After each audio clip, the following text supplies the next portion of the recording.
Welcome, ladies and gentlemen, to day number 2 of Iesf Asian Regional Qualifiers. This time, still for Iesf 2024 WEC in Riyadh. For you guys watching right now, man,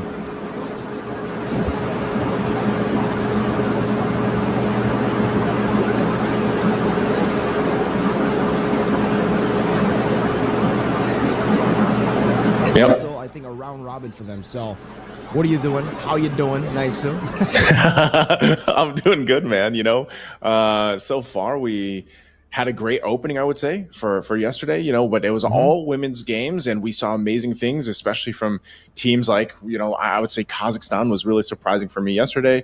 And then Mongolia, we got to see that sweep. And then in Indonesia, of course, you know, but now today we get a mix. Actually, it's a mix of both men's and women's later on. I think we only have one women's match at the end of the day. Yep. But kicking it off here for Cambodia and Myanmar, I think is going to be a very interesting start to the day, you know, for the most part, because I think it starts out at a high level already. Like if you talk about these two teams themselves and like their play style and everything else, they're going to come out swinging, man. And we have spent so much time talking about this patch, the new items, the changes, And it's safe to say, Mirko, that I can't even say that we're set in a meta right now, because we've seen so many different things pop up, so many unique heroes already utilized. And, these new items also coming into play, of course. And that's been a topic of discussion all around online everywhere. So we'll see. We'll see how even now some of these teams from the men's teams will be kind of setting the pace with whatever lineups and combinations of items they want to play for this first matchup.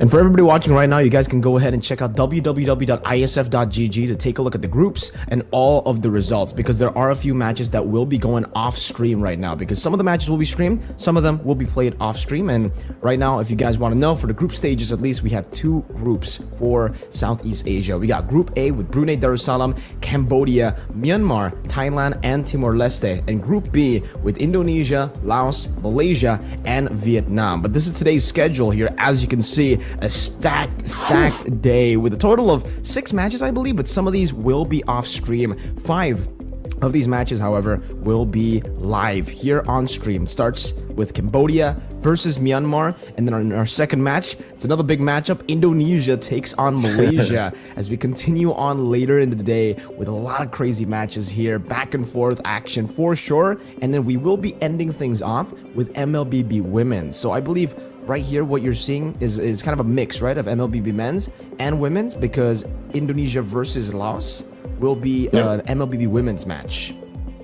Yeah, it's a whole day packed of games, but that's a good thing to point out, because some people do get confused, like they're like, where are these games? Because I even saw this yesterday with the Philippines female team. It wasn't streamed, so some people were messaging me and asking me like, hey, honestly, where's the games? They're not streamed. Yes, some of the games, this is a normal thing actually for ISF through, and also just for online events that have all these countries or all these teams participating.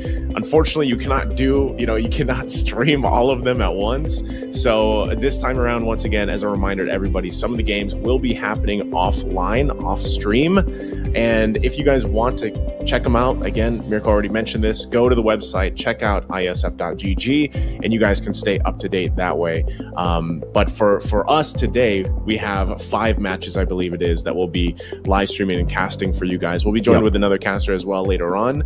But that's the thing, man. It's so far, I would say, just what we've seen from Asian qualifiers for day 1, the Asian Championship going to WEC. That's another thing we kind of have to remind everybody, that this is actually for Mlbb. These teams are competing for that slot already for the WEC. They're going straight there. And so these best of 3s that really do kind of start things off, it's important, because you don't have that many games. It is a best of 3, but you really have to be on point. And I feel like that's even a challenge in a way, if you will, like Mirko, because for sure, with the changes and with some of the new stuff popping up, itemization and everything, you hope that they have enough practice. But I will say, like, right now is a really good time to be an Mlbb fan or an Mlbb player, man, because there's so many competitions and tournaments going on. Like, some of these players just go from tournament to tournament to tournament.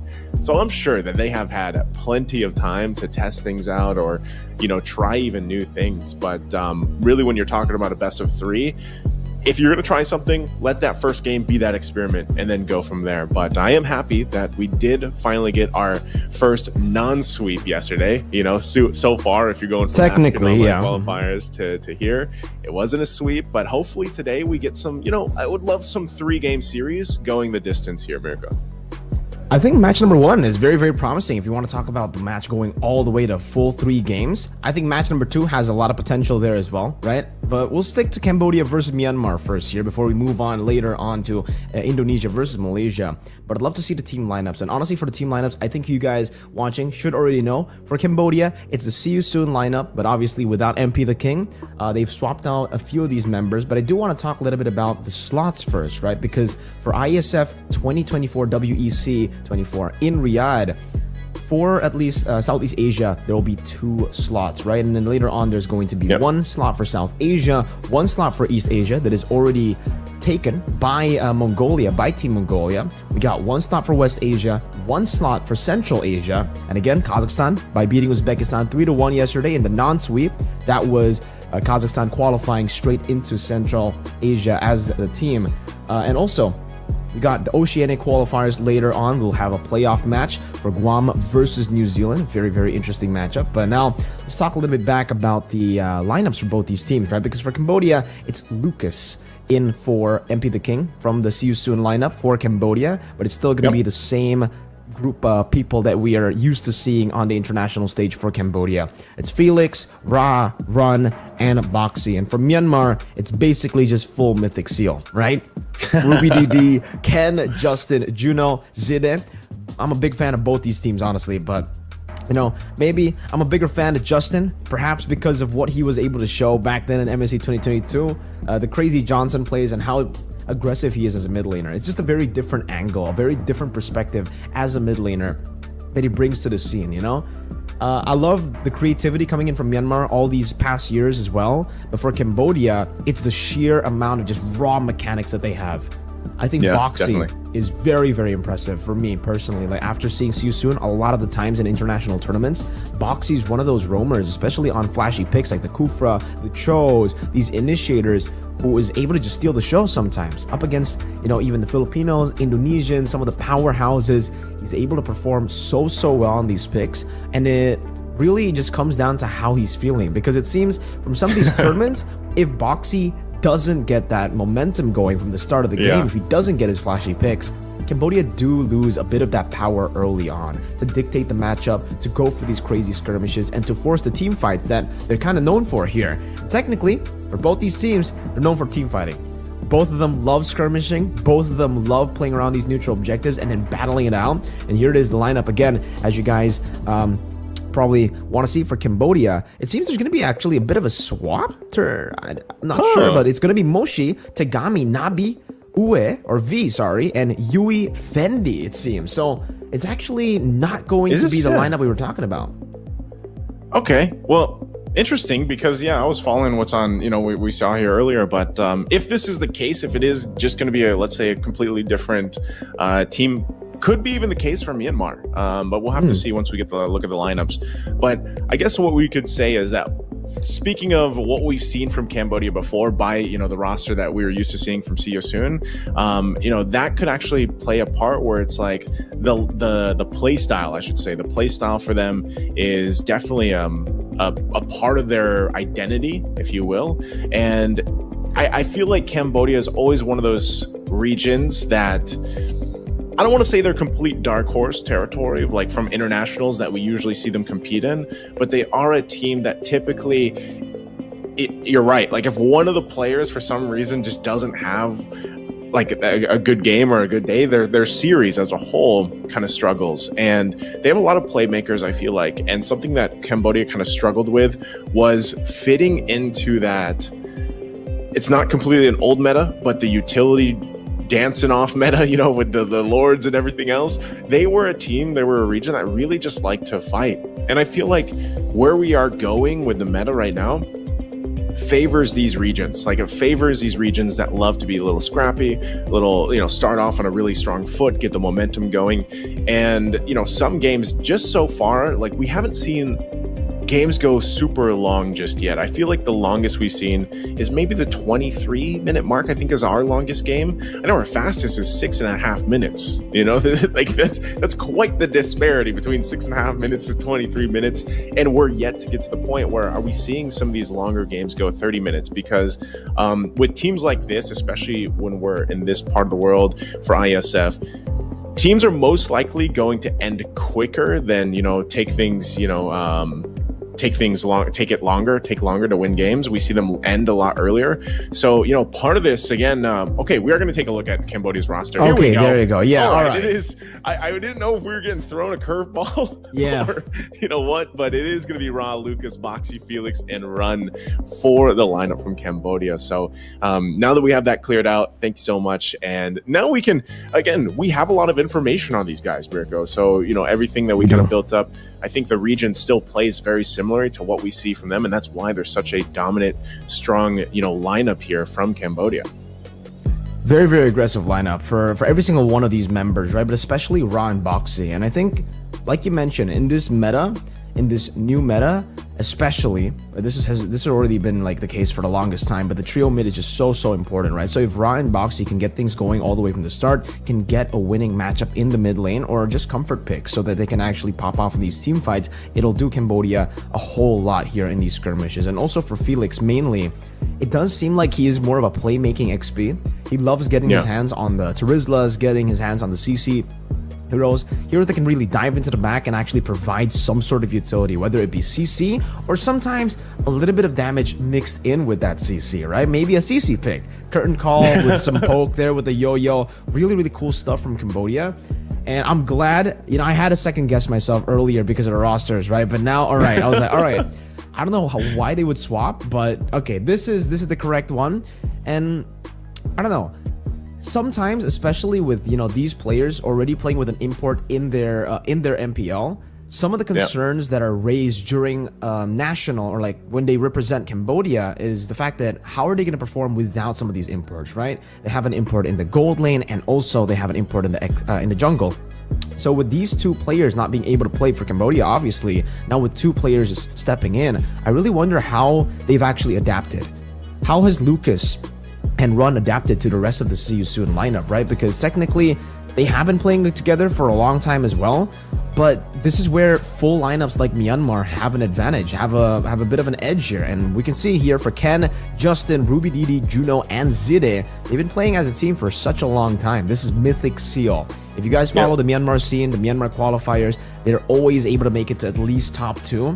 It's very unfortunate that the last 2 times they were only able to get top 2. They were not able to get that final win in the grand finals to qualify to some of the other events, but I'm glad to see them here representing Myanmar, right? Because even though they're not going to be in the Esports World Cup, they'll be in the World Esports Championships, maybe to the main stage. I really hope so too, because this is a team that a lot of people, even to this day, even after their solid performances back to back, people still doubt them. People still think that they are like shaky, you know? And I get that. I definitely understand that, because it does look like Myanmar are kind of shaky compared to, you know, other teams, but that's just their playstyle. They love going for the 50-50 gambles. They love taking risks, and it's all about the calculation that they make in the game to make those risks happen, or to take those risks and make it good for them, make it work for them.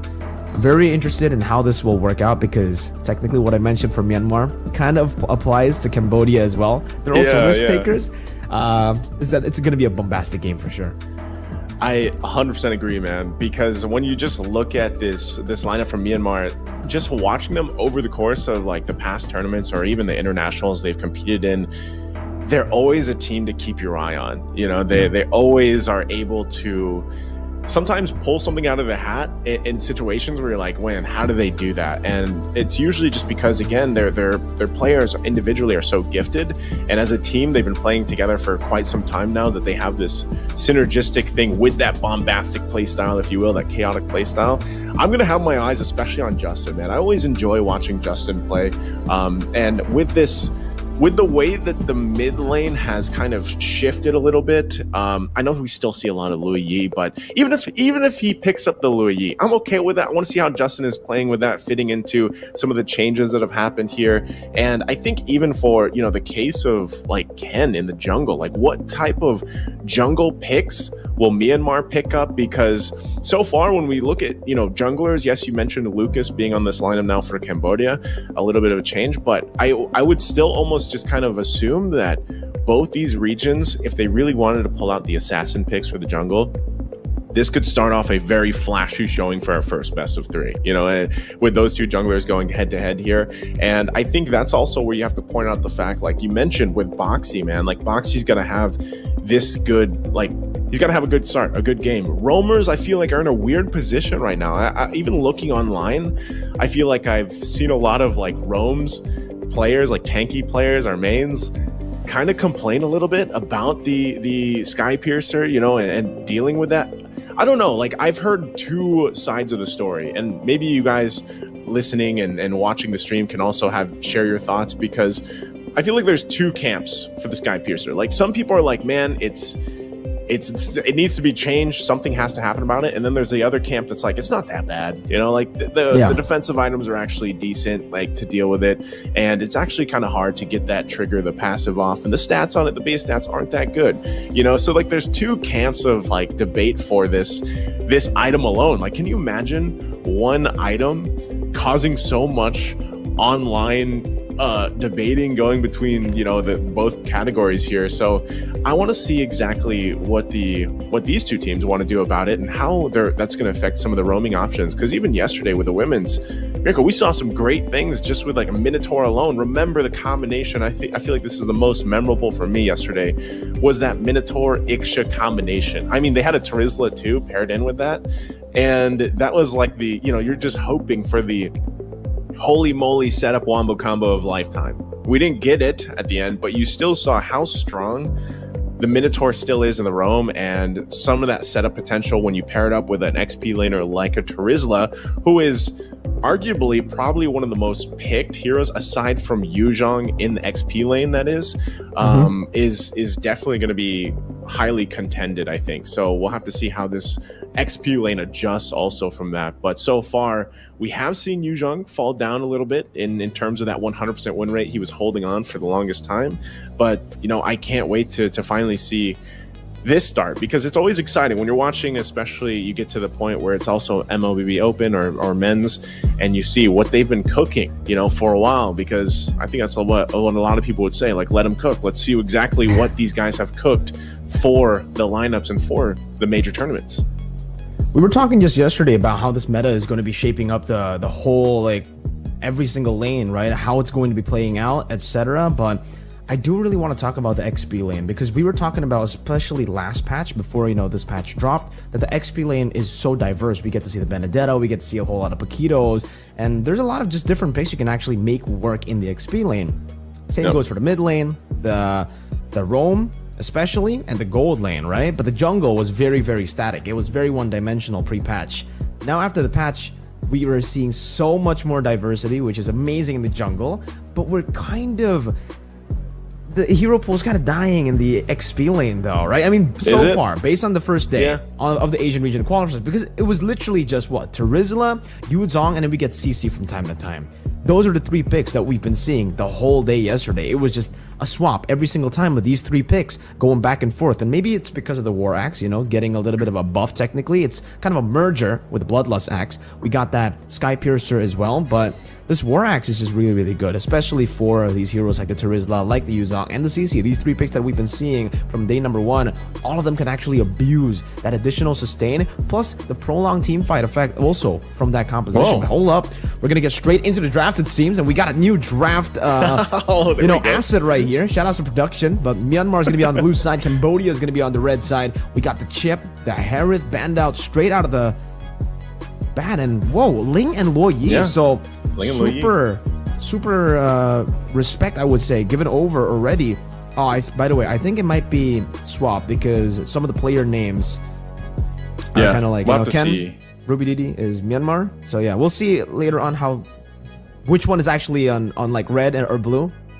Yeah, right now we'll just go with the fact that these bans are for sure, right? So we'll at least that, and see if the players end up swapping here, because it is pretty important when you're thinking of who is blue, who is going to be red, and how do they draft according to that.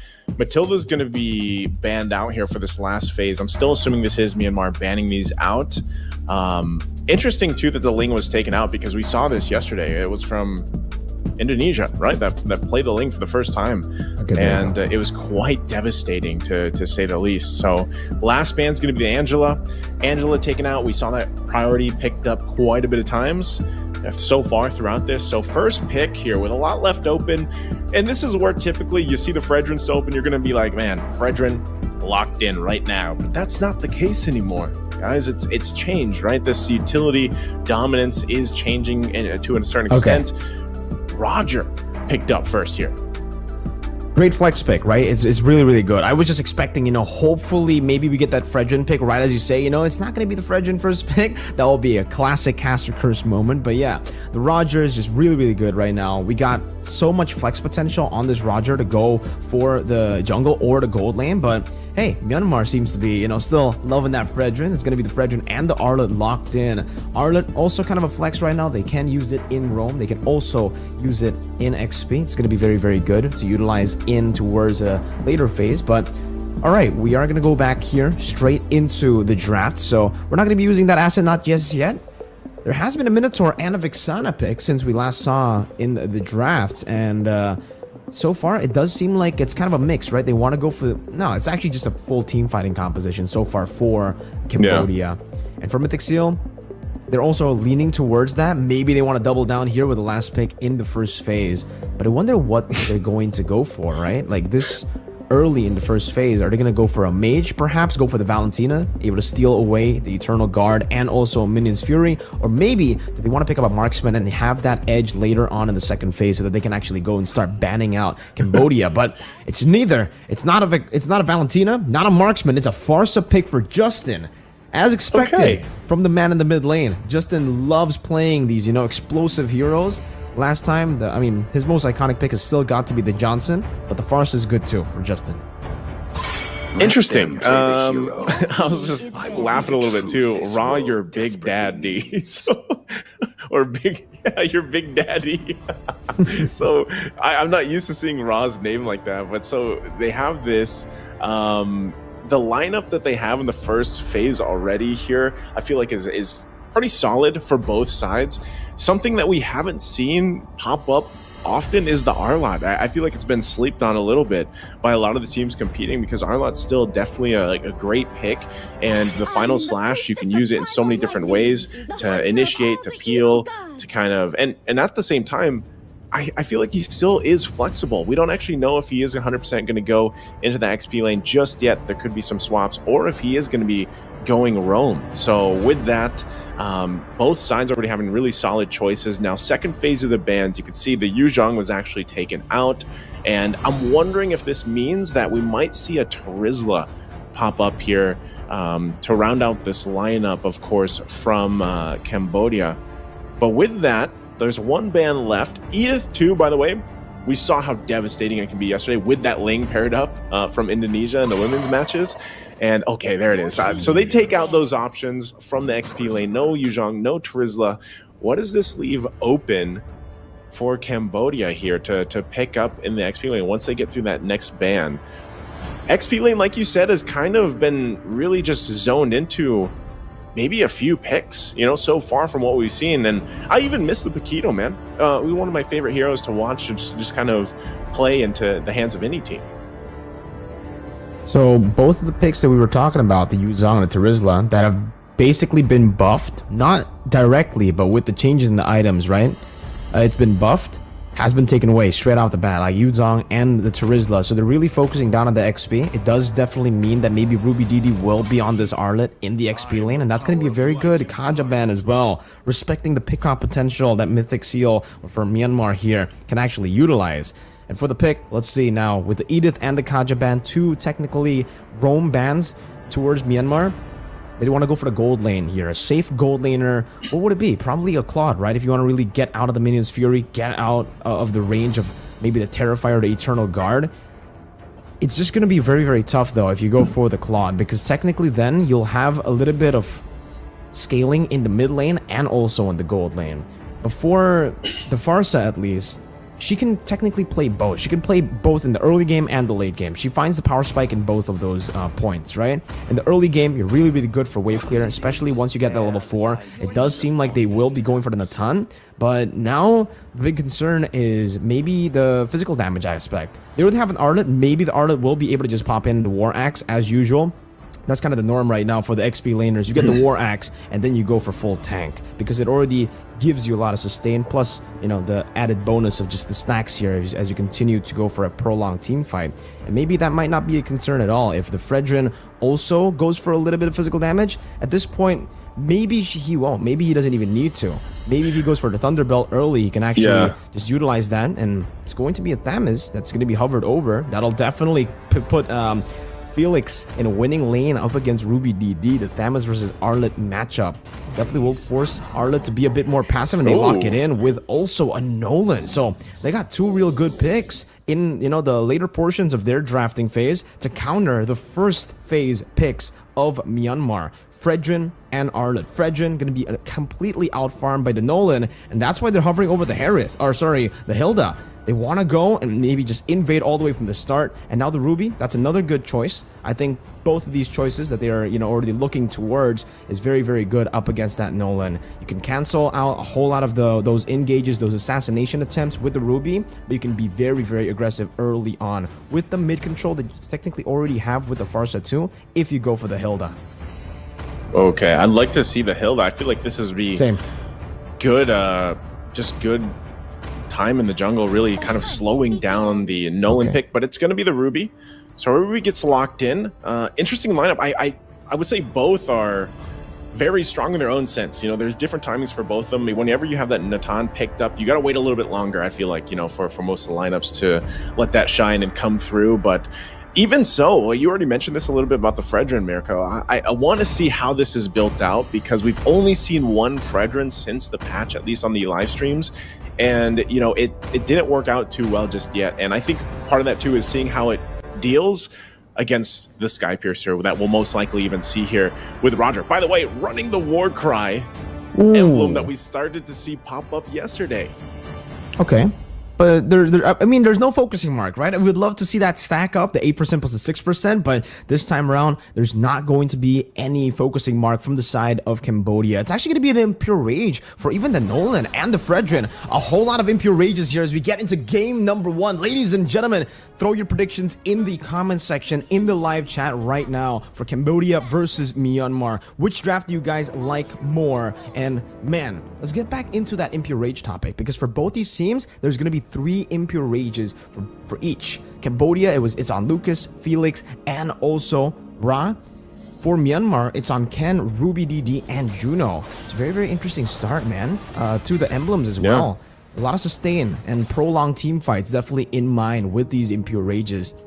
Maybe actually they want to stay in these lanes a bit longer, right? And run the king. I love the flex in the end. They already picked up the Roger, I believe, as a jungle early on, but then swapped it into the gold right after they see the Natan to give him more pressure to play with to try to bully Juno in lane. You know, I'm wondering if we'll see this still, where some of the gold lanes still prioritize the Skypiercer, like even first item. I still want to know if that's actually the best case scenario for some of these matches, especially as they get, you know, a little more competitive in terms of these compositions, like this kind of composition. All right, we're going to take a little breather here, but this kind of composition for both teams is very well rounded, because on one side for, of course, you know, Lucas, he has this Nolan pick. You can burst people down quite early, and whereas on the other side, your gold laner, and that's to be paired up with Roger. Roger actually scales up pretty well too, quickly.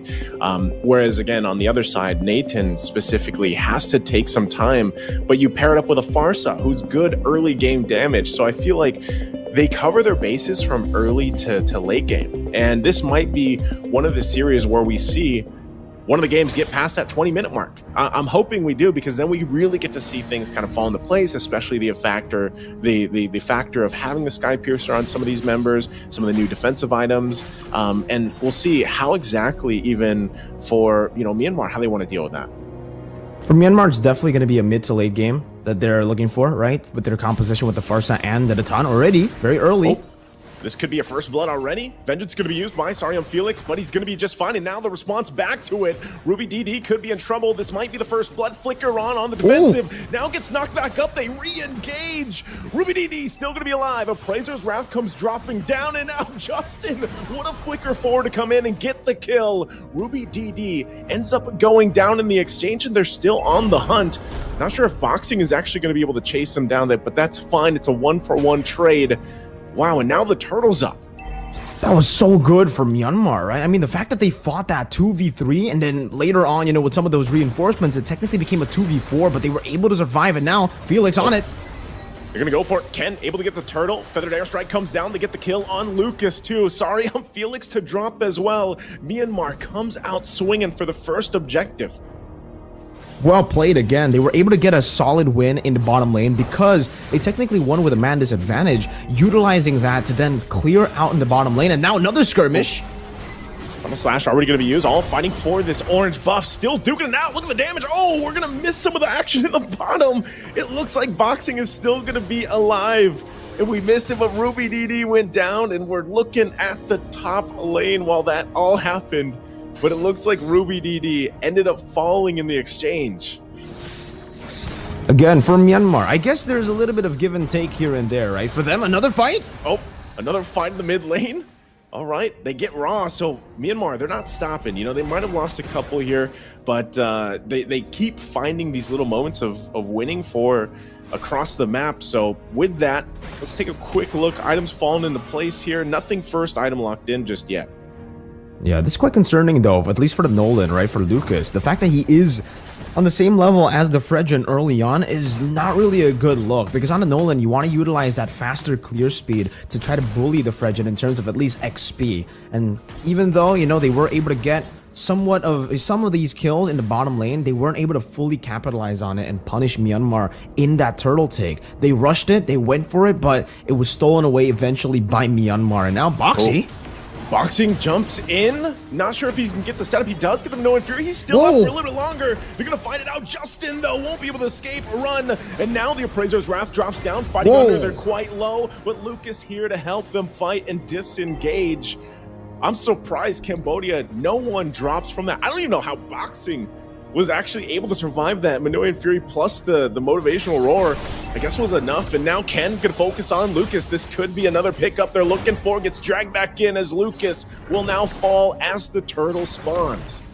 That was already so good for Cambodia, the fact that they were able to get that dub, outplaying Myanmar. But in the end, Lucas staying in that bush, opening it up a bit too early, and now Ken has a massive advantage. It should be a free turtle in Myanmar, and he should be able to just retrieve this, and that's what he does. Ken going up again, a little bit of that skirmish happening, but I don't think they're going to really come in. Bottom lane, though. Oh. Run, gonna be a trouble. Yeah, that's the burst damage we were talking about. Justin now, like we were mentioning, a key player here for this lineup from Myanmar. And right now he's doing really good at just scaling up on this far side.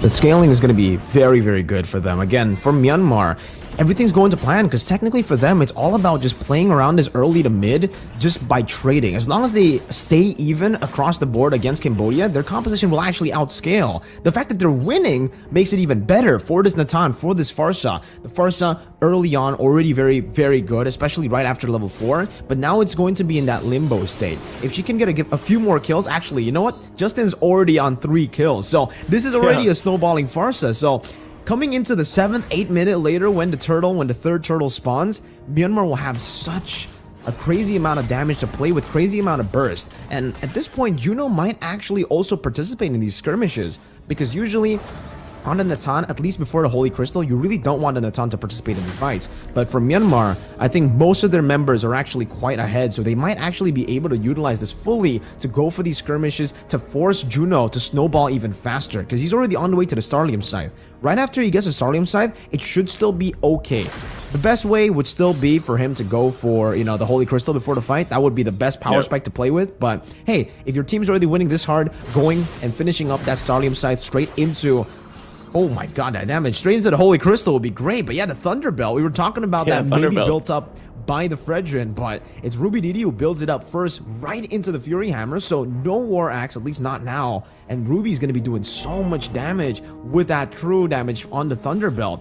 Lucas, the fact that he's in the same level as Ken, again, is going to be concerning, because when it comes to the retry battles, Ken has the last hit advantage, right? With that first skill straight into the retry, you're very, very good on that combo. You should be able to utilize it to get that. And now turtle number 3 spawns in the game. Turtle 3, they're going to dance it off once again. I'm offended to find the pole. Now can they get the connection? Eternal Guard going to be dropped as well on top of them all. It's going to be the first one to fall as Boxing goes down, and now they have to win the fight. A flicker from Justin, though, keeps them at bay. It's only a 1 down for Cambodia. Myanmar can just go ahead and get reset and healed up here. They're going to go ahead and probably start the turtle, but it looks like they call it off for now. Still have to be careful of some of the damage outload from Cambodia, but it looks like as they get in position, they'll check things out. And that's going to be, I mean, Run was able to really push down this turret. Not sure if he's able to get it just yet, but now they find themselves once again at this turtle to fight it out for. Zides does not have the I'm offended combination, can't force the fight, and Boxy, he has that Minoan Fury, so they go ahead and try to feel this area out. Rudy DD waiting for this Flicker final slash combination, gonna go in already. Flickers out himself on the defensive. So this is one time again for the Turtle. Feathered Airstrike drops down, and it's going to go for the reset. They want Ken down. They jump in. Rudy DD goes in with a vengeance. Final slash to help him out. It's going to be Boxy that falls. Eternal Guard gets dropped down. Ooh. And now still finding out he's still going to be alive. He's on the run. Ken will go ahead and start up the Turtle. It's just a disengage. Meanwhile, Juno pushing in. Zides will finally fall, but I think Myanmar is happy with that. They get the objective, they get some kills, and everybody tries to make it back in time, but it looks like he stops him out. Sarium Felix gets the kill before eventually going down himself. What a fight for that last Turtle. XP for XP, Roamer for Roamer, so technically it's a fair trade, but look at Myanmar. They were able to get the Turtle, and again for Juno, that's a big kill now in his pocket, getting him to snowball even faster in the early game to get to that mid stage, to get to that Holy Crystal. It's going to be big for Myanmar. Cambodia, they get a trade off the board, finally at least getting a structure here, because for Myanmar, they were also able to get a mid lane turret, by the way, in that skirmish. So now the fact that Myanmar has a 3,000 gold lead with a composition that technically still scales mid to late is going to be very, very scary for Cambodia. I thought for sure around that Turtle, for Cambodia, they needed that win desperately because their composition is still very, very reliant on a snowball in the early to mid game, and you can see it here from the Nolan already. A little bit of a change to that build path. From the Heptases, you usually see a little bit more damage, maybe with the Hunter Strike, but now he's kind of forced to go for the Melphic Roar. There's so many tanky members on Myanmar that can soak in that damage, and so he'll have to go for that penetration first, and maybe now he goes for a little bit more of just that base damage. Maybe a BOD even if he feels confident, but it does seem like Boxy. Oh, whoa, Boxy gets caught out a little bit, tries to use that Minoan Fury, but will eventually get taken down. And like you mentioned, especially some of these itemizations, there's Juno. There's the Holy Crystal before that 11-minute mark that we talk about with this Nathan locked in. Skypiercer also being picked up by Run the King. And with that, this could be a very crucial power spike for both of them. Look at Ken taking a ton of damage. Now Sorry Felix is going to jump in with the Conquering Inferno. They're forced back a little bit further. Vengeance already popped as well. So both these teams, I mean, given this whole situation, even with that 3,000 goal lead that Myanmar has, they still have to respect what Cambodia has with this lineup and the possibility of losing a key team fight before this Lord comes up. Now for Myanmar, they can actually start to dictate the pace. City! Yep, City gonna go in. Lucas could be in trouble. Feathered Airstrike won't get the kill. Again, Boxy gonna jump in with a Minoan Fury, tries to knock them up a little bit further. Eternal Guard gets dropped down too. Now Run the King goes in. Can he proc the Skypiercer? He cannot just yet. And now 2 fall for Cambodia. Myanmar might want more, but they know they have the numbers advantage and they'll go for the Lord.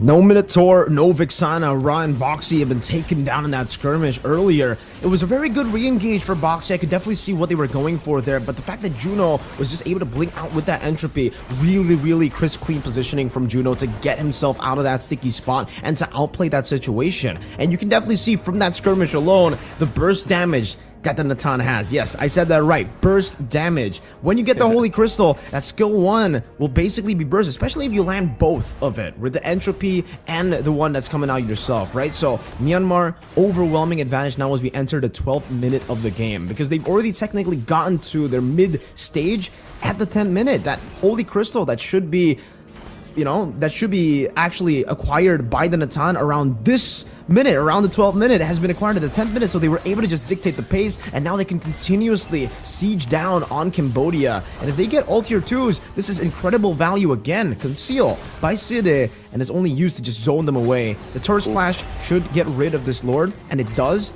but the fact that Myanmar have taken 2 tier 2s with the first Lord is already very, very valuable. Now, in the bottom lane, it does seem like Nolan, it seems like Lucas is going to be completely zoned away from their zone jungle, and whoa, Felix. Oh, gonna be in trouble. Flicker is out. Eternal Guard gonna be dropped. Vengeance already popped, but it's not enough. As Sarium Felix gonna fall. Minoan Fury gets the knock up they're looking for, but they finally find Zides. But look at Ruby DD in the back. They'll punish Lucas as well as 3 fall for Cambodia, and Myanmar looking up for the 4th. Run the king, can't run far enough. He gets stuck in between, even with the pounce, will finally fall. It's only Ra left to his own devices. And Myanmar has a wave pushing up top and bottom. They're going to go ahead and knock on the base of Cambodia. We'll see if they possibly end the game here or if they have enough time to stall it out. First base turret will go down, though. And it looks like that's all Myanmar can get for now.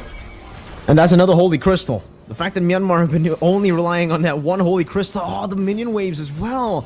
Cambodia tunnel visioning on that bottom lane, trying to defend in the bottom lane and completely forgetting that the wave was also crashing up top. So those are two of the side lanes, and man, at least for Myanmar, that's even more value, right? For Cambodia, that's even more catastrophic.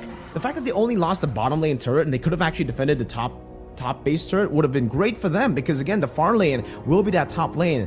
But again, the minion waves in the end was able to take that base turret down, so Myanmar will have that far lane control. And it does seem like even in the enemy jungle, they're just claiming territory here. Myanmar slowly but surely entering the jungle, trying to take everything away from Cambodia, suffocating them inside their own base and taking all of their gold, all their resources. Let's see if they go for the fight. Oh, they're just gonna take that. I mean, using all that for the purple buff, they don't want to give it over at all, you know, to Lucas, and they're gonna make him work for it. So this is very crucial for them, as this Lord does come up in about 10 seconds from now. Cambodia still looks like they want to fight it out, even with this the way that things have been going, but actually they're going to force the fight. Ruby goes in with the final slash. There's the knockup from Boxy. They get multiple flickers out, knocked up into the air multiple times. It's Myanmar running for the hills. It's a double for run, and they wants more. Goes under the turret, has to flicker out to avoid the feathered airstrike. Meanwhile, the waves are still pushing in on the top and the bottom as the base turrets are down, so they can't do the Lord just yet. But with two members down, Myanmar sets up around the Lord. Oh, that was a very unnecessary fight from Myanmar, man. The fact that they actually went in to go for the fight was interesting, right? Because again, they have the far lane, they have two side lanes pushing in towards Cambodia. They could have played that Lord dance way easier to actually go for the Lord, but they decided to go for the fight, and that's what we were talking about before the drafts. Now Feather Airstrike. Oh, Feather Airstrike going to be dropped, and now once again run on the hunt for Justin. We'll be able to find him just now. Juno, though, stalling it out. Ken, it's going to be a reset on the Lord. They have to back off, but there's the Sky Piercer. The big numbers come out as it assassinates Ken, and now Cambodia has flipped it around. They'll get this Lord. Ruby DD trying to keep them at bay, trying to stall it out the best he can. Final slash on Felix, and now Juno's there to join the fight. Vengeance won't be enough, and they get the kill, but Cambodia gets the objective. Cambodia get the enhanced Lord, and this should buy them a little bit more time to play with, especially now that the Lord is going to be crashing down towards Myanmar's tier 2. But if we take a look at the items, Juno actually already has a Divine Glaive and the Blood Wings too, so with the Farsa, with the Natan, this should still be a very easy defense to pull off from Myanmar, unless they go for a fight again. That's quite a bit unnecessary, right? As long as they play with their tier 2s, it should still be a very easy clear. And so far, as you can see from the mid lane, those enhanced minions stand no chance up against the clearing force of a Natan plus a Farsa. Now rotating down below, maybe even going to deny the Lord to charge in, but that's something that they were unable to do, and the Lord will still be able to charge in, maybe even getting this turret with one last hit. No. Okay, they barely saved that turret in the bottom lane, and now they're just going to be cycling back and forth to mid and to bottom to clear out these other waves. That actually ends up still with Myanmar getting a bit more value with that Lord advantage. Still though, for Myanmar, they had the two side lanes. There was no real reason for them to take the fight, but it is that Myanmar style that we were talking about before the drafts, right? They are risk takers. They want to get the game as fast as possible, even with a composition like this. So I definitely I can understand why they went for that skirmish, even though it was unnecessary. It could have maybe ended with an earlier game with their composition already snowballing, but Ruby DD's got to respect this. Oh, Ruby D does have the immortality, so it's going to... Oh, Zidays goes in with the flicker. Couldn't find the offended that he was looking for, and now they're going to have to back off from that big ultimate's already expended. Juno also using the entropy, so they're just going to have to reset. Cambodia knows it. They have everything pretty much online at this point that they need to force a fight. Zidez, though, half health now, has to run the king on the chase. Now they respond under the tier 2 turret. Eternal Guard drop there. Appraiser's Wrath will not be enough to get Boxy. Rudy DD once again has the immortality. It's going to go ahead and pop and reset. He flickers out defensively. Back and forth between the two teams, really just kind of getting these ultimates out. But the one advantage for Myanmar right now is the base turrets in the base. Two of them are down for Cambodia. Athena Shield picked up by Ruby Didi. Would love to see the items, by the way, right now in the 18th minute of the game, because it's coming up into a big Lord fight now, and I would love to see if, you know, Cambodia actually have those item power spikes to play around. With the Roger, he's actually doing so much damage in the later stage of the game. We were actually expecting the early game to go way better for Cambodia, and then the late game to go for Myanmar, but at this point, it's kind of the opposite, right? Like, for Myanmar, they're actually kind of struggling here as we enter the late stage of the game, because Cambodia's team fighting prowess has been very, very impressive. And I think for Run the King, he might have a bit of that attack speed going for himself with the Sky Piercer, right? I don't know why he's able to actually shred through some of these tanks. Side. Oh, Side. Again, Conceal going to be used, and now Entropy already committed. Fighting once again, the knockups from the Minoan Fury, and now the battle in the mid. Immortality from Felix is going to be popped. Rudy DD doesn't have his. He's going to go down by Lucas. That's exactly what Cambodia wanted. They get the numbers advantage now, and they could possibly take this Lord. But Ken might have a different plan in mind, as he wants to get in the zone here. This is the closest we've seen from especially these Lord dances later on, almost the 20-minute mark. They're going to go in. They're quite low. Feathered Airstrike to drop down. Lord isn't going to reset just yet, and remember, it does hurt. You can see the damage from Lucas. Now Zenez once again jumps in, goes in with I'm Offended. They pop the Immortality. Run goes on the hunt again. Zenez gets the Immortality popped, and now Felix looking for the kill, but Ken gets the Lord in the exchange. His Immortality is going to be popped as he gets assassinated from Run the King, but it looks like Myanmar on the hunt. Justin on the chase with the Wings by Wings, goes on with a Feathered Airstrike, will be able to pop the Immortality, but can't get Lucas, and now forced to the base. They only left with a third of the health on the base left, but Myanmar will go ahead and reset with the Lord. What a crazy skirmish to end things here in that Lord fight, man. Oh my god, for Cambodia, it looked so good for them. Able to get one member right before the Lord even spawned, and Ruby Didi was taken out, and they were able to isolate Ruby Didi so well, using the cycle of cooldowns from the side of Myanmar to punish them instead, right? When Justin and Juno used the Entropy and the Feather Airstrike, that's the window of opportunity for Cambodia. And unfortunately for Cambodia, though, even with that man advantage, even with the team fighting advantage, Ken is just him. He walks in, gets the retry, and now they have an Evolved Lord to play with. Evolved Lord to push in. The whole team from Cambodia has to deal with it. It looks like they're going to make quick work of it. Xenis goes in with the I'm Offended. Boxy's still going to be alive, actually utilizing the Minoan Fury, so somehow, some way, Cambodia still defending even against that Lord push. But this will be that last turret in the base going down, and now Myanmar looks to possibly cap out the game here. Half health on the base, so it's up to Cambodia to play the defense. Juno going to jump in with Entropy, Run trying to keep them at bay as well. Doesn't want to commit the Lycan Pounce just yet, but to clear the minions, and it looks like, so far, Cambodia holds on defensively. Oh, Cambodia still with a great defense. They were able to just cycle through those waves back and forth again, staggering those waves, but unfortunately they will have to, you know, give away at least one turret there. There's no way that base turret would actually survive in that crazy siege that Myanmar was planning up. And now we get to see the items, by the way, for the anti-cuirass and the blade armor. It's already built up by Ken, so at least now we understand why he's so tanky. But looking back at the Roger, looking back at Run, it's actually just a normal build, right? He's utilizing the Windtalker with the Endless Battle right into that Sky Piercer, so utilizing a whole lot of penetration, base damage, and utility. Technically in this kit, yeah, it's still with that movement speed with the Windtalker, and the additional true damage you deal on that Endless Battle to shred through some of these tanks. And already Myanmar are looking to go for perhaps an ambush here, all around. But for... Oh, Ra actually also picks up a Holy Crystal. Those Eternal Guards that have been very big for Cambodia, they could actually now start bursting people down from Myanmar with that Holy Crystal. Myanmar is going to be very careful as to how that Eternal Guard gets used up and to Ra's positioning. Because so far, Ra has been actually playing these team fights so well. Never really being fully targeted or taken down or even low in these skirmishes up until, you know, when Myanmar makes it messy. But it's kind of weird because for Myanmar at least, they want to play it front to back. They want to play it as clean as they can in these team fights. And it's Cambodia who actually want to look for messy team fights. If Lucas, Felix, and Run could actually flank to the back, or if they could find a massive re-engage, that would be great. I'm Offended. Yeah, I'm Offended already going to be expended. So once again, Myanmar, how do they play this out? Knowing that a base is fully exposed from Cambodia, they could take advantage of that if they want to. And that's part of this process for the Lord Dance. And now Sarmian Felix going to try to keep that front line. It's really up to Boxy here. to find his own setup. He does have the flicker available. Have to keep an eye on that. Has immortality, so can extend some of his health a little bit longer. Does jump in. There's some annoying fury. Not going to be able to find the they're looking for. It's only Zinez. He goes in defensively, but look at Juno's damage. Has to pop the Wind of Nature. Ken could be in trouble now, and on the backside, they're going to force them back even further. Myanmar left to run for the base to heal up, but it looks like Ruby DD will be able to keep them from committing to the Lord just now. We've gone to a point where this is the longest game of the Asian regional qualifiers. Technically, even if we combine the African regional qualifiers, we haven't seen a 23-minute game just yet. So that already breaks the records here just for our game one. And it seems Ruby DD wants to go in. Oh, huge final slash with a flicker combination, and they'll take out Ra.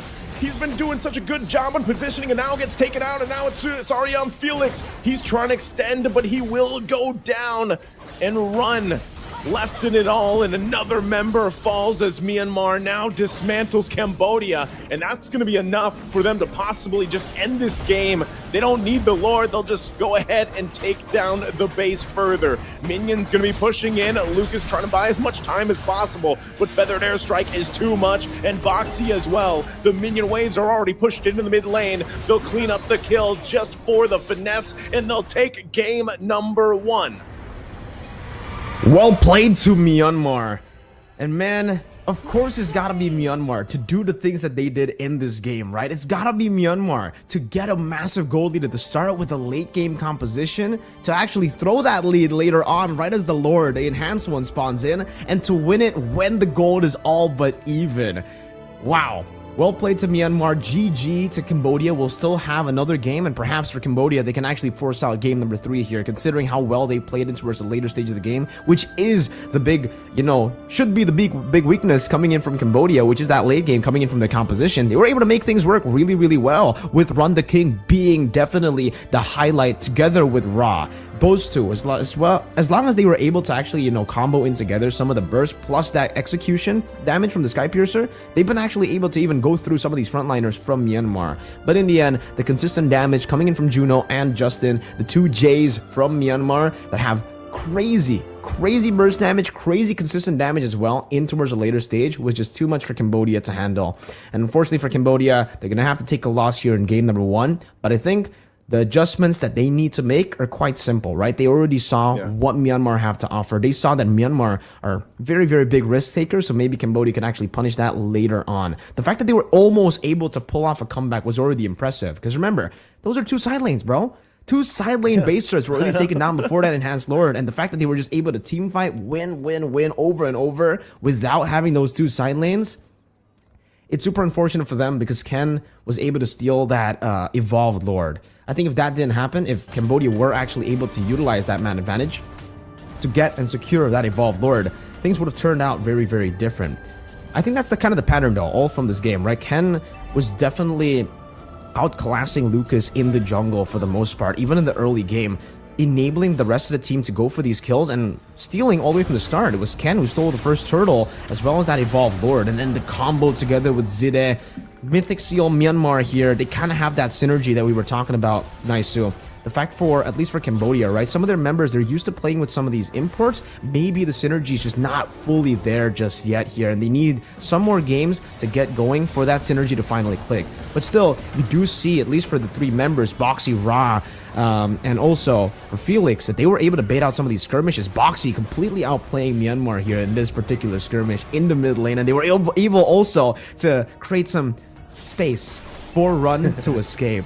But Lucas on the Nolan, a lot of times, way too over aggressive, way too overextended, getting punished down, and this is just unfortunate for Run. This should be a winning lane for him up against an Atan, but the fact that Myanmar always sent members down below, always put in the resources to get Juno ahead, was just so tough for Cambodia. But still, they were able to put up an amazing team fight every single time.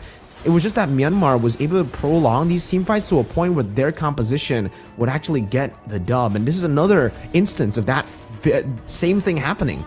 Indian Zide does fall. You know, technically the team fight goes to Cambodia, but Myanmar have depleted all the resources coming in from Cambodia to a point where they can get a turtle for free, they can go for a turret, and the macro on top of the crazy team fights from Myanmar is really what makes them special here. Compared to Cambodia, where they were kind of reacting to the plays, Myanmar were dictating the pace. They were the ones staying proactive. They were the ones forcing these plays to happen. And even here, when Run the King gets eventually chased down by Justin under this turret with Ruby DD2, it was very, very little that they could do in these kind of skirmishes when it's still all clean. The turning point will be this moment right here. Technically, the moment before the moment you see on screen. When Ruby DD and Zide were picked off, when they actually went for a fight with having 2 side lanes, that was a big mistake from Myanmar. And here it was very, very scrappy. You know, Ken trying to go for that steal, but it was actually resetted, so it was really tough for him to get that retreat down. He couldn't get it done, and this was the turning point. This is the classic Mythic Seal or Myanmar kind of play where they take risks. They can actually go, if they win, if they want to fight before this Lord, you know, they can actually go for an earlier end, or it'll prolong the game to a point where it actually literally becomes 50-50.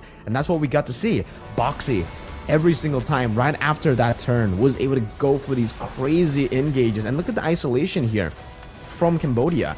They were able to completely isolate Ruby DD, noticing the mistake that he overextended and instantly just focused him down. But still in these team fights, what looked to be a crazy Cambodia win ended up with such an early retreat from Lucas, man. That was so early. Now that I'm looking at it to the highlights, he panicked. He just panicked. He tapped into that retreat even before, you know, the indicator showed that it was low. Maybe it was him trying to combine that retreat damage with someone else, maybe with some burst from the Curse Blast, but that's a mistake that eventually became very, very fatal to Cambodia, and Myanmar were able to take the control of the game because of that retreat.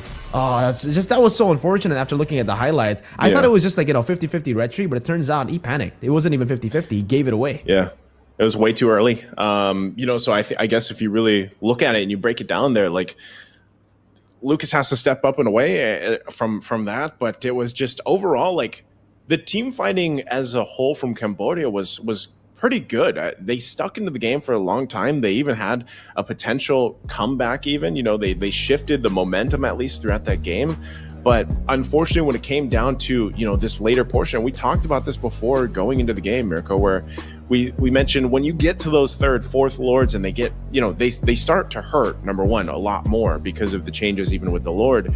So I feel like that was one difficult thing. It's already hard to do that as a Nolan or any assassin jungler pick, but then you really have to, like, if you just sit there too long, you're going to take too much damage. So maybe that was part of the reason why, you know, it was way too early on the Retribution. But overall, I just think that Cambodia actually had good team fighting potential. We saw a lot of that, you know, in terms of the sets from Boxy, the Eternal Guard usage, like we mentioned from Raw. The positioning, for the most part, was good, but eventually it gets so chaotic and you know, you're dealing with multiple entry points. I mean, trying to decide how do we avoid Zide's I'm offended combinations with the flicker? How do we not get final slash from Ruby DD? Like, there's so many things that they had to keep an eye on. I feel like at some point it got just a little bit too chaotic, and this time Myanmar's been doing this for so long that they just, even amidst the chaos, like somehow, some way, Myanmar just makes it look like so calculated. You know what I mean? Calculated chaos. And this time around, even I will say that I noticed with the Fredrin, though, it's not as easy to just sit there and tank things up, though. Like, there is a definite change where you got to be a little more finesse with it. You know, you got to be a little more technical with the way that you're using the Fredrin, instead of just planting yourself and tanking everything and regenning everything back up, you know? And so with that, I think part of this is just a way for Cambodia, the way they can adjust, because it is a best of 3, right? It is match point, of course, going into the next game, but Cambodia showed a lot of good things here for this matchup. I'm just wondering if this is maybe it's a better time for Lucas, depending on what he picks up, if he still wants to go with an assassin, because honestly, I could see Ken just doing this again. Like, if they want to pick the Fredrin, go for it. Like, they didn't, that was not a problem at all dealing with this. And so I think one of the things, though, too, is get Lucas what he needs to. Run did a good job with the Roger, but I feel like you didn't solve the Nathan problem, especially late game. Like the scaling and the amount of damage and just potential that Juno had, there was not really something that solved that issue for them, because it was just overloaded with damage at the 20+ minute mark. Like we already talked about the power spikes for a Natan in general, especially when the Holy Crystal gets locked in. Then you have the Divine Glaive even. By that time, you get shredded so quickly, and that was kind of a problem, because then the way that the Roger works is you need to be able to maneuver yourself back in and back out, and sometimes you're just sitting there looking and waiting for the Lycan pounce, but you can't use it because of all the CC even potential or just getting bursted down. So one thing is, Roger's still a great pick for the gold lane, but I think if this was a different marksman in that case, then maybe they were able to provide a little more covering fire too. And even so with Lucas, that was a big problem with game one, man. It was just I don't want to say it was all that. It didn't all come down to that, but it was also a big component of them either turning that game in their favor or not towards the end. It has to be the game plan, I think, for Cambodia, right? Because I can definitely see the Roger work out. If they wanted to go for that kind of style, I agree. They might have to just swap the Roger for something completely different. Maybe something like a carry if you want to go for these prolonged team fights, or maybe even a Claude, right? Just deal some DPS instead of the burst damage that you have on the Roger. But the fact that they picked up the Nolan means that they technically wanted to utilize the early game snowball, but they just rotated to the wrong side of the map. And I think that's what caught Myanmar off guard as well, because early on we saw from Myanmar, at least, they were rotating straight to the XP lane. They were so aggressive. It was Ken and Ruby DD against the world, and they were kind of shocked because of how many members that showed up from Cambodia in that XP lane that should have been the weak side of the map by all means, because Cambodia have a Roger against a Natan. I was also already praising that pick, right? I love the fact that the Roger was flexed in the last minute to go into the gold lane instead of the jungle, because they already see a Natan in the enemy team. So that can actually give you a lot of opportunities to actually, take down the Natan in the early game, shut the Natan down all the way from the start. But then when they started putting resources down into the XP instead of the gold lane, I knew at least there that, okay, they're not really going to be able to fully utilize the Roger in the early game. They're going to utilize him more in the team fights, which did happen. And yeah, if that's the case, maybe something different could be great. If they wanted to just put the Roger or whoever's on run as a weak side, carry would have been solid. Claude would have been solid. It's actually match in the mid to late game stage in terms of dealing damage would be great, because in the end, that was ultimately their downfall. DPS kept on coming through towards them, kept on shredding them down. It was really, really tough in towards the later stage, and somehow they were able to still make it work. So still very, very impressive showing up from Cambodia despite the loss, because that composition should not be able to almost win against a full late game Natan, right? That Natan should be able to shred through everyone. I think we got to give props to Felix though, because of his usage of the Vengeance every single time as well. When he decides to pop it, it was always perfect. It always punished Juno. Juno was caught off guard so many times when he went for the entropy and the full attacks. Yeah, it's good to see Thamus come out too, just because again we've been only really seeing very certain picks, very very few picks that would be the Yuzhong, the Trizza, kind of pop up in the XP lane, and this time around we got to see something different for the next game though. I don't know, when you break it down, I think it's really gold lane and jungle even as we jump into the draft actually with that. So we'll see exactly what the changes here are going to be, especially with the swapping of sides. We are going to have this swap in for Cambodia, because they get the 2 picks off this flip of the first pick blue side priority.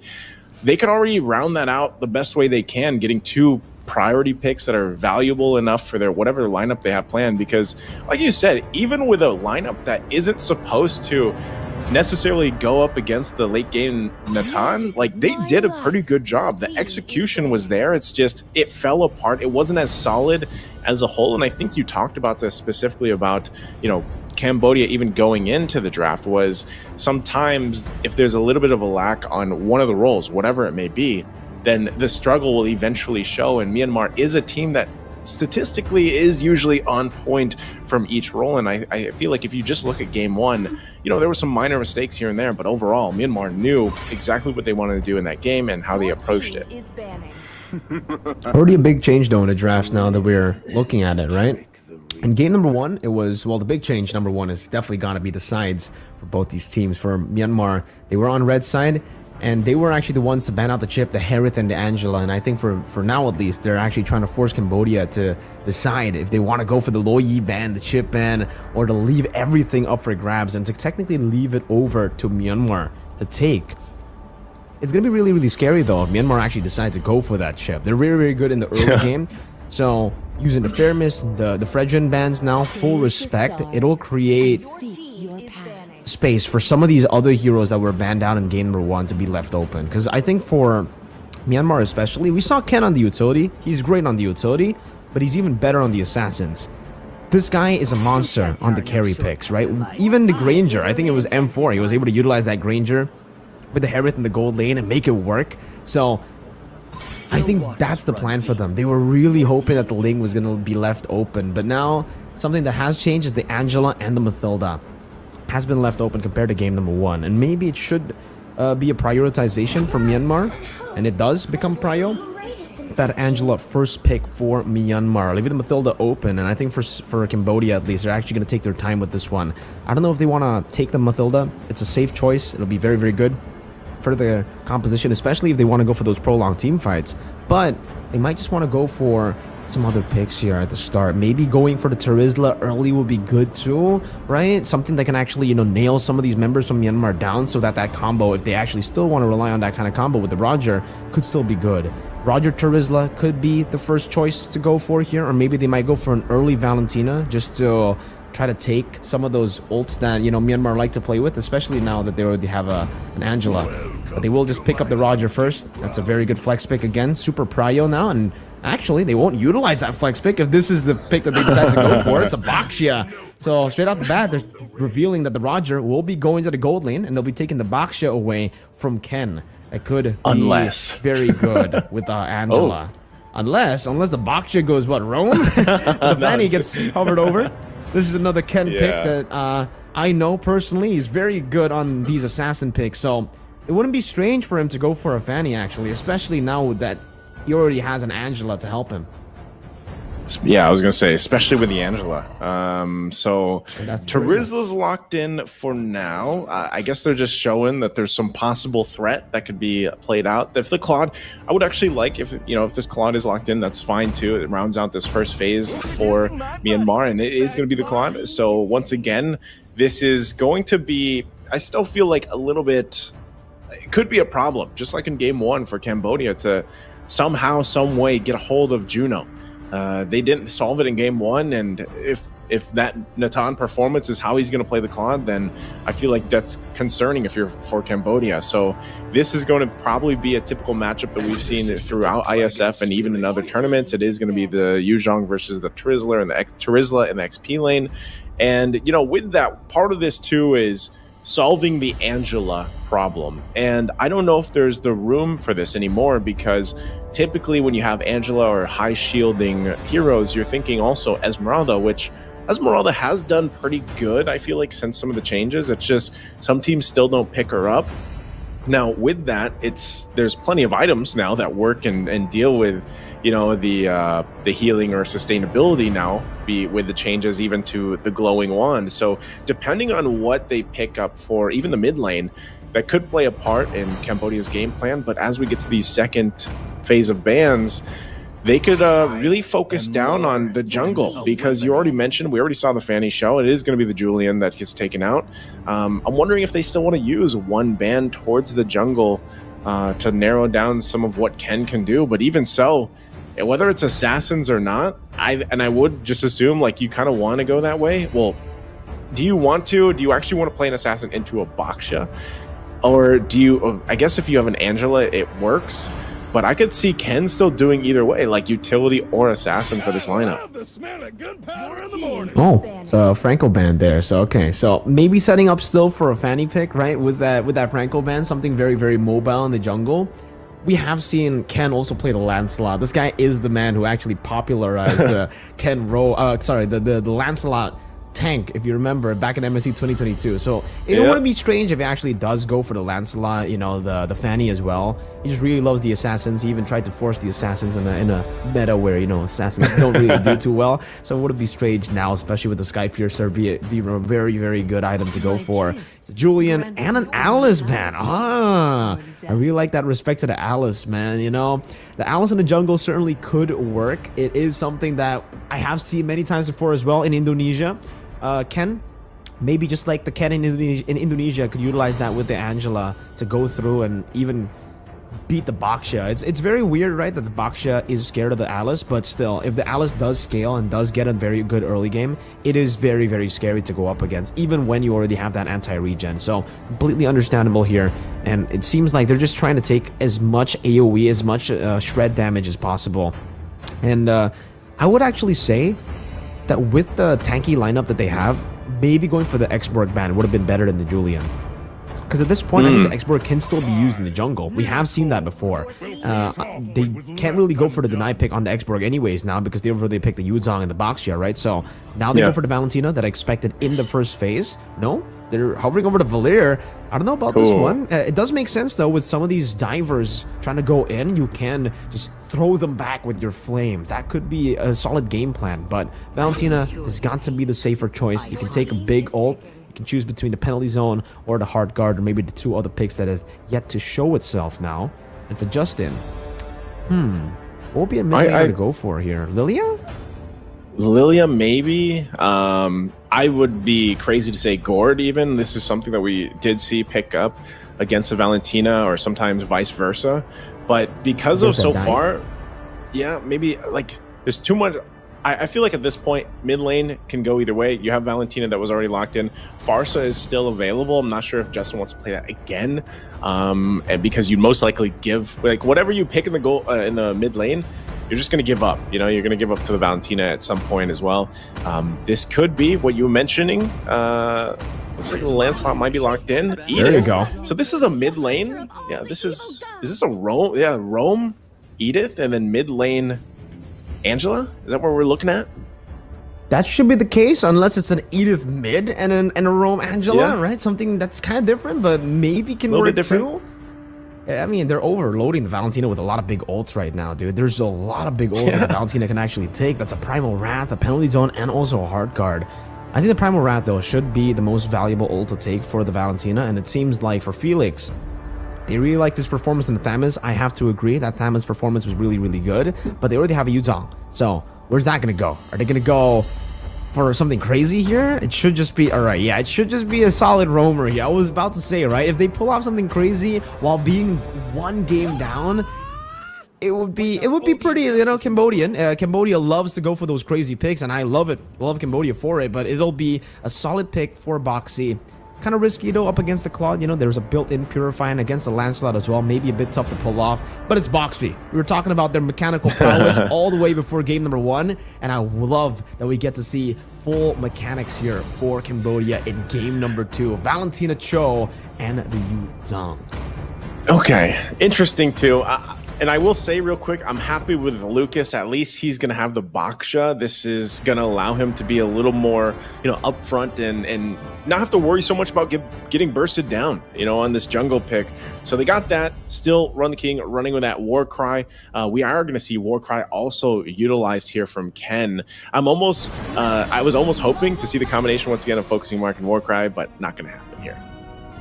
All right, no Warcry at least for Felix, but we will see 2 Warcries for Ken and also for Run the King. Very interesting stuff here. Ken on the Warcry. This guy's a pioneer of the, you know, the tank Lancelot. I would love to see how he utilizes this Lancelot now with the Warcry. So he's expecting to go for longer team fights instead of burst. I love that. No lethal ignition, no burst. He wants to utilize the consistent damage. And by the way, for you guys watching as well, this is already going to be a change for the Cho. You can see that passive stack now on the mana bar, and for the Jiku no range, it's also been increased. So for you guys, welcome to game number 2. Will Cambodia be able to force a game 3, or will Myanmar just clean sweep Cambodia here with this more of a AoE composition that they have? Okay, I'm glad you pointed that out because I want to see how this works out for the Cho pick. At the same time, it's very a mechanical game for boxing to kind of deal with getting the right setups here. This is always something that you kind of have to witness whenever you see a Cho pickup. It's got to be surgical. You know, that's really what it comes down to, and being able to target or lock down the right targets more so than, for example, the fact that you have an Iesf on the play for Rome here from Myanmar. And, you know, part of that is the setup potential with an Iesf is great with the onward and earth shadow combinations, or however you want to use it. But then you have quite a bit of damage too. So Justin actually going to flicker on out of there. So, I mean, even the same. Okay, hold on. I actually just got mixed up here. It is going to be the Ruby DD is in the XP lane, and they planted the Terizla in the mid. Yeah. I just got thrown off by that for a second, but yeah, I'm not sure exactly how that's going to work out. I guess it's just to deal with Yu Zhang. Yeah, at least for Indonesia, we've actually been seeing a whole lot of Terizla mid from one particular blue team, and now it does seem like Lucas wants to go in, but Justin's already rotating down below as well. A fight for level 4 here. If Justin gets level 4, that's a big power spike. Oh, Felix, no Petrify committed. They're just going to go for level 4 here as they set up for the turtle, and it seems like Boxy will be first onto it, but look at the aggro taken away by Zide on that Angela, who also has hit level 4. So for everyone except for Boxy, they're actually all in their power spikes. Yeah, this is a big moment. Dragon form are we going to be used to zone them out a little bit further. First turtle for the fight. Justin looking for his own entry point with penalty zone. It'll be Ken, though, gets the turtle. Can they win the fight? Justin the first one to fall, and now they're going to force them back even further, but they jump back in. It's Ken that falls next, and Cambodia winning the fight all throughout as 3 bodies fall for Myanmar.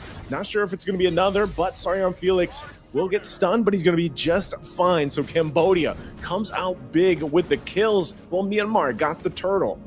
It started off so good with that steal, right? The puncture straight into the Thorn Rose, comboed in with the Retribution, but then Cambodia, the prolonged team fight of their composition definitely is better, at least at the start, because the Valentina can also steal the Primal Wrath, and that was the big concern when we saw the Iesf pick, right? I mean, the Valentina have so many ults to choose, and in this skirmish, Ruby DD wasn't really able to shred like Ra, your big daddy can, right?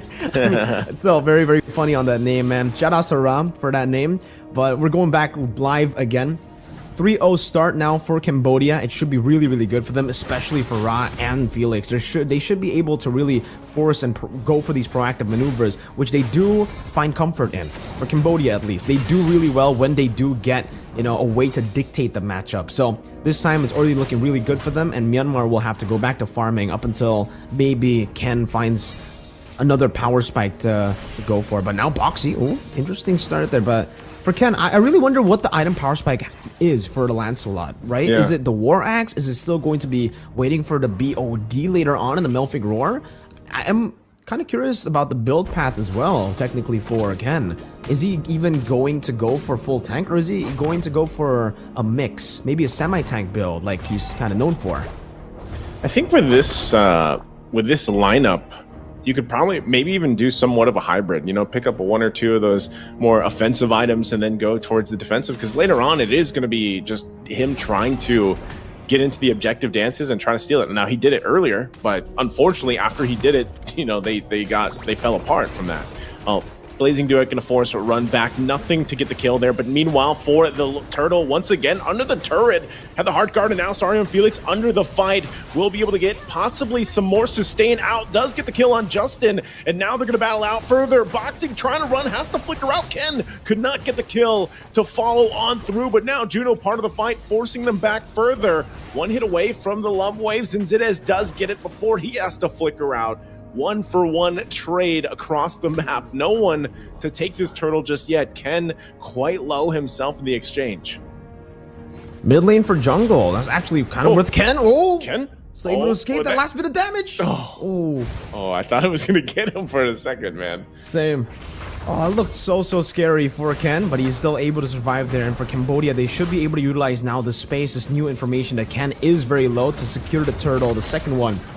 for free, and this will only just put them in a better spot. Their snowballing comp is already very, very scary to begin with. Now the fact that the Baksha will be ahead of the Lancelot in XP and in gold, or actually not maybe in gold. Gold maybe still is held by Ken because he was able to steal away that first turtle, but now Lucas in the enemy jungle, Ruby DD.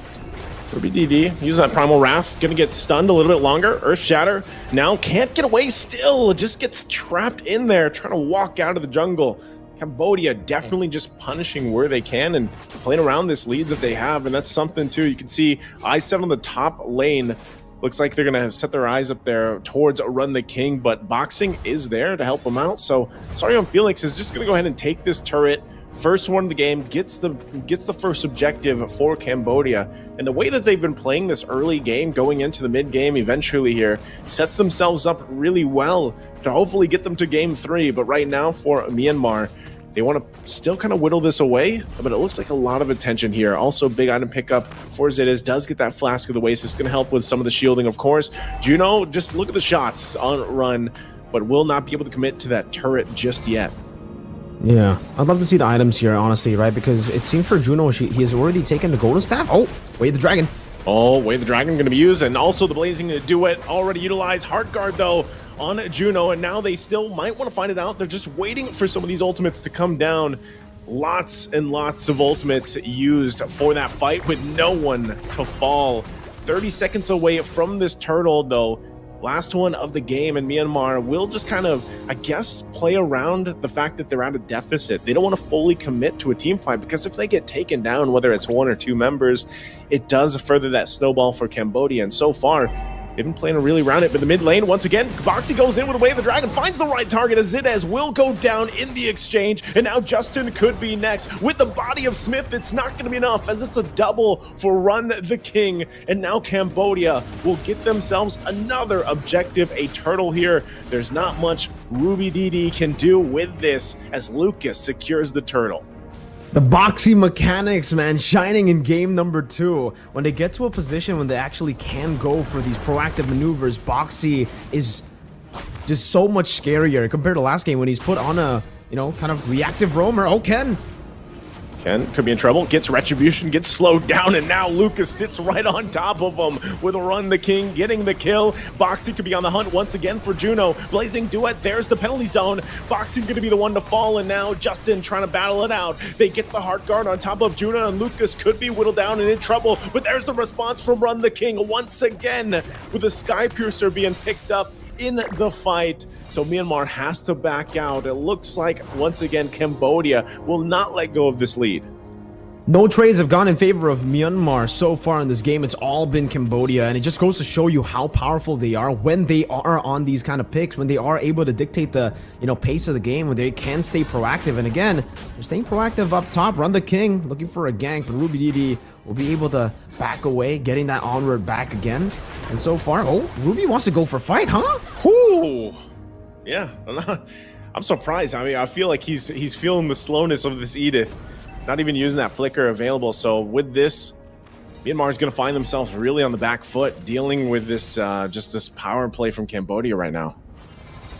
Slowly but surely, Cambodia will just utilize this build-up, right? They're really happy if Myanmar actually want to go and face them head-on in a team fight, and that's technically what Ruby DD did. I don't know what the plan was. Maybe he was expecting some of the members from some of the other members to rotate up top together so that he can get an onward and maybe look to re-engage with the Primal Wrath, but Ken's been busy in the bottom lane. He's actually constantly been split pushing, and he's keeping his level even with Lucas, despite Lucas getting the first 2 turtles, despite him getting so much farm as well in the early game.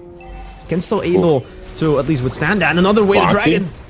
Again with the Way of the Dragon, gonna wait for that Primal Wrath. It does get popped, but he can't escape from Run the King, and now Juno on the run. Has the Heart Guard, goes in with Blazing Duet to force Sarium Felix back. Justin also in trouble. Run the King won't use the pounce, but they'll find the next kill as Ken drops the 2-for-1 trade. Cambodia, once again, will get the advantage for this next objective, the Lord Take.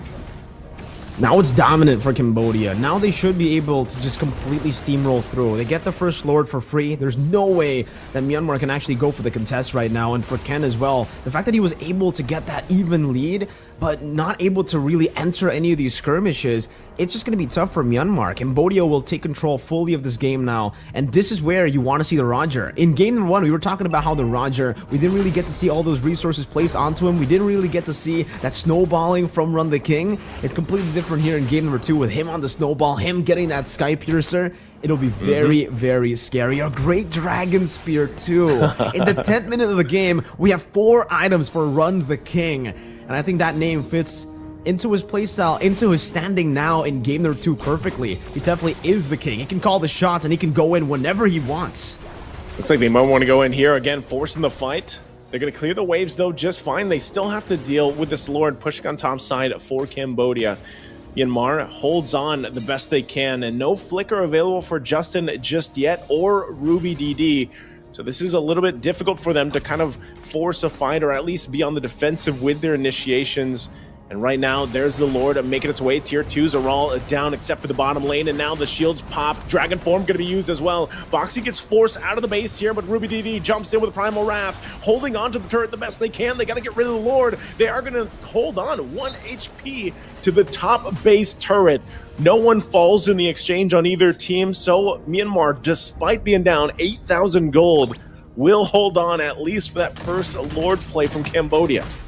It's still devastating though for Myanmar, because for Cambodia, the fact that they were almost able to take a base turret, and that being also the far lane base turret, means that it's such a crazy advantage that they have to play with. At this point, I think for the Roger at least, if they can find somehow an angle for him to go for just one more basic attack, they should be able to take that base turret down. Heck, I think even Boxy, if he actually rotates up top, uses the Shenpu into the turret and basic attacks it with the passive, he might get it. Boxy? Oh, just opening up the map a little bit. Not gonna go for the full skirmish just yet, controlling the enemy jungle, just like Myanmar did to them in game number 1, but it definitely seems a bit more disciplined. You're Boxy! Oh! Still not gonna be able to get the follow-up he was looking for with that Way of the Dragon, but they will pop the Black Dragon too. So, still, Cambodia, a lot of ultimates down for that exchange. It might look like Myanmar wants to possibly punish this. Hardguard being hovered over, can too. They want to force the fight in the mid lane. Goes in with a Thorn Rose, looking forward to the Phantom Execution setup. He's already used it. Trying to get away though, can't escape Ra. And now Sarion Felix will get locked down, has the immortality, switches that in. Zidez goes down in the exchange, 2 down for Myanmar, and Run, making Myanmar run for the hills, but it's just too much. Justin will get taken down as well. It's a triple for Run the King. Absolutely massive on the Roger at 9-0-2, and now Cambodia sets their eyes on the mid lane. They might not even the Lord here to finish the game. Jumps in, trying to buy some more time, but it's Ruby DD. Immortality going to be popped, and now the turret goes down. Run the King gets another kill, and that'll be Cambodia taking it to a game number 3. A dominant performance from Cambodia to turn the tides around to secure the equalizer, and now it's 1-1. We're finally seeing the full best of 3, the full series we've been waiting for, all the way from the African qualifiers still to the Asian qualifiers. We've yet to get a full series, and I'm glad to see it, man. I'm glad to see that Myanmar and Cambodia are the ones to push us to that full game, 3-game series. Because, man, we had a back-and-forth game in game number 1. We got a dominant showing from Cambodia in game number 2. What does game number 3 hold in store for us, right? I'm very, very interested to see what drafts they would go for as well, because technically for both the compositions, for both teams, actually, the teams who actually went for the Assassins, they ended up not really doing too well, right? It was Nolan for Lucas in game number 1, and game number 2 it was Ken with the Lancelot that really did not play. He actually played quite well, but unfortunately, maybe because with the Terizla and the Edith flex that they were looking for, they weren't able to fully utilize that to the way that they expected. And now we're going to be taking a look at the highlights for game number 2 to see and to take you through exactly what happened in that game. All the way from the start towards the later stage, I think it all starts here where Ken was able to go for that turtle steal, but unfortunately, they gave so many. It's not really about giving the ultimates, but it's more about that calculation not being perfect for Myanmar, right? You were actually nice to giving a lot of praise to Myanmar in game number 1 as to how they were able to calculate with a lot of these crazy team fights. They were able to win just with like a 1 HP, very low HP bars. But I think for Ken, there was a lot of misplays as well. A lot of times he used the puncture and wasn't able to get the reset on it, because it was Cambodia who was able to dodge away from it. And that's why the Valentina is just so good. With the technically everyone in their composition is great against the assassin, right? Even the Cho, not in a way that you can actually burst the assassin. In the later stage, especially when you're snowballing, that definitely is the case. But in the early game, the fact that you can actually dash, get yourself displaced so that the Lancelot will find it hard to even land a puncture makes it so easy for the rest of the team to follow up and punish the Lancelot with no puncture. And Run the King, completely different to game number 1. We were criticizing that at least for Cambodia, the game plan was there, but they didn't follow through it in game number 1. But in game number 2, it was completely different. They were able to get Run the King ahead so early on by placing him into the high action lane and in the bottom lane. So very early swap for Run the King, and that played in so well. And this in the 8th minute is where you get to see why giving the Valentina so many ults to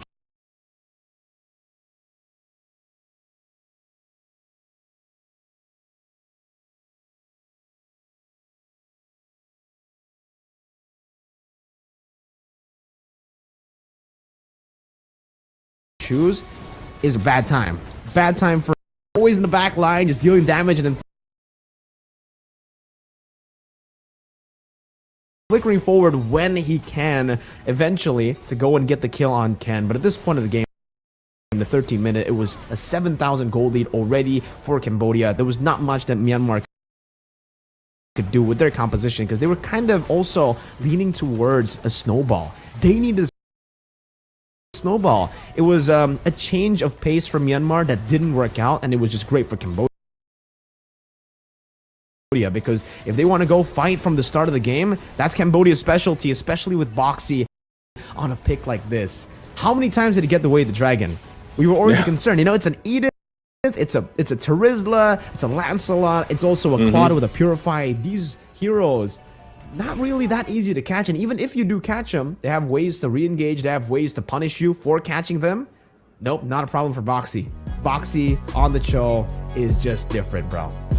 Hits diff, you know, and Kicks I diff. think like a part of it too. You look at the line, you look at the highlights there, and it was what we said kind of needed to change from game 1, and that was a big part of that was let Lucas have a little bit of a better time on the jungle, and maybe that was simply just letting him have that Baksha pick and being able to be a little more tanky, you know, and that's why I said too, even the yesterday and the days before, I was like, you know, this new patch and everything doesn't mean that the tank meta is dead or anything like that. I think there's just an adjustment period that is going to happen here because you know, like you said, man, there's 2 assassin picks now that really haven't worked out on the losing team, and it's just part of this lineup that we saw here was really a combination of just Cambodia really making use of, Boxy, the fact that he was able to find so many setups with the Way of the Dragon. And sometimes it wasn't even that, like he wasn't even committing the Way of the Dragon. Like sometimes it was just him kind of baiting things out with the Shinpo, you know, like setting things up that way and getting the minor knockups there and letting that roll there. And then it was a very similar thing. Run the King finally got to have that game on this Roger after the game 1 where he was just shining, especially, you know, that Warcry emblem, guys, like that's 8% extra damage after you use the 3 abilities or auto attacks, I believe it is. I think it's even basic attacks. It procs that 8% damage, and you're seeing that really come to place. And now we've seen a couple different things too, where either that Sky Piercer is picked up early on, which this time Run the King didn't do that. He picked it up later. I think it was like his 3rd or 4th item. And so he was already snowballing pretty heavily based on that early game that he had. And then he became a huge threat. And this time around, with the lineup that they were playing against up, Run the King had a better time being able to initiate or use the Lycan Pounce into a fight because of the fact that what they had with the Yu Zhang even. I mean, Yu Zhang from Sorry I'm Felix, this was a solid choice, classic matchup that we constantly see, you know, the Terizla and Yu Zhang, and I just feel like there was way more impact to this game from the Yu Zhang in comparison to the Terizla. Like, we didn't see too many, you know, crazy penalty zones from Justin, and maybe this is partly because what they drafted and where they went with the roles. Again, we didn't think 100% it would be Justin playing the Terizla in the mid lane. Yeah.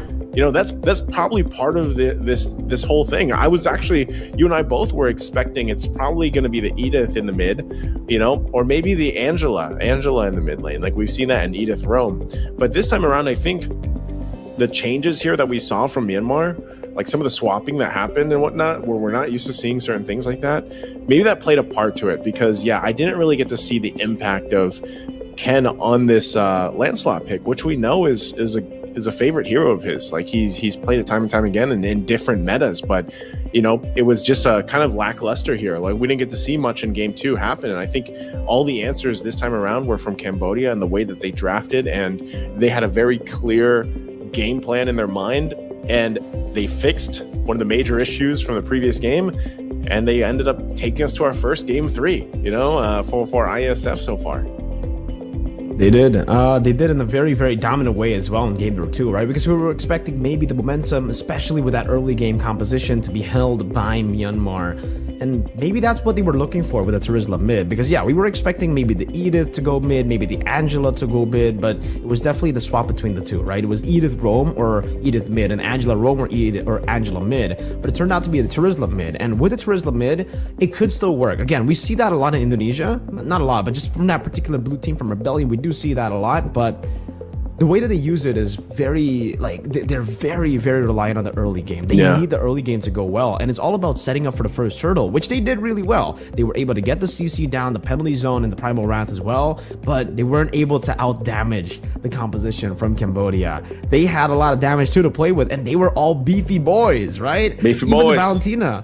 You deal so much damage to the Valentina, but the fact that Ra, your big daddy, right? Your beefy big daddy. boy, was able to steal the Primal Wrath and be the beefy boy, because Valentina is actually squishy. I think Ken would have been able to deal with the Valentina, at least in that turtle fight, if there was no Primal Wrath to be stolen. The fact that the Primal Wrath is always there to be stolen, especially in the early fights, that's a big ultimate that you cannot give Valentina unless you have a way to CC the Valentina, lock her down, but in that game, definitely was not there, right? The penalty zone was used just to initiate, and that's it. That's technically what you get in the early game. You get some base damage, I guess, from the swings of the hammer. The impact. The impact was definitely not as big, because in comparison if they to the really far wanted side. the Terizla mid, they could have gone for I'm thinking about the other choices they could have gone for. I think the Lilia would have been an okay choice actually to go for, right? You don't give a big ultimate over towards the Valentina, and you put the Lilia in the mid lane, kind of the same scenario where you will get mid control and then you will rotate a bit faster. So there are ways other than the Terizla mid to actually snowball, and I think they tunnel vision for the mid lane, getting the Terizla at the end of that draft. That's why they picked up the Edith, kind of panicking. What's Ruby Didi gonna play, man? And they ultimately kind of the draft definitely fell flat. Yeah, I was gonna say, I wish we could hear what the comms were like in going through that draft, because that was very different than what we're used to seeing. So as we wait for game 3 draft to happen, I'm wondering if they go back to just normal setting, their roles and the picks that we see here, because I think the same thing. There was a lot of things that could have worked differently instead of the Terizla mid, and I think that's why you and I both were just kind of naturally thinking, all right, maybe this is just an Angela mid, and Angela mid works. We've seen, I would say that naturally people would rather see Angela as a roam, not a mid, traditionally, but either way it works, and it was a curveball maybe that they were trying to play around with, having that flexibility and being like, yep, here's a Terizla, he's going mid lane. But you're right, once that penalty zone was used, then it falls off a lot, because then your magic damage, really, all you have for magic damage, if you think about it, aside from Angela, and I don't really want to count that, is Primal Wrath. Once you use the Primal Wrath, there's your magic damage, and then it kind of, again, because of this lineup, the way that they utilized it, it wasn't enough to go toe to toe. And we're talking about Valentina. Valentina is one of those heroes in the mid lane that is typically at the top of the damage meter throughout the games because of the way that she works. And then, like you said, she gets that, if she takes the Primal Wrath, then she does even more damage. So I think we're almost ready for the draft. I know we still saw some graphics here.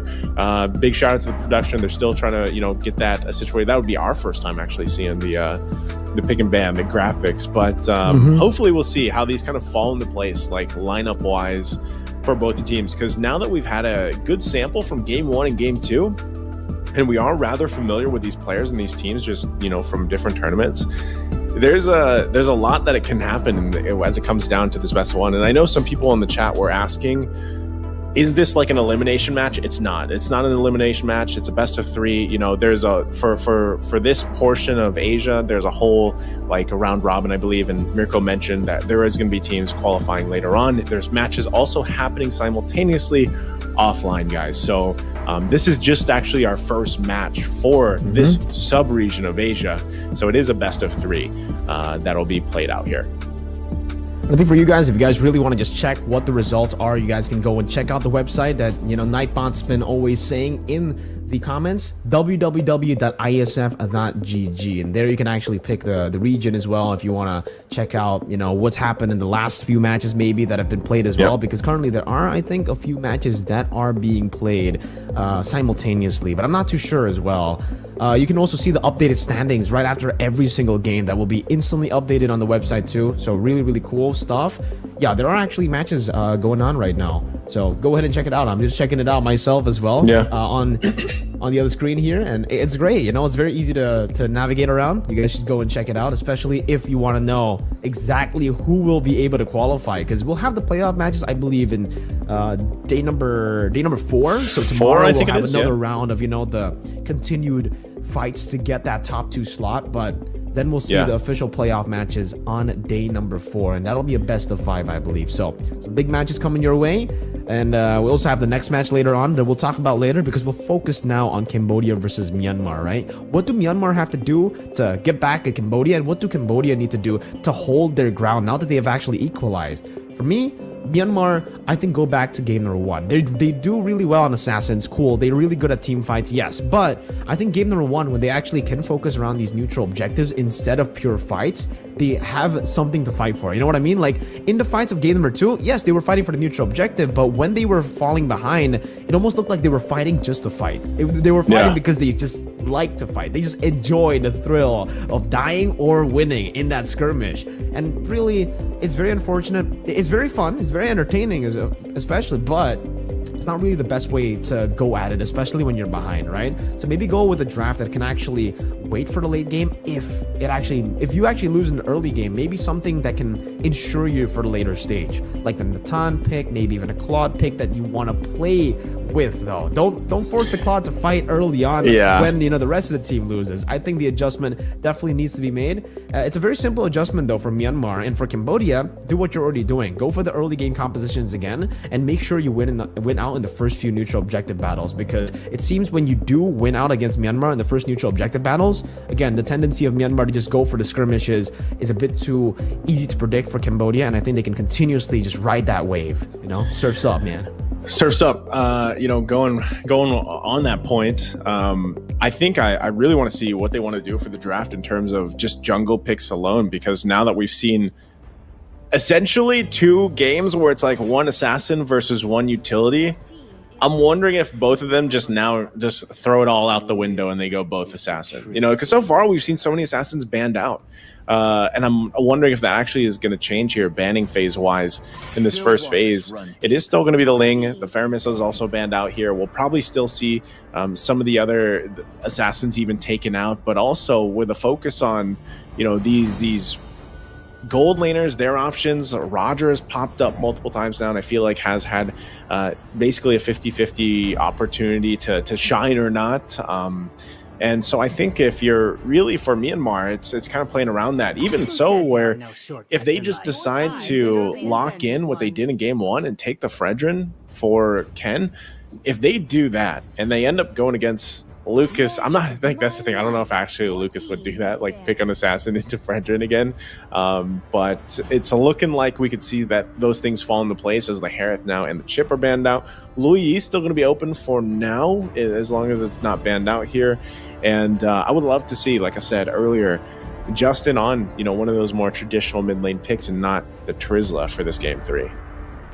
Yeah, I would love to see also just the Fredrin be left open for blue side at least, right? But that's something that they're definitely going to have to play with now at this point, because even for Cambodia, they're really just trying to read out what, you know, Myanmar want to ban out first, right? So if Myanmar actually let go of the Fredrin, they might not ban the Luoyi. They might actually go for a swap. So if you get the Fredge and we get the Luoyi, we trade that, we get the creativity that we can utilize to even further our early game lead. And that's what we're seeing here. The Angela ban. So not the Fredgen, not the Luoyi.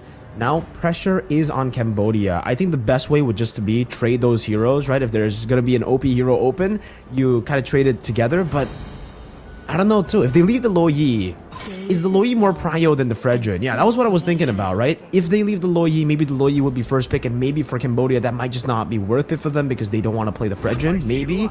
But because the Luoyi will be banned out, I was expecting a Fredgen, but they actually go and steal away the Roger. Again, really good flex, really good deny pick away from Cambodia now. And now for Myanmar, they can utilize this into the second phase even to flex it out in gold or jungle. Interesting. Okay, yeah, I knew the Roger would probably be up for contention because we've seen it throughout the series now, game 1 and game 2. But it looks like, yeah, Myanmar wants to grab that. And that's the thing, we actually don't know if it is going to go in the gold lane or if it's, you know, the choice for Ken to play with, because it could be flexed there as well and saved as a, you know, later choice. How we saw them change things in the previous game. So that with that information, Cambodia, they can kind of build around this. It looks like they're going to be the ones to lock in the Fredren and the Yuzhong pick. Both obviously solid choices. This allows Lucas to do what he did in game 2 and just kind of focus on some of these objective taking and provide goods, CC with the taunts and everything else. Appraiser's Wrath is great. And then you have, once again, a really good, what I would say, performance from Sariam Felix on the Yuzhong.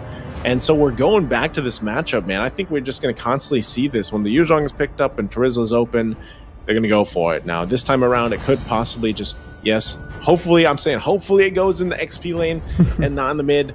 We'll see exactly where they want to fall into place with that. But I think still, this is the decision for them, is like, for Myanmar, do they want to put this Roger possibly in the jungle against a Fredren?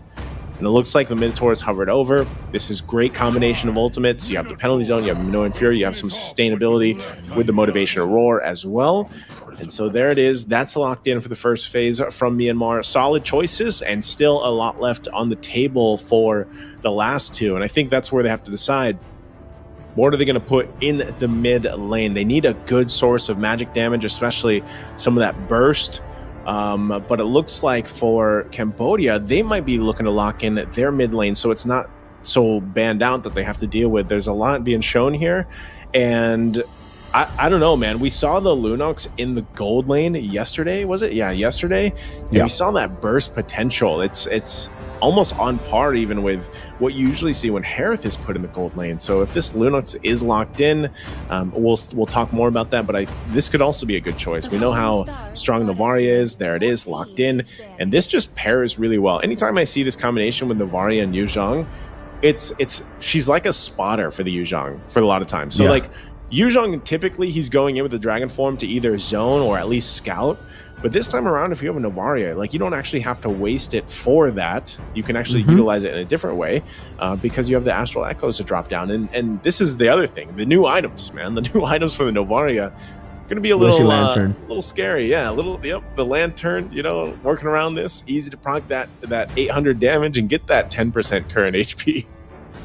Yeah, that would be great, right? The fact that you can actually scout, but I'm also thinking about the possibilities that the Yuzhong can utilize the enhanced hitbox to get the Petrify down onto more people, right? The fact that you can actually zone is already great. You can open up the map with the Novaria, very, very good. But that additional hitbox enhancement just gives so much value to everyone else on the team. Even the Fredren, now you can actually get the knock-up and the taunt maybe to members more reliably, right? And the Yuzhong, like I said, the Petrify Furious Dive combo, it's already so annoying to deal with.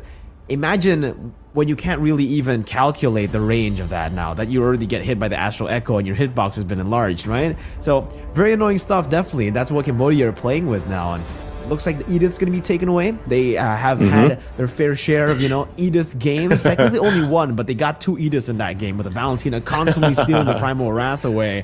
But also some respect given over to Justin with that Farsa ban. At this point, they might actually also just take the... I'm thinking about some different heroes, but do they want to take the Valentina away? Technically, no crazy like Minotaur or penalty zone ultimates, but still, I guess the Astral Echo, if you know, Myanmar have a way to match that Astral Echo, it would just be really, really scary. So they do decide to go for the Valentina ban in the end. And now for the final ban coming in from Myanmar, it's got to be the respect towards Boxy, the guy who plays so well. His name is Boxing, but Cho doesn't really box, does he, right? It's more of a kicker. Maybe he shadow boxes. Maybe he does. But for Boxy, I really hope he gets a flashy hero. I really hope, all right. So they go for the carry pick first, and then they try to set up for Boxy. I think this is a good idea. Knowing how good Boxy is in game number 2 on the flashy pick, and how different it was for him in game number 1 on a reactive pick, you definitely don't want to see this guy on a reactive pick.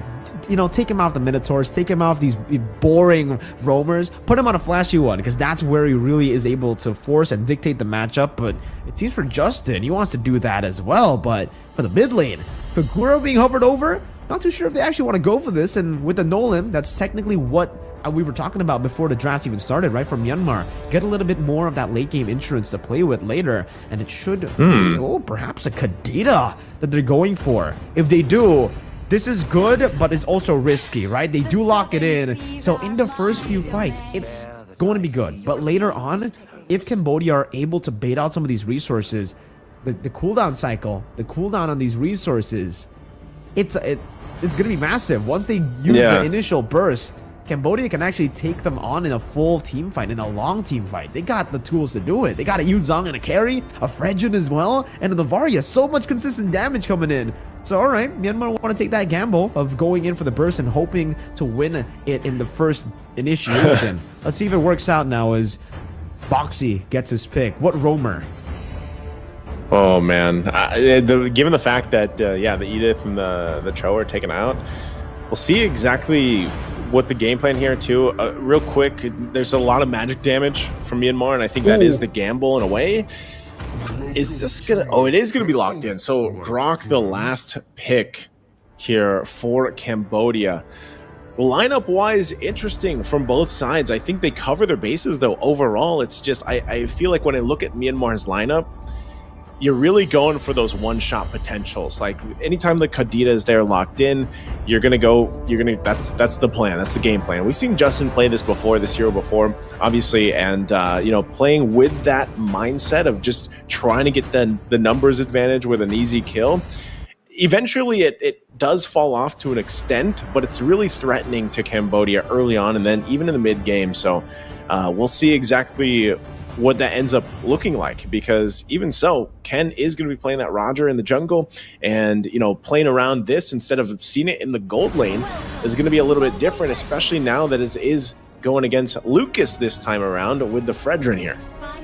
All right, let's get into game number 3, ladies and gentlemen. Will Cambodia utilize the momentum of that equalizer in game number 2, or will Myanmar pull off another comeback, this time in game number 3? Who will take this full 3-game series over? Will it be Myanmar or Cambodia? It's your time to spam the live chat with your predictions. Will it be Myanmar? Will it be Cambodia? As we get to see both Lucas and Ken in the jungle, and Boxy already very early on trying to force out that retry, and he should be able to do so, because you can see from Ken at least, no retribution available, but he's already very low. Whoa! Oh, well, that's a great start for Ken. Gets the first blood already. I'm not sure, it's boxing probably didn't have to commit that much to it, but he ends up dying in anyway. So, this is the difficult situation to be in. If the Roger gets a momentum in either, whether that's the jungle, whether that's in the gold lane Roger, it is kind of tough to deal with. So right now it looks like boxing's just gonna go ahead, and at least to get vision over here, make it still hard for Ken to deal with. He's gonna take that front side. Lucas also walks up in there now. Justin gets the front of the damage. It looks like who did get the purple? Lucas is going to be the one to fall. Ken got the purple buff, and now boxing in trouble once again. Has to flicker out. Should be fine unless he gets chased down. But this is going to allow Ken to go ahead and continue to get resources on the map. And with that, now Myanmar finds themselves 2 kills up. Oh man, Cambodia with a very early invade, right? And both the invades really failed for Cambodia. They gotta respect the Roger is actually a really good jungler, man. Even with the Impure Rage, right? You get so much more sustain in that jungle, and they're actually gonna go for another engage. And it does seem like, I don't know if Ken actually picked that up, but If he did, then yeah, Lucas will not be level 4, and this is a big problem coming into the first turtle, where Ruby, DD, and Justin are already very close to that level 4. They're gonna have a massive power spike, and even Zide in the mid lane, he should be able to clear up the whole wave and get level 4. So Lucas struggling here. If he doesn't get this goal XP crab, okay, he does. Yeah. Oh, Ken also taking a lot of damage himself. Oh, Lucas just swoops on in, gets the turtle, and now Ken's gonna be in trouble. Sorry, Felix will pick up the kill. Zidez in trouble, trying to get to the mid lane. Will flicker out, gets a shot though. Oh, Boxing. Is Boxing gonna go for it? Throws up the Guardian's Berry, stall out the recall a little bit longer. But Cambodia finally fighting back in the exchange, and well, that whole thing will actually give them this at least equal now in the gold and a little bit of a lead to work around with.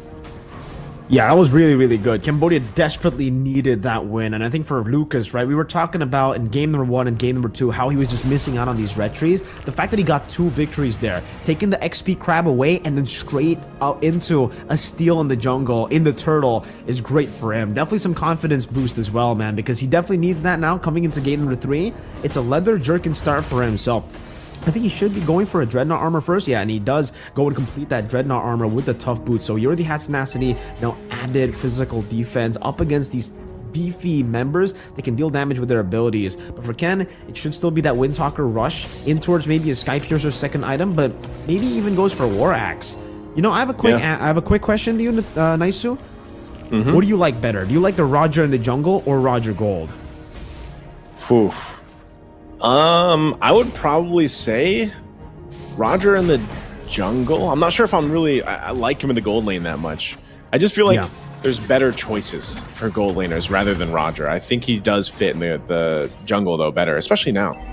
I gotta agree. That's my answer as well. I love the jungle Roger more than the gold lane. I love it more than the gold lane, and it's because firstly you have a safe way to go and clear, right? But more importantly, you're actually very active in the start of the game, and that's really the important part for the Roger. How you get the snowball early on. Meanwhile, in the gold lane, we're seeing a lot more of these, you know, kind of weak side picks. Just scale up later on, maybe even the Claw, the carries, and then the Tons that we're seeing now. And there's another fight up top, it seems.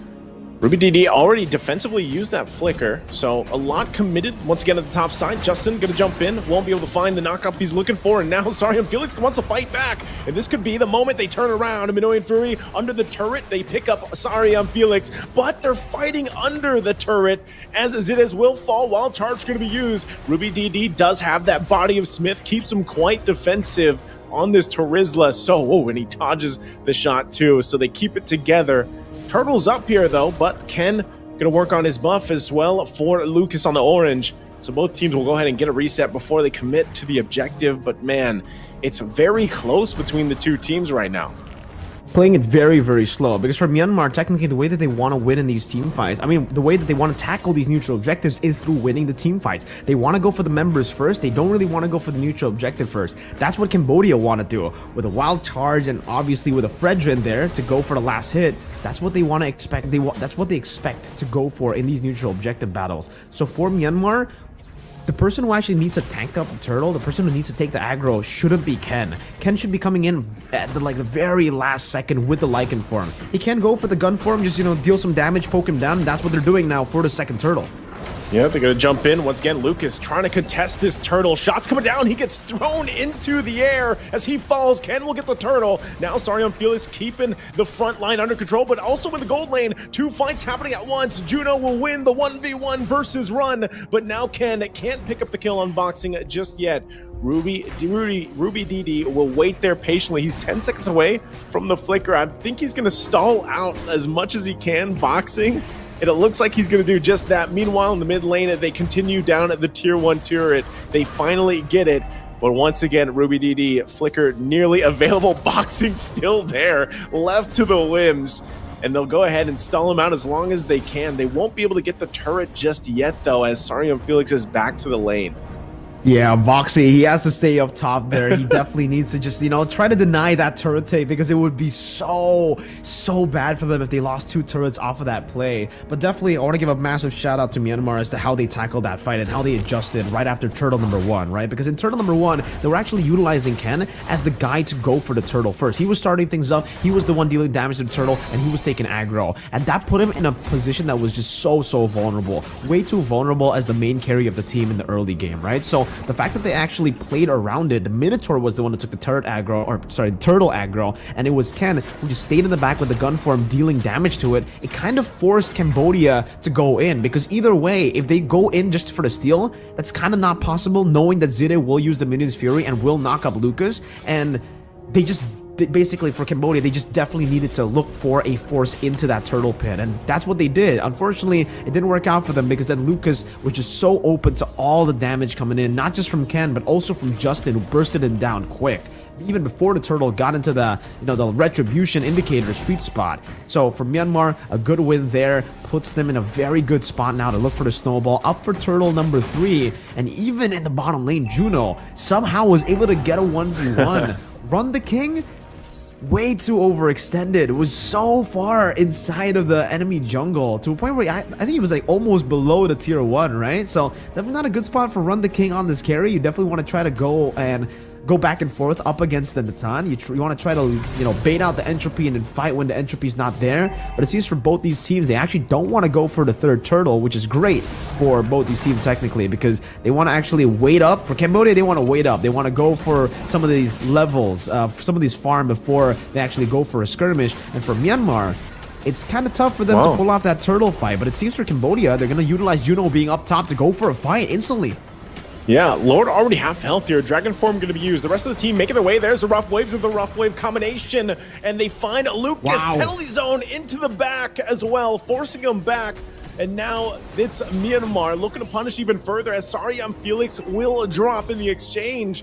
So it looked like Cambodia was confident in taking the Lord, but look what happened. It was a disaster. Myanmar swings down, it gets the Lord and gets some kills, all just for their roams it is.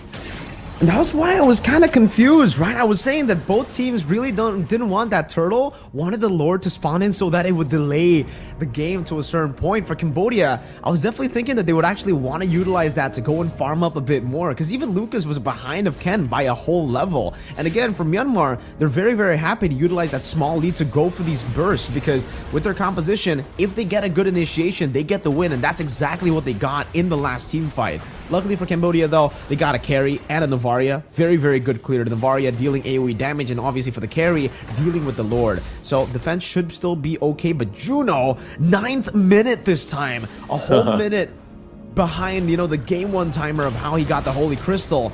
And now Myanmar can actually start dictating the pace, can start going for these big team fights to force some neutral objectives, or to force some structures even. They'll be able to take a tier 2 up top as well, 2 of the side lane tier 2s. So still some good stuff from Myanmar, as that's also Ken completing the endless battle. For the carry, as expected, this is why I really thought for the burst! Oh, the burst is just too much boxing. Juno, as you were just talking about it, now they'll find a triple from Saryam Felix. Breath of the Ocean knocks up Lucas. Lucas will get a kill before he goes down. A maniac for Juno. Online for this Natan, and already 10 minutes in, Myanmar just comes out with a decisive team fight. Man, were you just talking about Juno and landing that Holy Crystal, and then he goes and gets a maniac, Mirko. 9th minute Natan Holy Crystal should be kind of illegal, right? The normal timer is 11 to 12, but you can see the damage there. Run the King got ran down by Juno on the Natan. And then next is Felix, the guy who should be tanky. He picks up a radiant armor right as he dies as well. So he was already on that. He already had some magical defense, and yet you were still shredded down. That's the power of the Holy Crystal at the 9th minute of the game, man. That's why I was so surprised with it being completed so early, because you usually get that at the 11th minute, at the 12th minute. That's usually the time that you get it.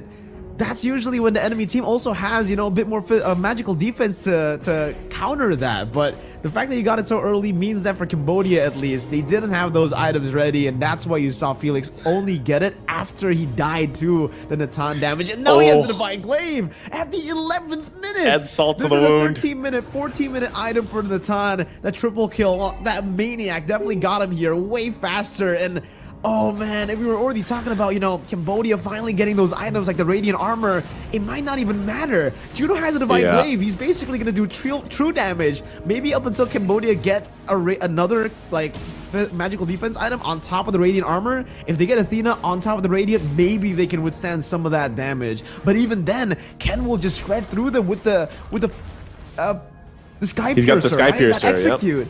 And now Lucas, how is he going to get in here? Oh, Ken, actually, you can see how much the Lord hurts with that change. Now they're going to be in trouble.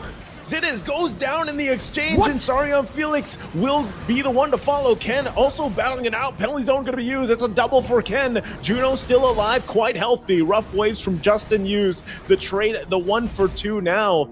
Ken is still up, but I don't even think Myanmar wants to commit to this. They're still respecting the fact that the Lord does hurt Ken quite a bit, and they could lose this possibly, as Lucas on this Fredrin will be fine to tank most of it better than Ken can. But they go ahead and get ready for the reset. Zidiz will be up in a couple seconds, and meanwhile for Cambodia as well, and they'll go ahead and converge back to this Lord fight as they get situated in.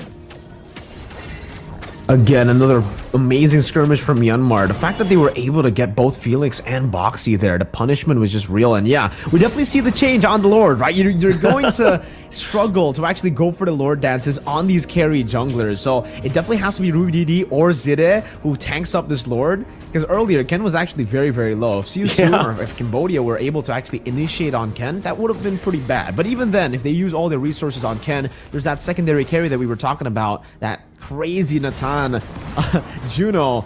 This man, it seems like on the Natan, he's just so much more comfortable, right? Because we got to see him on a different pick in game number 2, and it was different. His Claude is just not as Natan. His Natan is something special, really, man. From his farming, from the way that he enters these team fights, to the way he kites as well. And even in the mid lane, oh my goodness, almost bursting down the frontliner. No Felix. Myanmar might just look to go for this.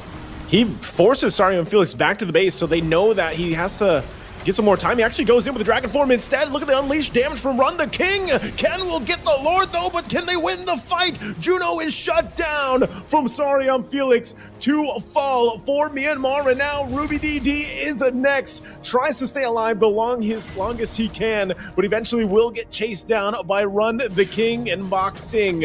But Myanmar, man, did that fight not go in their favor, as Cambodia comes back into the 14 minutes of the game, but they still have the Lord to deal with. Myanmar, the game could be slipping in slowly out of their hands. You saw the team fight. You saw how much damage Run the King now has on this carry pick. They'll quickly work through the Lord and probably get some more turrets in their favor. And it seems the combo is still a bit too deadly, right? Despite Myanmar being at a massive, like, with holding a massive gold lead, they still were actually punished heavily by the Astral Echo and the Black Dragon form that we were talking about in the drafts. The fact that the hitbox enlarges so by quite a bit, the Felix can actually just jump in, and we actually get to see the damage dealt in that skirmish. And it was both, Felix and Run the King doing a significant amount of damage, but mainly it was Ra.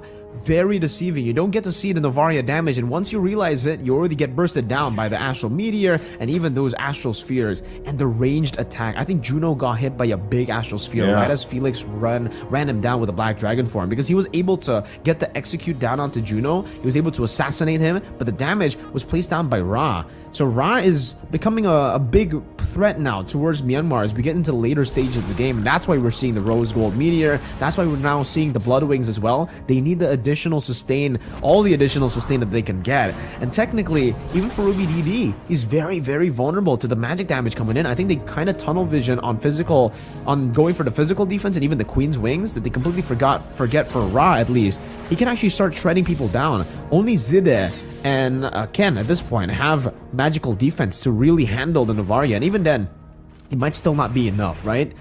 Because the Divine Glaive is already built up by Ra, and I think he's on the way to a last item, Holy Crystal. If he does get that last item, Holy Crystal, That's going to be some crazy bursts that he gets to play with. And for Myanmar, they got to start to cycle through very disciplinedly. They need to start to look for angles to take him down in the back, because if he continues to shoot these spheres and Myanmar go in a fight with low HP or even half HP, it'll just give the rest of the team, Run the King, Felix, Lucas, Boxing, so many more ways to enter in these team fights and to punish Myanmar. Yeah, this is where you start to also see at this point in the game, as we approach, that late game and everything, and we're here. And the positioning is crucial for both of the teams here, actually, for this. And like you said, I think one of the big components for Cambodia to work around is just the amount of damage that comes from Ra, like on this Novaria, and the vision that it provides that we talked about so much in the draft. So with that, Myanmar is actually just going to go ahead and start blazing on this Lord. And look at the damage from Boxing.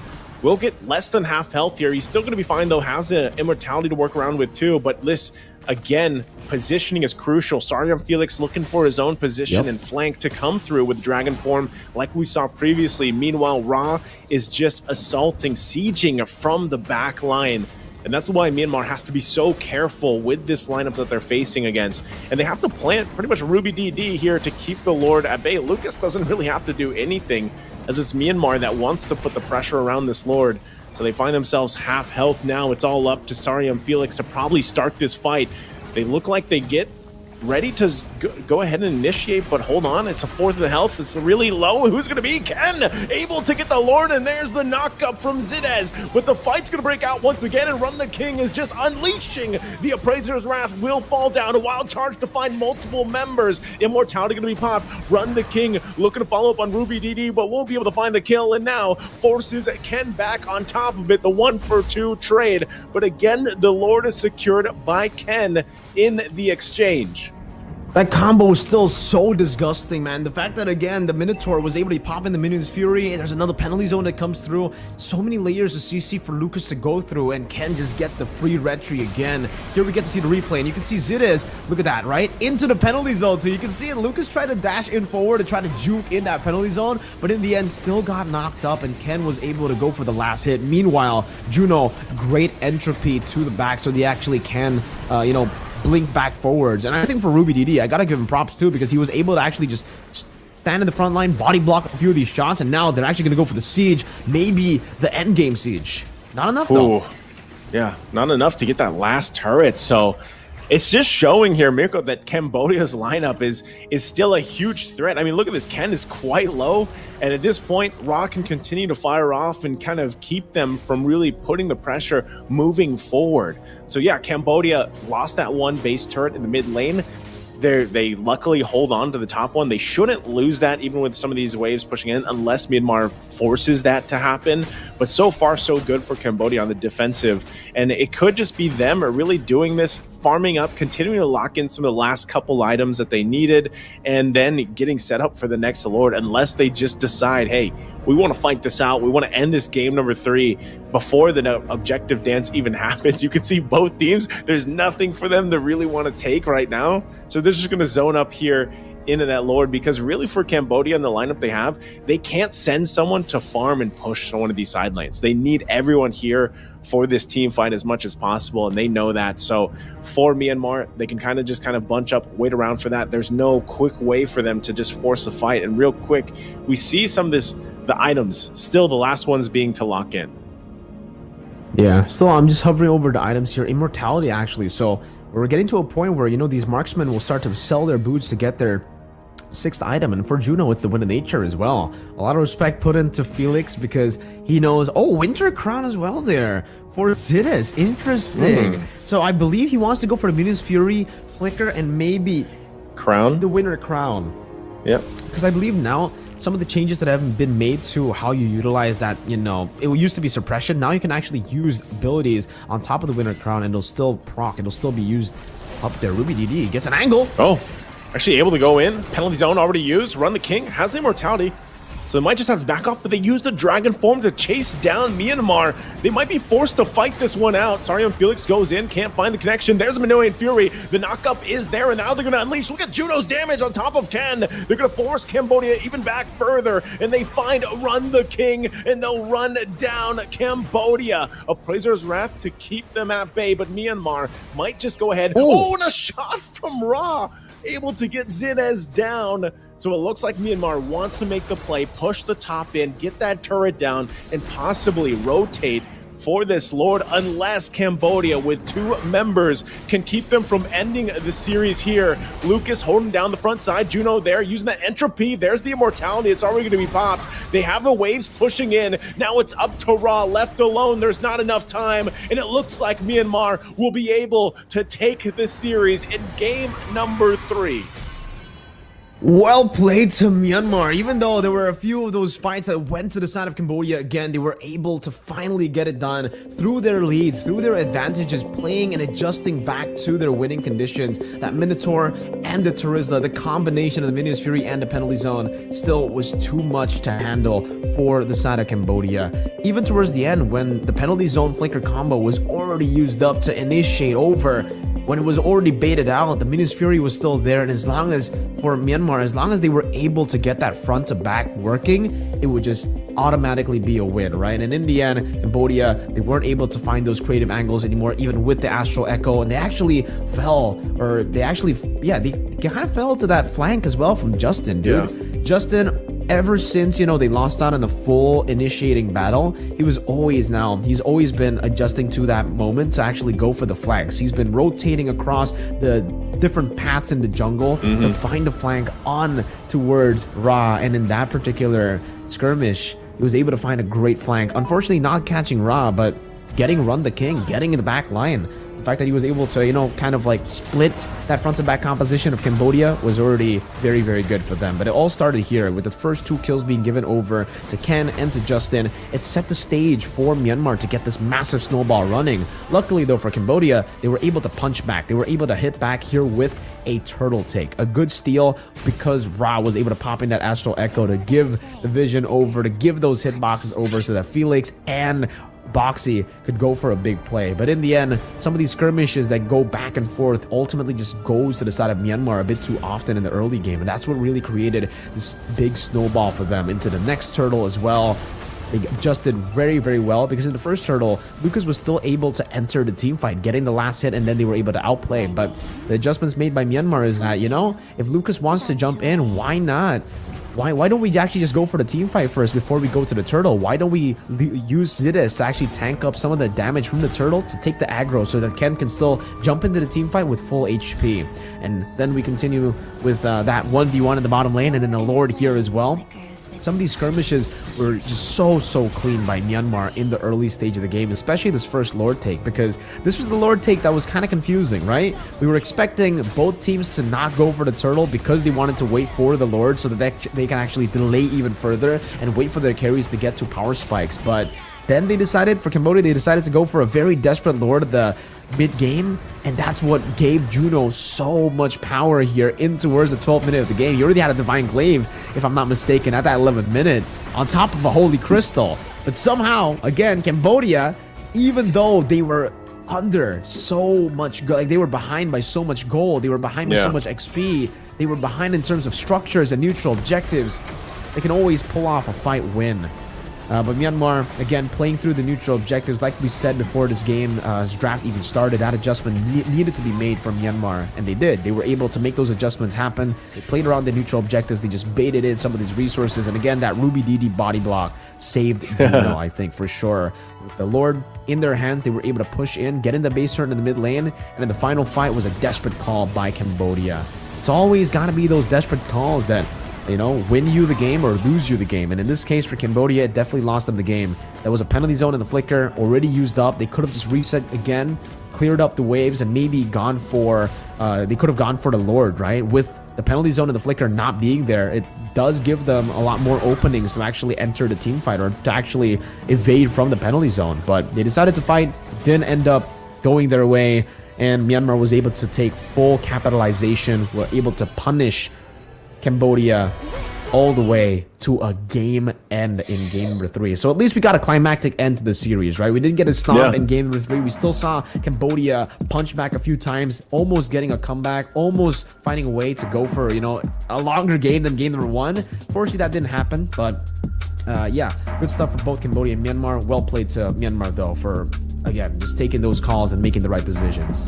Yeah, I'm glad we got the 3 games, man. And I feel like we expected this from these two teams. So like we expected if there was going to be a game 3, it was going to be these two, and it was a show. And I feel like even at the end there, still looking at the highlights, like I wonder what if the game would have ended if they, again, you were able to survive on the carry, but then you forced the fight with the dragon form. Like what if they didn't end up forcing a fight here? So, you know, again, congratulations though to Myanmar. They really held it together with this lineup that they had, and it's just looking at I did take a quick look at the results because we'll get a chance to talk to Myanmar here in just a second. But so I think Myanmar they got the 3 points from winning the series.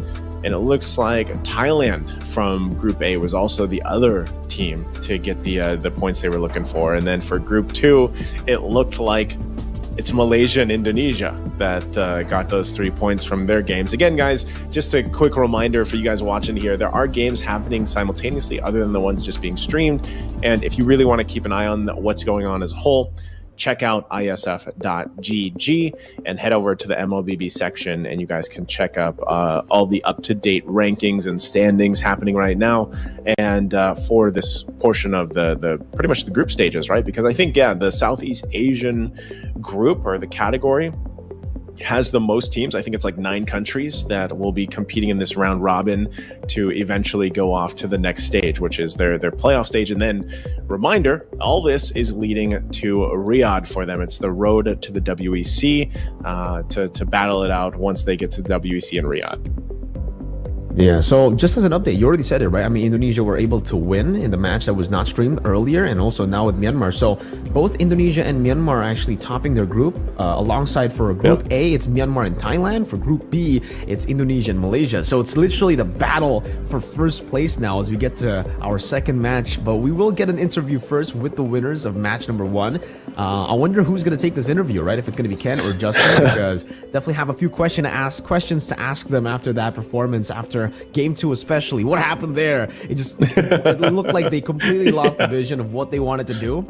Definitely want to get those answers, you know. And you were asking about maybe some of the comms that was happening in the draft. I'd love to see that answered as well by some of the members here from Team Myanmar, because that game 2, all the way from the draft towards the game, it just definitely seemed like, you know, either they were tunnel visioning in the draft and the game, or there was some miscommunication, some big ones in the draft and in the game, or maybe they just made mistakes, right? Maybe it wasn't planned. Maybe they have practiced this composition before. Maybe in game number 2 they just made too many blunders that ultimately did not end up with a good game for them. It was a stomp by Cambodia.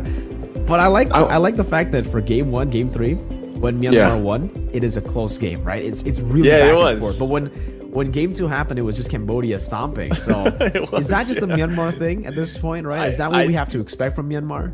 That's them cooking, bro. Like maybe that's like let them get there, you know. But I think either way, when you look at it, like that is a question that I would really love to hear about. Game number 2's draft, and I'll go back to saying though, like I could still see it working in theory and everything that they had, and I think this is also just to say like, we're in a refreshing position for the meta.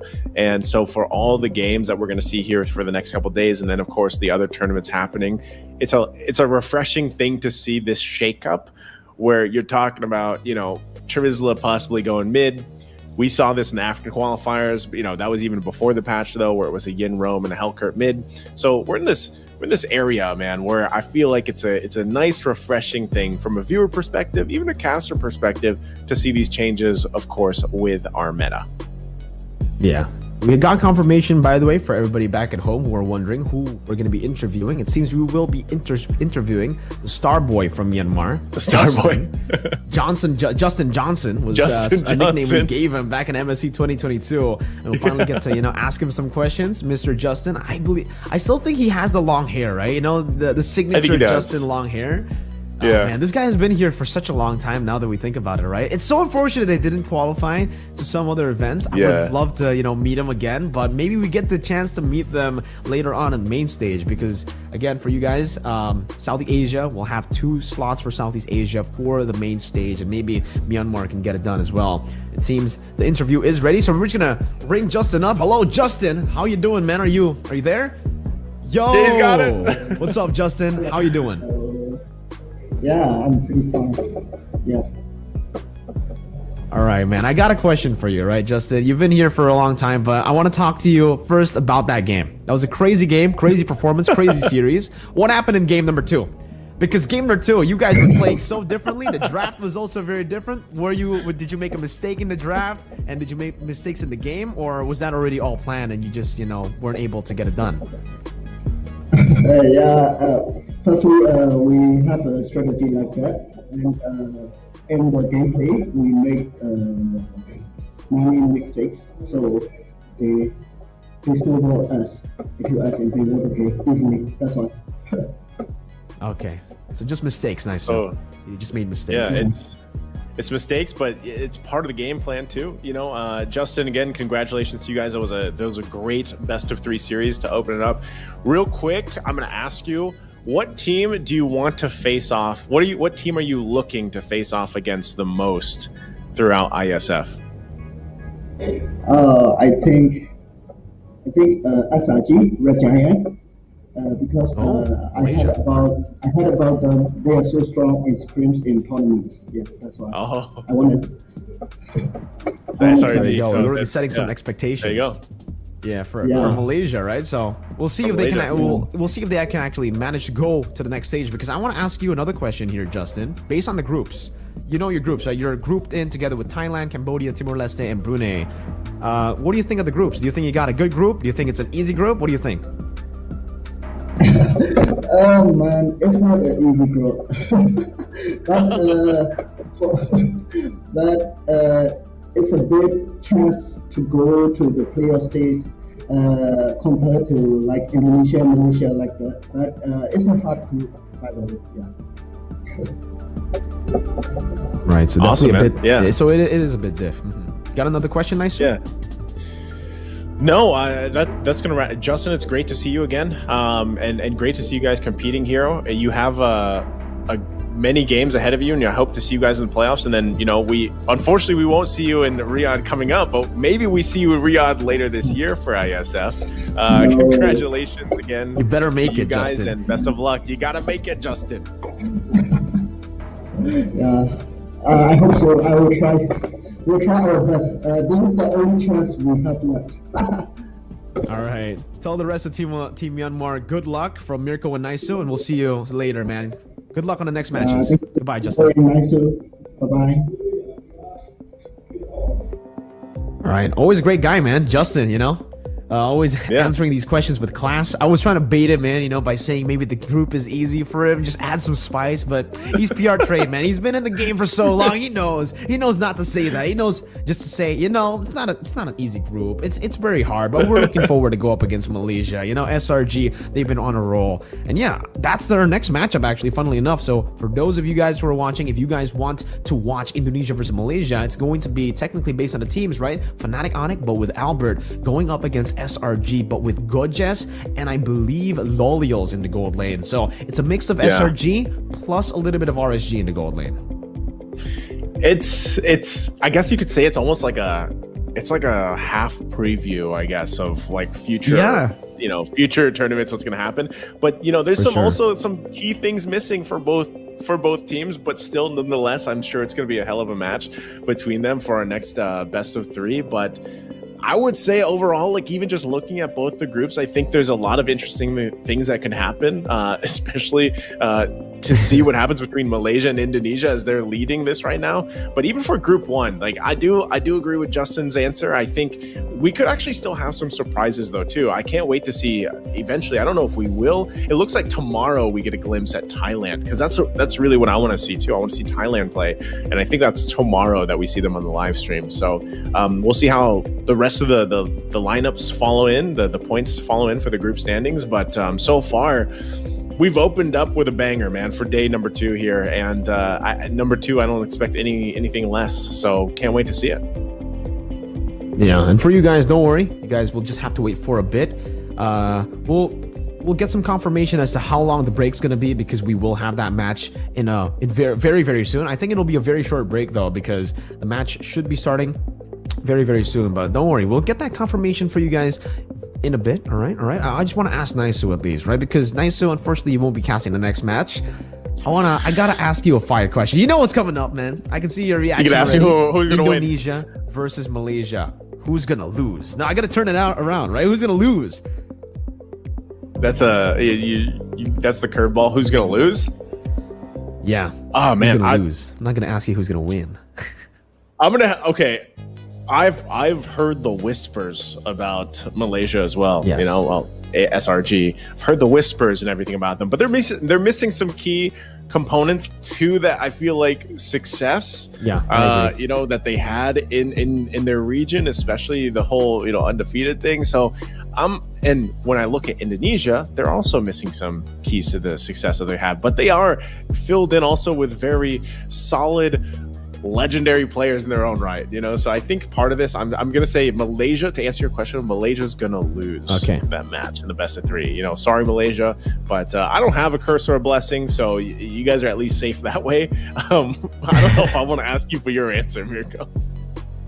Oh man, I don't know if I want to answer your question, right? Even if you ask the question, I don't know if I want to answer. I just want to play it safe, right? Because these two teams, they've actually met in the groups of both. So Iesf right now for the Asian qualifiers, and they're also going to meet up later in the group stage of the Esports World Cup MSC coming up very, very soon as well. So very interesting stuff. It almost seems like they were just made to meet each other, right? It's bound to happen, man. I'm really excited for this match. Here's my question. Okay, I won't ask you that. I'll ask you this. Okay. Is their play style so far from what you've seen? I know we both have watched even Malaysia play quite a bit in their recent league. And so I'm going to ask you, do you think they have a very distinctive play style difference? Or are they more so, similar with each other? In a way, they're kind of similar, right? Because both of them want to utilize assassins in the jungle. Both of them have very, very good assassin junglers. But I think for the most part, the main difference has got to be, I don't know, they play really similarly to each other, really. It's just like a different region. It almost seems like the same team, but a different region. So I want to see how they actually face off against one another. That's why I guess we'll get to see the difference in level in this game. Hopefully, we get to see if Malaysia will be able to carry on that hype later on, or if Indonesia will get the job done. But it seems we will be heading to a very short break, only 15 minutes to get into Indonesia versus Malaysia. It's been Mirko and Naisu. We'll see you in a bit.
Ladies and gentlemen, welcome back to the Asian Regional Qualifiers for IESF WEC 24 Riyadh. Me and Rashi out of nowhere, back with Mirko. Hopefully, nice to be with yourself. Small break, had a banger of a match.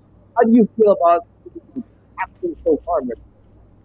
I feel very great, man. I feel good as usual, man. Every single time people ask me how I feel about these matches, I just gotta say great, because especially this time, you know, we got our first full best of 3. We've been waiting for this moment ever since even the African regional qualifiers, and in the African regional qualifiers, everything went in to a full sweep, even until the very end. Luckily, we finally get, you know, that full best of 3, and what better of a match than the previous match, Cambodia versus Myanmar, to take us all the way to 3 games. Some close games, some crazy tactics being shown as well, some crazy drafts as well, and man, I'm very excited to watch and to cast for the next match, Indonesia versus Malaysia, because Indonesia-Malaysia, this is personally my highlight match of the day. Oh, fun stuff, man. I mean, for us personally, there's stakes as well, you know, so we're gonna stay professional, of course, always. But there's some stakes here, man. We have a lot on the line here, and we're expecting the best out of the best in our own region, actually. So we'll have to see, especially with the changes. A lot of people have said that if you're already on top, it's hard to kind of be as adaptive. Usually you want to be a bit more consistent when you're on top. So we'll have to see that for Indonesia right now. Can they have that adaptability with the changes, massive changes when it comes to items and the quote-unquote meta as well?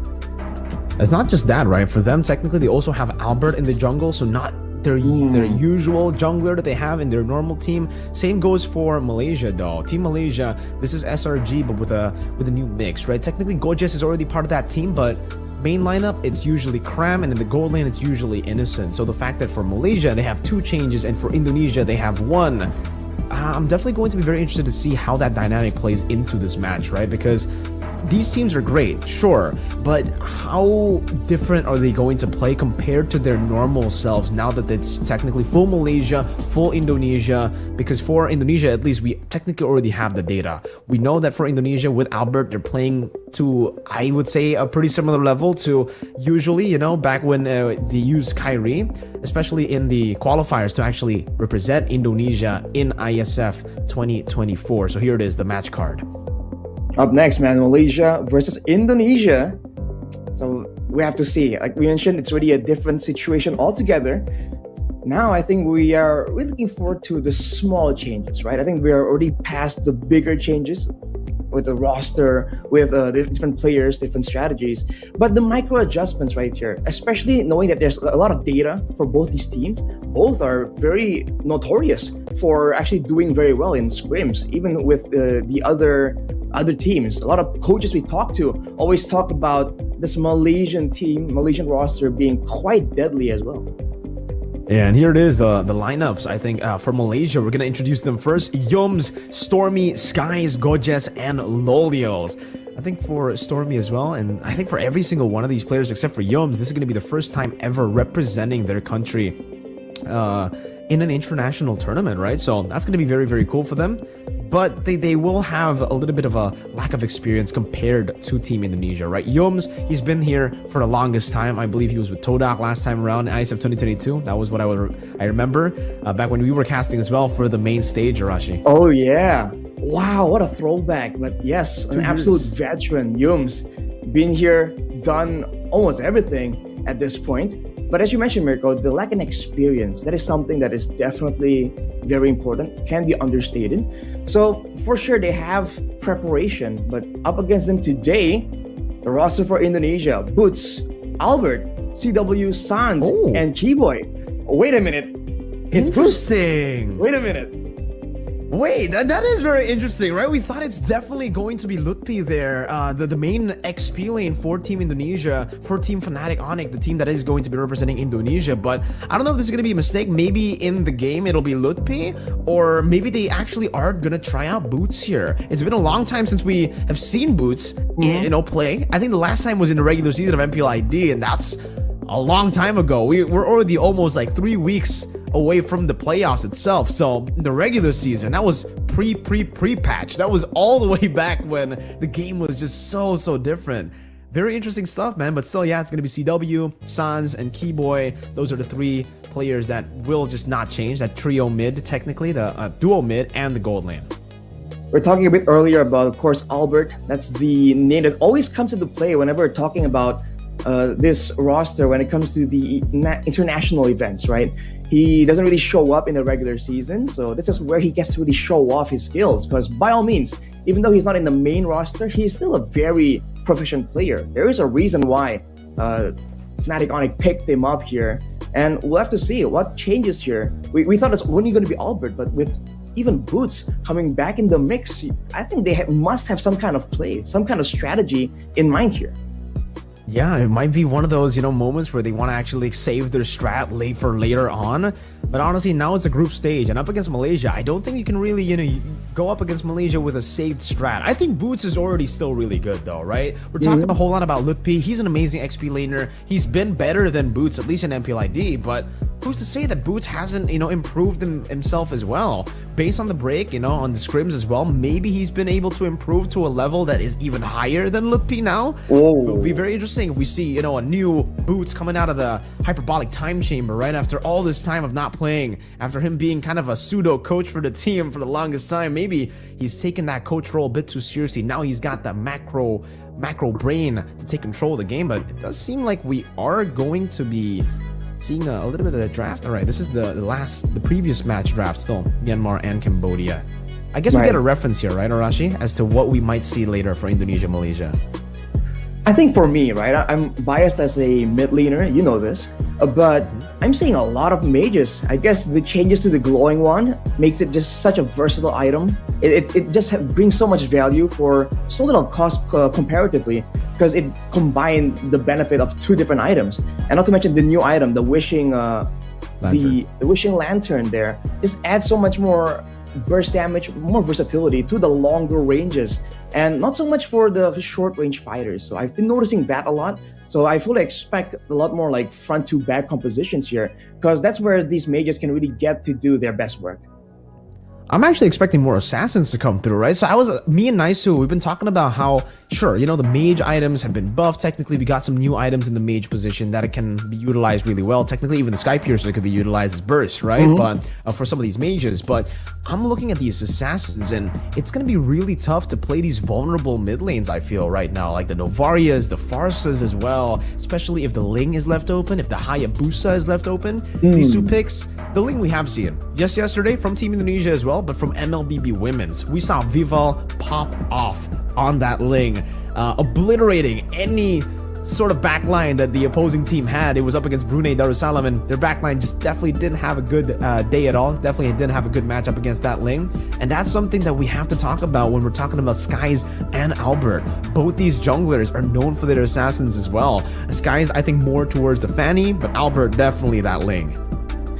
Well, he has been notorious as the best Ling in Indonesia for a long time before Kyrie showed up and technically took away the title from him. So I think for sure the assassins are a lot more prevalent right now, and the backlines are a lot more vulnerable. But teams can draft around it, right? That's what makes this so interesting right now. Because now with the assassins more viable, even if you want to go for a front to back, it has to be calculated. And even if you want to go for a full-on dive comp, there's still considerations here about how you want to really craft something around the potential of diving in, but still dealing with an assassin on the enemy team that can still do great work, still farm a very healthy amount. Like we saw earlier in the match between Cambodia and Myanmar, even though you're behind and your team isn't really having the advantage, you can still farm up and still be a relevant threat in the game if you're left alone to your own devices.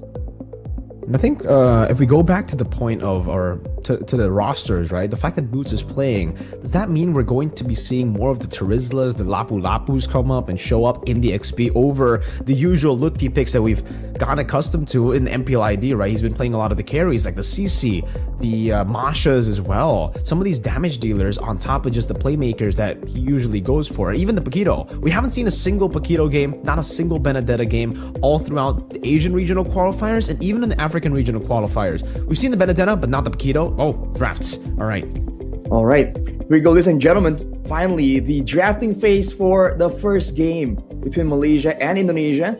And you're seeing a lot of familiar faces here. The Moskov coming in, the Loyi as well. But to no one's surprise here, the Kadira, always respected from Sans. We just saw it earlier in the first match, and man, in the hands of Sans, that Kadira is equally threatening, and he won't be making an appearance now on the Kadira, but we'll see. On that Lo Yi, is it going to be more of a macro approach here from Indonesia? And by the way, Arashi, so we got to confirm. So it's going to be Lutpi who's playing, not Boots there. Oh. At least the name suggests that it's Lutpi. Unless, again, that's like a miss swap. Maybe we swapped in. I don't know. But it looks like it's Lutpi based on the draft right now. And it's going to be a Valentina ban to take away the threat of someone that can take the Primal Wrath and also the diversion. And man, the Edith has been phenomenal. I think today as well, if we don't count game number 2 of Myanmar versus Cambodia, Edith in Rome or in mid has been pretty okay. It's been pretty good, right? But on NXP, not as much. So still a good flex pick. They're actually going to ban out 2 mid laners here for Stormy, really respecting Stormy in the second phase. And it's going to be the Arlet ban coming in from the side of Malaysia, trying to take away, I guess, that flex potential of the Edith. I guess trying to maybe force the Edith either to roam or to XP.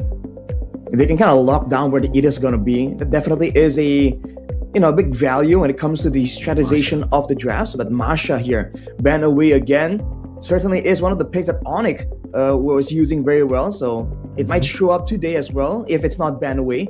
Now with the first pick in the second phase for Indonesia though, usually you would think it's going to be the EXP here first, just to, hide that final card for Indonesia a bit longer. I think now that we're honest, that we're seeing the Masha ban. I think, yeah, by the way, the fact that the Masha hasn't shown up at all, but okay, the Brody does.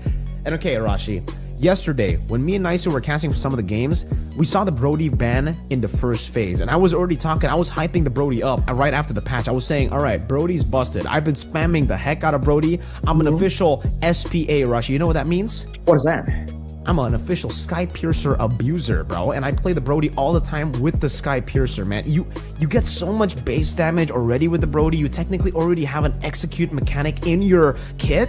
On top of that now, Sky Piercer. So you can execute some of these members even harder, and the fact that Malaysia have shown the Moskov so early on, it is going to be a good matchup for the Brody. But there you go, that's an Aurora for Stormy, a signature pick for the man. Though it may look kind of, weird, Stormy plays this a whole lot in MPL Malaysia.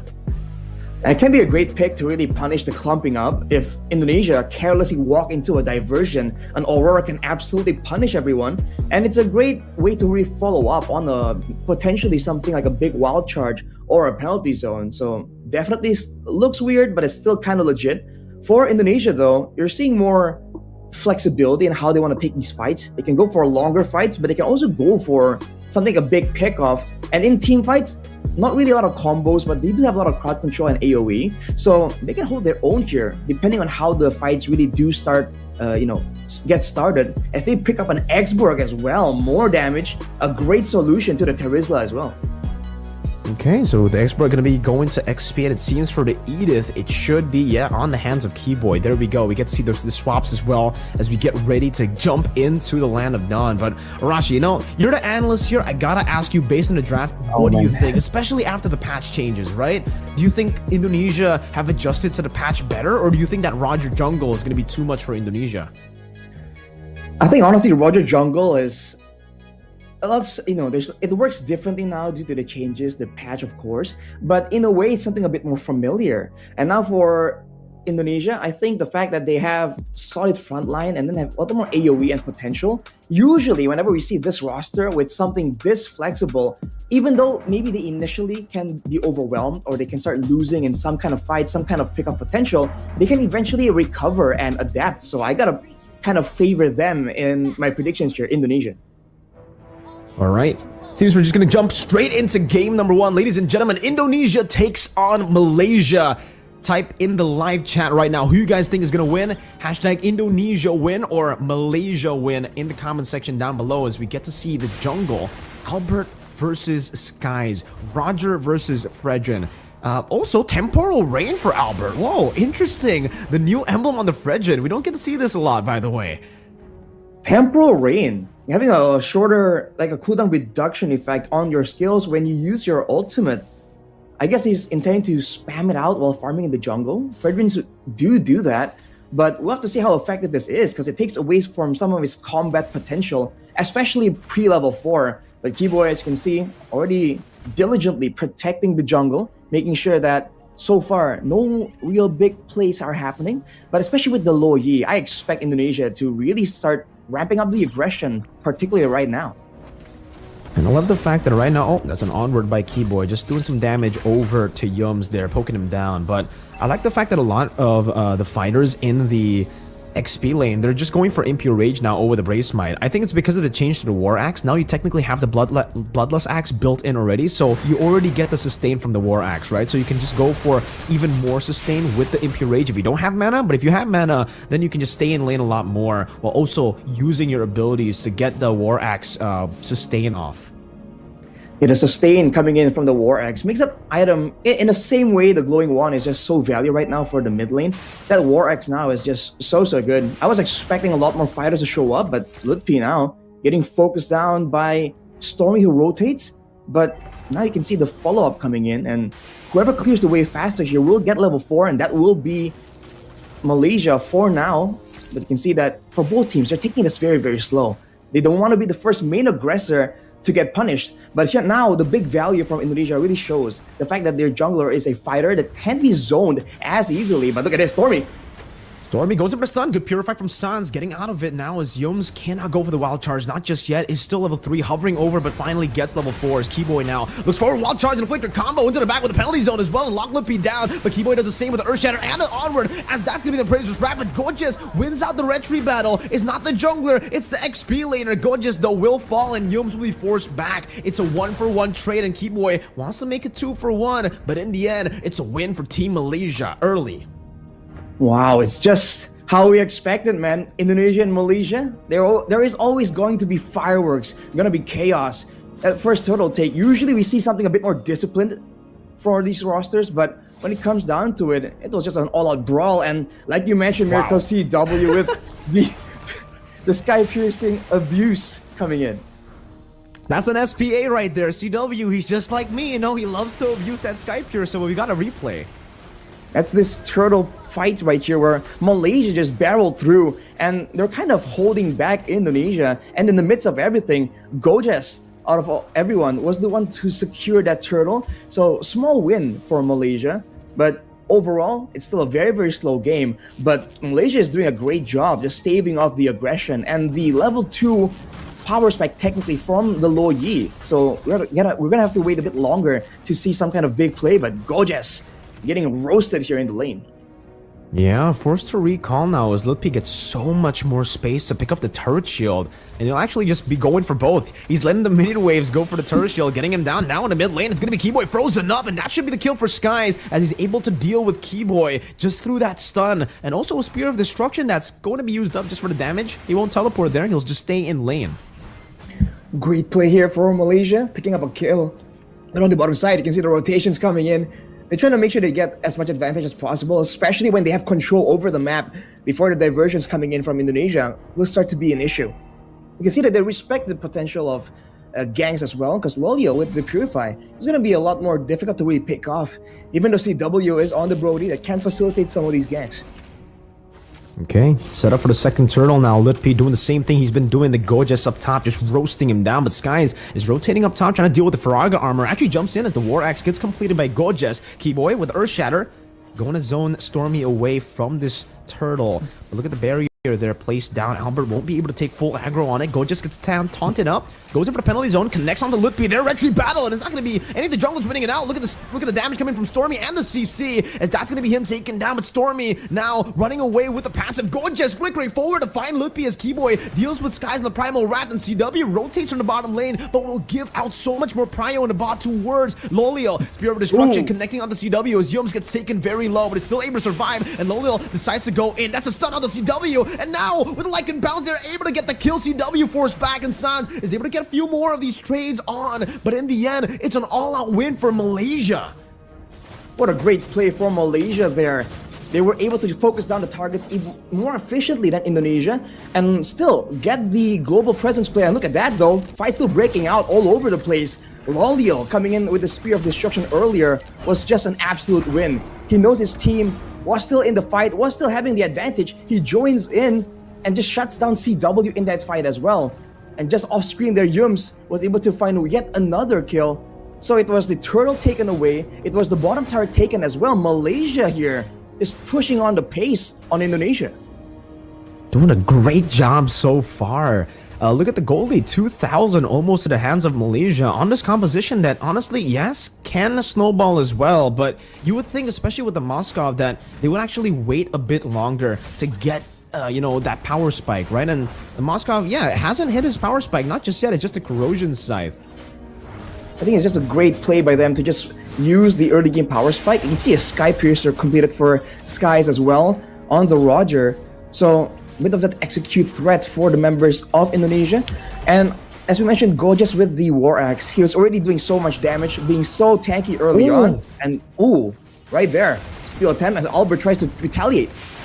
Good wild charge to escape. Albert now jumping forward. That's Razor's Wrath dealing a whole lot of damage to Stormy, but he gets frozen down. Penalty zone to lock them down, not really giving Indonesia a chance to take Stormy out. Meanwhile, all in the top lane, you can see Loliel just dealing with the minion waves, now shoving in Albert, looking for a play again onto Yums. That's going to be an onward and an Earth Shatter combo to take him out, and Indonesia finally get a trade that's worthwhile, but it's not going to be worthwhile for long. That's a turret traded up top for the kill on the Roamer. This is just Malaysia using this macro plan so well. The fact that they can send a gold laner to just keep farming again and again and join these fights from so far away is giving them so much more space. And as a result, you can see that Indonesia, they do have damage, but they're struggling to lock down and find pickups, because even the roamer that's supposed to open up the map for the side of Malaysia, it's a grok that's just so difficult to really lock down. Diversion though from Indonesia, can it pay off? Yeah, straight into the bottom lane they go. They tried to just get that position, and they will be able to get that over Malaysia.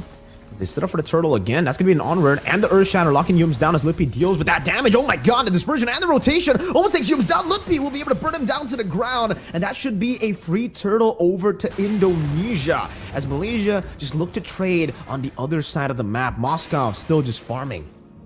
It's a great play for Indonesia to just decisively go for it.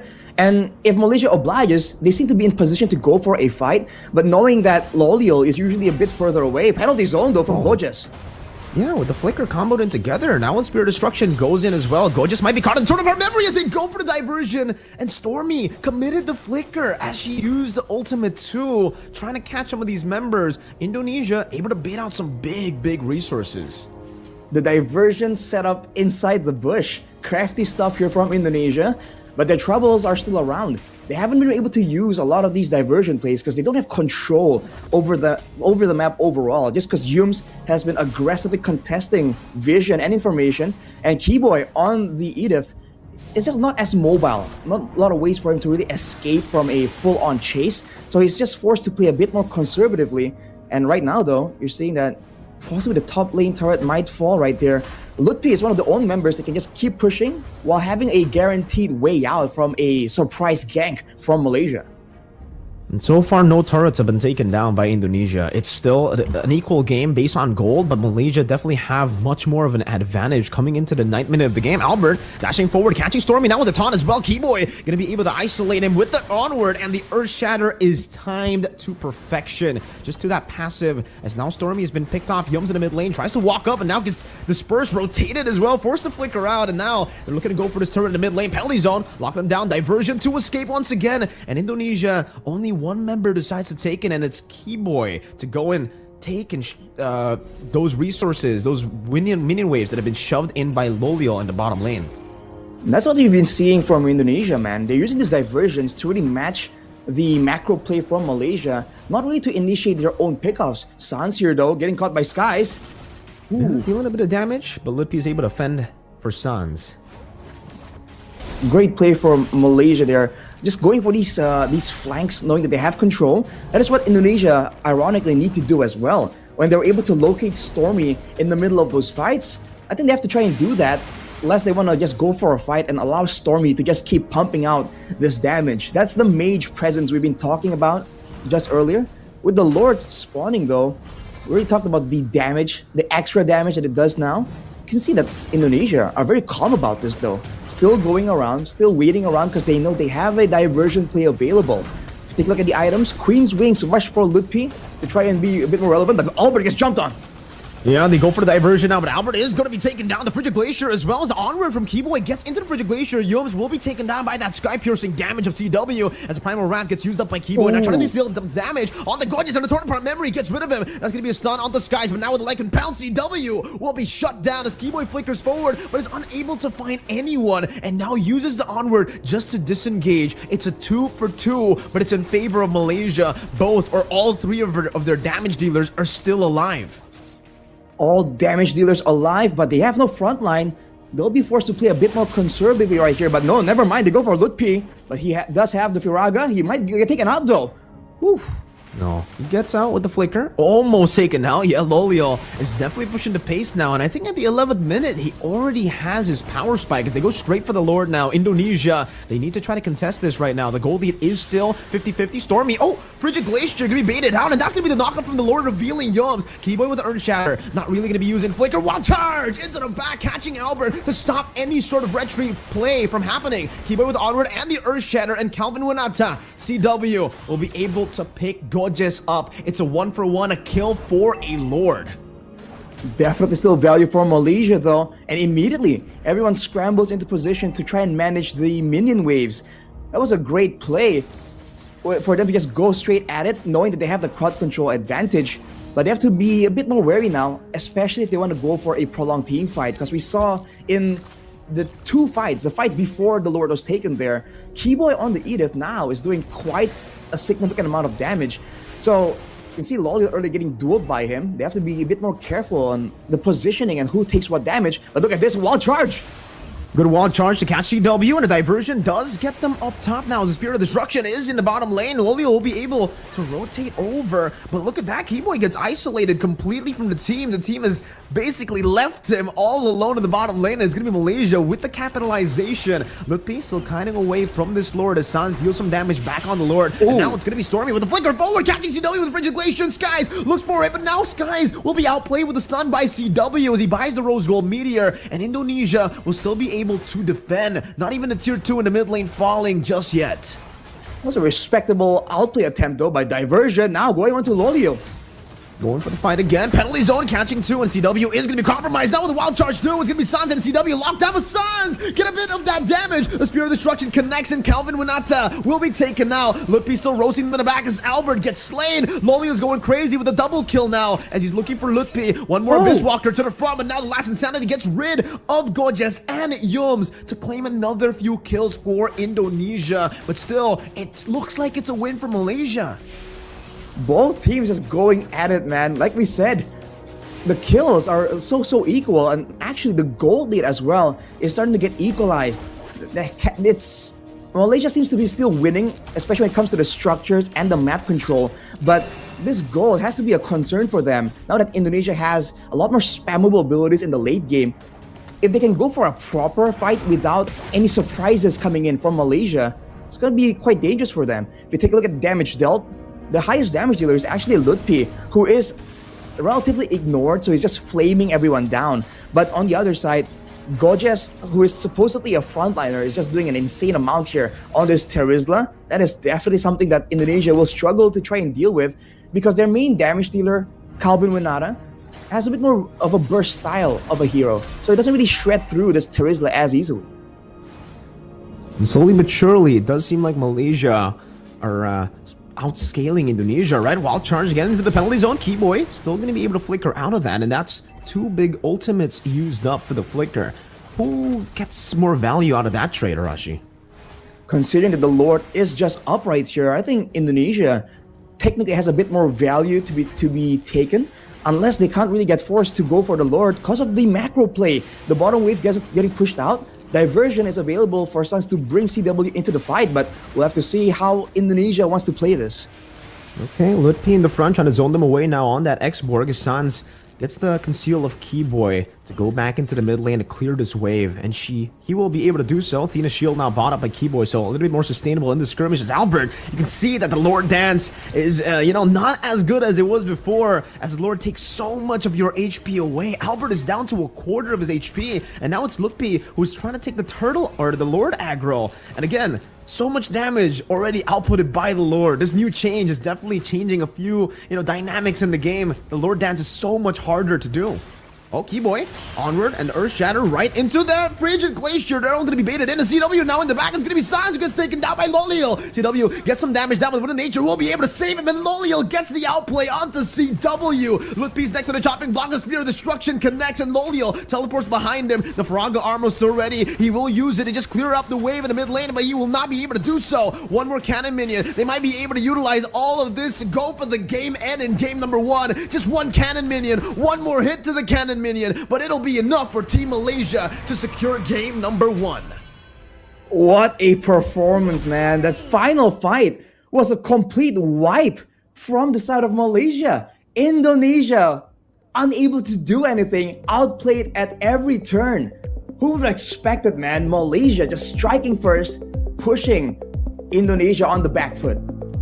And it's with Loliel too, right? The guy we were talking about how Loliel is completely different, how he plays to Innocent, the usual lineup for SRG for this team for Malaysia, and Gorgeous as well in place of Cram for SRG for the representatives of Malaysia. And you can see that with Gorgeous, with Loliel, they're still able to be an absolute menace in the land at dawn. And I think we saw it there. The fact that Loliel was able to completely outplay CW.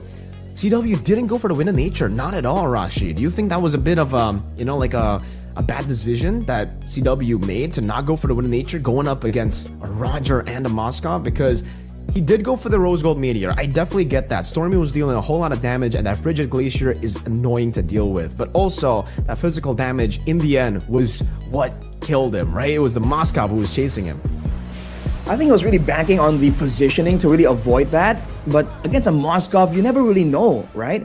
This was the fight earlier where I was talking about how Keyboy was able to do a lot of damage.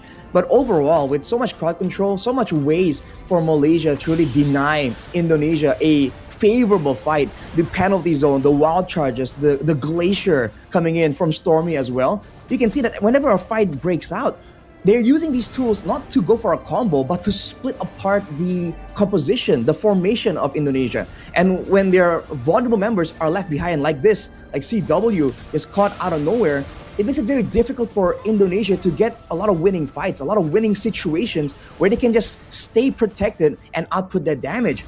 Whereas for Malaysia, especially for Loliel, he has the Purify, he can be a bit more mobile in these fights, more self-protection, and Stormy has the passive on top of his own crowd control so that he can actually match his own when it comes to these very messy fights. So Indonesia, we're trying to use this diversion to really try and get a favorable circumstance to start these fights, but aside from some particular moments, for the most part, Malaysia just had their number, man. All throughout the fights, I think we could definitely see that, right? I think a few of the misplays definitely did happen as well, because for CW here, he was dealing a lot of damage on the Gorgeous, but he decided to isolate himself from the team, and it kind of left him very, very vulnerable for Skies to just take him out. And again, maybe he kind of miscalculated there, because maybe he thought, the Roger wasn't going to deal that much damage, but it's a 6-1 Roger, right? You've got to expect that at this point of the game. At the 12th minute as well, there were a lot of misplays being made by Indonesia, using the diversion and ending up kind of isolating Keyboy all the way. And here, both of the backliners, both of the damage dealers, it looked kind of good for some time, but then as Gorgeous kept on swinging that hammer, it just looked horrible. And especially considering Loliel was able to land the Spear of Destruction to participate in the skirmish, with Sans and CW already so low, Loliel just went to town. It seems like Malaysia has completely adapted to the global threat coming in from the diversion. And even here, look at this, Sans just gets immediately outplayed by Loliel. Yeah. He's been great with the positioning, with the Spear of Destructions, and his targeting, right? Knowing who to go for and when he has a window to really go for that isolation play. And here as well, the final play, I think right after Sans gets taken out, they would have still been able to actually, fend off a little bit. But the fact that CW, again, Arashi, the question I asked you, no Wind of Nature, that has to be a question that we have to keep on asking to CW, right? Was that the right call? Because maybe if he did have the Wind of Nature, maybe he would have at least survived. I don't know if he would have been able to completely outplay the situation, but if he survived, the game would have definitely gone on to, later stages. But even then, it'll be kind of tough for Indonesia, right? That's kind of a snowballing comp that they have. They have an X-Work that is pretty good in the later stage of the game, but against the Moskov and a Roger, the 2 marksman combination, it just seems like the late game was already in favor of Malaysia all the way from the start of the game. Yeah, they do have a lot more DPS options in the late game, but all things considered, I feel like Malaysia just had so many more playmaking tools.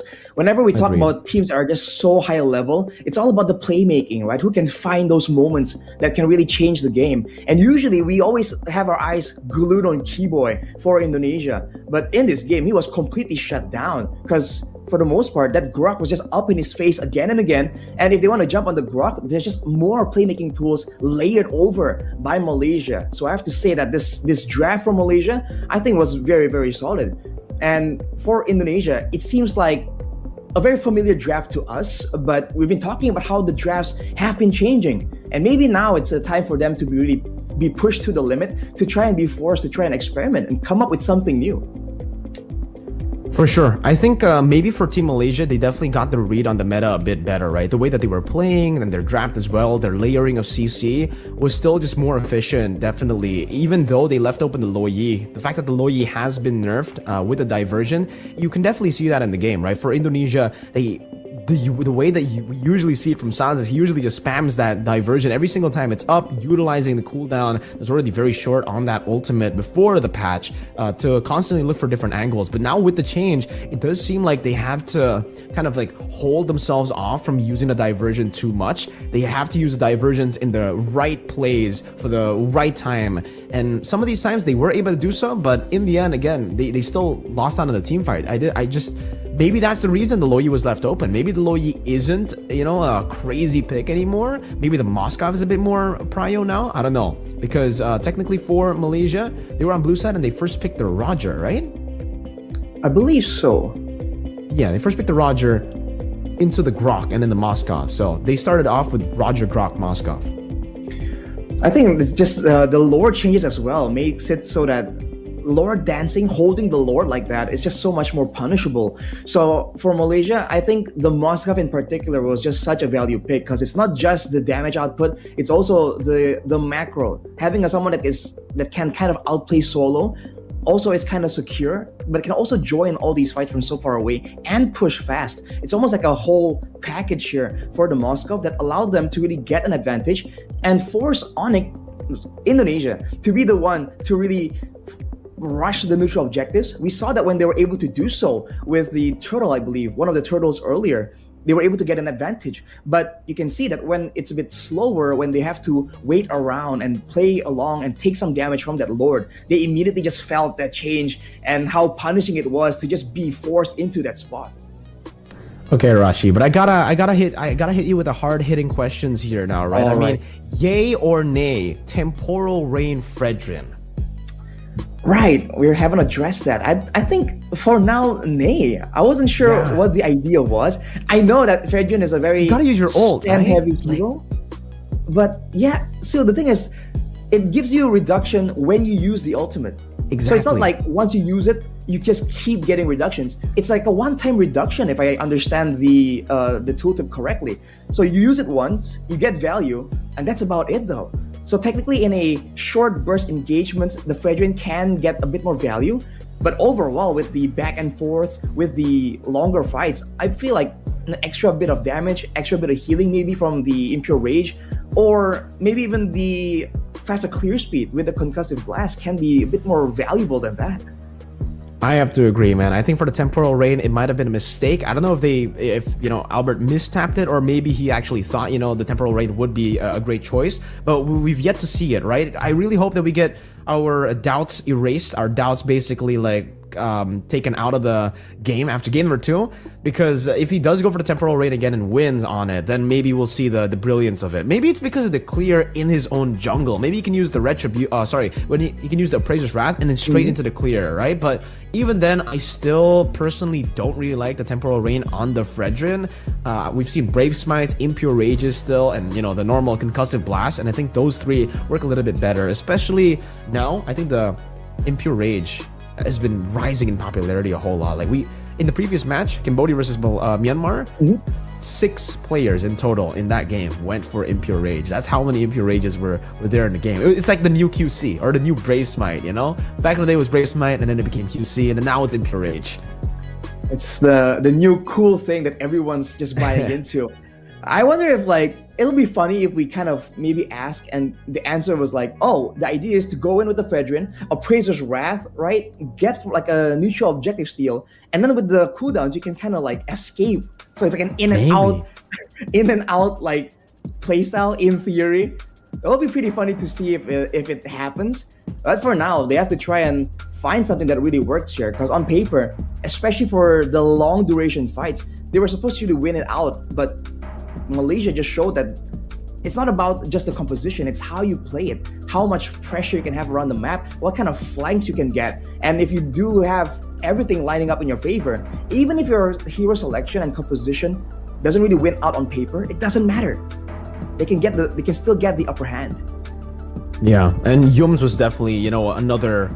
He was the core member in that team, always getting these wild charges. I think if it wasn't Yums, it was Gojes, right? Because Gojes, if you take a look at his KD, you definitely think, like, oh my god, this guy's feeding. But if you take a look at the game, he's always there to sacrifice himself to get the penalty zone on the right members and to set up for those wild charges, to set up even for the Roger and obviously, you know, towards the later stage, Loliel.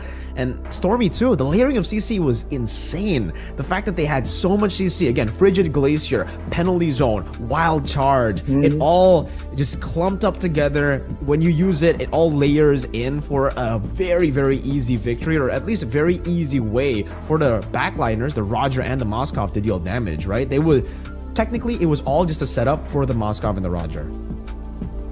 On paper at least, but I think you have to also appreciate the fact that they were never really falling into a routine. It's not always a wild charge into a penalty zone and then more follow-up. You saw that on occasion, it was Stormy just flickered forward and just laid out his full combo. So they were still trying to make sure that Indonesia is kept on their toes. They weren't allowed to really fall into a rhythm and kind of get used to the patterns here. So they were just trying to make sure that they were quote unquote as random as possible. All right, but I think we are going to be taking a look at the last match MVP that is ready. So let's take a look at the last match MVP. Who actually got MVP? What are your predictions, Josh, for the MVP? Oh, for my prediction, I think it's Loliel. Well, spoilers, it is going to be Loliel here on the Moskov. I mean, 4-0 and 8. This was a game with a lot of back and forth, a lot of fist fights technically, and he was able to maintain perfect KDA, and he was always in the right place at the right time. And that's even before we talk about the Spear of Destruction accuracy rate. He's always landing those again and again, even in the most critical of moments. So I think this is absolutely well-deserved. Gotta go, man. He was coming into this lineup, I think, with a lot of doubts because of his performance in MPL Malaysia as well, right? The fact that he was able to show up and play with no new items, he completely ignored the new items. They don't need the Mlbb gun. They the Sky Piercer. All they need is the pick that were already great from the last patch. Some crazy, what's it called? Global presence with the Spear of Destruction and late game damage, right? He was just able to participate in seeing it out and then to become a threat that he is. And of course, with the right tools to purify, the Wind of Nature as well. Don't forget, that was a big factor in how in that final engagement, CW was trying his best to try and find a way to deal with him, to try and turn it around. But with the Wind of Nature, there was nothing he could do. And Loliel understands that, and that's, I think, what's impressive. He knows his power levels relative to the game as well. So he knows when it's time to really go in aggressively, because he has the backup, he has the tools ready to try and make the outplay happen. If he doesn't, he plays a very calculative style too, and just lays back and waits for the right opportunity. Slowly but surely, just wait for spike, and all of them, even power spike, he was already active, not in the team fights, but just by staying in lane, he was actively getting objectives for the team. Bottom lane turret and then the top lane to them were actually hold up. We're getting ready to get into the draft. I think we are already in the draft, by the way, Rashi. Right. We're seeing 2. It's just that intense, but let's see here. Chip, Moskov ban away for Indonesia. We're seeing a swap here in the pick order, I believe. Nolan, Moskov, and Angela. So you're seeing a lot of respect to the mobility, the clear speed, and the global play that I think Indonesia is really respecting from Malaysia. But they went for the Valentina here. So if Malaysia wants to go for the Lo Yi, that is still available. So technically, they haven't really countered. They haven't really found a way to shut it down just yet. But it seems like Malaysia prefers the Arlet and the Claude. They want that team fight. The team fighting style. So they completely ignored the Lo Yi, right? And then for the Malaysia want to try to layer that damage as well with no Moskov. Now they're placed on the Claude, and now I think it is very to actually show up. It's still going to be tough considering there's an Arlet, but the Claude lane is going to be really good. The Claude lane. I mean, if they want to go for that, that option, that is definitely still an option. But I don't know if they want to try and get a winning lane for CW, right? He's been recently notorious for just winning it out on aggressive picks, aggressive heroes. But we'll have to wait and see if they feel like that is the winning solution here. Whoa! Out of nowhere though, that's gonna be a Beatrix. Okay. Maybe with the new Sky Piercer, or maybe without the new items, right? Maybe the Melphic Gun, who knows? But okay, we get the Beatrix pickup with the Grok. So huge emphasis on the Grok now. I think in game number 1, the Grok was able to set the pace and dictate the pace of the game all the way from the start of turtle number 1. I think right as you get in level 4, once you get that wild charge, you just have so many ways to actually go and attack for the turtle, right? You can actually go for the initiation. You can actually just use the wild charge to enable your jungler to pick up the retribution as well. So many different ways to tackle the game. And even at the start, technically with the Guardian's Barrier, you can set up for all these waves to be frozen for your individual laners. And don't forget those barriers. It makes a very great source of crowd control technically. But wow, Ling out of nowhere, especially with a vulnerable Beatrix on the side of Indonesia. This is a big problem. Malaysia pulling this out. I guess Mirko called it, but now it's in the Land of Dawn. Yeah, we've been seeing a lot of Ling from Indonesia as well. So very interesting that they didn't decide to pick it up for themselves in the first phase. Because usually for Albert and for Indonesia, they're really confident to actually pull off the Ling. But now with the Ling picked up by Team Malaysia, they have to start setting up for it. They have to try to take away as much mid control or maybe even jungle control as possible. Maybe getting rid of the Baksha would be a good option because the Baksha could actually start to invade very early on in the game. And yeah, that's another good choice. The Masha too. Someone that can actually just get so much more pressure in the XP and then start rotating over as the damage dealer to start thunderclapping some of these players. Because I think everyone on this team, by the way, from Team Malaysia, Arlet, Ling, and Claude, they don't do too well against the Masha. And I think considering how they've been playing, it makes sense, right? The fact that they want to have someone just pushing on the side lanes, relatively secure, not really susceptible to just getting destroyed 1v1. Banning away the Masha is a big part in making sure that doesn't happen for them. So great ban, value ban for them, but now for Indonesia, they're faced with the global presence coming from a Ling this time, and usually we see either a suppression being used to try and control that Ling, or we can see like an EXP laner that can really match that kind of pressure. So we have to see what Indonesia will go for.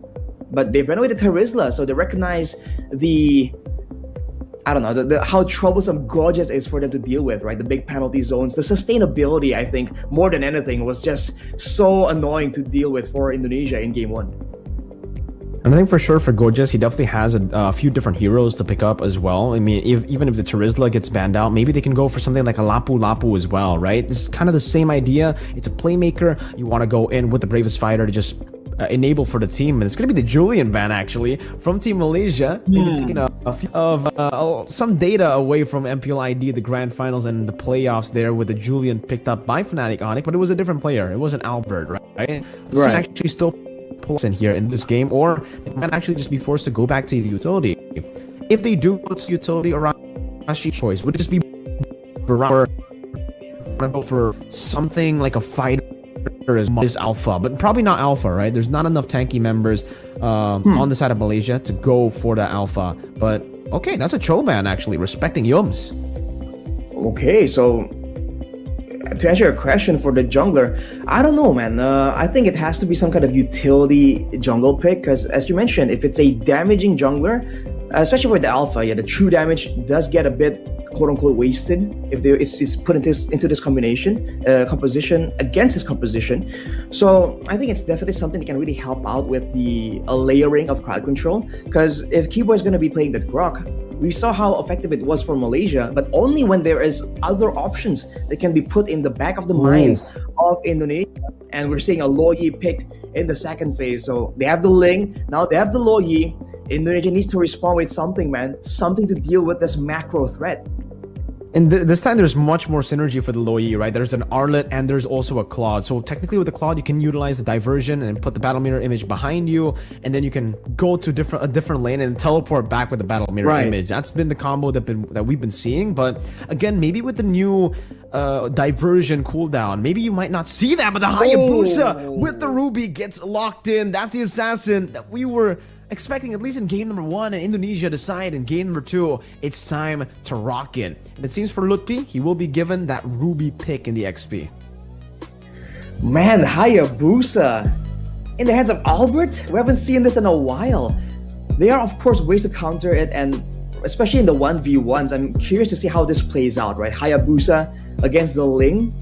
I think it becomes like a bit of a skill matchup. The Ling probably has more damage output without using the ultimate, I guess. But even with the ultimate, there is outplay here with the Tempest of Blades as well. So I think 1v1 isn't the idea here. It's about trying to find ways to get in the back line, or it's who can actually use their ultimate and then go for retribution when they're in that immune phase. We've talked about this somewhat a while back, Mirko, actually.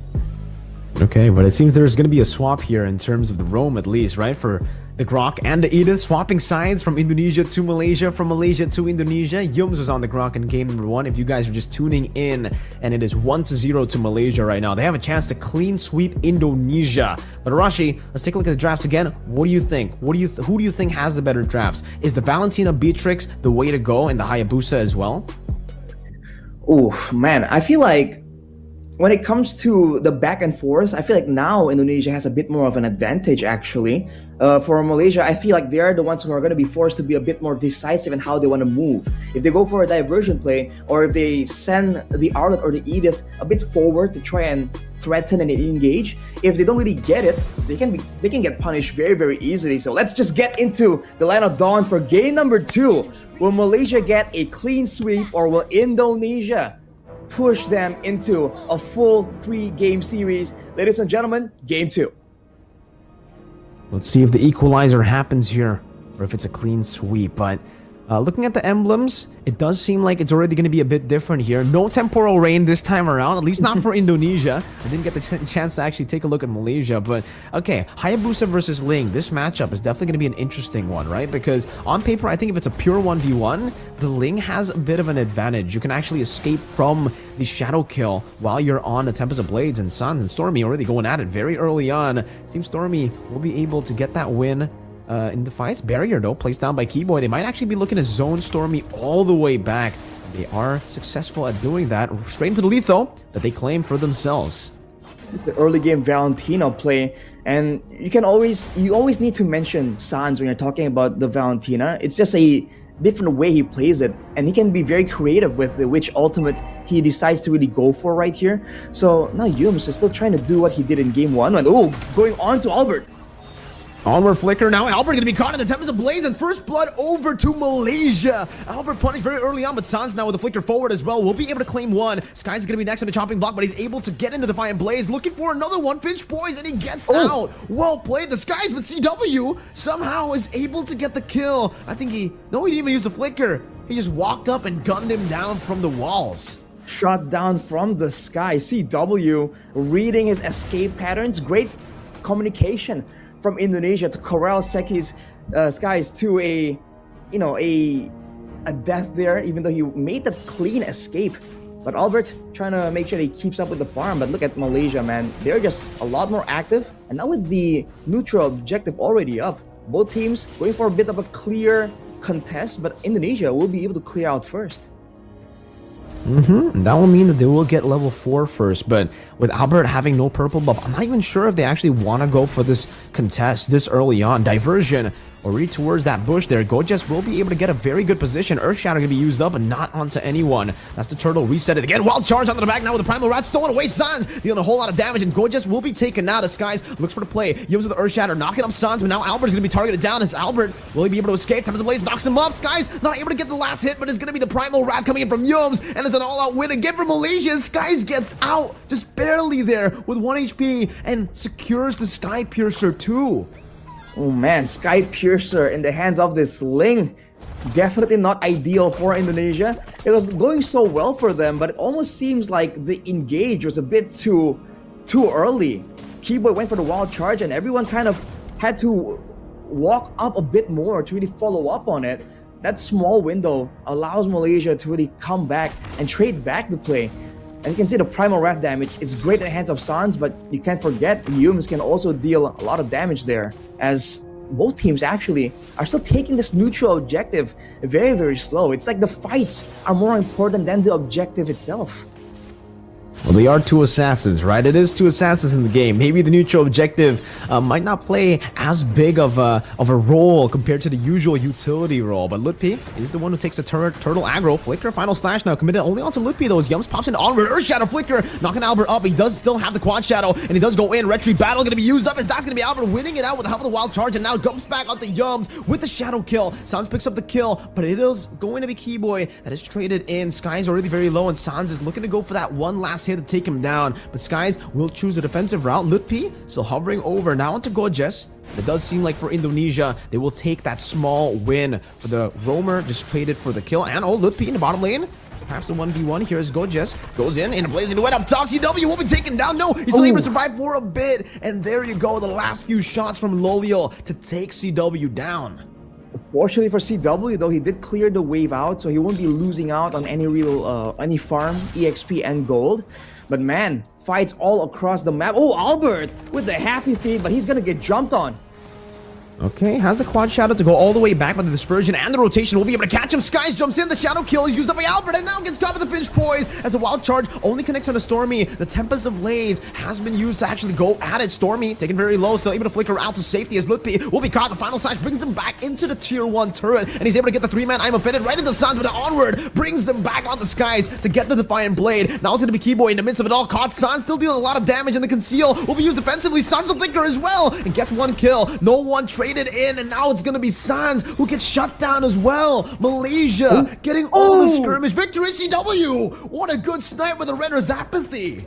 That was a diversion to go back to base or to rotate from Stormy, but that just painted a target on his back. CW capitalizing on it. Small victory to trade back, but overall, Malaysia does seem to have the control over this game, man. When they want to fight, they will get it.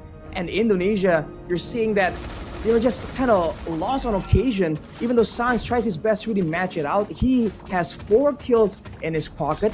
But for the most part, we can see how difficult it is for him to chase down the members of Malaysia to finally get 1 or 2 kills in the midst of all these really long engagements.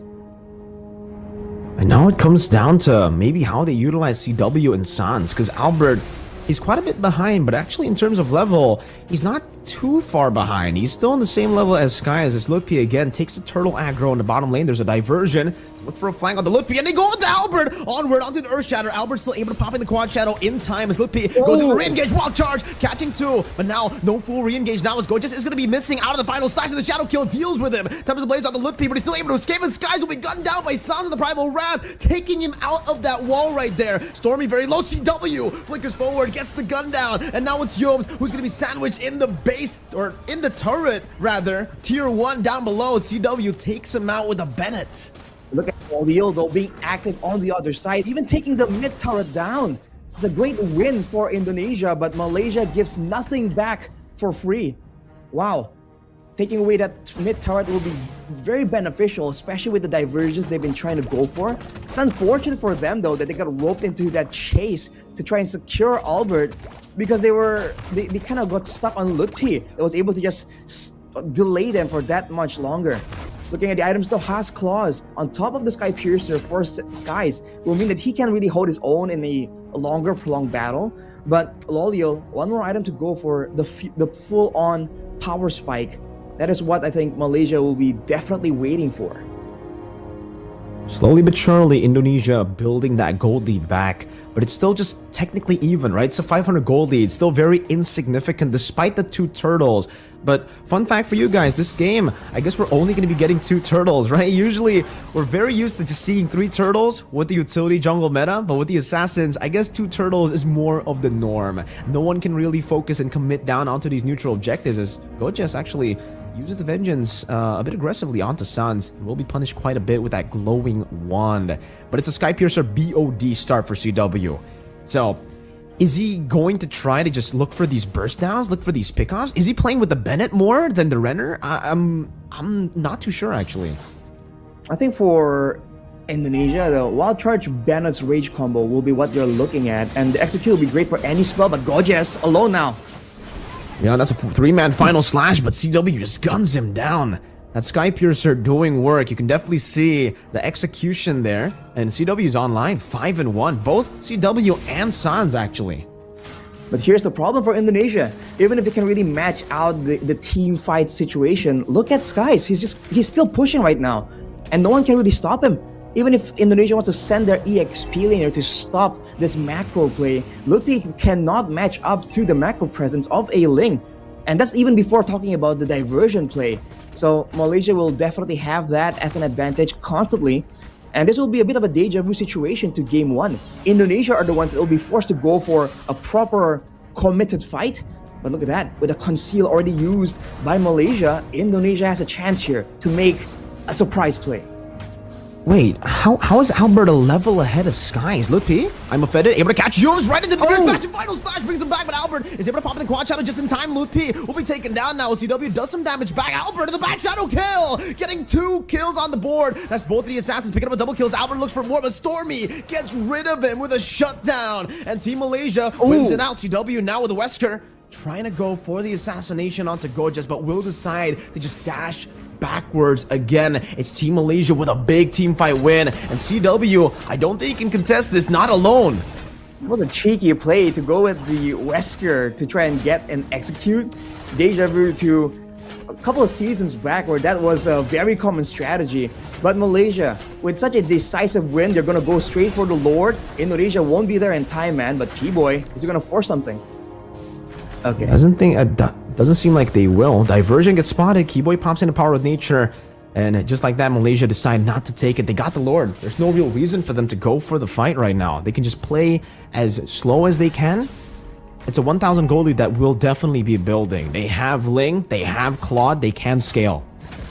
That's unfortunate for Indonesia, man. They were in position first. They were the ones to try and make the play happen. But in that big fight, Gojes, that was a massive final slash that really kind of ruined the formation of Indonesia and resulted in everything just getting so chaotic. Albert was able to pick up a kill and was having some kind of presence in that fight, but unfortunately, it's just so much more limited compared to Skies right now, at least for now. Now, with all 3 waves just being managed by Malaysia, there's, like you said, Mirko, playing it slow. They know that there's no rush at all. They want to make sure that they get as much as possible. And maybe even a diversion here. And towards the bottom side of the map, Yums is already hovering over, trying to get a big pick, maybe onto CW or Mlbb. They try to deal with this Lord. It seems that Tier 2 will be given away. It's a bit too risky to defend all the way into Tier 2 because Gojes also has ways to actually displace them with that final slash, but they will be able to deal with that Lord. Still with a mid-Tier 2 intact. Indonesia defending this time, but Malaysia finding crazy value with that Lord. Ooh. Oh, wild charge? Into the Bennett's Rage? No, they don't decide to go for it. Good flicker out from Yums to evade from that. The onward as well. Just to open up that bush again, and now in the mid lane, they're trying to go for the clear as well, but man, Malaysia, straight with the Primal Wrath. They know how to utilize their resources so well. Mlbb, I'm offended, gets knocked out by the Earth Shatter as well. No real engage now, as that's going to be Skies, who jumps in onto Mlbb again, dealing some damage, taking him to a quarter of his HP. And Albert, his purple buff is being threatened away. And that's the final slash to connect onto Albert. He's still able to get out with the quad shadows. Keyboy gets gunned down by the blazing duet, and Mlbb is able to survive, but it's a win for Skies. I think he took the purple buff away from Albert, but I'll have to look at Albert before I can really confirm. You have to wait for the visual confirmation. You're seeing Wind of Nature's built in for, at this point, both the gold laners. But for Malaysia, man, I think the response whenever Indonesia makes a play has been just so phenomenal. Every single time there's been a big ultimate, a big catch attempt from Indonesia, Malaysia just has the right responses again and again. If you're looking at the damage dealt, Sans definitely is one of the main damage dealers. CW is more of a burst hero, but it is diversion play just to send Lolio to go for a clear. Is he gonna come back? Nope. Didn't set up for that play, but that's the macro play that Malaysia still has at their disposal. They've been doing all this without really relying on any crazy big diversion plays.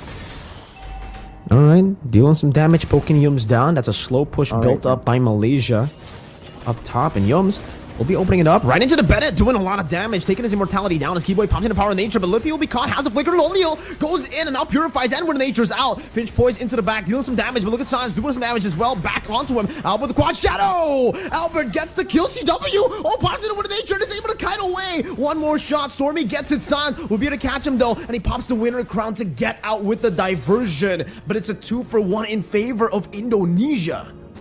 That was mildly surprising. Wow. I thought Malaysia definitely had it in the bag with all the control, but Indonesia, they found a way with the targeting, with the crowd control to find that back the damage dealers from the side of Malaysia. And that was an absolute win. And even afterwards, directly going onto the Lord. Let's take a look at what exactly happened right there earlier. Wow. Yeah, I don't think we're going to get to see the replay, unfortunately, but now it's how they are actually preparing for... Oh, there you go. Now it's the replay, Rashi. No, it's still low. You just go in and do damage. And the same way he did, Skies also went in to go for it, but Albert, just taking advantage of the mobility that Hayabusa brings, goes in, and CW as well. It's almost like when Malaysia are responding, they have all the right responses for Indonesia. But right there, when they're the ones to initially go in for a massive dive, it's a whole different story. But Lutpi already taken out. Now Yums with the conceal. Yeah, and a diversion into the back means that they can actually look for a flank. Yums are shattered! Oh, Yums gets a knock-up onto CW and Keyboy! And that's 3 on the board for Team Malaysia. But take a look at the Enhanced Lord that's just doing so much damage onto the base, getting the base turn as well. Sans almost taking Lolio down, forced to go with the Battle Mirror image back again as Sans pops into Primal Rat, now walking up onto Yums. Albert walks up as well, has a shadow kill, decides to pop it in, and is able to get out of the skill 1 coming down from Gorgeous. And technically, Indonesia get a lot of value in terms of turrets. They get a base turret in the far lane, but in terms of kills, yeah, they lost that one. What's with Indonesia and Lords, man? There's always some interesting Lord happenings whenever Indonesia is in the picture. All things considered, even though Malaysia had a great sequence there, a great catch, great team fight, they lost the base turret, and it's on the far side, away from the next Lord. That could prove to be fatal. Let's take a look at the items here, though. Sans, especially with the Blood Wings and the Lightning Truncheon, he has a lot of burst damage on top of the potential to go with the Primal Wrath. So now, especially if you're a backline or an assassin on the side of Malaysia, you gotta be a bit more careful because, you know, Sans will be waiting to try and do something just unpredictable. Alright, once again for Indonesia, it seems they're just trying to go and take this purple buff away. Sans dashes forward, but Skies will be able to retreat, securing it for himself. A CW gets that blade of the Heptases, and now I really want to take a look at the items, right, for Indonesia and Malaysia in the 16th minute of the game. It's a very small gold lead, but at this point, what is a gold lead even, right? It's technically 50-50, but the structure... How is this going to play into the next Lord, Arashi? The fact that the base turret in the far lane was taken down by the Lord. I think considering that Indonesia also have great engage tools to really start a fight off, it's going to be dangerous for Malaysia, but they're chasing Sans a bit too far there. You can see Indonesia setting up a trap potentially. They have control over the Lord already. And with that far side, just pushing constantly. Oh, Gorgeous. Ooh. Oh, wow, good vengeance. Actually use the vengeance to get out away from the I'm Offended. Well played to Gorgeous, and that really just gave Malaysia, I would say a breath of fresh air, right? They were. If Gorgeous was picked off, that would have been maybe a free enhanced Lord. But now it's back to the waiting game, and with CW having the Sky Piercer, the Malefic as well, a lot of burst damage in his arsenal if they get too low, if Malaysia get too low from the Lord right here. So they need to be careful, and you can see that they're the ones who are forced to play around with the Lord right here, knowing that the bottom lane is shoving again and again. Guys with the Endless Battle will be having a bit more burst potential, but you can see Indonesia now are the ones playing it super patient, no real necessity, and Malaysia are even using these of diversion to certain scout for information there. It does seem like that's the case, and the far lane and the bottom lane is still going to be there. Albert going to be chasing CC Skies! Able to win on the retreat battle. CW gets rid of Gorgeous, and now it's going to be Albert taken down by Skies. Well played! What a retreat! He walks up, and it's comboed together with the final slash of Gorgeous. Man, that Gorgeous I think was the real MVP in that fight though. Landing that final slash on Albert, it was at such a critical moment with everyone just waiting to deny him that opportunity. But Malaysia has done it. They take the Lord away from Indonesia, and now they have, once again, the empowered waves to try and make these plays happen. They're up against a Valentina and a Beatrix though, so the wave clear for Indonesia is definitely something that they still have to try and prolong this game even longer. But we've seen how Malaysia plays, how Gorgeous and Yums have been so active. They can try and go for a fight and catch Indonesia off guard before they can even set up for a proper defense. We'll have to see how this goes. Okay, they're actually trying to just put it away, but item-wise, Arashi, before the siege, how is it looking? With the Divine Glaive, with the Crown as well, Stormy is all set up to try and make the most daring of plays all the way in the front line. And with Loliel just trying to finish up his final item right here, he might be able to get it by the time the Lord reaches the base of Indonesia. Okay, there you go. Immortal in his pocket as well. They're just gearing for a full-ditch effort, and they have the diversion into outside the map play if they want to go for it. Let's see, man. They bring Gorgeous away, but he's all alone. Can't find the final slash. Goes in with a Vengeance and will be CC'd down with I'm Offended as well. And the Vengeance will not be enough to get him out of there. And it'll be Gorgeous taken out. And for Indonesia, they'll be able to defend this. That means that they can actually just get rid of the Lord as Malaysia disengage with the Conceal. All in all, Malaysia equalizing on the base turret situation. But man, Gorgeous was left alone right there. And Keyboy gets out with the wild charge for now. But that won't be up for a while. So now Malaysia can once again control the vision, the information, and now there's no longer a way for Indonesia to match it. Oh, there was an onward by Malaysia earlier, and now we're going to take a look at the replay, but I really wonder what's going on in the team fight right now, and it looks like Skies is going to be able to jump into the back. Lutpi going to be taken down. Skies again with a double kill as he finds all the blades. The diversion to the back will mean that Stormy will try to look for an angle. Skies hovering over. That's 2 for 1, but the 1 was already earlier. Shadow kill on the Stormy, but it's onto the minions as well. Gorgeous buys the immortality, and for Stormy, he was able to just walk in wave. When you thought you were gonna see a bit of a replay, but no, Malaysia says, hang on, there's more. Finally here, we take a look at a bit of a replay. Lutpi there is getting jumped on. And unfortunately for Indonesia, they were trying to go for a proper fight right there, but in the back line, man, the fact that there's so many immunity tools for Malaysia, once again, is something that they are absolutely abusing. For sure, and now that base turret almost gets taken down by the cannon minion. Lutpi and Sans will be respawning back in the Atlanta Dawn, but I don't know if it's going to be in time here. It seems from Malaysia, they're just going to go for the burst straight onto the Lord. And CW, will he try to go for the Renner Apathy Steal? Doesn't seem like they'll be able to. Skies gets it again. That's a retreat battle win as Indonesia look to go for a team fight, but Malaysia are just way too clean. They get the Lord, they back away, and now in the 21st minute, this might be the final Lord of the game. Possibly the beginning of the end right here for Indonesia, as the Malaysians with a full inventory slot on almost everyone. Even the Queen's Wings in the hands of Yums. He is geared for an all-out fight to decide this once and for all. Diversion. Oh, 3 members are going to take it. Sans will be able to read it. Does some damage onto Lolila, but so far only 1 wave is pushing down. CW has the Bennett. Gorgeous is looking to displace them, and Lippy is bringing the Lord all the way up top as Albert deals with the wave up top as well. Now another wave in the bottom lane coming down as Lippy is going to be taken very low. I'm effective with the final slash. Catches all of them with the blazing duet. They'll be able to dish out some damage. Demir's passion used up as well as Albert now goes in, but the base is wide open, and they're just going to go for it straight up. Malaysia clean sweep Indonesia 2-0. Malaysia, what was that?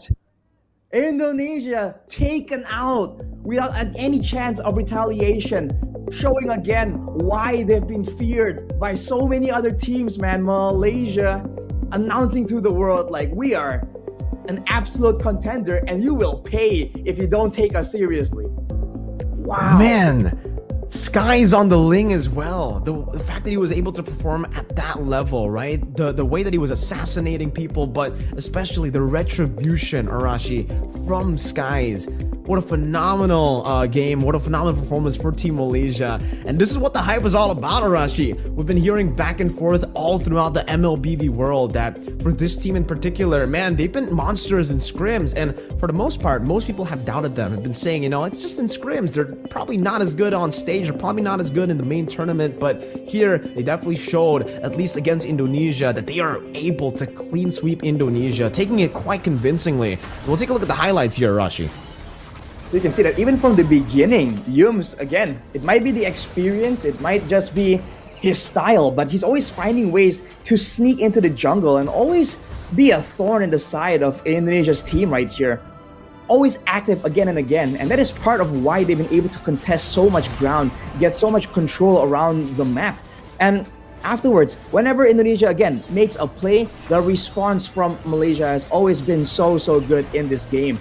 They have the AoE, they have the damage, and like you mentioned, for Skies, it's not just the retribution, it's the aggression he's able to use, is how he's able to maneuver around the map. The decisions in the split seconds of these fights are always so good. And that's something we usually talk about for Indonesia. That's usually a lot more scrappy, a lot more fight heavy in a more calculated fashion. But Malaysia has shown that now, that's something you can say absolutely for Malaysia as well.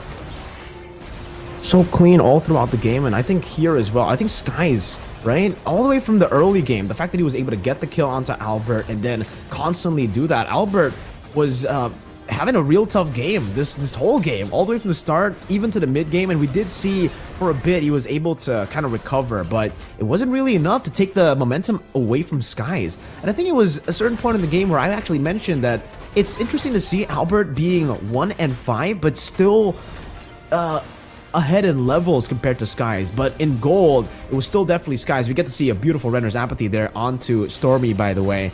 And let's take a look at the team fight, because this is, I think, the only team fight, or one of the only team fights that Indonesia won. Well, it began with everyone kind of circling around, just waiting for, finding a way to really get into the backlines of Indonesia particularly. But by doing that, they kind of made Stormy kind of stuck out in a weird situation. And here, man, Gojas again, every single time he gets caught, even when he's kind of just picked off, it seems like it's always something more, you know, you're always kind of worried about the next follow-up. And you can see it here again. His final slashes in this game have been absolutely critical for Malaysia to really have that edge in these fights. And as a result of that, Indonesia are forced to kind of use a lot of their resources, not for outplays, not to try and do anything extra, but just to try to kind of equalize and recover from the initial displacement or the initial shock of the crowd control. And you can see afterwards, Malaysia thought that, okay, we're winning so much, you have to try and capitalize on the momentum. But you can see that when they're using so much to try and go forward, it's almost like Indonesia are the ones that are in Malaysia's shoes in the team fights that are going like this, because the backliners, especially Stormy, can't really follow up as well. So you have to remember, when these assassins dive in like that, the whole team doesn't automatically follow through with them.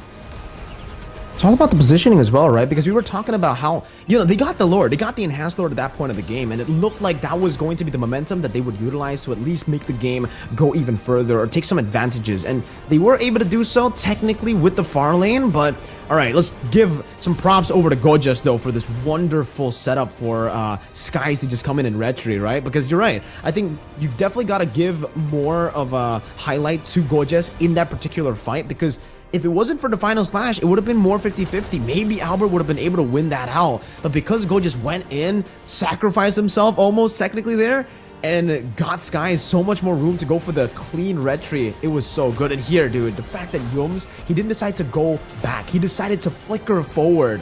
This guy has been so good for SRG, and now he continues to be good for Team Malaysia. It's so awkward the way that he plays the game, right? Like, most people would actually flicker backwards or maybe would disengage after getting that low, but he decides, no, I'm going to create a line for my backline to deal damage properly, and that was what kind of got them the win there. I think at that point as well, Indonesia kind of had a few resources ready to go for a fight, and if they all dove in towards the backline, it would have changed something. But player of the match here, Rashi.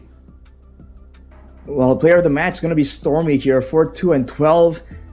And he was making the macro plays with the diversion, but even in the team fights, his positioning, knowing that there are assassins around, knowing that he's a vulnerable target, he's always been a lot more bold in his positioning. But looking at how Yums was playing, like you were mentioning, Mirko, I think it's part of why he was able to do that, part of why he even dared to do that, is the fact that there's great communication and trust in this team. He knows that if he walks up and he gets jumped on, it will come at a price to Team Indonesia, and his team will absolutely capitalize. And that is what I think they've been using, right? If whenever they kind of give something up, they know that it's fine because I know that my team will try and get something in turn. And that just leads to such clean, such calculated gameplay. And unless something really unexpected happens, they just seem so stoic, man. They don't seem flustered at all.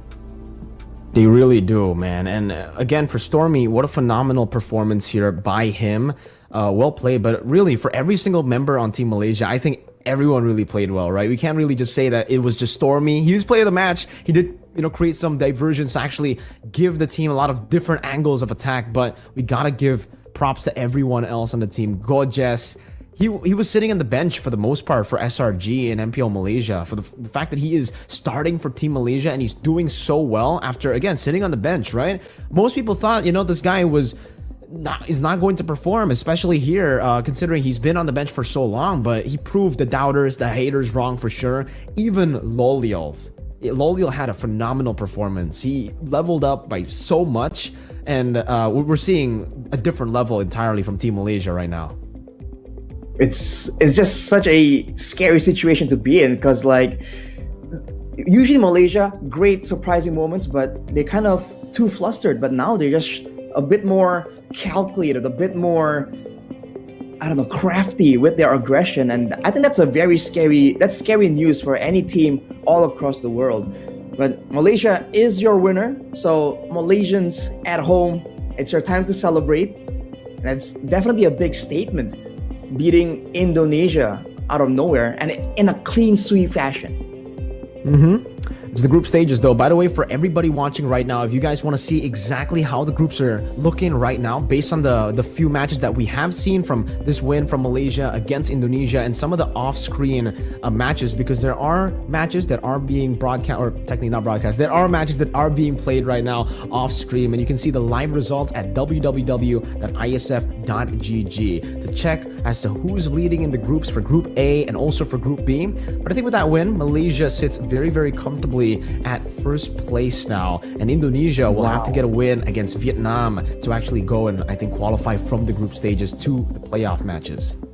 But I think we have a bit of a special guest here. We might have an interview with the Malaysian side. Do you know who it is, Mirko? Of course I do, man. Hello, Coach Arcadia. How are you doing? Hi, Mirko. Hi, Arashi. I'm doing great. Hi. All right. Well, I guess I'll ask the first question here, Arashi, right? Sure. Arcadia, I think you're not new to this kind of like stage as well. But I want to ask, for the most part, everywhere in the world, a lot of people have been saying, the hype for SRG, the hype for Team Malaysia, they're overrated. They're good in scrims, the general consensus, but how are they going to perform on stage? And here, you kind of proved to the world that Malaysia is ready for the international trophies, for the international tournament. So what do you think? What do you want to say to all those haters or the doubters? I think for the haters and doubters, I just respect their opinions because every people sometimes have their own opinion. So we just want to don't focus on these distractions, and then at the same time just focus on our gameplay, our own play style, and just make sure that we keep improving each day. So basically that's our main focus on our own. Yeah. Wise words from Coach Arcadia. But the fact that you were able to beat Indonesia 2-0, a lot of people across the world have been thinking it's going to be at least somewhat close, at least if you can win, it's going to be a 2-1, but it's a 2-0. What do you have to say to all these people who have been claiming like, no way, impossible, 2-0? Yes, we're very thankful for this win. I believe we're very fortunate that we got this sweep. Because to be honest with you, Arashi, going into these IESF qualifiers kind of challenging for us. Because as you can see, we cannot go full SRG, right? Because we also have imports. So the training was really challenging to fit for our MSC schedule because we need to practice for MSC also. So our training was very limited going to the qualifiers. I mean, for the IASF team, it was very limited. So we're just happy that we were still able to get the win, and I just want to give a props to my players, and then also to Becky, my co-coach, and then just want to say the hard work is really paid off. Yeah, I think we can definitely see that hard work pay off here in this performance, right? But what is your vision? Because you said, you got a limited time to practice for this tournament. You're practicing for a different tournament as well. Firstly, I mean, how do you balance that, right? You said what's the priority set at, by the way, right? Like there's this and there's MSC. How do you balance all that? It's crazy. Yes, it's really it's challenging, but we just if I'm gonna be honest, our scrim is like one scrim for IESF, like that. That's how our training schedule is. But we're really working overtime for us to perform at both of the tournaments, the MSC and then this qualifier. So we just really working hard at this past few weeks. All right. Well, thank you for your time, Coach Arcadia. Do you have a final message right here to all the supporters, the fans from Malaysia that has been just so passionately supporting you so far? I just want to thank all of the fans that are supporting us, and also to my family, friends, and loved ones, and also to all of our supporters of my players. And also, I just want to say thank you to all MPL community for supporting us in this journey, and hopefully we qualify going to Riyadh. All right. Well, again, thank you, Coach Arcadia. With that, I think we'll end the interview right there. Coach. Thank you so much, and good luck in the future as well, sir. See you around. Thank you. Congratulations on the win, man. Man, always such a what stand-up dude, man. Yeah, right? Like, dude, I mean, it has been a trend here, Arashi, for IESF. All the interviews, people have been actually talking like humans, unlike the normal interviews that we do. Like humans? Where, yeah, these players usually, they answer us like robots, Arashi, right? But I'm glad to see that, we can finally get to hear some of their thoughts, some of their actual opinions. I mean, it's always nice to actually get some info, right? Some kind of, insight to how they're feeling, what they're thinking. But I think with that, Mirko, we're going to head towards a break there. It's been an intense match, and I think we need a bit of a break just so we can go full power for the next match. So ladies and gentlemen, stay tuned. We'll be right back after this short break.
ISF WEC 24 Riyadh. And now it's going to be Arashi and Naisu this time. And we have an exciting match for our next one because it's going to be a decider.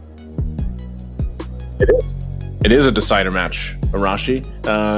It's two, I feel like, two teams that a lot of people don't know so much about, I would say, because these are regions or teams that don't necessarily have as much of, I would say, like, experience in terms of like being streamed and everything. Now, for example, for New Zealand, I know this team came from the OCC Australia qualifier, and if I remember right, they just started actually having their league over there. So these are rather two new teams. And then for Guam, of course, they went through their own selection process. And if you guys actually wanted to go and check those out, like if you want to know more about these teams, of course, you have the isf.gg website you can look at. But also, if you go over to their pages for the official page on Liquipedia for ISF, you can actually watch their qualifiers. So if you guys wanted to get a glimpse of how that process went for them to lead them to here for the Asian Championships, you can check those out. So, but there's a lot here, I feel like, that's left to be uncovered here, Arashi. Especially with so much at stake right here. The winners, right, will make their way on to the next stage in Riyadh. So definitely, whatever stops they had saved up, whatever strats they were saving maybe for a later day, they gotta pull out now because this is kind of like a big moment for them. And even though they're a younger region, as we were discussing earlier, Mia and Mirko, just because you're newer to the scene doesn't always mean it's a bad thing. That can mean that you are a bit more adaptable. That could mean that new strats, new changes to the meta could be a bit more to your advantage, actually. But as we were talking about, ladies and gentlemen, up next, Guam versus New Zealand. Very new faces in the Mobile Legends scene so far, but we're really looking forward to seeing what they bring to the table. Real quick, Arashi, I have to ask you. I know we're waiting to see this, and we can only theorize so much because we don't have as much data to go off these teams. How did you find the last match? Were you surprised? I was watching, back here, so I have to ask you, were you surprised with the results from the last match?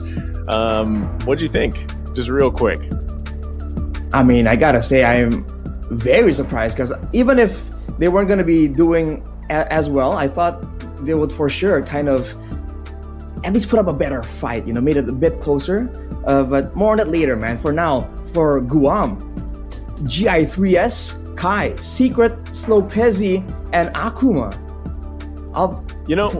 This lineup, like I said, I tried leading into ISF. I tried watching as much as I could of their qualifier, their selection. They called it like the selection for ISF. And, listening to the casters, because this is always where I feel like you get the best insights, if you will. And the casters there talking about the team from Guam, the selection, they said they have a lot of good players over there. So they really had to kind of decide who were they going to create for the teams and then who would they eventually send over once they got through that qualifier. So this is, going to be interesting to say the least because of the fact that they have a distinct play style, I would say. Even if you look at the next lineup, which is actually coming up right now from New Zealand, they also have a very distinct play style, but it changed because when they were going through the qualifier, we haven't been on the patch just yet. But why don't you go ahead and take us through this lineup from New Zealand? So Chlui, Fat Penguin, Noob Master, Groovy Groove, and Touch My Bun. I have to say, I'm loving the name so far, man. It has a lot more meme potential, and I think a bit of fun is always a welcome addition to Mobile Legends. But as you mentioned, Naisu, their own respective unique playstyles, that is definitely what we're expecting, we're looking forward to seeing. But with the changes here, who knows, right? They might maybe be forced to try and take inspiration from other teams due to the more drastic changes, or maybe they've gone even further down their route of uniqueness and came up with something even more unique than what we're expecting. I saw, like I said, all we could see is based off what they went through with their qualifiers, and they had some meta picks come up. They had some Novarias locked in the mid lane, the Farses. They had the XP laners that we're usually used to seeing, like the Yuzhong, the Charizla. CC even picked up a couple times. So I think, essentially playstyle wise, it's you take what they did in the qualifiers, you look at, you consider the fact that, like we did with even the African region, Arashi, we had to think about, like me and Mirko, where some of the teams we didn't know so much about. So it's like, well, this is your first time that you're going to be watching them play because, you know, they haven't been streams on some of those regions tournaments. And now that it has started and you get to see this kind of unfold in front of you, you know, based off their play styles and the qualifiers, this is a major thing. Like, how do they draft even as we jump into the draft here for game number 1? Because draft-wise, this could change the pace of the game already off that first pick, like we've seen. And even for the red side, picking up that red side, those 2 picks in response, we know that there's a lot of power picks currently. We know that there's a lot of deviation even when it comes to the jungle options, now that you have more of these assassin picks coming up, just like earlier we had in that matchup. Especially if both teams really come out with their assassins, it makes for a lot more of a flashier show for sure. But for now, looking at the bans, it's the Harith, it's the Valentina. Nothing too crazy just yet. But you have to wonder, right? With regions with quote-unquote less experience here, usually that macro game is something that takes a lot of experience, a lot of time to really try and mature into. So with that being said, the Lo Yi and the chip really does come to mind as something that can be used to great effect, but we'll have to wait and see if that is what they want to go for, or if both teams prefer just going straight for that scrappy playstyle that, in a way, is a lot more straightforward, a lot more simple, and it lends itself to teams that want to make sure that they can get the fastest improvement in the shortest amount of time. Okay, well, as we get through these first phases of the drafts. By the way, I don't know if the thunder is going to come through my microphone, but it is storming here in the Philippines right now. So hopefully, you know, that doesn't cause any issues. But of course, with this first phase going through, I think already for the teams preparing for this, like obviously they're watching what's happening here in the championships and even back in the African qualifiers. This is where they kind of paint out their own meta on how they want to play. I think even your guys' interview earlier with Coach Arcadia from Malaysia, it was like, you know, you heard him. They're preparing for multiple things at once, and I feel like a lot of teams are in that position. Now, specifically for New Zealand and Guam, you know, I don't know how many more tournaments that they're preparing for, exactly what the calendar looks like over in that part of the world. But this, surely, Iesf, one thing that can always be said about a tournament like this is the amount of XP boost. Like if you have, the cards in game that are like XP boosts for your account, right? That's this here for these teams like this. Like they get a huge XP boost just competing in ISF, and that's what we've seen time and time again from the teams that are a part of it. So now, next ban, it's Claude. These are already different bans than we're used to, Arashi. I mean, so far in the first phase. I mean, the Faramis technique we've seen banned out, but very situationally. The Claude is a bit more of a surprise.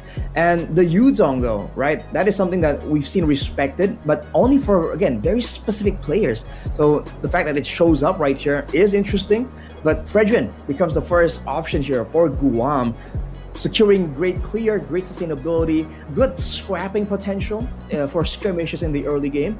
So now for New Zealand, we have to see the first inklings of what we can expect here. Is it going to be some more front lines? Oh, it's going to be the Roger first and foremost. Okay, Roger picked up Chip. Wow, finally, we're actually going to see the Chip locked in. It's been kind of slept on, I feel like, so far throughout today.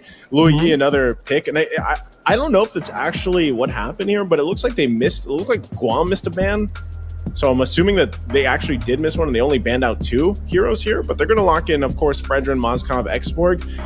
This is very reminiscent of before the patch even came out and some of the new items. Now, I know we've seen Fredrin pop up now a couple times, even with a different emblem set sometimes, and the way that the build goes for these tankier junglers has changed.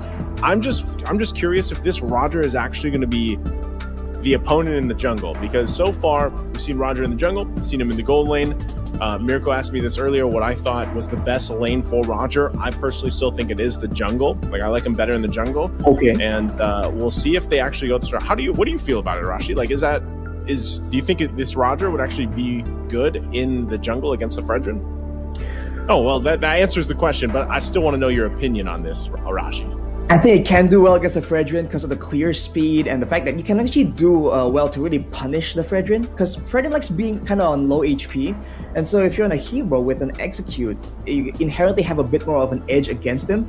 But of course, I do feel also that the gold lane now is just so critical, and I like having a healthy amount of DPS on that gold lane marksman. So I think Roger, I would prefer in the jungle as well, but again, it depends on the rest of the team as well. You can't just pick in one hero, slot him in without knowing where it fits into the rest of the composition. But now, up against the Moskov carry here, I think we've seen that it's been somewhat equal, skill-based, but the global presence from the Moskov, we've just seen it being used to great effect just last match. So I think for New Zealand, they're going to try and contend with that using the chip. So expect a lot of action there being taken by force towards the gold lane. I think that's part of the hard part of Hero Rashi is utilizing the chip. I feel like obviously shortcuts great. The way that you get to move around the map is great. You get a lot of utility with that, but still I think, for most teams, the fact that they're playing, okay, hold on, we'll see what ends up happening for the second phase of the draft. Do we have the same? All right, we have the same. I thought something else would happen. That's the point I was going into, Arashi. I was going to say, if you're playing into the chip that's moving around with the utility, Louis would be great. It was still open, but then New Zealand's like, no, nice you. We're banning it out. They ban it out. They get rid of it. That's fine. Good choice. So I think the obstacle here for Guam, remember, guys, this is a best of 5. This is not a best of 3. I know we opened today with all best of 3s. This is a best of 5. I don't know if we stated that, but this is a best of 5 because there's only 2 teams from Oceania. So this team, whoever wins from this matchup right here, will go directly to Riyadh in the WEC. That they'll lock that slot in. So it's down to pretty much this one series, and you want to see them both kind of get that footing started off on the right foot for this series. And so far, I'm liking the way that New Zealand is going about this. Even that last ban is the Vexana. They take care of that.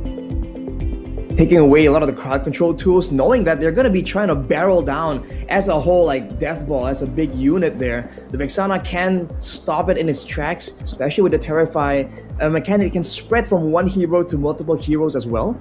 So taking away the mages as well is the option here for New Zealand.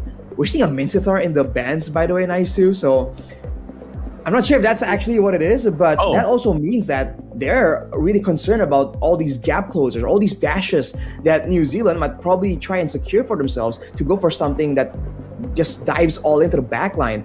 But with a Fredrin and an X-Borg, I'm not even sure if New Zealand wants to just go in such a frontal manner, Ah, man. Okay. I'm trying to think here for New Zealand, how they're going to round this out. They still need... There's the XP lane, I guess. Esmeralda locked in. Interestingly enough, the last pick needs to be a mid lane, unless something crazy happens. I don't know if that is. I can't completely count it out because earlier we saw Teresa mid, True. Edith Rome. Well, Edith Rome isn't too crazy. Or no, sorry, Edith. What was it? XP lane? Edith XP lane. Anyway, Teresa mid. So this one, Esmeralda. If for some reason it ends up going in the mid lane, then they still need quite a bit of, they need something good to lock in their lineup from New Zealand. But if it's not, and that is going to go in XP lane Esmeralda, and they go for a mid lane, the Vexana, like I said, they're the ones that banned it out. So that's interesting they took it out. Novaria, is Novaria still open? Yeah, yes, it is still open. The Valentina was the one that was banned out. So we'll see. Florin, wow, okay, and the Lilia locked in here for Guam. So interesting with this. How do you feel about that, Arashi, for Guam? So for Guam, I feel like that really just yells out, we're here to stay, like to entrench down and just stay in those fights. A lot of DPS tools, even including the mid lane, the Lilia. Now, especially if the fights go longer, you can get resets on those Angry Glooms. So that is something that's already such a big problem. Now with the Florin as well, they can stay in there quite indefinitely. And the response to that is going to be an Odette. So now it's going to be a full-on collision, almost like combo-based composition from New Zealand against Guam, that if you don't really get secure the kills outright immediately in the beginning of the fight, becomes an absolute nightmare to deal with. Okay, Odette, I'm liking the Odette being locked in here because the biggest threat I see from this is obviously utilizing the chip. You shortcut in, boom, here's the whole team fight. Or even if it's just an Odette, you actually don't need to send everybody. But if the Odette goes through, Swan Songs into the Guam here as a whole, that's something you really have to respond to and deal with. So I think scaling wise, though, one thing that they really have to deal with is the healing throughput from a Florin. Like, we know that she's probably, I don't know actually if she has more throughput now healing than Estes, but I'm pretty sure it's pretty high, especially the fact that she gets some like true healing through that. But this, I think, is the biggest thing that New Zealand wants to answer. And we know there's so many items now that can deal with the healing here, Arashi. But let's go ahead and jump into the game. Ladies and gentlemen, game 1 between Guam and New Zealand to decide who makes their way onto the next stage, onto Riyadh. Let's see how this plays out. Looking at the compositions, it's all DPS against a lot more combo, a lot more burst heavy. Like you mentioned, Naisu, it's about the healing coming in from the Florin. Is it going to be enough? And what can they try and do to try and mitigate that, especially against the Odette and the chip combo? It's almost like a Johnson-Odette combo we see in ranked games, but a more maybe reliable version.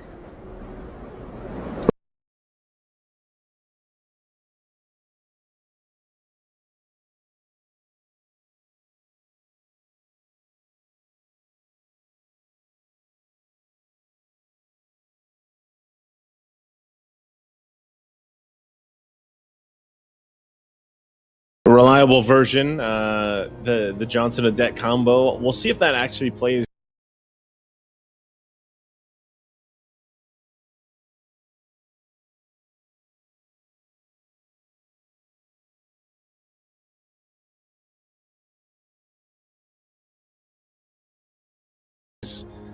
To that idea, but I think still you can. It can be the Dominance Ice, it can be the multitude, the Sea Halberd of items that are available to you to deal with that. So I think it is crucial too that Fat Penguin, if he does build the Glowing Wand, one of his first items, then he's going to be a big component to dealing with the Florin. But then again, it's still, there's like true healing through it, so they need enough damage potential or burst to make sure that the dash comes through, and it just comes through at the right time as well. Now both teams just holding on, trying to contest for the turtle. It's going to be a 50-50 though. See if Noob Master can try and get it. Wow, Slope Ezzy goes in and gets it, and now they're going to be in trouble a little bit longer. Groovy Groove will fall the first blood. Spirit Destruction already used. There's the last Insanity. Double kill for Secret already. Starting the pace here from Guam, and with that, they'll go ahead and take the resources as well. They took the objective, and now the resources, the buff here from New Zealand. Not sure if Chole can do anything about this. Also takes a bunch of damage himself, holds it down, flickers in. Chole goes in, gets the kill on Zen. So now at least New Zealand on the board here.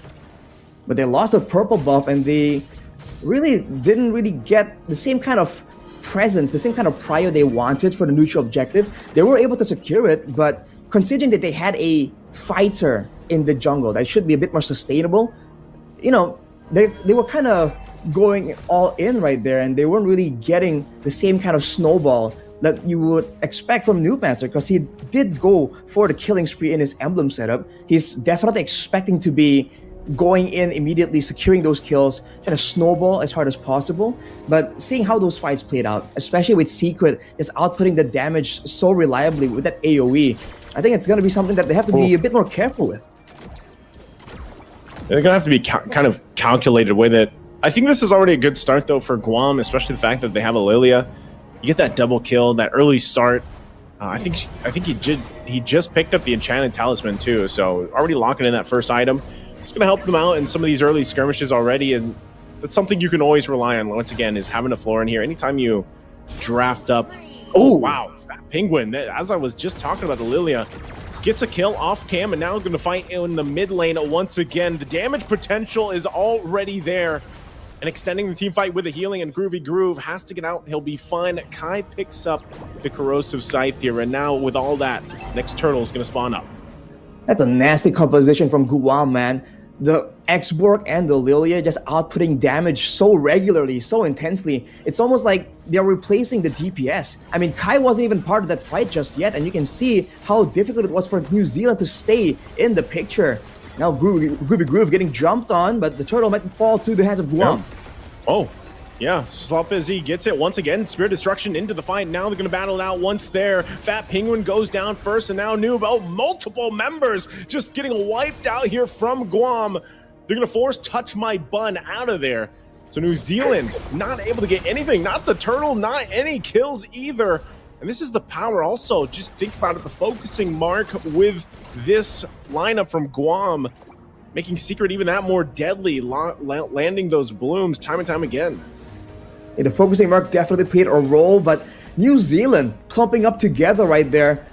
The last insanity from Zukato Zen just immediately demolishes everyone who are trying to really stand their ground and match up against Guam. If New Zealand wants to go for something like that, they have to wait a bit longer for their members to secure the first kill at least reliably. Because with a carry, with a Roger, there is a chance that they can burst down the first member, the main front line, before the fight even begins. But therein lies the problem, right? The X-Borg now going in on Shloi. Last Standing going to use again. New Master was the first one to go down and still going to find it out. There's shields being taken as well. Groovy Groove could be in trouble. Pops the Vengeance will go down anyway and still try to hold it together. But again, they lose 3 bodies. Fat Penguin not going to be able to use that Swan Song the way that he wanted to. And it's another kill. New Zealand loses this fight quickly in the bottom lane. That's unfortunate, man. We were talking about the global presence coming in from this chip, but Guam doesn't care at all. They're gonna overwhelm you, pull you into their pace, pull you into their fights, and you're seeing that Groovy Groove wants to try and make opportunities happen for his team, but he's not allowed to do so.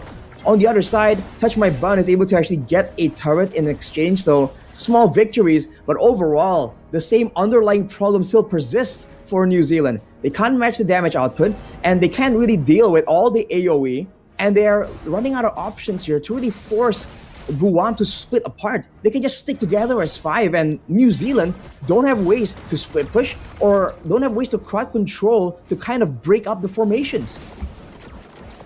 Yeah, this is already a game in a situation where it's slipping out of the hands of New Zealand for game number 1 in this best of 5.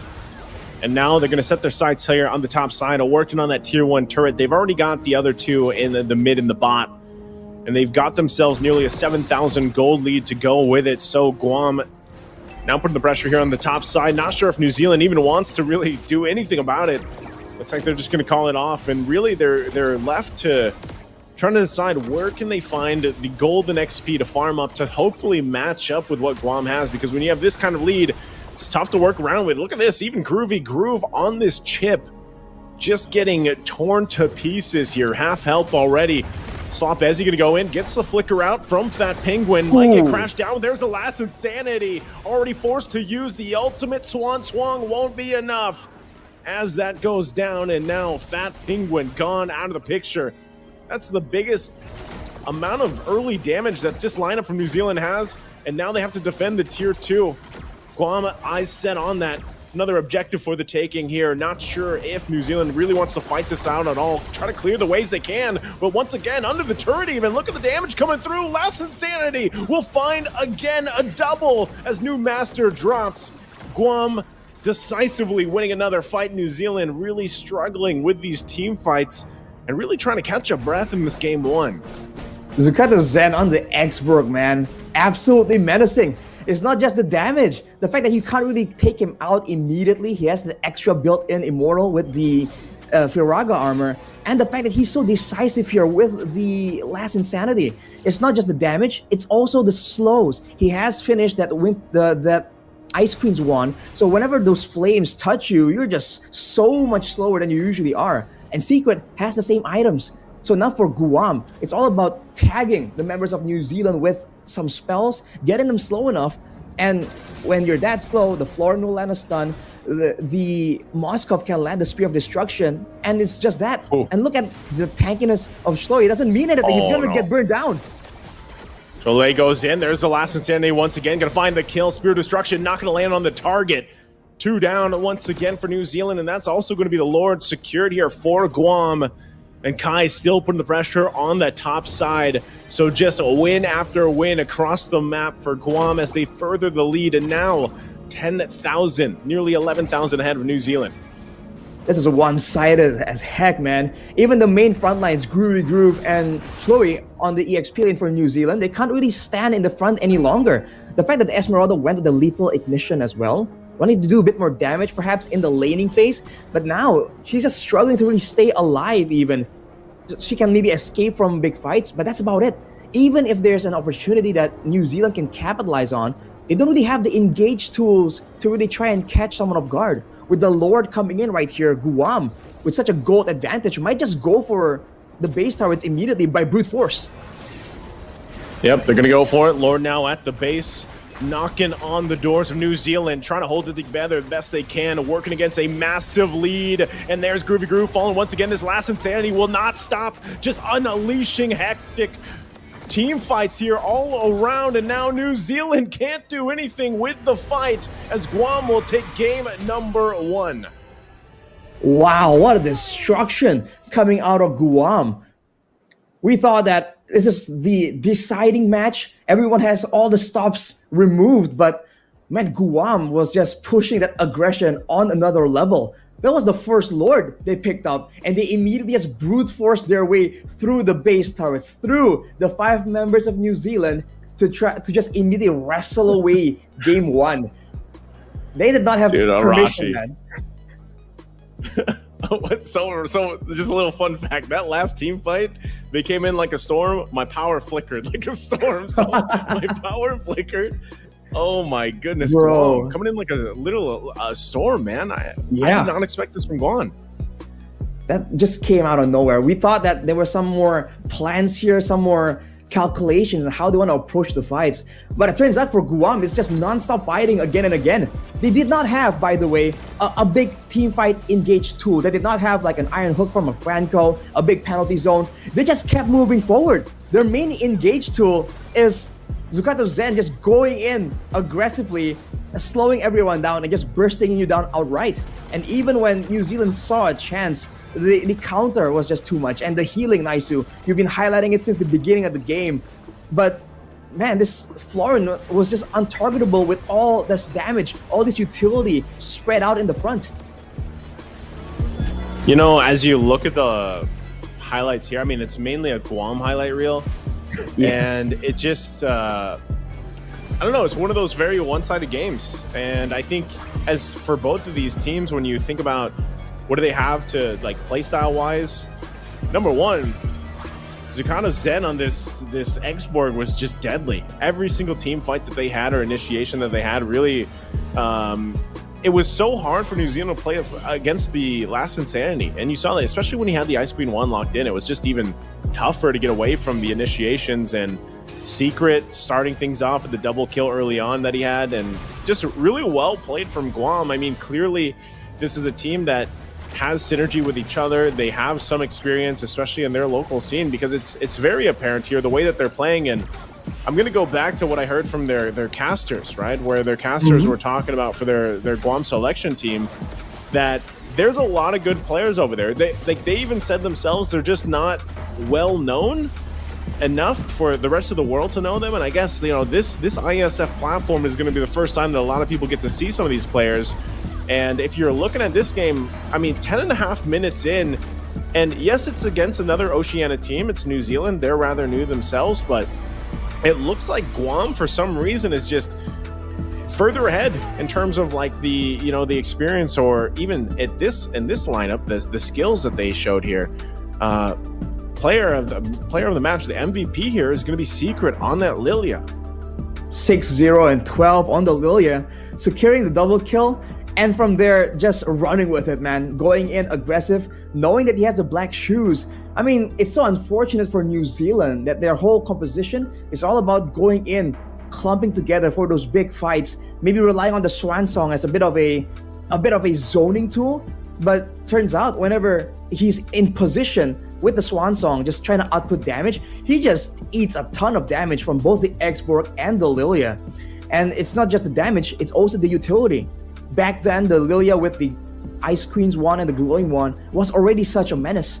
Now with the healing reduction built into the Glowing one as well, that was just such a difficult time for New Zealand, because they have an Esmeralda, they have an Adet, and those shieldings, right, gets reduced buy the glowing one as well. So even if they're banking on having extra bits of tankiness, it's almost like the core items for the heroes for the side of Guam just countered that already all the way from the beginning. So when it comes to 5v5s, there was no option. When it comes to macro plays, I don't think we've seen a game in a while now where the chip was that sparsely using the shortcut, man, because he wasn't allowed. He was denied completely. Yeah, I was going to say, back to the draft, I was thinking, man, it would have almost made sense if they had the Loi. It was banned out to deal with the chip, but you play like this, Arashi, you don't need it. You just counter the chip just like that, because every time you would almost be second guessing for Groovy Groove to drop the shortcut, because just the amount of the foot that they started on for Guam was already giving them that lead. And then if you're going to drop the shortcut and you're going to bring your team into a out itemed lineup, especially with this, and you don't want to drop the shortcut down. You don't want to bring your team to that. And so I feel like they really struggled on actually utilizing Groovy Groove here because of the chip, and not really winning those early fights caused the snowball to just get out of control. So what we're seeing so far from Iesf is some of these games go in 10.5 minutes or 10 to 13 minutes and being a pretty one-sided game, or sometimes even some of those 13 to 15 minute games are very close. But this is one of those instances where just Guam came out swinging from the get-go. They got a lot of this gold built up. Again, Secret MVP was the one that really started things on this Lilia pick, but I think there was just so many things that were difficult for New Zealand to deal with, because aside from just being bursted down so quickly or slowed to death from the last Insanity, they had no answer for the heals, for the Florent. Right. I mean, they never got in a position for that, because we're talking about a gold lane especially that takes some time to build up. And this is Carrie. She has a very low range. So when you got to deal with an X-Borg, how are you going to even be able, let's say even if you had the items on a carry, you can't really fight the way you want to move around the map or move, movement or anything because of the last Insanity and just everything being thrown at them, especially on an AoE aspect when it came to those team fights. So this was a really good draft from Guam. I mean, when we first saw it, I was like, you know what? Yeah, this can work. Great to see the Florin pop up, because we don't really see Florins or the Estes. We saw a little bit of Rafaela pop up through Iesf so far, but overall, this was an interesting lineup that they brought for game number 1. And for New Zealand, while we wait for the draft here, there's still a lot that they can do, that they can adjust from. It is a best of 5. That was only game number 1. So maybe this was their, let's kind of get settled in type of game. It was a quick one. It was 10.5 minutes, but maybe the game 2 will be different for them. Yeah, maybe they're just testing the waters, right? Just making sure, okay, I want to see what you got. I want to see how you want to set the tone for the fight. And maybe now, if they make the read that Guam just likes going for all these all-ins, all these big fights, then maybe now, if they draft a composition with a lot of crowd control, a lot of engages, right? Something like a Minion Fury, penalty zones, stuff like that, then maybe they can get the better hand. Because at least for this game, we saw that there were tools available to the side of Guam that they weren't really using, right? We saw the Spear of Destruction play a part, but for the most part, they weren't playing the same way Malaysia was doing, with a semi-split push, a global play. So if it's only gonna be fights again and again, then there's a chance that they can be countered. But the problem is for them, Guam for them is also game number 1 only, right? They can very easily adjust a bit more and have more depth, more flexibility in their composition. So we'll have to wait and see. I think one thing for sure, for the side of New Zealand, they're going to be a lot more respectful of the dive potential here. If they want to have especially something like a carry in the back line, I think for game 2, they for sure will be finding some kind of way to stave off the aggression, man. Because like you said, Naisu, against an X-Borg, even if you are fully built, your basic attack range is basically right up against the range of the flames, right? And it just gets a bit too dangerous. So I think for sure there will be adjustments, but the question is, how long will New Zealand take to really recover enough? And this is before talking about the mental game, right? There's a lot of pressure right here, a lot on the line, and for both teams, this is like their big opportunity to try and break out into the international stage. I think that's a really good point, Arashi. And really, when people tune into this, they're gonna see like there is a difference in some of these countries really competing and maybe the experience they have. But that's why I went into before we went to the draft for game number 1, I was like, for a lot of these countries, and we heard this even back when we were doing interviews with Africa, a lot of this is just some of these countries and these players are so happy that now they have a platform to join these international tournaments is number 1. Number 2, they get a chance to actually compete with some of the best players in the world for Mlbb. And all that does is, obviously gives them the experience, gives them that opportunity to make a name for themselves in some way or another. Because think about the actual possibilities of, having these platforms like Iesf, where you might be in a region that isn't as developed, say for example, a country like Malaysia, Indonesia, Philippines. And maybe you get spotted. There's talent all over the world out there. I feel like there's hidden talent all over the world. Mm-hmm. And you never know now that Mlbb is in such this way for competitive pro play where, there's imports and exports everywhere. So like you never know what could happen here. But for Iesf, I think the main thing is being a part of this competition, getting your name, getting your country, like fighting for that pride for the country and out there. And then I think too, at the same time, if they can qualify, you already said this, like the stakes here are pretty high for this best of 5 in comparison to what we saw earlier today with the first 2 matches with Cambodia and Myanmar, and then Malaysia and Indonesia. Like they're in their group stage, like they're going through the round robin for this. Right.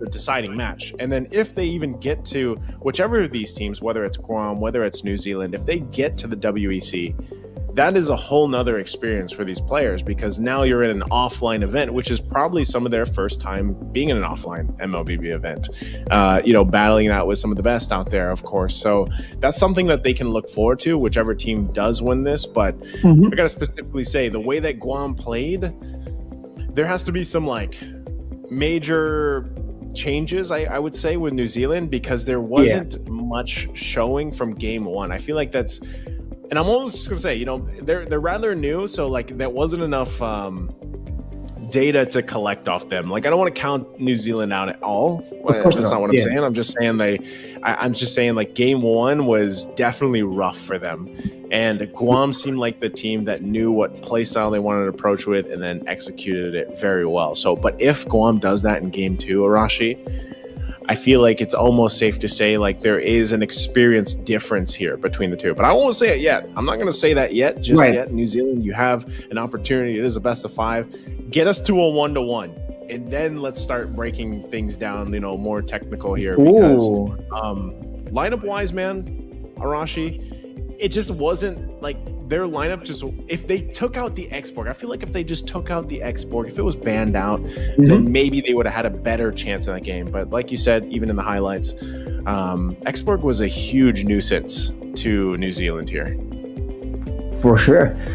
So we have to wait and see, of course, what kind of style, right? Again, we talked about how they had tools, they weren't using it. I think we have to also highlight the fact that there are some moments there, like, I think one that really stuck out for me was where there was a fight on the bottom side and it kind of ended already, but then there was a shortcut placed down by Groovy Groove. In fact, Penguin came in like later to try and save it, Moments like that are small, but they kind of build up.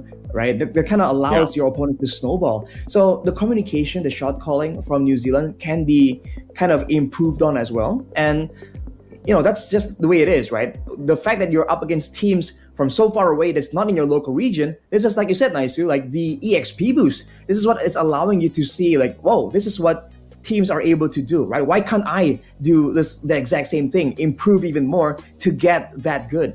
So I think for New Zealand, like you said, there'll be adjustments for sure, and there needs to be adjustments, but it's also a great chance for them to now recover a bit from this and then bring in something and show what New Zealand has got to offer, because we've seen that they want to be aggressive, right? We saw the killing spree on the jungle. That's a bold move. We haven't seen junglers carry a killing spree in a long, long time. So I hope we see something cooler, something amazing coming in from New Zealand.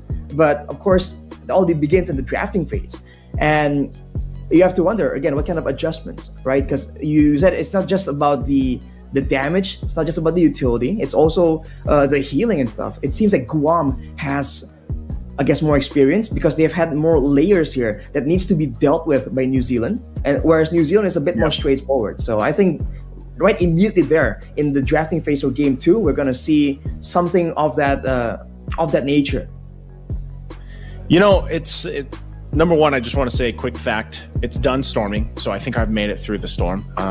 Internet and electricity holding on together because I was so worried for you, Arashi, when I had to call Mirko back here. But I was also, while you were explaining that, and kind of what New Zealand needs to do to change things up. Part of that is me thinking like, what did they play in their qualifiers during the OCC qualifiers to get them here? And so as I was looking at that, you had some changes. I mean, and probably some of this has to do with roles, it looks like, because me looking at this, I see, Groovy Groove playing a different role. He was playing some Mincetar, even in the XP lane, and then you had Fat Penguin playing the roam. So I'm just wondering if they're still trying to figure out what fits the best for their style, because even Fat Penguin through the qualifiers in one of their games, which I believe was a sweep, to get them here, he was playing like, Angela, there was a Kaja, there was a lot of these roam picks that are still actually pretty good picks and valuable and they could use. I mean, even Noob Master was actually the jungle during the qualifiers. So that's why I had to go back and look because, of course, we see this quite often where teams will change roles or they'll even have some new members for ISF as they get ready for that and everything in comparison to what they compete with.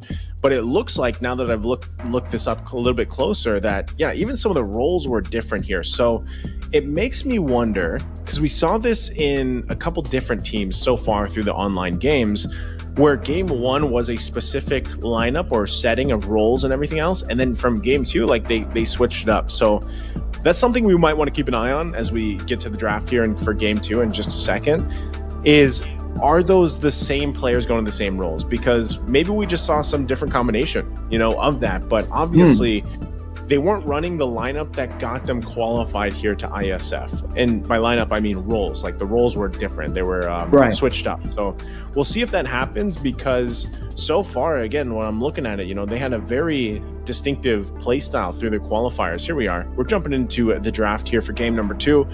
You're going to have New Zealand on this blue side and you're going to have Guam on the red. So right off the bat, Arashi, 100% agree with the first man. Get that export out of here, says New Zealand. Yeah, they don't want the smoke, literally, right? The fire is just too much to deal with. But already changing the pick order as well here. Interesting move from New Zealand. We'll see if that pays off for sure once we've seen some of these picks and bans trickle through. But you also mentioned earlier, Nicey, the Mincetar, right? That was something that New Zealand actually put to good use. Well, hey, Guam banned it away in game 1, and I was quite curious about that, right? Like, okay, is this something that's great in their region? But I guess they're having they did the research on their own here, showing again that they're taking this match very seriously. They've done their research. They have an idea at least of what to expect. And looking at the bans right here, Fredrin on top of the X-Borg, considering the amount of DPS slows coming in from the side of Guam, that Fredrin actually played a role as a bit of an engage tool, right? And part of why New Zealand can't really approach the neutral objective fights properly was also due to that quote-unquote Fredrin advantage with the healing, with the damage. So not the pretty good ban for the side of New Zealand, but we'll have to see what exactly do they want to pick and what do they want to force onto the side of Guam. Good observation, because I think part of this too, if you really want to deal with Guam, they could ban what they win against in the previous game, which it looks like they're going that route. I don't think they ban a Roger here. Roger wasn't, Faramis is going to be banned out. But like Roger, I'm just going to say, I hope it's not first pick priority for New Zealand. I think there's a lot more quality heroes that they could draft with the first pick. Guam, we're going to wait for the last ban. But this happened last time too. Like, I don't think this is a missed ban for our viewers out there. I think we're just waiting to see what that first ban was. It is the Valentina is all we see right now coming out from Guam. But so far, it's New Zealand. I think it's more so of where are they going to go role-wise, and then what do they want to jungle with? Because I feel like that's part of the equation here, solving the equation is having a good jungle rotation early on, because Guam started off strong and fast, man. And that's one thing that was apparent with their playstyle. So there's the Yuzhong banned out. Let's see what this first pick's going to be. Okay, it was they still went with the mid-sitar. Right. Okay, it is a mid-sitar.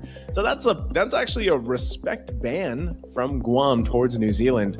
So like you said, obviously they know what they did their homework here. Mid-sitar is banned out, Yuzhong as well. So again, kind of really trying to decide what is that first pick going to be. I'd love to see a jungle picked up. Fredrin's banned out. Not sure exactly if they want to take the Lui Yi. Chip, I wouldn't take Harith, I guess. Harith? Do you feel good about this first pick for the Harith? It was nerfed, and after the nerf, we saw that the win rate dropped from the 100% pick or ban rate, at least in our region in Indonesia. So I think it's still very good, though. There's still some options, especially with the changes to some of the items. I think there's potential for the Harith for sure. It's still one of the stronger gold laners, but you have to remember, it depends on how you play it, right? And if Guam can find ways to kind of make it an uneven fight through rotations, through ganks, and go and play that macro style. I mean, the Moskov is something that's still available, and we've seen a lot of teams when they see this Harith, they recognize like, okay, this is a very strong lane bully with sustain, with poke and burst damage. We can just avoid those fights and go for this global plays.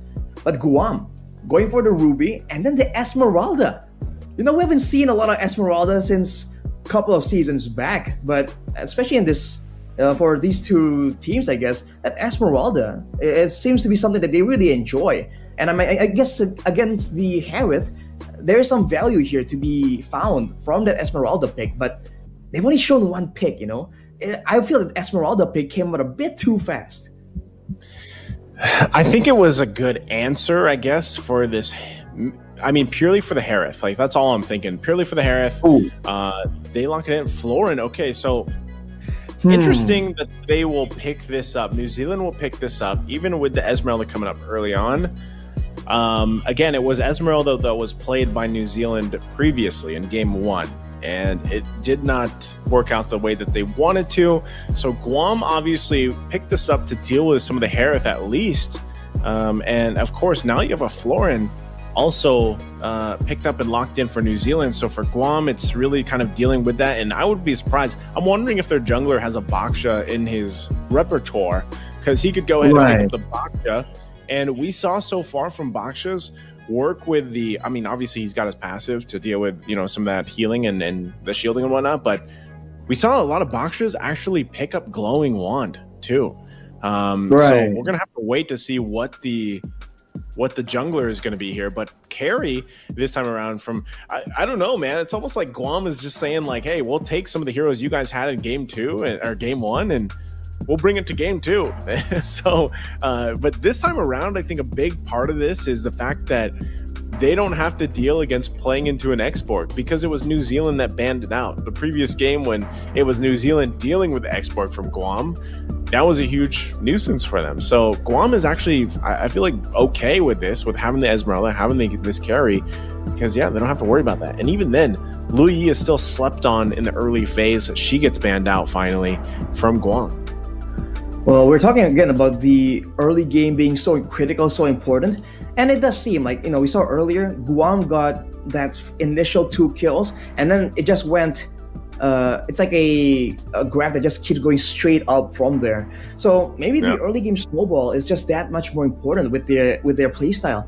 So that being said, that makes the mid lane pick so much more dangerous. I mean, Lui Yi, so strong pre-level 4, even before the diversion. If they want to go for those fights again, then that's something that they have to try and keep in mind. But a Diggy ban for the side of New Zealand here, they are trying to make sure, I mean, that really hints at wanting to get more crowd control. Because if it's only a penalty zone, I don't think it really warrants a full-on Diggy ban. But I think that shows again that they want to get some more here. Seems like they are the ones expecting Guam to just do the same thing, right? Just keep going for fights, keep going forward aggressively. And for New Zealand, if they ban away the Diggy and they get the penalty zone and they get something with a bit more AoE crowd control, then like we were discussing earlier, Iesf, they can really go for a counter-engage playstyle. And considering that now Guam are the ones with a vulnerable short-range gold laner, that can very well pay off. It could. I think it could be the right choice for them. Wow, Dairoth. Okay, Dairoth's going to be the last ban. I'm almost thinking, too, if they actually wanted to go to the Diggy, yeah, I don't think that's, like, warrants a ban, like you said, just with a penalty zone. So I'm trying to think what other CC they could actually bring to the table here with this lineup already. We got to wait for that last ban, though, coming out. But, you know, I don't know, man, because with New Zealand's lineup already, like, Harith going in the gold lane, their mid lane options there's quite a bit still. They're going to be banning out the Matilda, by the way. So interesting that the Matilda's banned out, and that's probably more so for a safety too. I mean, they don't want to deal with utility. I'm also wondering why they decided, like, they banned out the Matilda, but the Ruby is there.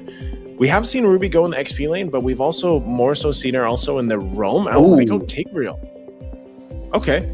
Guam goes Tigreal. This is great setup potential because a lot of this too is also just like, if a penalty zone happens or a Zaman force is dropped down by New Zealand, we'll find them in the implosion. Like, we'll fight them there. You can follow it up. Actually, there's a ton of setup potential just with the Ruby and the Tigreal alone.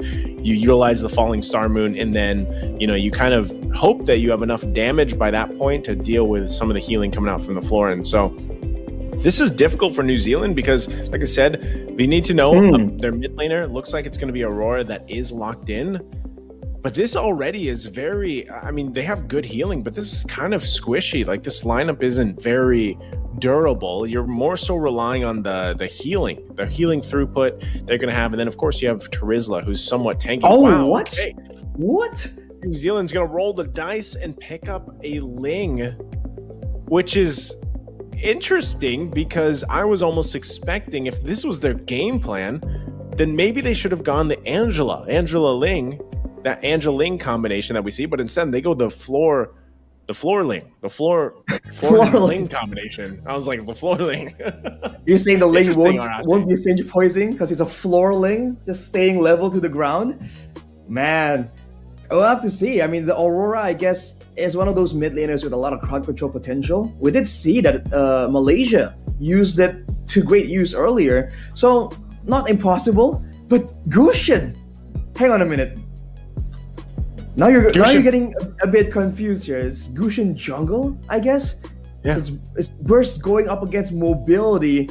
But again, if you're talking about a full-on collision, now Guam once more has a lot more tools, a lot more AoE crowd control tools to try and win this out. Even through the glacier and the penalty zone, there's still a chance that Guam can absolutely take this.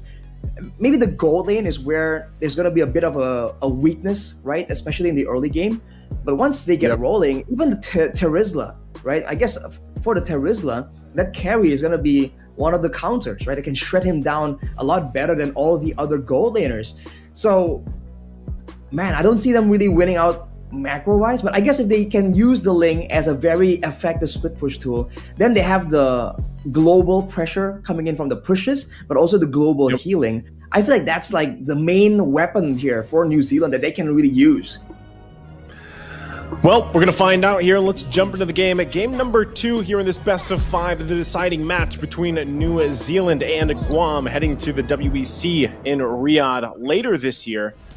And once again, pointing out the fact, I love this combination already from New Zealand, Arashi, and I talked about this yesterday when we first saw it, and that's a Warcry Ling, the new emblem, the Warcry, with the focusing mark emblem from, I believe it is the Florin here, that has that. So that's a good amount of extra damage. We're talking about 8% plus the 6% from the focusing mark once those are procced and if they're lined up correctly, right? So very interesting emblem. Still really seeing the kind of teams test out the Warcry emblem and even the Temporal Rain, the 2 new emblems with this.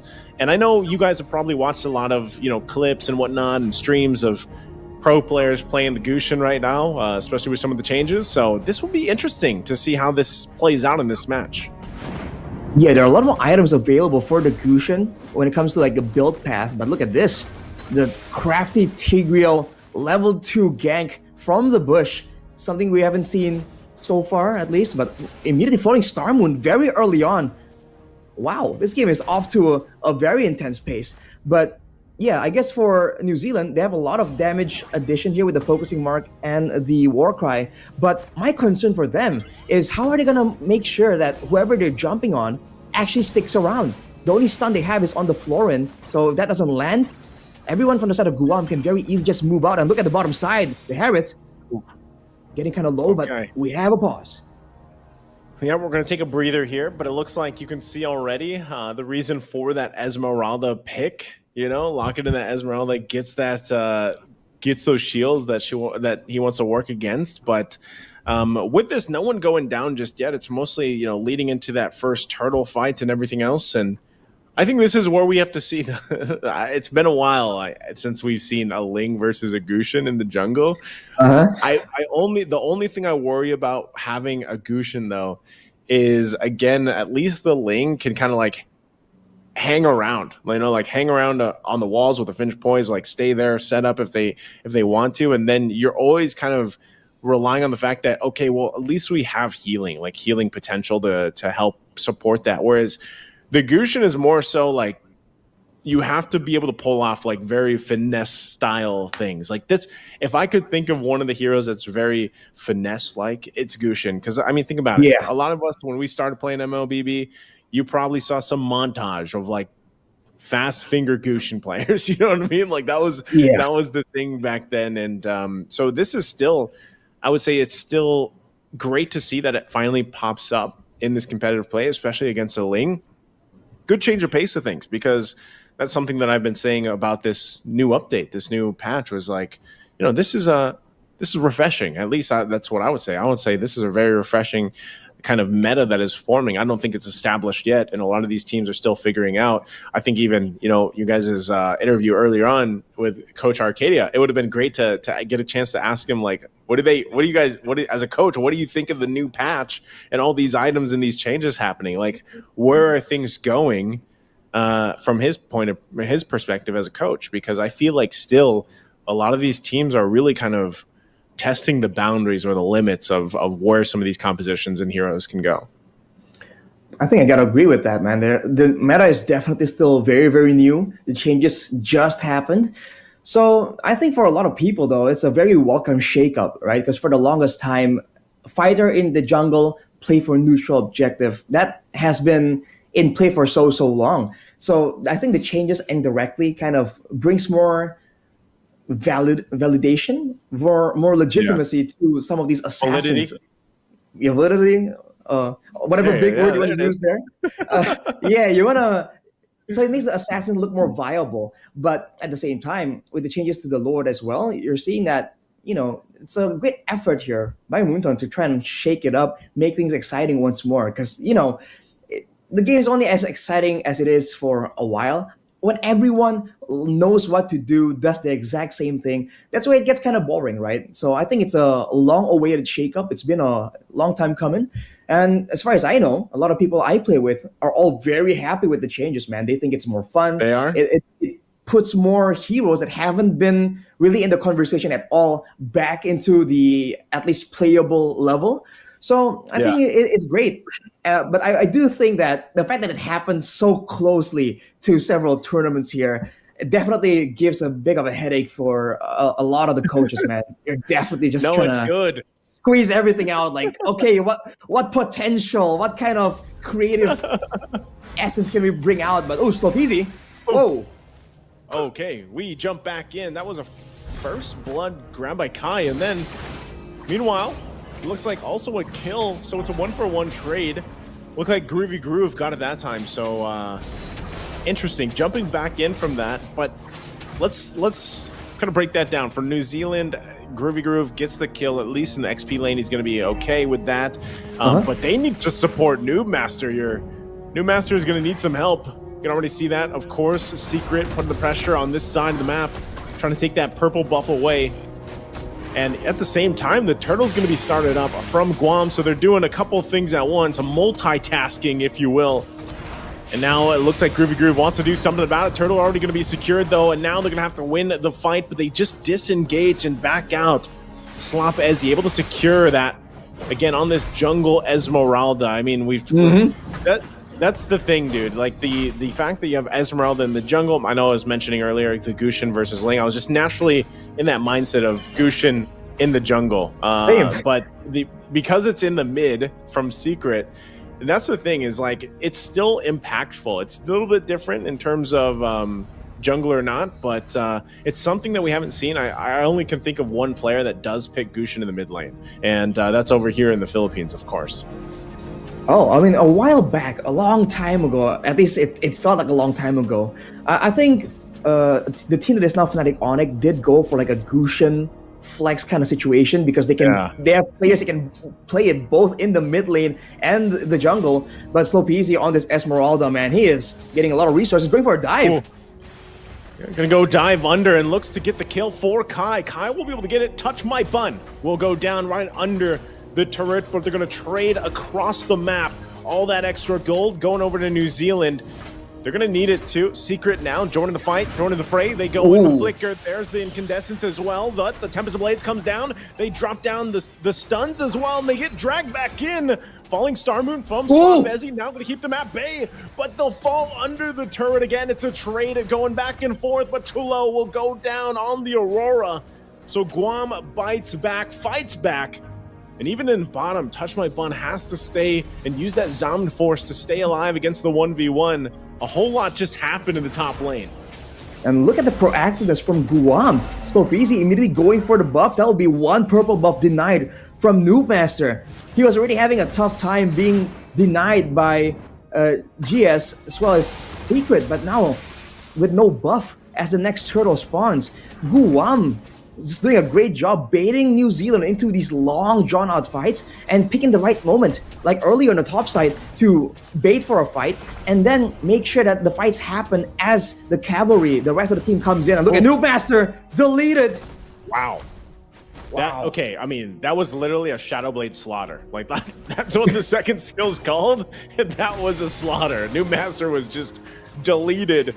He was slaughtered there in his own jungle. So, yeah, as you were saying, Arashi. Yeah, Guam is just starting to snowball once again. We thought that with this composition, maybe it's going to be a bit more difficult for Guam, but they're going at it. And with Slopeasy picking up the Starlium, that's a nice chunk of true damage. So the squishier members are going to be bursted down a lot faster. The tankier members are also going to start falling victim here if this Esmeralda just keeps dancing around the map out of control. And we got a glimpse of it too. Secret, I believe his first item was the Sky Piercer. I think he did go that route. Now, top side, once again, Sukana Zen there with a Slop-Ezzy. Down the fight still. Noobmaster. Look at the damage from Slop-Ezzy. They have to use the heal, of course, to keep him alive. And now Slop-Ezzy is just going to go ahead on this side of the jungle. And that purple buff is up, so this gets even tougher now for Noobmaster. Hopefully he's able to retribution this away, but Groovy Groove trying to hold it down, gives the information. Not able to get close enough. A little bit too late to the party and pops the Tempest Blades, but still the fight. There's the Frigid Glacier now actually pumping out quite a bit of damage, and there they go. Noobmaster will fall in the exchange. They'll fight, but they get frozen once again. The passive already going to be popped from Chule, and now they have to back off. Tigreal once again quite low. Groovy Groove wants the kill on JI, but won't be able to get it. Penalty zone gonna find multiple members and still alive. The body of Smith, but Secret comes in, and that's the Sky Piercer at work. What a heartbreaking result for New Zealand there. Everyone so low. But in the end, it's Guam coming out on top, winning out in the purple buff contest, winning out in the fight. They force New Zealand to just group together, and they're denying what is supposed to be their greatest weapon, that macro play. Noobmaster bullied, terrorized in his own jungle, not finding anywhere safe enough to really farm. And even in the gold lane, we talked about this Harith being such a value pick. He's 2 levels below of Kai on that late game carry. As Guam picks up this turtle, and they seek to go for more snowball potential, going straight for the gold lane. Look at the sword spike, look at the slaughter again. The Sky Piercer. It is deadly on this mid Gushin pick from Secret. Oh man, Arashi, I wouldn't be surprised if Secret gets another MVP, and now in the mid lane, working on it and gets the double. finds Fat Penguin and Chilean looking for another. Look at the procs come through. Penalty zone will not be enough as Secret picks up with triple. It is tough to see for New Zealand because right now Guam is on a line and they're following Secret's lead as he goes in with Incandescence. Won't be able to go in actually with a sword spike. Will get the kill, but even with the flicker will finally go down. It's a shutdown, but I think Secret is happy with that. An instant one-shot Secret on the Gushin, man. We haven't seen this hero in so long, but this is what the new patch has brought, man. That's just so much more high-paced play, where these assassins have so much more to say. Already 8-1, how can they stop him? We talk about the lack of crowd control on the side of New Zealand. We're talking there about maybe the Esmeralda, but now, striking back. New Master? New Master in trouble. The heal's not going to be enough either to keep him up as he falls. And now it's Kai's time to shine. Forcing them back a little bit further. Zugeta Zen won't be able to catch them up with that Ruby. Even the I'm Offended already utilized. So Guam, 10,000. It's time to shine. Forcing them back a little bit further. Zugeta Zen won't be able to catch them up with that Ruby. Even the I'm Offended already utilized. So Guam, 10,000 gold ahead.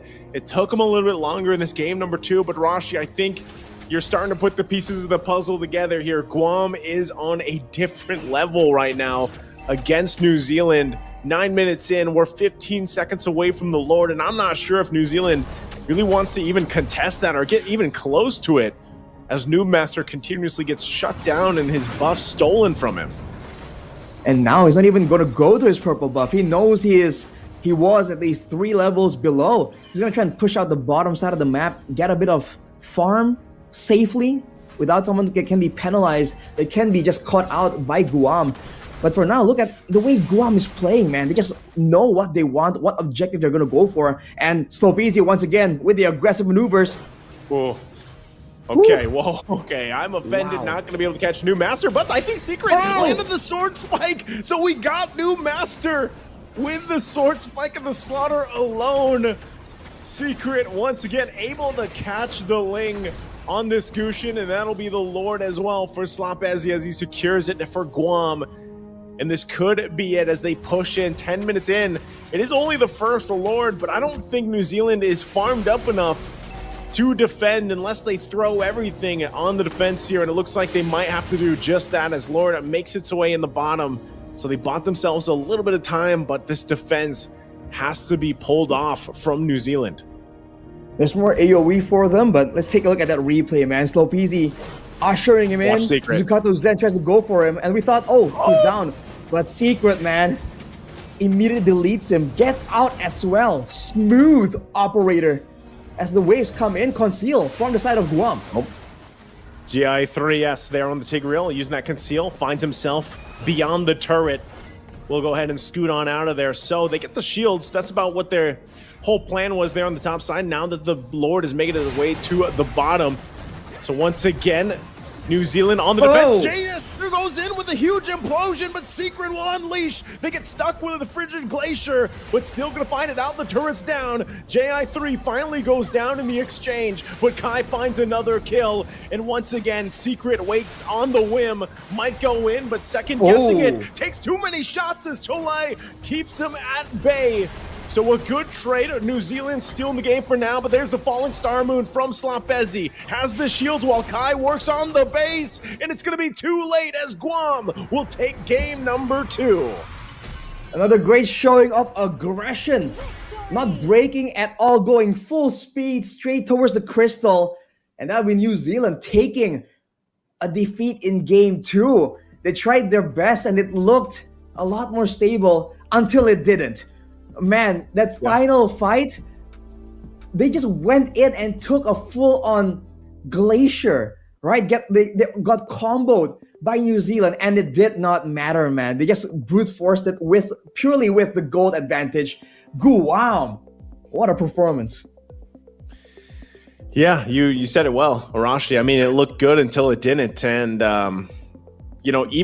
even the Gushin pick, like originally when I thought that was going to go in the jungle there and it ended up going in the hands of Secret, he's got to be MVP of the game anyway. Like whether we see that or not, Secret had a hell of a game on this Gushin. We're gonna take a look at the highlights here though in just a second and see, once again a very dominant highlight reel here for Guam.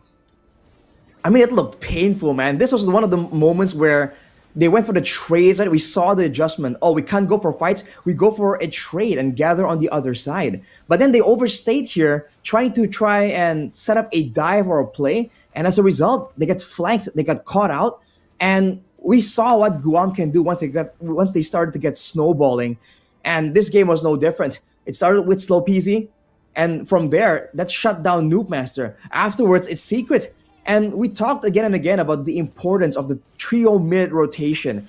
And for Guam, the two members that were doing so well there was the jungle and the mid lane. And even though, in theory, right, the snowballing members from Guam are magic damage dealers that can be itemized so easily against, there wasn't a mixed damage situation for the side of New Zealand. It doesn't matter. When you're that far behind, when you have so much... when there's no control for the map and you're losing out in levels as well, they just kept going for these fights. And for the most part, unless a catastrophic mistake is made by Guam, there's no way they come out on top. And the individual skills, the individual flex we saw mechanically by the players, man, that itself already shows next level stuff from Guam. Yeah, like I said, Guam has a very distinctive playstyle, it seems, and they did this. They played this out so well. It looked like too for Chole there with the Aurora. Like there were some really good moments, where it looked like they'd be able to turn some of those fights around, even with the Frigid Glacier and the way that was all utilized. But I think if you really just break this down, Arashi, it's just they got outscaled again. I mean, anytime we're talking about a 10,000 gold difference at 10 minutes, that's quite the snowball, and it's quite a dominant lead to work around with. So, as you looked at that, it's tough to come back from that, even with a great setup potential with an Aurora. But there it is. Looks like our MVP for match number 2 is once again Secret here on that Gushin. I mean, to no one's surprise, right? Let's be real. He was just going out of control there. He was winning in the laning phase. The roams were solid, and he was able to isolate the right targets, right? He kept going for the Ling and the Harith, and that's great. But even when his team wants to go for a bit of a combo, and he saw that big implosion play being made by GI3S on the bottom side, he was able to follow up on that as well, showing again the versatility of this Gushin and how it's been so underrated, because we haven't seen it in a long time. And I think it still provided really good value even before the Sky Piercer was even in the conversation. But the fact that he was already on the Holy Crystal, man, just shows again how much gold that he was just sitting on. Because the Sky Piercer, by all means, it doesn't really cost as much as some of these like really late game items like the Holy Crystal. But that Holy Crystal is like a good 3,000 gold, so he is definitely just rolling in it. Yeah, it's and even when he picked up when Secret picked up the Sky Piercer, man, like he always had I feel like ideal moments on this Gushin to really utilize that and pop off with that, and it showed here. And I think a part of this too is just the fact that with the lineup that they had drafted around this, it worked out so well because the combination of having an implosion, which we saw work towards the end of the game there, and actually a couple different times throughout it, but the implosion, the falling star moon, and then having a pick off where you can utilize the Ruby to get the Imafendins off is getting all of them clumped up together the best they can. Because remember, when that Terizla is locked in for the penalty zone, you know that they're going to want to fight there, because think about it, there's a penalty zone, there's a Tempest of Blades, there's a Zaman Force. So what that game plan says from New Zealand is, we want to fight right here. Right. Now, that's the perfect example from Guam, is to be like, well, all right, if you actually want to fight us, then that's okay, because we'll just implosion, falling star moon into all of that. And then, I mean, anytime you think about it with a Gushin, everybody clumped up, and the burst potential that we saw with the Sky Piercer especially, it gives them the favor of fighting around the lineup that we saw from New Zealand. And I'll say, like, I liked New Zealand's lineup here. It was just, a little bit I only questioned it when we got through towards the end of that phase where they picked up the Florin, like, to round out the first phase. If I remember right, it was like the third pick.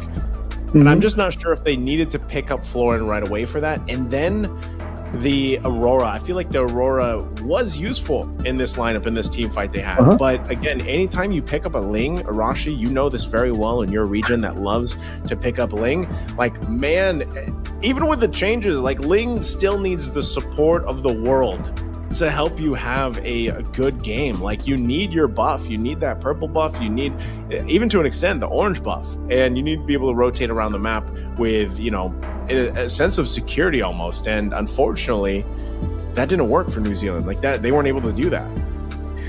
I think I would agree with that, your suggestion, Nicey, to go for the Angela, right? Because then it also gives, aside from just the healing, of course, it also gives you a way to catch someone. I think our whole discussion earlier was about they have damage, but there's no way they're going to use a penalty zone on one guy to try and get the extra damage addition with the focusing mark and the war cry to on one person. So they didn't really have any tools to try and do so. And what makes it so layered from Guam, that's so devastating for New Zealand, is that if we saw the Ling, right, in the mid game when he was caught with that spectacular play by Secret, he was alone and he was able to avoid all those crowd control tools to try and get out. But then Secret got him, right? So the fact that there was an assassin in the game from Guam out of nowhere, right, in the mid lane, makes it so that everyone are now extra concerned. Okay, we have to stick together to avoid letting the Gushin just go for an easy kill. But then you get together, that's where the implosion happens. That's where this falling star moon happens as well. So they were planning on being the ones with the assassin, the ones that are threatening the members of Guam to stick together. But considering the fact that Guam was just doing so much better, the fact that they had Esmeralda that was just bullying the Ling so early on, it kind of turned the tides on them, right? They're the ones that have to stick together. Guam were the ones that can go all across the map whenever they want. And because they know that worst case scenario, they can buy enough time and the rest of the team can cut off the escape route for New Zealand. And we saw that happen again and again. So it's just like, you know, when you're playing rock, paper, scissors and you're trying to predict what your opponent's going to do, it just seems like Guam has predicted multiple times, whereas New Zealand, they're still on like only the first one or two times, which is why the adaptations, the adjustments and movements in the game, it just seems a lot more calculated for Guam. It's like they've done the calculations and they know exactly in what situation, where should they put their focus on. And that just leads to great performances like we saw earlier. Even when they were comboed, they didn't seem to fluster and immediately go on the run. They're like, okay, no, we've calculated this. We're 10k gold ahead. We'll take a glacier, right? We'll take something. But, you know, in the end, we know that we have what it takes to win it out. And I like the fact that despite being a newer, younger region, they had the guts there to just go for the end, even though technically they gave up 2 shutdowns. It kind of got kind of close, but they still went for the end there, even though it looked kind of close. I like the fact that they dared to do so. It's a good point because I don't know. So far from, I think I said this earlier, and now I feel like I could say this with confidence, Arashi, that Guam is playing on a different level from game 1 to game 2 here for New Zealand. And I gotta say, I'm happy that New Zealand is part of this, and they got to compete now in the OCC, which is their league over there, and that's how they qualified for this and everything. But I think for New Zealand especially, if you look at the way they played game 1 and game 2 was a little bit better, but it's almost like they just don't have what to allow Noob Master to pick an assassin so far from game 1 to game 2. It just hasn't worked out. So almost like I want to say, like, if they don't want this to be a sweep, because Guam is on that track right now. Like they're very dominant game 1s and game 2. So like, if I'm looking at New Zealand on what they could do to change things, I'm still going to go back to the fact of maybe they role swap and play what they played in the qualifiers. Maybe that's part of it. Maybe, but then again, who's to say that this is what they practice and this is what worked best for them? So if that's the case, then good. Do that. But I think part of this is if Noob Master can play just a tankier jungler, where you don't have to rely so much on New Master to get these buffs and to have that certain playstyle, and let one of the other side lanes maybe even shine, or maybe that mid lane, then let that happen. Because right now I feel like the jungle is not even the biggest issue. It's containing Secret.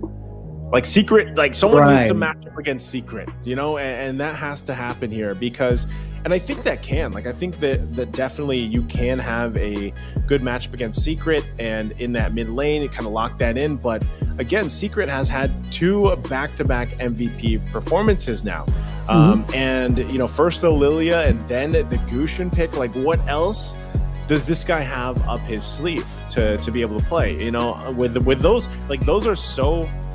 I mean, when someone pulls out a mid Gushin, like, you know, like, all right, this guy has mechanical skill. If he's going to play in the mid lane and the way that Secret played that mid lane Gushin, you know he's got that mechanical skill. So what more can he bring to the mid lane? So I feel like for New Zealand, as we jump into the draft here for game number 3, lock in that mid lane. And it doesn't mean you have to win the lane. Like for, I believe it was Chalui that played it the last 2 games, like mid lane.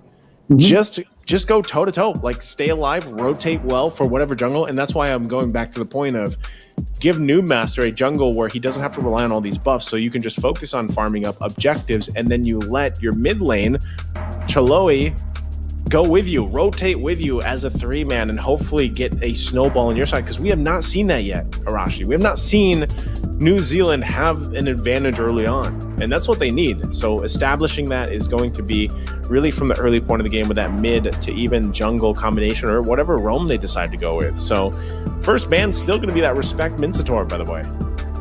Yeah, it must be that good in the hands of New Zealand for Guam to respect it so much.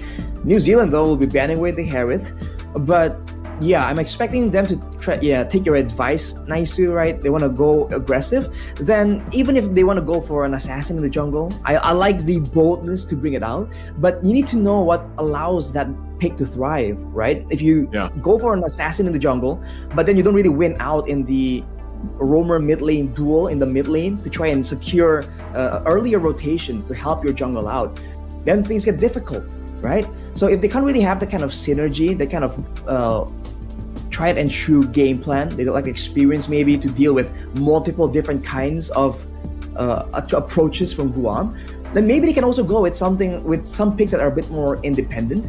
Because we're seeing that when they are trying to set up for plays together as a team, as 5, they're kind of getting countered here. So if they can maybe set up for plays solo, right? Maybe getting really strong laners who can just try and go for duels 1v1, then maybe they can do a bit better. But at this point, we're just naming possibilities. But for New Zealand, though, I think they're really respecting this 5-man collision against Guam. So that's why the Faramis hasn't been let go at all this match. Yeah, it hasn't. So, you know, Guam sticking with the bans that they have, I think is, even if they let some of these slip through, Arashi, I don't think, you know, I don't know, unless these are just pure power picks for New Zealand. But even when I look back at their games, like, they had quite a few unique heroes that they brought out during their qualifying matches.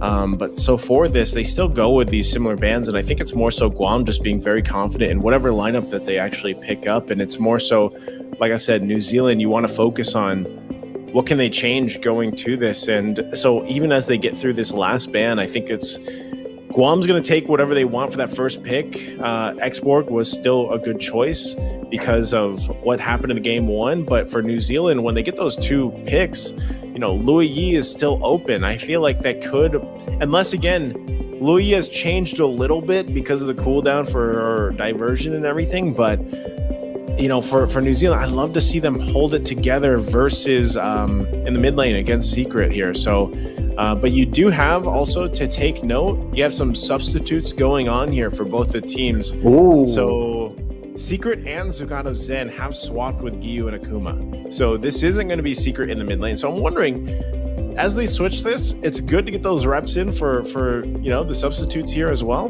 So I'm wondering if this is just going to be the same layout, if you will, for Guam, and same playstyle. That's surprising, though, the fact that out of nowhere here they pulled out a swap. Because Nicer, you were talking about New Zealand, like maybe swapping out the roster kind of when it comes to roles and all that. But Guam here with an absolute curveball. They secure the Fredrin, so clear speed, ganks in the early game, all still solid, still pretty flexible. I don't think we've seen it flex back, in EXP lane just yet. Now for New Zealand, very early Ling pick. They are set and they're set to try and make this work. And now with the Lo Yi, we talked about the mid prio being an issue. Maybe the Lo Yi can be a solution, but showing it so early here, I think it's very risky. Guam can maybe go for something of a counter already. They have a chance to maybe pick up the Angela to try and deny that away. We'll have to see, man. I think this is a very risky move from New Zealand. I'm just wondering too, and this just popped in my head while we wait for these next picks. I wonder what server they're playing on. Like, I actually don't know anyone from New Zealand or Guam, or like have played with anyone from the Oceania region for Mlbb. So I wonder where that server is located. But I'm just thinking about here as we wait for those next two picks. But yeah, I agree with you, Arashi. Ling picked up first phase like this is quite the statement from New Zealand, and for Guam, they're gonna lock in the Novaria plus the Ruby. So it's almost it's still a problem, I feel like, for New Zealand to deal with. Can you match up against a Fredrin? Like, you already locked in your Ling, so you already went that route. You already chose this. You already chose to wake up with some violence in your favor. Your match point. This match, by the way, is the deciding match to go to WEC. So if Guam plays like they've been playing with the substitutes that they even have here, and they cap this out in a sweep, they will move forward to the WEC. So for New Zealand, this is a confident statement. Like, this is saying, you know what, we know what we're facing, but we're still going to pick up the Ling. And I did say that if they wanted to pick up that Lo Yi, gives you good damage in the mid lane, and then with this whoa, Leslie picked up. I don't know. How do you feel about the Leslie Arashi? Because even with some of the new items, right? I mean, some of the new items are great on the Leslie, I feel like. So what are you thinking about this? I'm already going to say it. This is a big damn first phase from New Zealand, man. Can you imagine they've been hiding their true power for the first two games? They're just that confident. It would be cool. I'm just saying, it would make an amazing storyline. But the Leslie, wow. Against this composition, I don't see anyone that's kind of hard countered by the Leslie just yet. With the new items, and even before the new items, in some situations, you do feel like there's some potential for this Leslie. But right here, followed up by the Lo Yi and Ling, I'm still struggling to try and see the vision, right? See how this is supposed to kind of like fit into each other when it comes to a full-blown composition. So we'll have to see. I think it's a bit too risky as well because they haven't seen the lane opponent coming in from Guam. If out of nowhere something aggressive comes up, something that's not a Claude, because usually Leslie counters Claude, then this Leslie might be in trouble, man. I'm sorry, Rashi. This game, I'm gonna have to stand up for, so give me a second here. I'm gonna stand up because we have this very interesting lineup, and I don't know. My desk is raising right now, dude. I mean, exactly. I'm living in the future, bro. I'm living in the future, right? So I gotta stand up for this one because this is Leslie and a Ling, and then a Lo Yi. And what else could they actually round this draft out with? I mean, they banned out the chip. Yuzhong looks like it's still open. I feel like if New Zealand grabs the Yuzhong... Oh, no, sorry. Yuzhong's banned out. Yuzhong Terizla's banned out. So XP lane...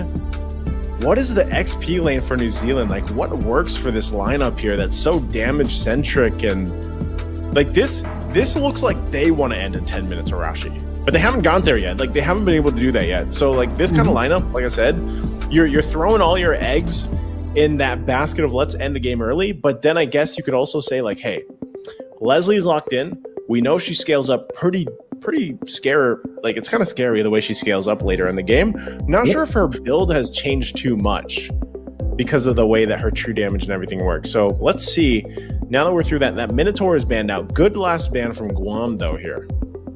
So they're banning away Guam is banning away just crowd control tools, possibly protection, right, for the backline, especially with the Lo Yi and Leslie. I guess there's some crowd control built in through the passive of the Lo Yi and the knockback from the Leslie, but overall, they're not very independent backliners. They can just survive a dive from a fighter or an assassin. So taking the Minotaur away is a great option. I wonder if New Zealand will default back to something like a Florin, right? Because with them being so squishy here, they can either go for a more sustain, which is a bit more risky, or they can get some more frontliners. And specifically, if they can get a frontliner with sustain like a Uranus, in a way, it kind of fits in and works with their composition. But they went for a Kaja here, so the idea is to grab someone, delete him, and this is the Logi Kaja combo. But especially in the early game, I am concerned about how well can New Zealand actually seal the deal, right? Usually Divine Judgment is paired with a carry or something. They need burst damage to ensure that whoever gets pulled with the Divine Judgment does get secured. But right now, they have scaling heroes and not a lot of bursts. So I'm concerned if they can actually do so, especially if right now Guam picks up something beefy, something they can take a lot of damage. There's a chance that the whole game plan for New Zealand here can get thrown into disarray. Oof.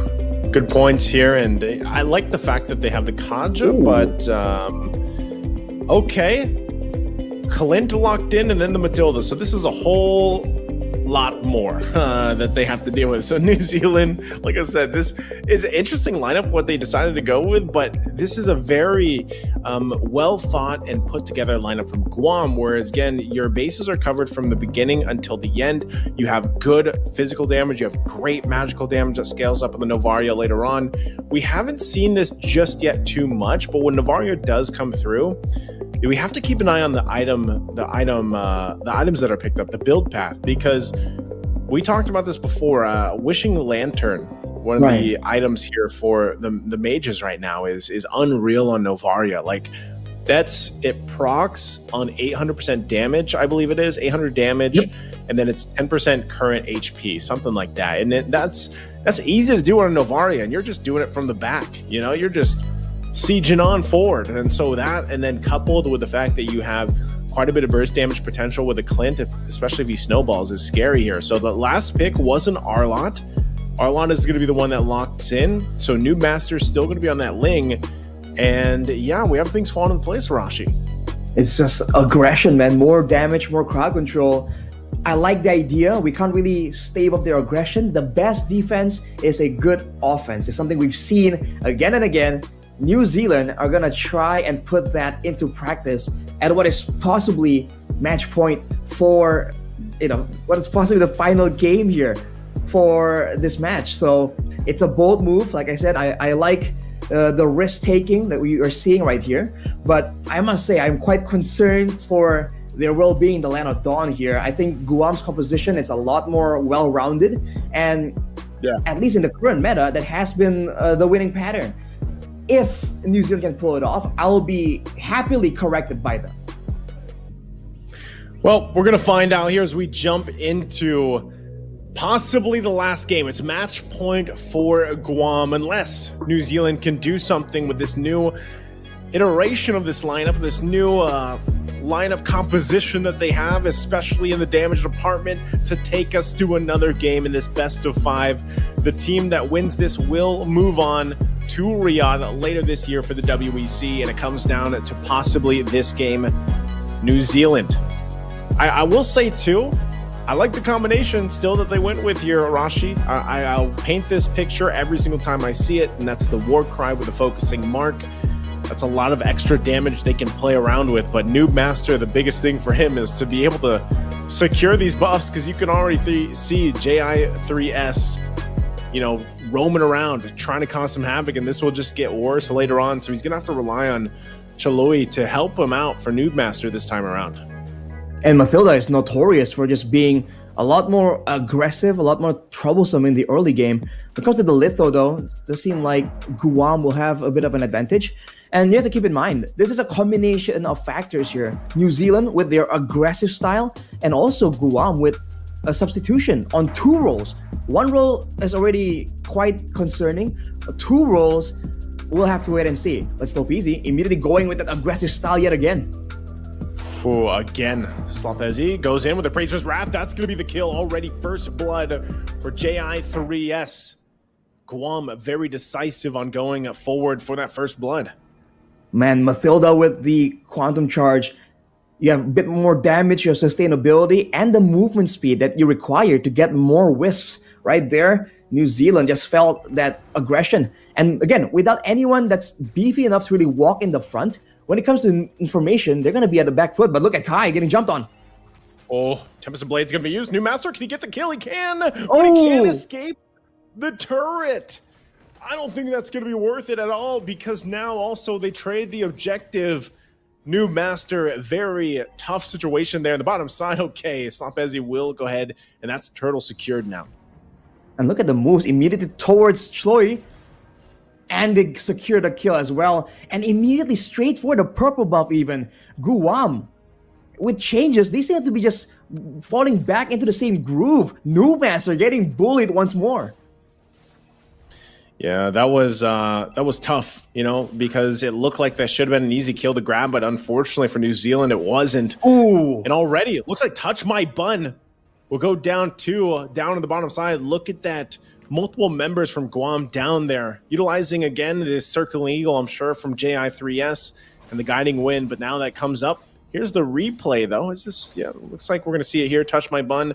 3 members down there come in and get the kill for Kai.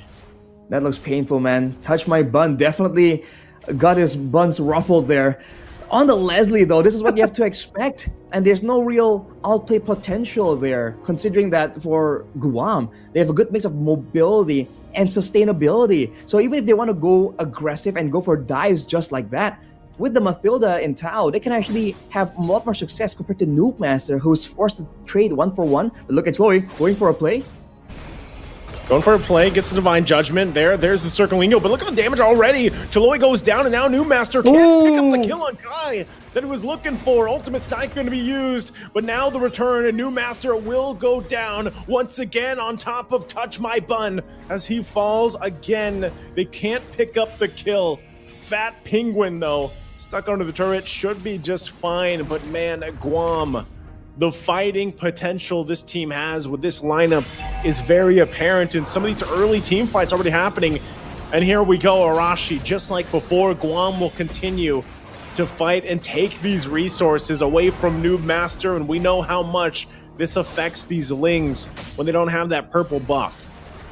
Definitely a tough situation to be in. We'll have to see what's the idea, though, because we saw a bit of the vision, right? The Divine Judgment into the true damage of the Leslie. It was looking quite good, but there just isn't enough damage just yet. If this was like a late game situation, then maybe whoever was pulled can get taken out. But now, it's not about that. It's about whether or not they can survive long enough to even reach that point. With the goal difference extending to 4K, look at Guam already looking for the next target. Oh, yeah, they're going to go bottom side Ooh. once again. Kai joins the fight. Look at all the damage being pumped out here as it's a double for Kai. Every single time Guam just comes down to the bottom, Kai profits. Kai and Akuma coming in right here, just wreaking havoc. You have to wonder what's the details behind the decision, but man, Guam just plays unfazed completely, going at it. Yeah, so they're going to have to go ahead.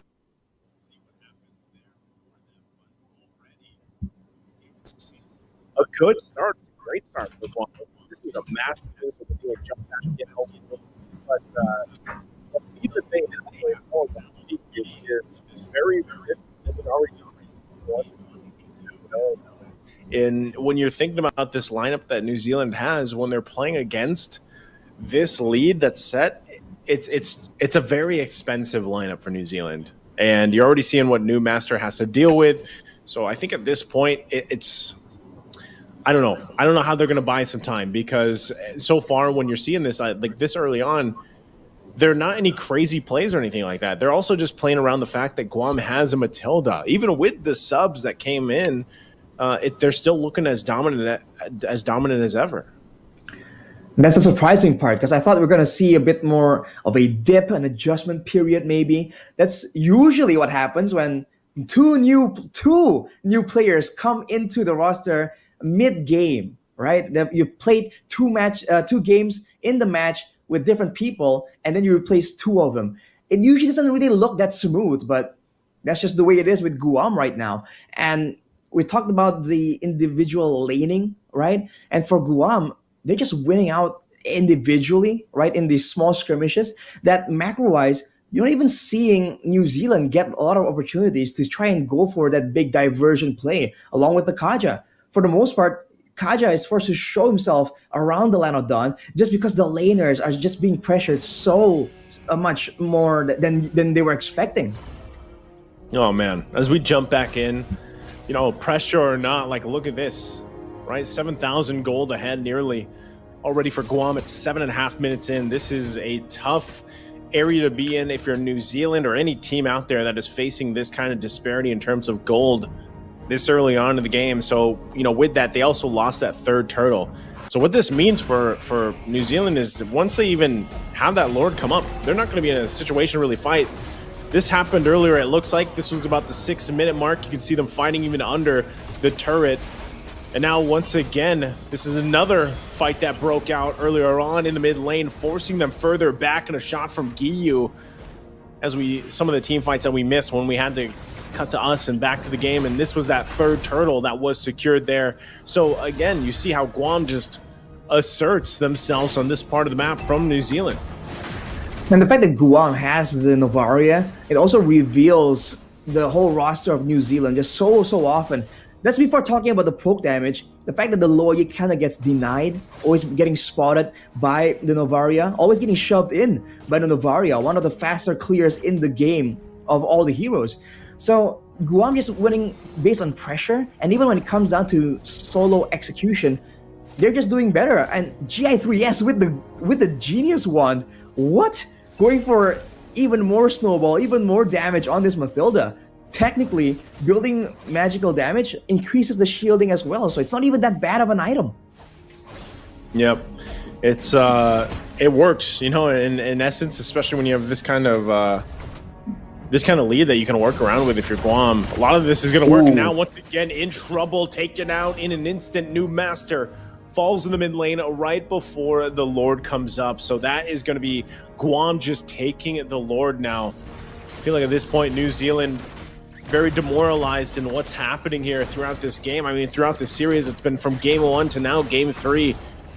Slopezi will go ahead and secure this Lord for Guam as they get ready to go ahead and assault the base already of New Zealand. We'll see if they can hold on, though, to kind of extend this game out.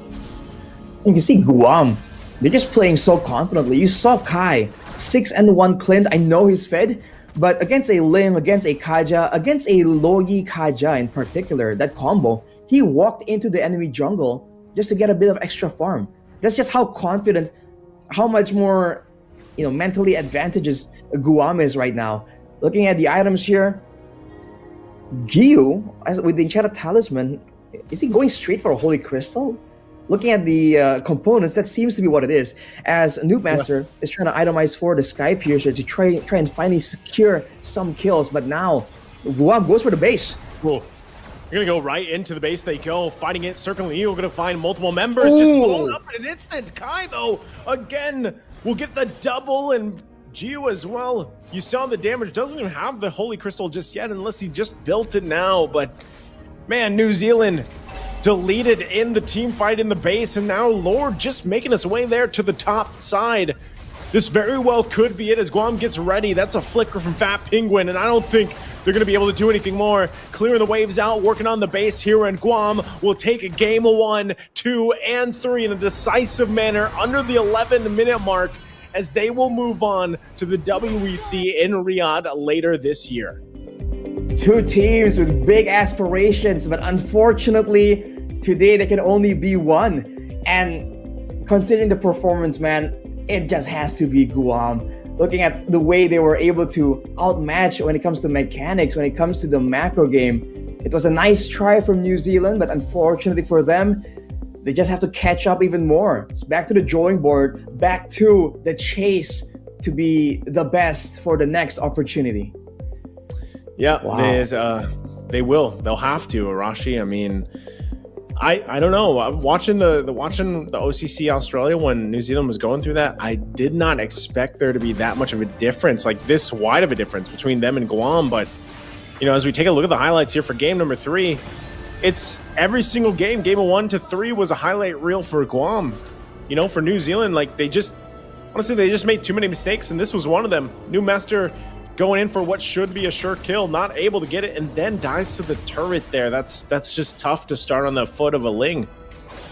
And even looking at how they were positioning New Zealand, a bit too confident. I guess they were really banking on being the aggressors, but look at the rotations coming in from Guam. Always there faster than their opposition. And occasionally you can see that members from New Zealand just get left behind. They get cut off from their safe zones again and again. And it's just a difficult situation to be in. It seems like even from the drafting phase, right? Like Guam just had a proper game plan all the way from the beginning to the mid game to the late game. And even when there are several setbacks for their team, they just had their focus still on the main objective, on the way they want to end that game. Whereas for New Zealand, you can see that especially towards that mid game where the snowballs have begun for the members of Guam, they were just in disarray. And this was a painful sight to see, man. Noob Master on a Ling that's not allowed to do anything at all. He just got locked down from full HP to no HP. And like we said, with the gold disparity so drastic, they just go at it purely with brute force and they still come out on top. And it's Guam, man. Yep. Very impressive showing all throughout. Arashi here from Guam, and MVP for this game is going to be JL3S. Man, that's an L. I was thinking it was an I the whole time in game because I think it is just like the lowercase L. Yeah.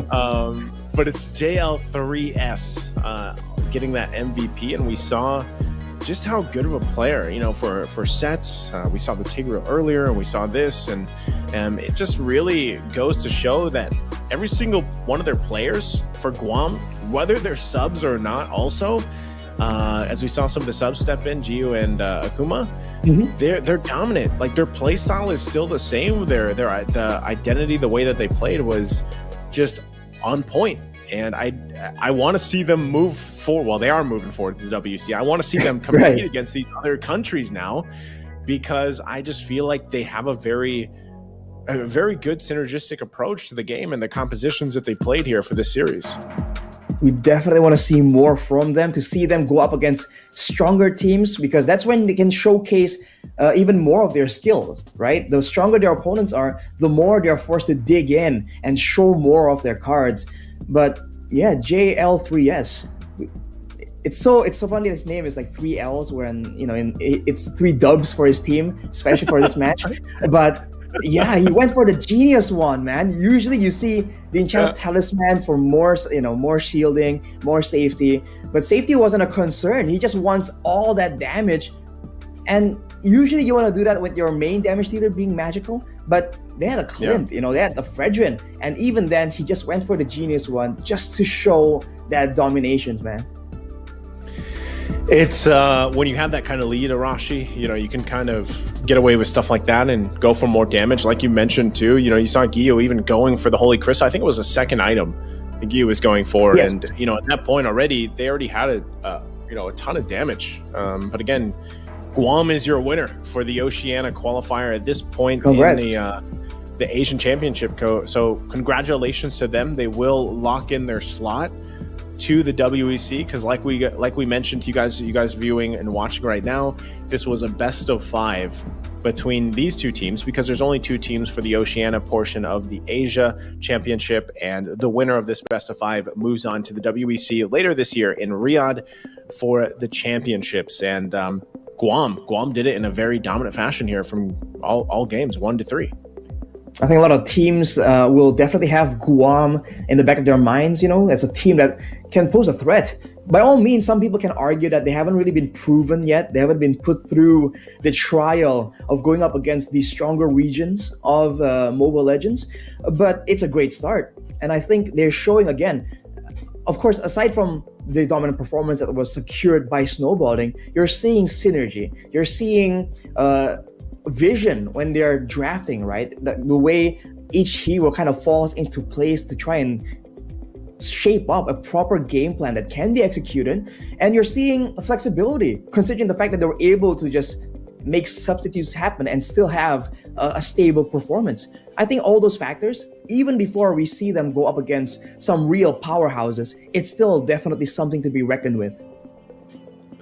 I think when you look at their play style, it fits in really well with what we're used to seeing, like at least in Asia. You know what I mean? Like Guam they're relatively new, I would say, like for a lot of people to see for the first time. And so far, it looks like that they can hang with some of the best teams out here in countries out here for Asia. So, I think overall, I would love to hear how they prepared for this and maybe some of the experience that they had too, because I know we'll have an interview in just a little bit. It looks like it's going to be JL3S. So once they're ready, we're going to ask some questions here because that's what I want to know. Like Guam, I don't even know that much about Guam. So, to see them play like this is it's a very good thing, number one, to see exactly. And because I was watching their selection for this and their casters literally said, we have a lot of good players. We had to decide who to put together for these teams and everything. So it's apparent, Arashi, that they are all really good. Even the subs, like I said, that we got to see in Game 3. So I can't wait to have that interview with them and ask them kind of the preparation they've had for this and what they'll be doing even to prepare for the WEC eventually. I mean, when you have an abundance of talent to choose from, that's where you can get really the best of the best, right? That definitely is a factor. So, like you said, Naisu, if there are just so many of them just competing for the 5 slots, well, I guess 7, considering their subs, but considering all of them are just gunning for those spots, you can bet that the result is going to be a team that is passionate and a team that definitely has some skills to show off for it, to show that those decisions are not made randomly, right? There's definitely data to back it up. And I think I'm also curious to see if they actually kind of theory craft their own meta, their own style, or do they actually do take inspiration from some of the other regions, right? Because that's usually the generic approach we see from a lot of teams, especially the new regions. But maybe with Guam, it's just a whole different beast. Yeah, and so, while we wait for that interview, I'm looking at some of the placements now falling into place. Because remember, we always have games going on simultaneously. That's something we want to make sure that the viewers understand, because some people I see in the chat ask this, like, where are certain games happening? Some of them are offline. Not all games are streamed because there's just so many games going on, guys. And so I was looking at the standings, and it looks like one of the next teams that I think they qualified for one of the spots here is Nepal, and they're sitting undefeated. So I'm looking at this real quick to see how else things are kind of falling into place here, because for Guam, that should be, like I said, the team for Oceania, and then I think Nepal is one of the slots there. So, as we get through this all happens like relatively quickly too. Like these group games and everything are happen very fast, and then we move on to playoffs, I think, starting tomorrow. So I think JL3S is ready. Arashi, let's go ahead and call him up here for the interview. All right, JL3S. Hello. Hello. Hi. Great to be here. Can you hear us okay? Yes, I can. Awesome. All right, man. Go ahead. So first of all, how do you pronounce your name? That is something that I think we really want to find out. So it's not JL3S, it is JBS. And since English doesn't allow only characters, I had to split the B to something to fit it, Smart. Got you. So it's JBS. All right. Yes. Well, man, tell us a bit more about your region, because Naisu was saying that there's a ton of good players, and it was very difficult for them to really select the 5. Are you familiar with what happened there, like the competition you were up against? First things first, before I say anything else, I'd like to say good game to the New Zealand team. We've been stressing for this tournament for so long. And you guys put up a really good fight. It was really fun. We were shaking before the first game. But thank you. Before everything else, we we had our own tournament here on Guam between our own personal teams. We're made up of kind of different teams, but we found who was available and who could play and make time for the tourney to represent Guam. Like, I have some of them right here behind me. Like, at the studio right now. Say what's up, guys. Was that the qualifier, by the way, that was streamed? Is that what you're referencing? Was this the Guam qualifiers? Yes. Okay, Yes, got it you. was the Because Guam qualifier. yeah, I was watching that, and I heard the caster say, like, there's just so many good players out here in Guam, and they had to have that tournament to select on exactly who was going to play. And you guys are outstanding. Like, I mean, to see those 3 games and very dominant games for you guys, so you should be very proud of that, because it was, again, for a lot of viewers that would be tuning into this, it's their first time to see you guys play. So very interesting to see. And I have to ask as well, JBS, how do you guys prepare for the next part, right? Which is WEC later this year. You have plenty of time, until then to practice. But do you guys have are there certain plans in place to prepare for the WEC?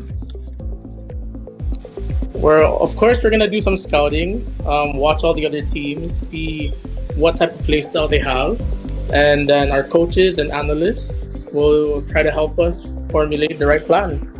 Our team is pretty well versed in a lot of roles and different play styles, so I think we have a fighting chance. All right. Awesome. I mean, that's what we were a bit curious about. In the middle of that match, you went for a substitution. So you want to share a bit of what was going on there? Or do you just want to give some experience and considering there's a room for experimentation? Was that the idea, or what was it? Yeah. For the first 2 matches, we tried to do our best lineup, try to secure. And then for the third one, we wanted to see how well a different lineup with Giyu and Akuma would be like, since, yeah. But it was still, they knew what to do. We had a game plan. And yes, that's all I can really say. Okay.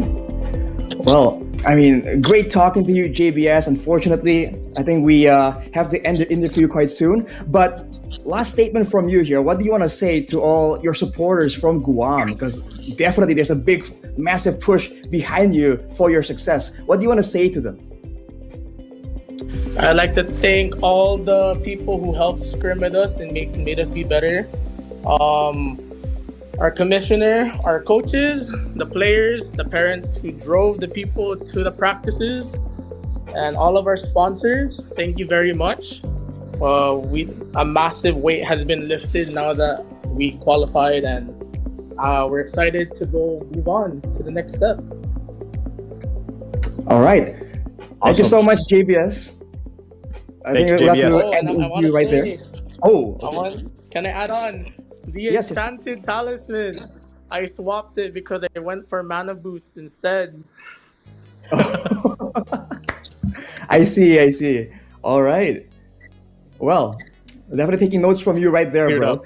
But yes, thank you very much for your time, man. Best of luck. Congratulations on the victory. Looking forward to see more of Guam in Mobile Legends.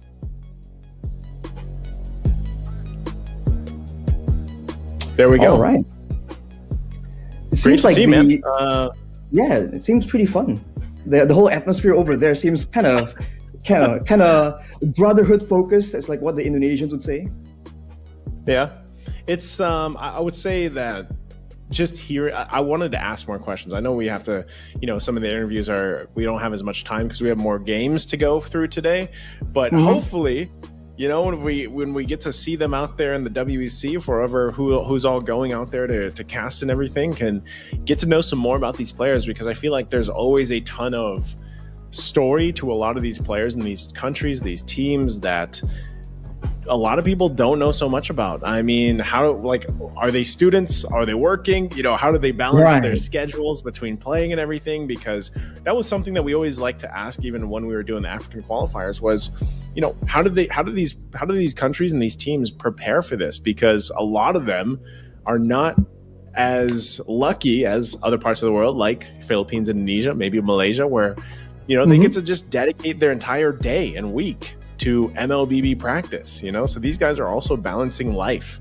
and everything else that they have to deal with throughout their preparations. So that's why the next thing is like, you know, what is it? They have some months time to basically get to the WEC, but it's great to see them. And I can't wait to see Guam perform there on the world stage.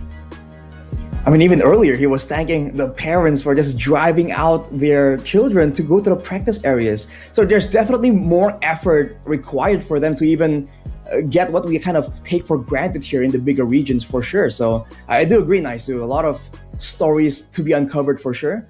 But I think, unfortunately, that'll be it for this match. We're going to have to go straight to a break because, like you mentioned, Naisu, there's still more matches to come. And so we're not even through half of it just yet. I think we're just about passing that halfway mark. So don't go anywhere, guys. Ladies and gentlemen, back at home. We'll be right back after this break for the next big match.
Ladies and gentlemen, I think we're going to be back here in just a second. You might be able to hear me. There we go. Ladies and gentlemen, welcome back after our little break here. Again, it's me, Nice, who joined here with Mirko. Once again, Arashi is gone. He's resting up. But we are here for the next matchup, of course, for us today for the ISF Asian Championship. It's all the road to the WEC 2024 out in Riyadh. And we just finished our qualifying match. Actually, it was a best of 5 between the Oceania teams. That was Guam, the winners, for them to move on. And they went against New Zealand. And now we're going to move it over to western part of Asia. The western part of Asia. And this matchup is going to be between Bahrain and Jordan. So I just got to real quick look up the standings here too. And I'm going to pull them up. Mirko, what do you feel about this matchup? Do we know a lot about this region, like the western part? Like, can you recall some of the old, ISF games that you've had in the past? Unfortunately, no, man.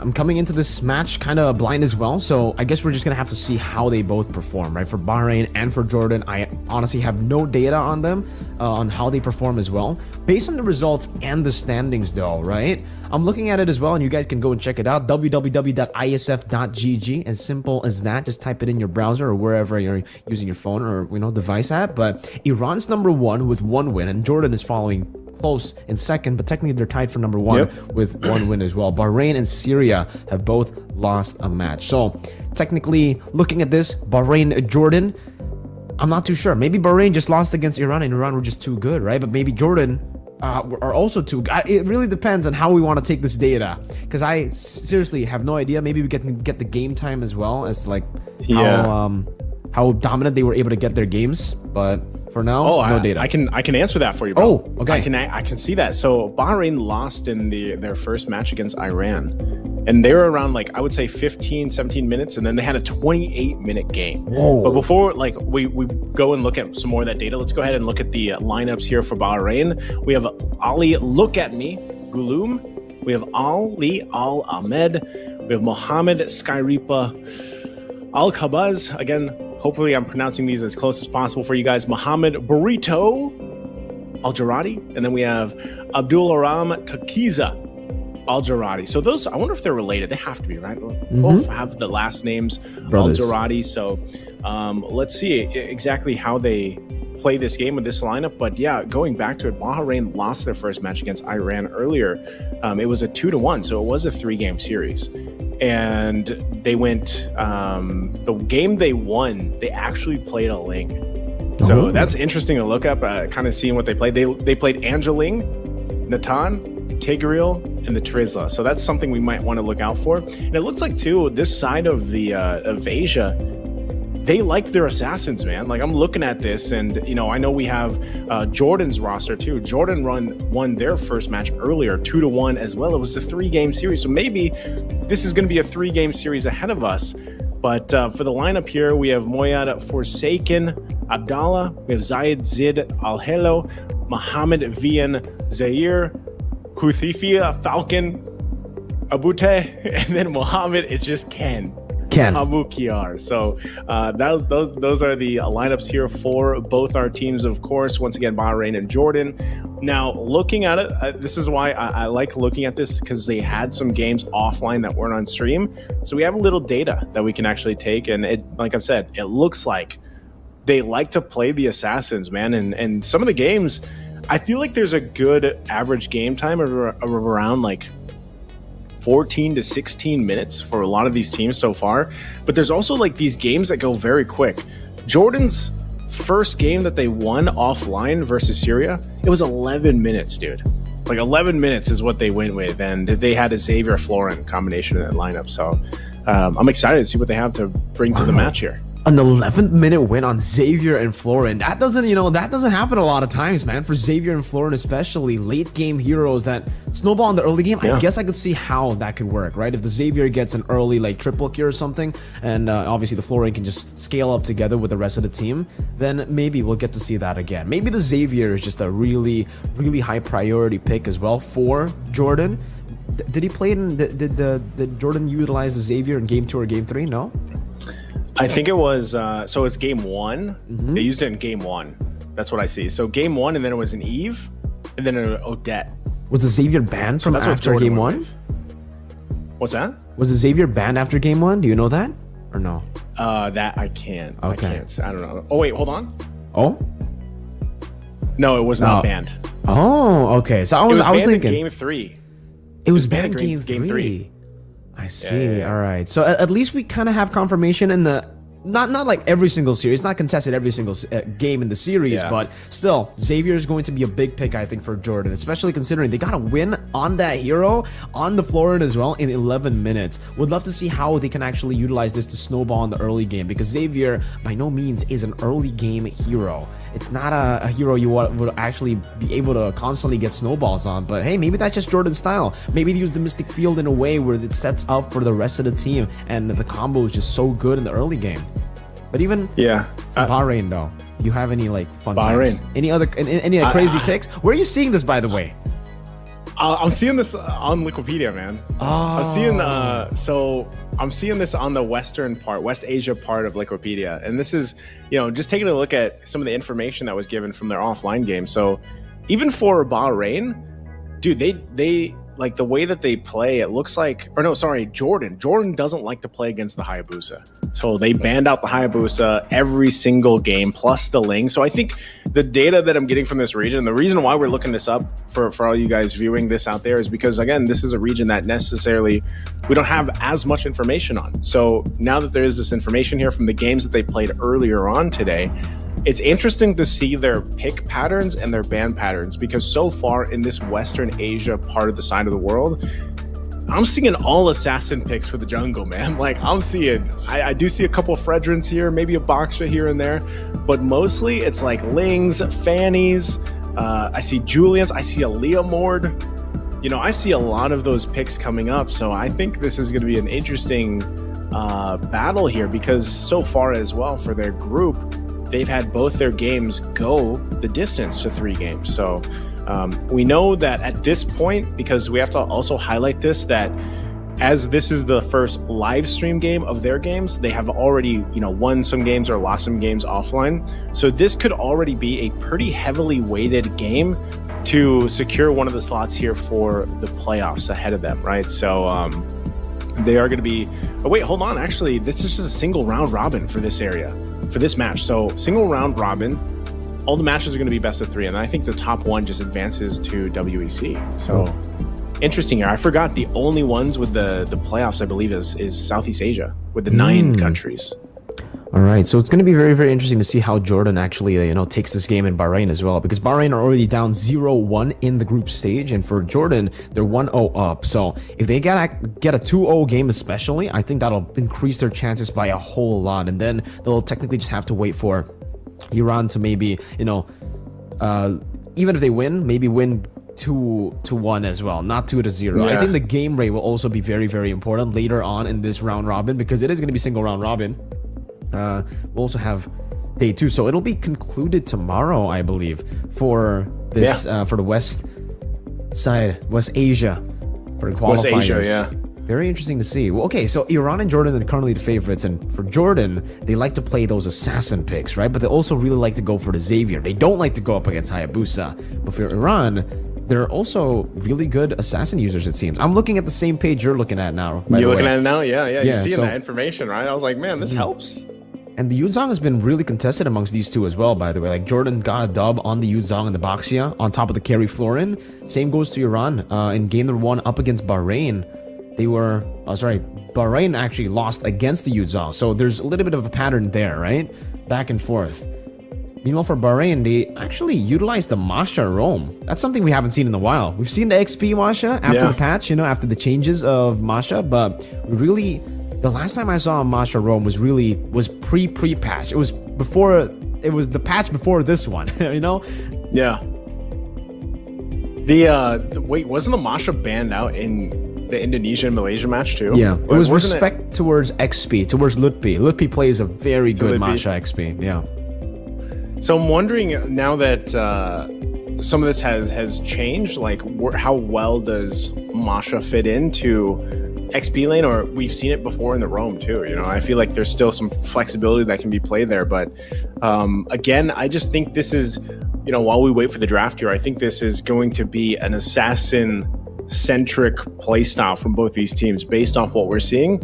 And at the same time, we still see a lot of the teams banning out Hayabusa. But look at this. We jump into the draft for game number 1, and Angela is already taken out because this is something that they played in the offline games that they had, the off-stream games, I should say, where it was like that Angeline combination that was used. But for Bahrain, the play style that they have and that they've played around is really, I'm wondering if Xavier is even going to be coming up in one of the bans here, or if not. But let's see exactly how this goes, because that is a Benedetta. Yeah. It looks like being banned out by Jordan. We have not seen a single Benedetta game since we started the Asian regional qualifiers. So seeing the Benedetta banned out here in the first phase is definitely a very, very interesting sight to see. The Angela, more normal, right? And at this point, I think for Bahrain especially, they might want to try to take out some of these assassins, unless they want to give Jordan a chance to go for those assassins. Because again, I think you mentioned this. Was it Bahrain or was it Jordan who won with the Angeling?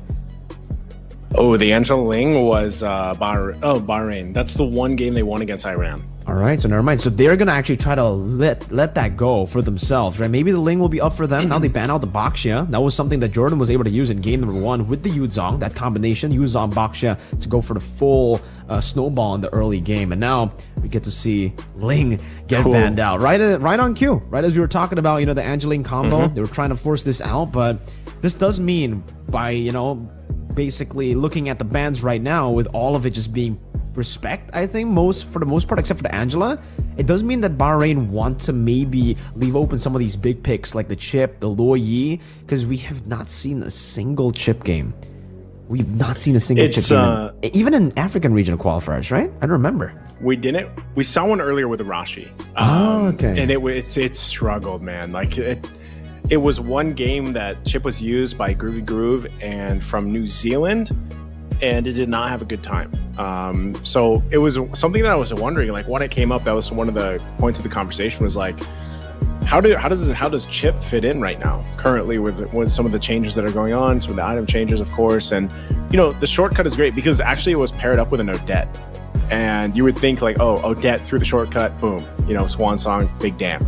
But that unfortunately did not happen. So not sure it is open. We'll see if it's picked up. Same with the Luo Yi, but that was also the Hayabusa ban. So these two bans kept popping up here, the Ling and the Hayabusa, for this region, for these matches. But there it is. First pick is actually going to be the Roger thrown in. Okay, Roger first pick. We've been seeing a whole lot of that Roger going into first pick, man. It's a very good flex pick. You can be utilizing it in the gold lane and the jungle. Keeps the enemy team thinking every single time you go for the Roger first pick. And it's really, really good, even as jungle and as gold, right? A lot of picks, you know, even though they're flex, they're much better in one role. And for Roger, I think for both the roles, in the gold and in the jungle, he fits just perfectly well in both. A lane bully in the gold lane, and a person that's just very, very active around the team fights as the jungler. But it's going to be the Fredrin and the Harith pickup for Jordan. Instant response from them. And it does seem like they are very, very confident with the Harith, even though the Harith hasn't really been getting, you know, a lot of success. It's been okay, but it hasn't been as OP as it was before the patch. The Fredrin too, but okay. I don't know if you were watching the Indonesia versus Malaysia match, Naisu, but I gotta ask you the question. Temporal Rain on the Fredrin, yay or nay, man? I feel like I would still rather, I don't know. I think if you have to rely on that CC from the first and second skill, that it could work. But I'm still a fan of, what is it mostly used? Is it Concussive Blast, or would it be Brave Smite? Like Concussive Blast, Brave Smite, Impure Rage, those three? Yeah, I would probably still go with Concussive Blast, most likely. Agreed. I need to see more Temporal Rain, man. Like, I get it. I get why you would take it.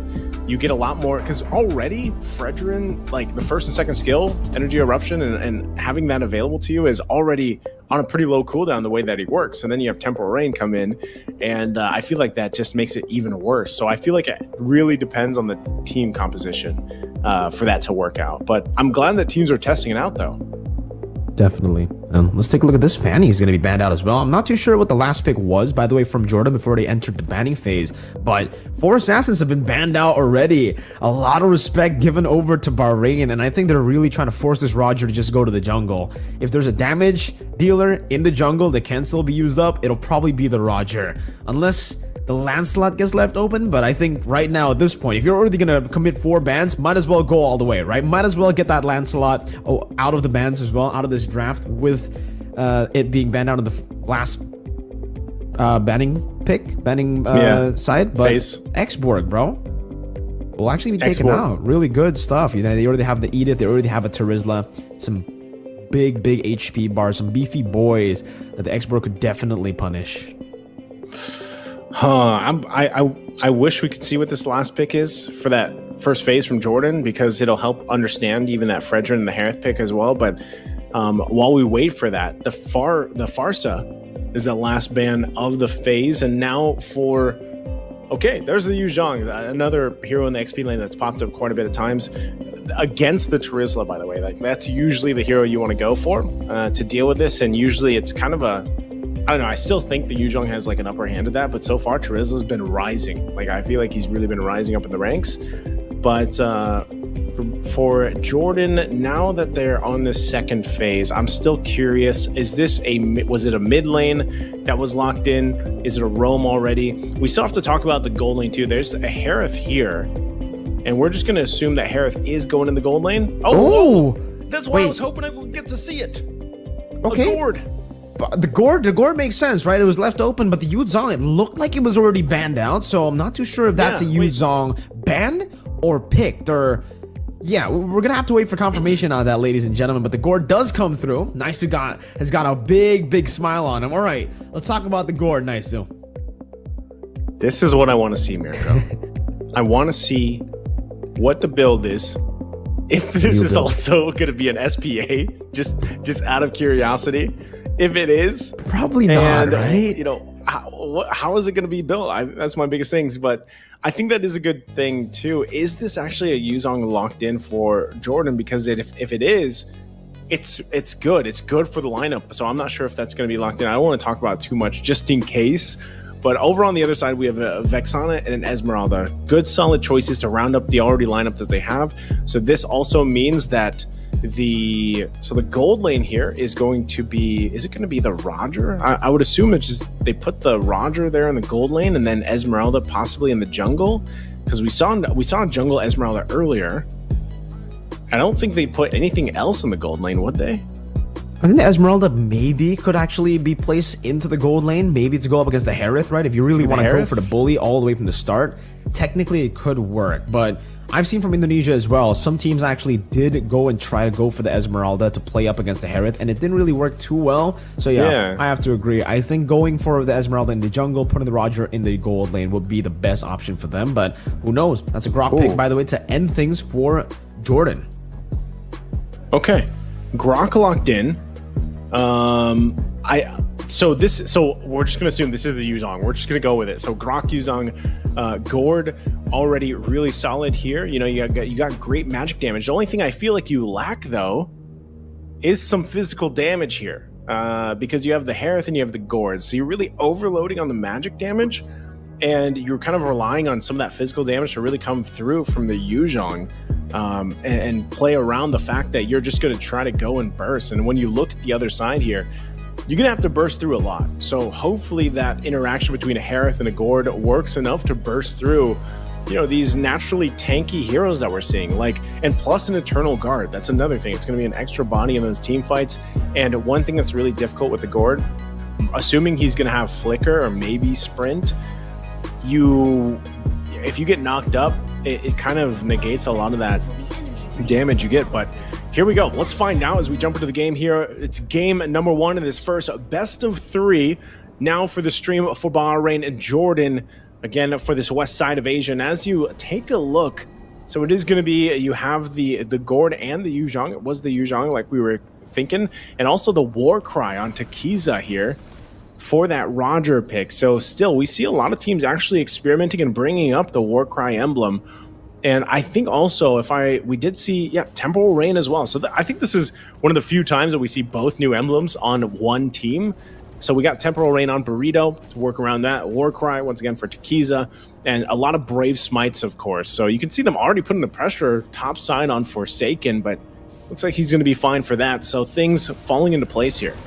Yeah, even Veen and Onavest actually very, very aggressively just invading the enemy jungle and will actually be able to get that green camp away from Tekiza. But it is, by the way, the Esmeralda that's going to be going into the gold lane. And so far, Al's doing a great job there in the bottom lane. Absolutely bullying Falcon, getting him so low. And it seems now, with a dive attempt, Lycan Pounce going to be used up by Tekiza. Very aggressive. The wave wasn't there just yet, and Falcon will be able to survive because of that. And he'll be able to actually soak in some of the gold from the minions, even going for the last hit. But Al goes in for a little bit of damage, gets punished by that turret, and is very, very low. But I think for the Harith as well, Falcon's got to recall. It's so risky to be staying there with a Roger around.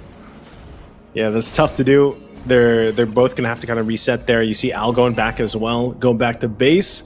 So 10 seconds away from this turtle. See, Onavest has that level 4, has that Mystic Gush available. They might just go for a stun on Burrito if they can. They could set it up too. They have a Petrify from Forsaken, but he's not going to land the stun that he was looking for, so they might have to just... Wow, okay. Interesting usage of the Mystic Gush here. A little bit early, I'd say. Yeah, just try to get that prio in lane, I guess, for Zid to actually rotate into the enemy jungle and invade. It seems they're going to look for this over the turtle, but it's just going to be resetted now, and Zid gets caught in the onward Earthshatter and the penalty zone. 3 knockups, the Primal Wrath will be used up with the Eternal Guard by Burrito to pick up first blood, and it's Bahrain who claims it. Okay. They claim that. They get the first blood, and it looks like they're going to go ahead and grab themselves this turtle as well. So... interesting, because Jordan was simply punished by overextending into the jungle side, and it looks like, once again, they go for it. Just an onward and the Earth Shatter and some damage from Tekiza, but now it's just going to be them respecting this. They already got the neutral objective. There's no real reason to force any more skirmishes, and both teams just fully reset. Okay. Now, at this point in the game, Jordan, it's nothing too crazy. I think when you look at their lineup, they need to be able to scale up pretty smoothly, and I think the part of this too is the fact that, once again, this is a Harith Gord combination. You don't have as much physical damage as you would, hope to have, I feel like. Still relying on Forsaken to be a big part of that, and like I was saying earlier too in the draft, you want to overload the damage, so they do that by having Vien as fancy with the focusing mark to hope that that extra damage, that extra 6% will help them out to get the kills, because I think that's mainly what they want to do. And getting the kill early on, having that advantage of the fight. You can see things fall into place. Hold on, Eternal Guard. Oh, stranded of Fury's Eye. Petrify, though. Burrito will be able to flicker out of safety, but the Black Dragon form goes into the chase, and Vien will be able to get the wild charge to knock him up under the turret for Forsaken to pick up that double kill with the passive DOT. And Jordan, they'll be able to equalize on the board, a 2-for-1 trade for them. I like how Onavest just was a little bit too late, so he's just checking it out, swinging by, picks up the glowing one too with that. So hasn't been able to land anything just yet. A little bit early aggression too, but it looks like Zid, I think he'll be fine. Yeah, he uses the retribution, but that's the thing with this lineup. Like I was saying, from Jordan, they want to get that numbers advantage right away because they do lack some of the physics. Oh, hold on, actually they want to fight again. Go to onward, right into the perth. Right, or Shatter into the Primal Wrath. That's a flicker forward, and Onavest will be able to get the stun down. Mystic Gush too, and the Furious Dive knocks Sky Ripper up. Meanwhile, up top, it's gonna be Zid doing some damage, able to actually escape and getting Burrito so low. Now the full engage, the penalty zone is able to lock Zid down. Now the hammer just swinging right, and Zid should be taken down. That's a defensive Furious Dive from Forsaken, but Team Giza will be on that Lycan form, missing out on the shot, and will not be able to take Forsaken down. But the turtle is up for grabs. Good reset technically from Vien. He's trying to go for it even more, but will not be able to completely reset it. No wild charge as well. It should be a free one for Tekiza, and it will be. Yes, retribution from Tekiza to secure the second turtle of the game. Tekiza doesn't have a kill yet, but he's doing a pretty good job at really kind of controlling this side of the jungle of his and keeping it under control. I'm not sure if Onavest is going to go for the stun here and probably try to force a fight, but it's better that they don't, because Jordan now has found themselves at falling behind a little bit. Nothing too crazy, of course, but you'll see it. Bahrain's doing a good job at just fighting when it's honestly, sometimes it's Jordan starting the fights here, but this time around you can see some of the first items also being locked in. Good farming happening from Falcon, does pick up the Starlium Scythe. He has that available already. The Enchanted Talisman locked in from Al, and those two will pretty much just be a dead lane for now. You know, they kind of have to rely on the team to help them get a pick off, and it looks like that's what's being set up at least to happen here, but it's going to be spotted out. They can't commit to it yet, and we're still quite a bit of ways from the objective. So the rest of the team, also Skyrippa, might be the one to start the fight. It looks like he's going to use the conceal already. Gets the onward, but the Earth Shatter can't be cancelled even with Wild Charge. Now pops in Primal Wrath. The penalty zone will be able to lock Zid down, and look at that damage from Burrito with the Temporal Rain getting the cooldown. Skyrippa still able to escape for a bit with the passive just ticking down. A good Falling Star Moon onto 2. Onifest gonna be caught now as Falcon rotates over, but dashes towards Al, who gets the shielding. Now punishment onto the Devon Force as well, but it's gonna be Forsaken who gets taken down into mid lane. Another Lycan pounce onto Falcon. One last hit should do it, but Takiza will decide to move back. Who gets the final shot as he runs back, and now it's going to be Look at Me and Burrito who are on the turret in the mid lane taking it down. Ashley, look at me, right? I mean, again, just great team fighting from Bahrain here. And just when you think Jordan was actually going to come out with, come out on top of that team fight, it was a good push and pull between Bahrain and Takiza each time. With this, Roger is able to just continue on and kind of be a nuisance to this. So for Jordan, now they might actually want to go ahead and fight this one out. It looks like they don't want to give all 3 turtles up, but I don't think they have any space to work with as VN gets the information, and that is now the 3rd turtle secured for Bahrain. So now Jordan, they are going to find themselves at a dire situation already in this point of the game. Well, okay, not too dire, right? It's only a few thousand gold here, but based on the way the team fights are going, what I see them happening is really struggling to find these team fights going in their favor, simply because if the Wild Charge isn't available, they really don't have that much of initiation. You don't want to rely just on Forsaken to go in with the Dragon form, and then you have the stuns, right? The stuns from Onivest, just for some reason, when he plants himself with the Mystic Gush, this is always the weakness of Gord. When you don't have Flicker, or let's say you do have Flicker, as soon as you set up the Mystic Gush, you're going to get crashed down on, and the lineup that Bahrain has drafted here solves that pretty well. Here we go, Wild Charge. Right into the Synchro Vision, and that is the Mystic Gush with the help of the last few hits from Falcon to take him down. Skyrippa, Earth Shatter, not able to connect right now. Skyrippa gets melted down, able to flicker out of the Synchro Vision. Takiza does some damage, gets caught in that Praiser's Wrath, but is still able to clear out the waves to prevent this turret from being taken down. Meanwhile, Look at Me, looking to go for perhaps a penalty zone here, and he does, but will not be able to connect onto anything. Good Mystic Projectile onto Zid to stop this engagement, but it seems for Al, still wanted to go for a little bit more. Goes in for the Falling Star move there, and they do decide to back away in the end. No Takiza, no party. Yeah, I guess that is, but Falcon might want him down on the bottom side. I think he'll be fine. Yeah, he escapes, but VN has the Wild Charge down bot, so he's going to have to go all the way back, or at least rely on Burrito, and it looks like that's exactly what's going to happen here. So Forsaken's going to be forced back to the base, heal back up to, we got Zid going ahead and grabbing his orange buff, but look at this bottom side. It's just going to have to be forfeited. Look at Me might try to jump in. This could be a little dicey.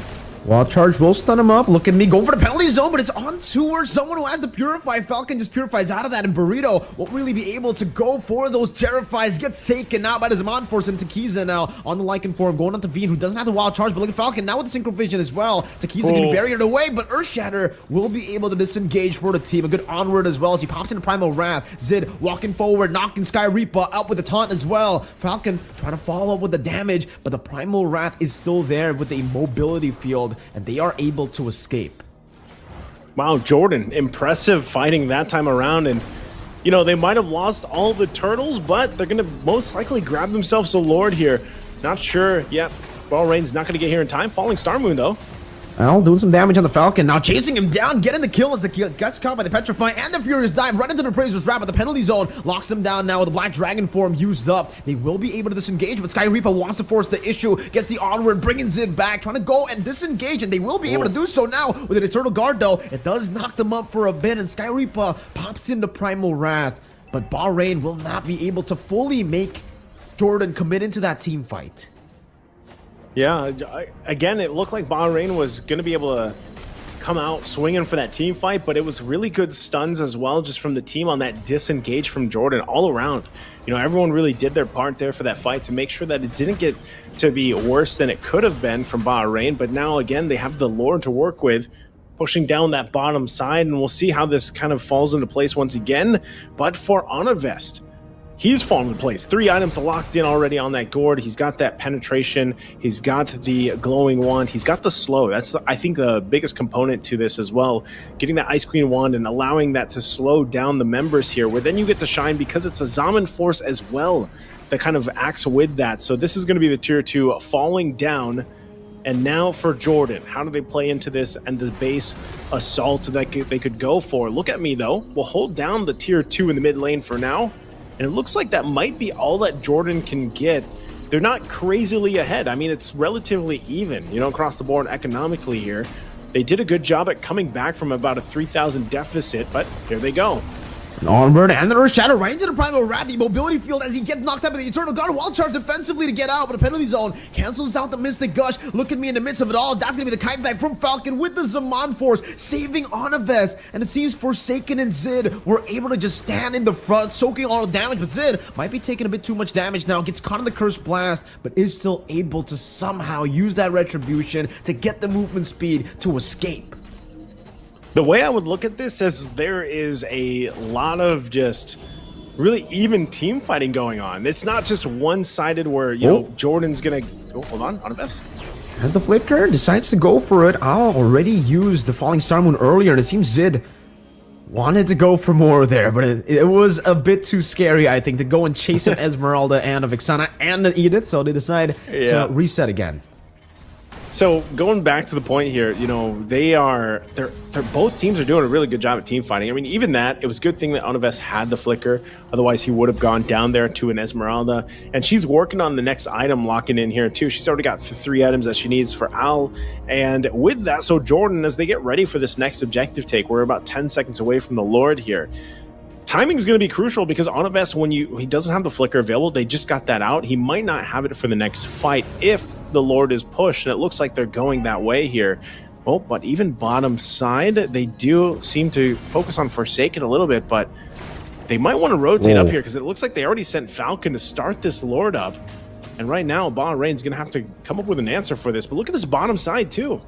Okay, Falcon is actually doing a really good job at just soaking up all that damage with his Zaman Force. Forsaken will just be able to pop in the Black Dragon for him, and Al and Sky Reaper are still all the way in the bottom lane. Good rotation. Now look at me, going to be isolated. Good wild charge to lock Takiza down as Falcon locks him as well. Trying to go for the Zaman Force again, but gets terrified, and that's a good disengage. But still, Jordan get a kill and a Lord off of that play. Yep, and that's going to be a good start for them to start knocking on the base of Bahrain with this. Once again, with the previous Lord that they had, they weren't really able to push further than those tier 2s because of, again, though, like Bahrain has done a pretty good job at team fighting. And they're going to continue to build up a little bit more here on the items, of course, but also a big item pickup came out from Onivest where he picked up that Wishing Lantern now. And this is where, at least for me, on a personal note, like I want to see how this works out for the Gourd here, of course, and how does that extra damage play this part? Because it's easy to proc that with 800% or 800 damage, all that's needed for the 10% current HP. So now that the Lord's here in the mid lane, it's going to get cut off with the Guardian Barrier, but they are going to knock on the base here. Good Mystic Projectile, knocking him up. Mystic Gush as well. And ultimately Sky Reaper, who takes a whole lot of damage. Eternal Guard knocking him up. Forsaken taking a whole lot of shots from the turret in the penalty zone. Locks them down. Zid able to pop in the Appraiser Strap, but it's ticking. Burning Flicker forward. And look at me, swings the hammer one more time to take Zid down and to defend for Bahrain in their base. Hey, great defense from Bahrain. As I was saying, you know, I'm wondering exactly how this push for Jordan would be. But this has been the story of game number 1 so far in this best of 3. Bahrain and Jordan going toe-to-toe in these team fights. Taking a look at the replay here, it was too bad. You know, as we were leading into that whole Mystic Gush with the Wishing Lantern, Onivest was not able to land the Mystic Gush that he was looking for. And then they get punished. Like, look at me. Like, look at him. He goes in, gets the double, quite tanky, and now he's the focus. Yeah, Jordan are looking at him as well. That's a penalty zone defensively used up, but he will not be able to soak in this damage, especially not with the Mystic Gush. but it's 2 big ultimates used up, and they're actually waiting. Eternal Guard catching him. Good wild charge to disengage. Sky Reaper not able to pop in. Primal Rat has a flicker out, and Sky Reaper's gonna be caught in that turtle pit. But look at the damage coming down, and Owl will be able to execute Falcon. It's a good pickup though, as it was the DOT, I think, from Onivest just taking Sky Reaper out in the Lord pit. It's you know, either way you look at it. Oh no, hold on, Al. Quite tanky. Okay. Gonna be fine. Quite tanky there, but you know, as we're looking at things here, especially the items fall into place, like I said, nearly fully locked in, at least for Onivest. As long as that flicker is down, then there is hope there for Bahrain to get rid of this gourd, because that is a lot of damage being pumped out. And then of course you have the Hereth. So at some point it goes back to the whole concept of how does Jordan's lineup end up possibly biting them in the behind later on. Forsaken in the 1v1 versus Al should be okay, nothing just yet, but you can see that positioning is already crucial here from Jordan as they get set up on that side of the map towards the Lord up top. So we might have to get a glimpse of that once again, because it looks like the rotations are happening, and also the purple buff being given here to Falcon, so he has a lot better time using that Zaman Force, using that Secret Vision, and they're going to go ahead and start this Lord up. So the Lord dance now, at this point in the game, it is the third Lord. Oh, Mystic Gush. Yeah. Mystic Projectile was able to connect onto Tequiza, getting him low with that Mystic Gush, and I think without Tequiza, this should be a free Lord.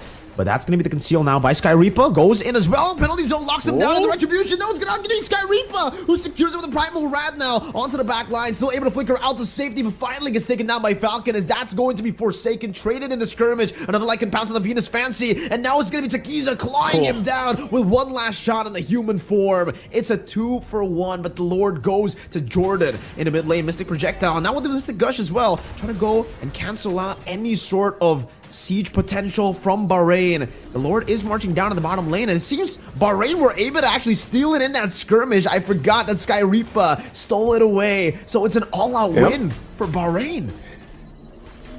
Like I was saying, man, it's a back and forth this whole game. It's not just one team leading, and even the whole time economically very even across the board. And now with this Lord being taken by Sky Reaper, like you mentioned, this gets them even further into the game here to turn things around, and wondering if they can do it.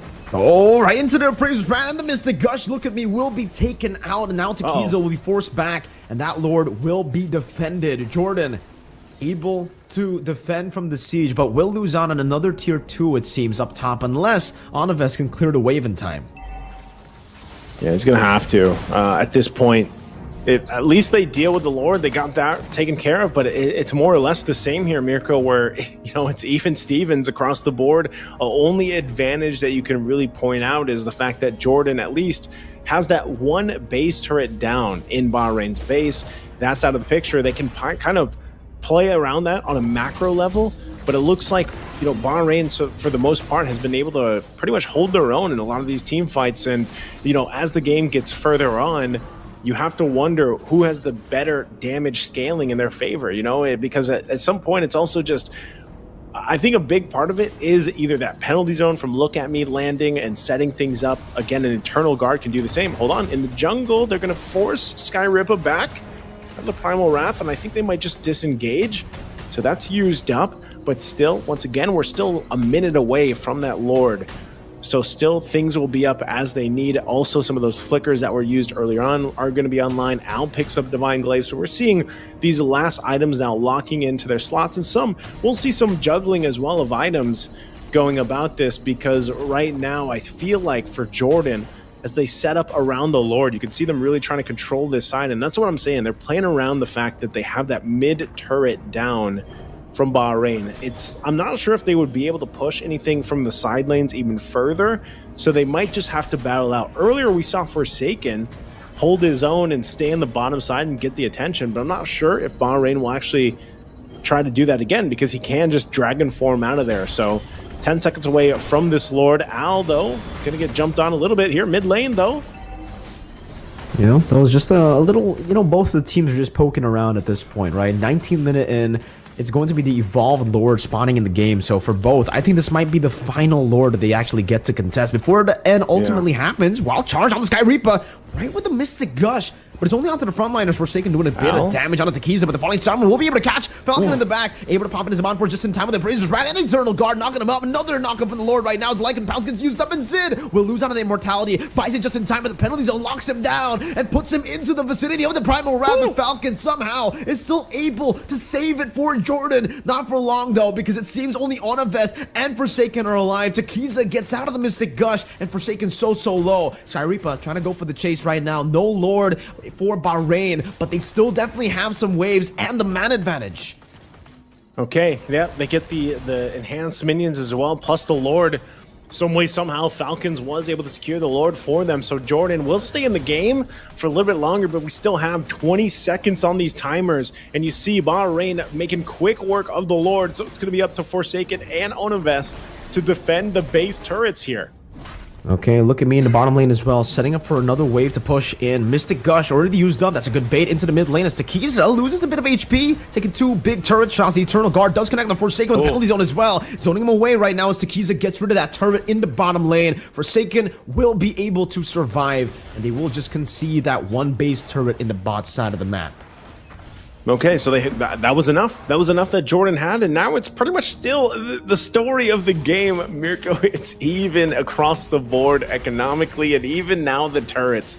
Both bases have 1 turret down, 1 for each team, and we're looking at a possible just reset until the next Lord, unless Jordan wants to fight it out. Remember how many immortalities also got popped? There they go. Okay, Mystic Gush as well, doing a whole lot of damage. Falling Star Moon, though, and that's going to be the catch into the back on a vest. Taken out. Look at me with that beautiful penalty zone to enable that from happening like in pounds. Takiza is unstoppable, and he'll be able to bait out a Zaman Force right as they go for this base turret. No Zaman Force, only Zid and Veen. How are they going to wave clear? Now, Earth Shatter with a flicker. Still able to be dodged away from now, and they will be able to use that Retribution from Zid to clear out that cannon minion. But now there's another wave, and there's still 30 seconds on those death timers for Onavest and for Forsaken. Al trying to walk up, and now that's a good delay on the mini waves, but it'll still come crashing down. Let's see if they can actually go for this. Another onward and an Earth Shadow with a penalty zone, locking him down once again. Zaman Force, but he's going to be knocked up. Gets the Purified down. The Primal Rat will be able to be locked down. Falcon still able to get the sustain down as Al looks for the chase, but he will be kited over. Al losing a lot of HP. Takiza, does he go for the base? 6 seconds onto Onavest. They might be able to go for the vent right now, but Takiza still wants to stay here sometime. All right, they want to go for the base. Now, going to be locked down like Pounds to take Falcon out. The Mystic Gush burning them down. But Burrito, look at him with the last few hits. Bahrain secure the game in a comeback. What an ending for a game number 1 here. I was holding on to my own seat, Mirko, as you were going about that fight. Oh my goodness. I thought they were going to be able to clear it up in time for Jordan to get back. Onavest was back, but the Mystic Gushes as well. But by that time, there was just too many minions, and then the base was just knocked on by Al. What a performance for both teams, I gotta say. For game number 1 for both teams, hell of a game 1. I didn't know who was going to come out on top of that, but also for Bahrain to stay in it when they were also lost the lead that they had earlier on. Great fortitude from them. Great endurance to stay in the game here. We're going to take a look at the highlights also for this game number 1, because there's so much here to highlight. And, you know, jumping into this game 2 minutes in, you saw this, the pace was already set. And it was already set by Bahrain. You know, they started this, they went through it, and then eventually, too, Jordan does fight back. They find their own wins in this early game, and they punish Bahrain. And honestly, it was a back and forth the entire time. And at this point, too, you have to look at where once the objectives were starting to be focused, you had to find the right positioning. And Onavest will be, you know, as tough it is as Gordon, I know this very well, you know, once you lay down that Mystic Gush, you always have to be careful of your placements. And I think Al did a great job at punishing that, especially later portions of the game. As soon as he saw the Mystic Gush, he was going in for the Falling Star Moon on the right, you know, on the right moments. And even with this, Sky Rippa, not only did Sky Rippa find set after set using the onward, Primal Wrath was great, but even got a Lord, which kept them into the game at some point, you know. And for Jordan, even though they continued to fight back, I think Al was very valuable on this Esmeralda pick that was placed in the gold lane against Falcon here on this Harith.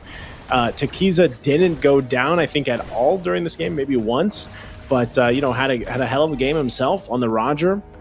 And I think every single lane, when you break it down, had such a good start to finish for Bahrain, and that's really what helped them kind of stay collected and turn this game around, which, Jordan was in their base first. Even with moments like this, they're looking very strong when it comes to the team fight, but Bahrain keeping things together, keeping it calm and collected, able to fight back time and time again. Now, still, it was a relatively close game, and both teams had really good compositions that I like to see kind of work with synergy, because the Gord and the Harith work really well together. And even over on the other side, having that Vexana here, the Eternal Guard actually played a big role in some of these team fights here. And you can see, like I said, Al doing some great things, finding the targets when he could. This was a great disengage from Jordan, and then you go into starting to getting closer to these base fights. We're only halfway through the game here by this point, 11 and a half minutes in, but you can see just how Jordan was starting to slip away. We're talking about 3,000 gold ahead. They're locking in these Lords. They even get the second one later on, or that was the second one. They're in the base here, but because of some missed timings, or at least like misplacements of abilities, they're not able to catch the right targets. And then look at me, goes ham, gets a double, keeps them at bay. They clear the Lord. And this was the start of Bahrain really turning things around. I mean, you can see just how dead set Jordan was, unpunishing look at me after that whole base defense. And it'll continue on, because both teams were actually able to find their own setups at different parts of the game and really capitalize on the lineups that they have. Even for Sky Rippa, like, how many times did he pop the Primal Wrath and do a ton of damage before either going down or surviving? I think this is the point. Yeah, this is where he gets the Lord. So he's able to secure the Lord here for Bahrain. That's their first one. They do battle it out. They don't completely win the fight, because, they lost Sky Ripper here. And you'll see that Jordan is on the run, but, this is where things really started to turn head. And this was I think this was the last Lord fight. Great fighting potential, but just the amount of damage Zid had to take, and even with the immortality, it just was not enough. And you can see the response, the layering of ultimates, the swoop in. Falcon does get the Lord, though. They with that whole exchange, but they lost nearly their entire team. And then we come down to this, and look at Onivest. Look, gets crashed down from the falling sun moon, and that is such a tough thing to happen for Onivest, because of the fact that you have an Esmeralda across from you.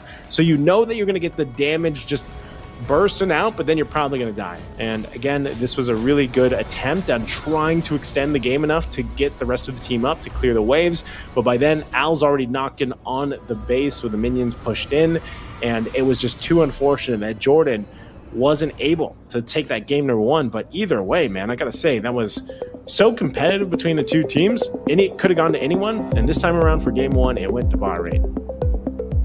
And I really am still quite speechless in that game, right? Because we got, again, so many comebacks, so many layers of turns after turns after turns here. Nice, it was so good at the start of the game for Bahrain, and then Jordan took over. And then right as Jordan looked like they were going to build a snowball, Bahrain were able to keep them at bay. And constantly, we just get to see that back and forth all the time. Whenever a team is ahead, it's actually when they're about to be behind. That's a setup for them to actually throw that lead over, right? Because of how creative both these teams were to actually look for skirmishes around the map. Because when Bahrain looked for skirmishes up top, Jordan tried to catch them in the mid lane, and they're always trading in these positions.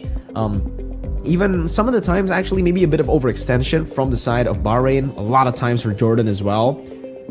But this is they got some real good potential here, especially for for both these teams, honestly, they got a lot of potential, right? If they stay a little bit more disciplined, I think we're definitely going to see some better performances from them. And Tekiza in this game, all the way from the early stage, even though he was kind of bullied, he only died once. Yeah. He only died once, and that was at the very end, if I recall correctly. Yeah, he had a great game, and this is the thing. I think you and I we've already agreed on this earlier today that Roger does fit really well in the jungle, and they played around it, and I think that was part of the power of the draft, even because they had the Roger there and they had the Esmeralda. And so far, like today alone, we've seen both those go in the jungle. So technically they could have still flexed it, but this was the right decision. Take the Roger, put him in the jungle, let it shine, let it loose basically. And that's kind of what happened here. But still, even with that, I think a big component to letting the Roger shine was just the fact that you had such a good front line with this lineup. I'm talking about the Edith. I'm talking about, you have even an Esmeralda, so to a certain extent.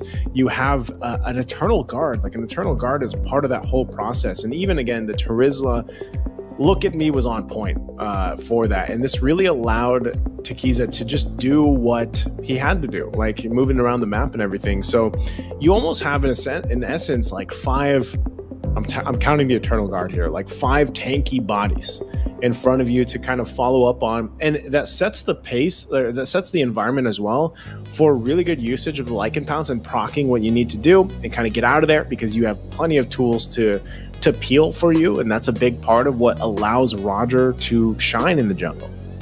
Definitely. I think, like you said earlier, the Roger in the jungle, we already kind of agreed on that, at the start of the day, technically even yesterday as well, that it just fits better in the jungle. Not to say that it cannot work in the gold lane, because in the gold lane it can still be a very, very good pick, but in the jungle, you're just so active, so quick in the game. You also have really good clears. So I think all throughout from the Rogers that we've seen, the clears have been really good. The way that they've been able to path into these lanes as well, they're almost always at an advantage, especially here against the Fredrin.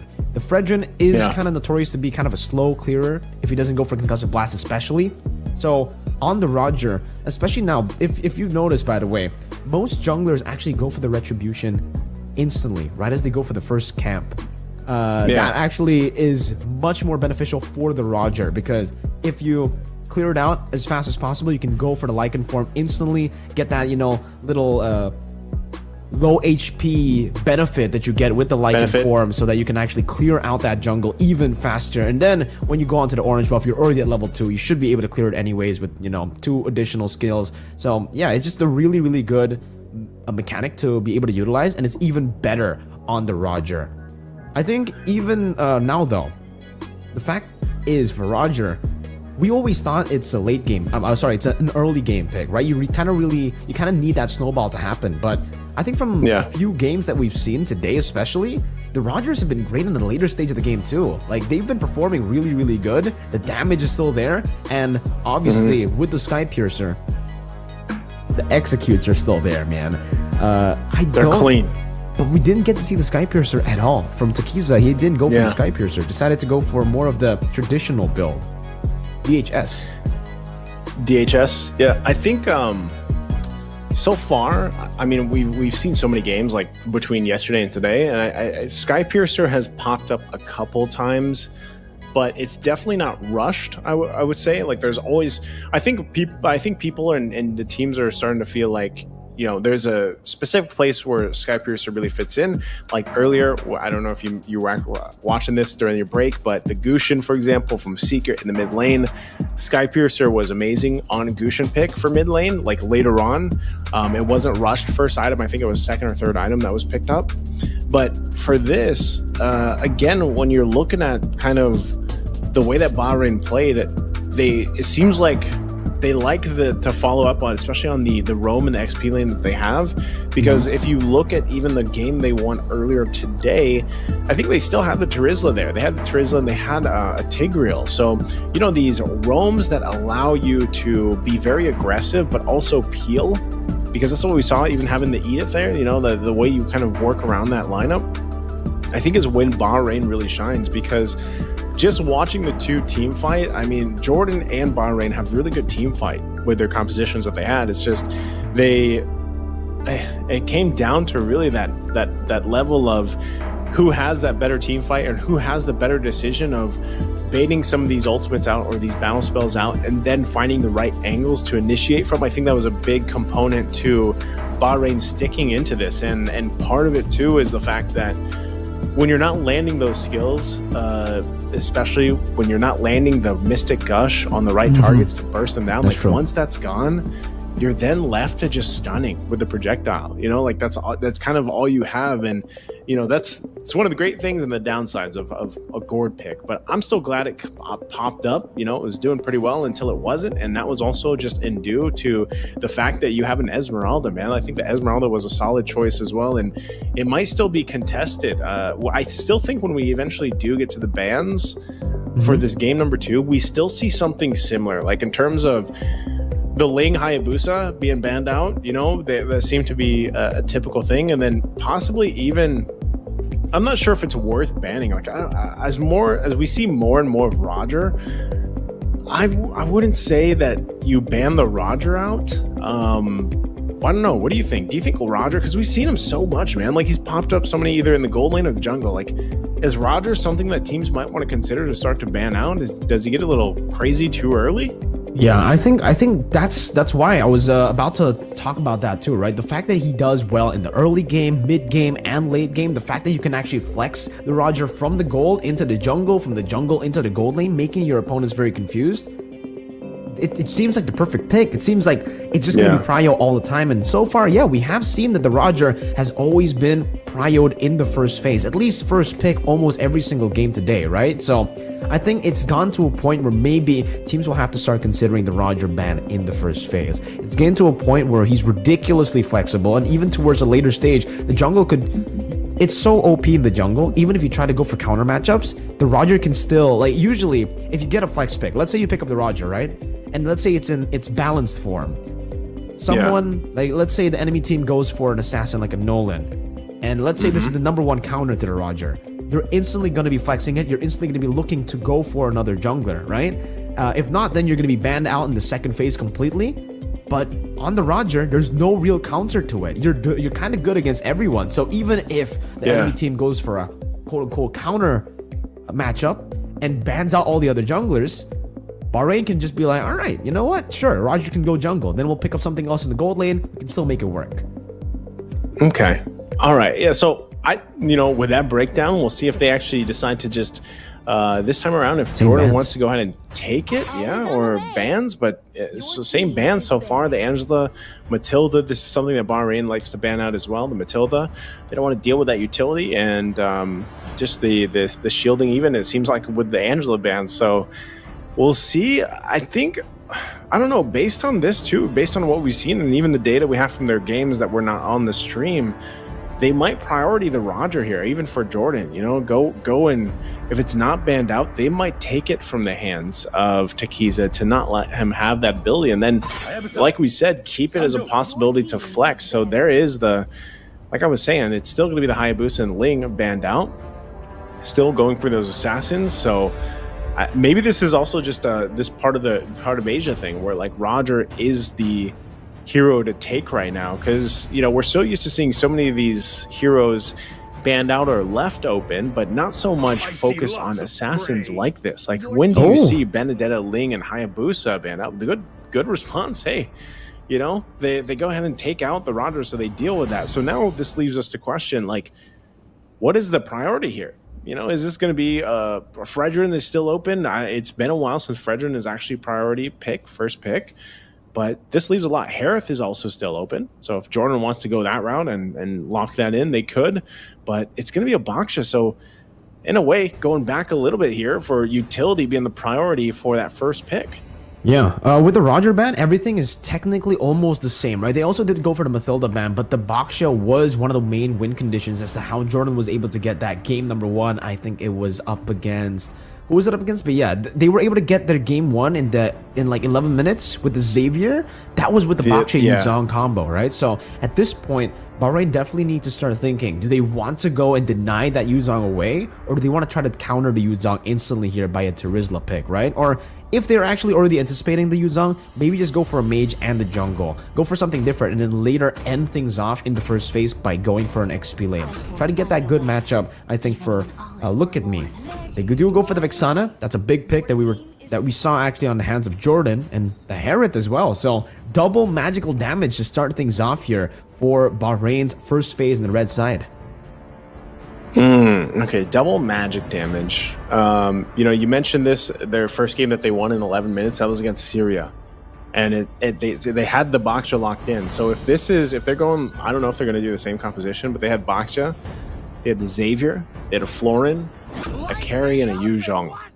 So it's not exactly the same just yet. They go Xborg this time around, which I think, Xborg so far has been a menace for a lot of teams that have had to play against it because of just how much of a nuisance Last Insanity is, man. And then even when you're working through the armor and then immortality, like you have to use so much to deal 4 health bars to deal with Xborg. Yeah, nearly 4 health bars, and then there you go. Clint is going to be the answer for the gold lane for them. And so far we've seen a ton of damage potential from Clint alone, and being able to play into that. I'm just wondering, how is that matchup if this is a gold lane Harith that's going in there? It's actually pretty good for the Clint, right? Like I think it's kind of similar to a Brody matchup against the Harith. It's still kind of a skill matchup because you have to still be very, very careful about that synchrovision. But especially like level 1, if the Clint gets a few good hits, gets the quick draw on to the Harith, Owl's gonna have a bad time actually in this lane, right? So we'll see. I think in theory, Clint just really enjoys it when his opponents actually jump towards him, when his opponents are actually trying to dive towards him, right? So he should be doing good. Sky Reaper gets a big pick though. That's an Edith as well. Still very, very good up against the Baksha and even up against the... I'm not too sure about the Xborg, right? And I'm not too sure if this is going to be Sky Reaper as a roam Edith, or maybe they want to utilize this as flex later on. But for now at least, I can see why they go for the Edith. They want to go for the prolonged team fight, but they're lacking physical damage. They are fully banking on that magic damage, and it's not really looking too good right now. Because again, for Jordan, they got Xborg and Boxia. We were talking about the 4 HP bars. Imagine if he goes for magic defense as well. It's already so hard to get rid of 1 HP bar with the Faraga armor, with the magic defense. If they have to get through 4, I don't know, man. This is a very it's tough. Very psycho-reliant, resource-reliant composition as well. They're very reliant on that initial burst. Yeah. I think with that too, it was a good read from Bahrain. They took out the Florin because, like I was mentioned earlier, when we saw Jordan have that some of their games, they can opt for Florin. I feel like the sustain that helps them out through this, because anything that can help you deal with the amount of magic damage that is going to be dealt to you early on helps. So I think when you're thinking how to do that for Jordan, it's sustained.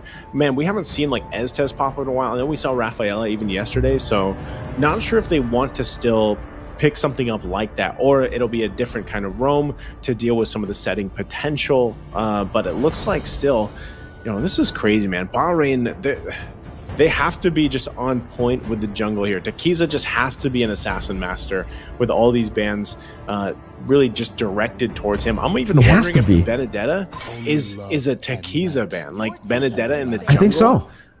Is that what you're thinking? And wow, interesting. That's Sicilian being banned out here for the last one from Bahrain. Wondering too, because of the Vexana, Valentina is still open. Not sure if they want to take that up because there isn't the best. I mean, these aren't the best ultimates to go ahead and take, but because you have a Vexana open, what would you want to put in the mid lane to go against this? Because you already know. I mean, Vexana is a great pick. I think they have played it. Was it Jordan? Or no, it was Bahrain. No, it was Jordan that has played an Eve before. They didn't win on it, but wondering if they actually go for the Eve, because that would be a good kind of death box strategy. You have the real world manipulation with the last insanity. That's forcing that into a Zaman force. Like imagine a Zaman force is popped, you're gonna fight in it, but then here comes the death box, with the last insanity. I think that would be a good choice if we see Jordan go ahead and opt for the Eve. But here we go. Like Terizla popping up and no Yu Zhong available. So it was Jordan that banned them out. So wondering how they'll deal with this. Xborg obviously is great for that. I think usually teams pick an Xborg to even go into a Terizla sometimes. Yeah. So that could already be the answer. Not sure if it's going to be flexed. We have seen Xborg flexed in other lanes before, but since the jungle is already locked in, most likely go in XP lane. Let's see what the mid and the roam is going to be here for Jordan. I think for Jordan, they have a very, very good composition to pull off something like a Xavier. It's already kind of a front-to-back composition with the Clint and the Exborg, right? And then already a very chunky frontliner in the Baxia. So I think if they want to really go for the Xavier, they could actually go for either a very, very tanky member, again, to help that front line, like a Minotaur that has a little bit additional healing as well, or a full healer. Florin has been banned down, and it doesn't seem like they want to go for the Xavier. They want to go for a little bit more dive with this composition as well. So playing more towards the Baxia than the Clint, I kind of like that, actually. Baxia and Exborg over to Clint in the early game, and the Kaja as well. I like that. To lock some of these members down coming in from Bahrain, you definitely need that Divine Judgment. That suppression is going to come in handy, especially when you're up against the Harith in the early game.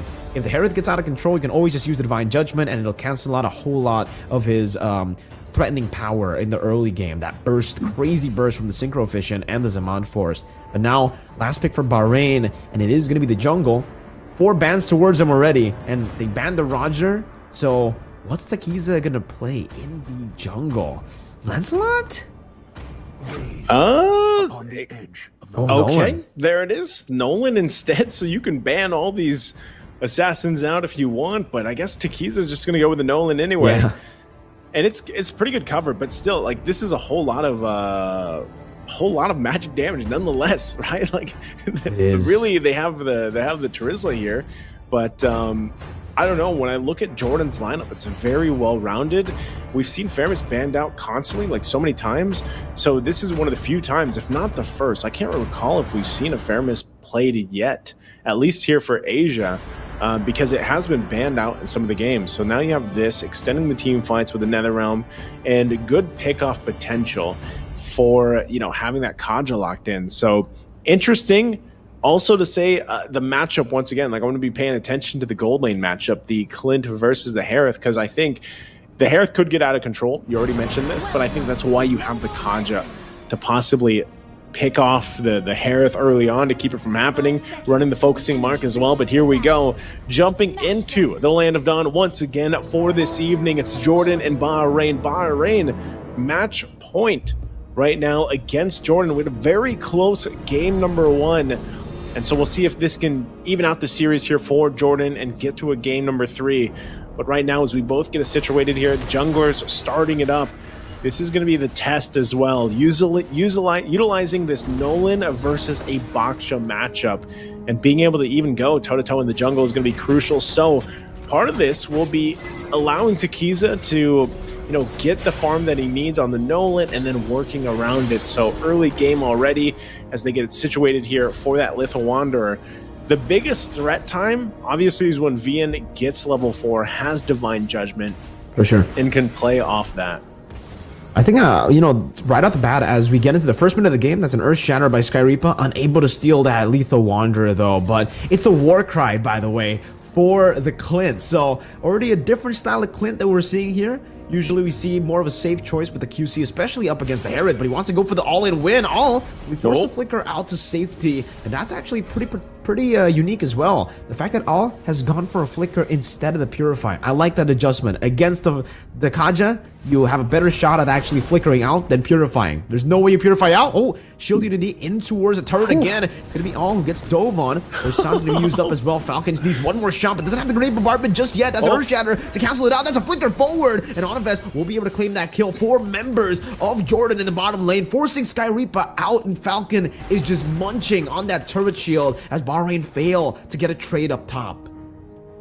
Man, there was so much thrown at Al to get the kill, and they finally got it, but a whole lot of time.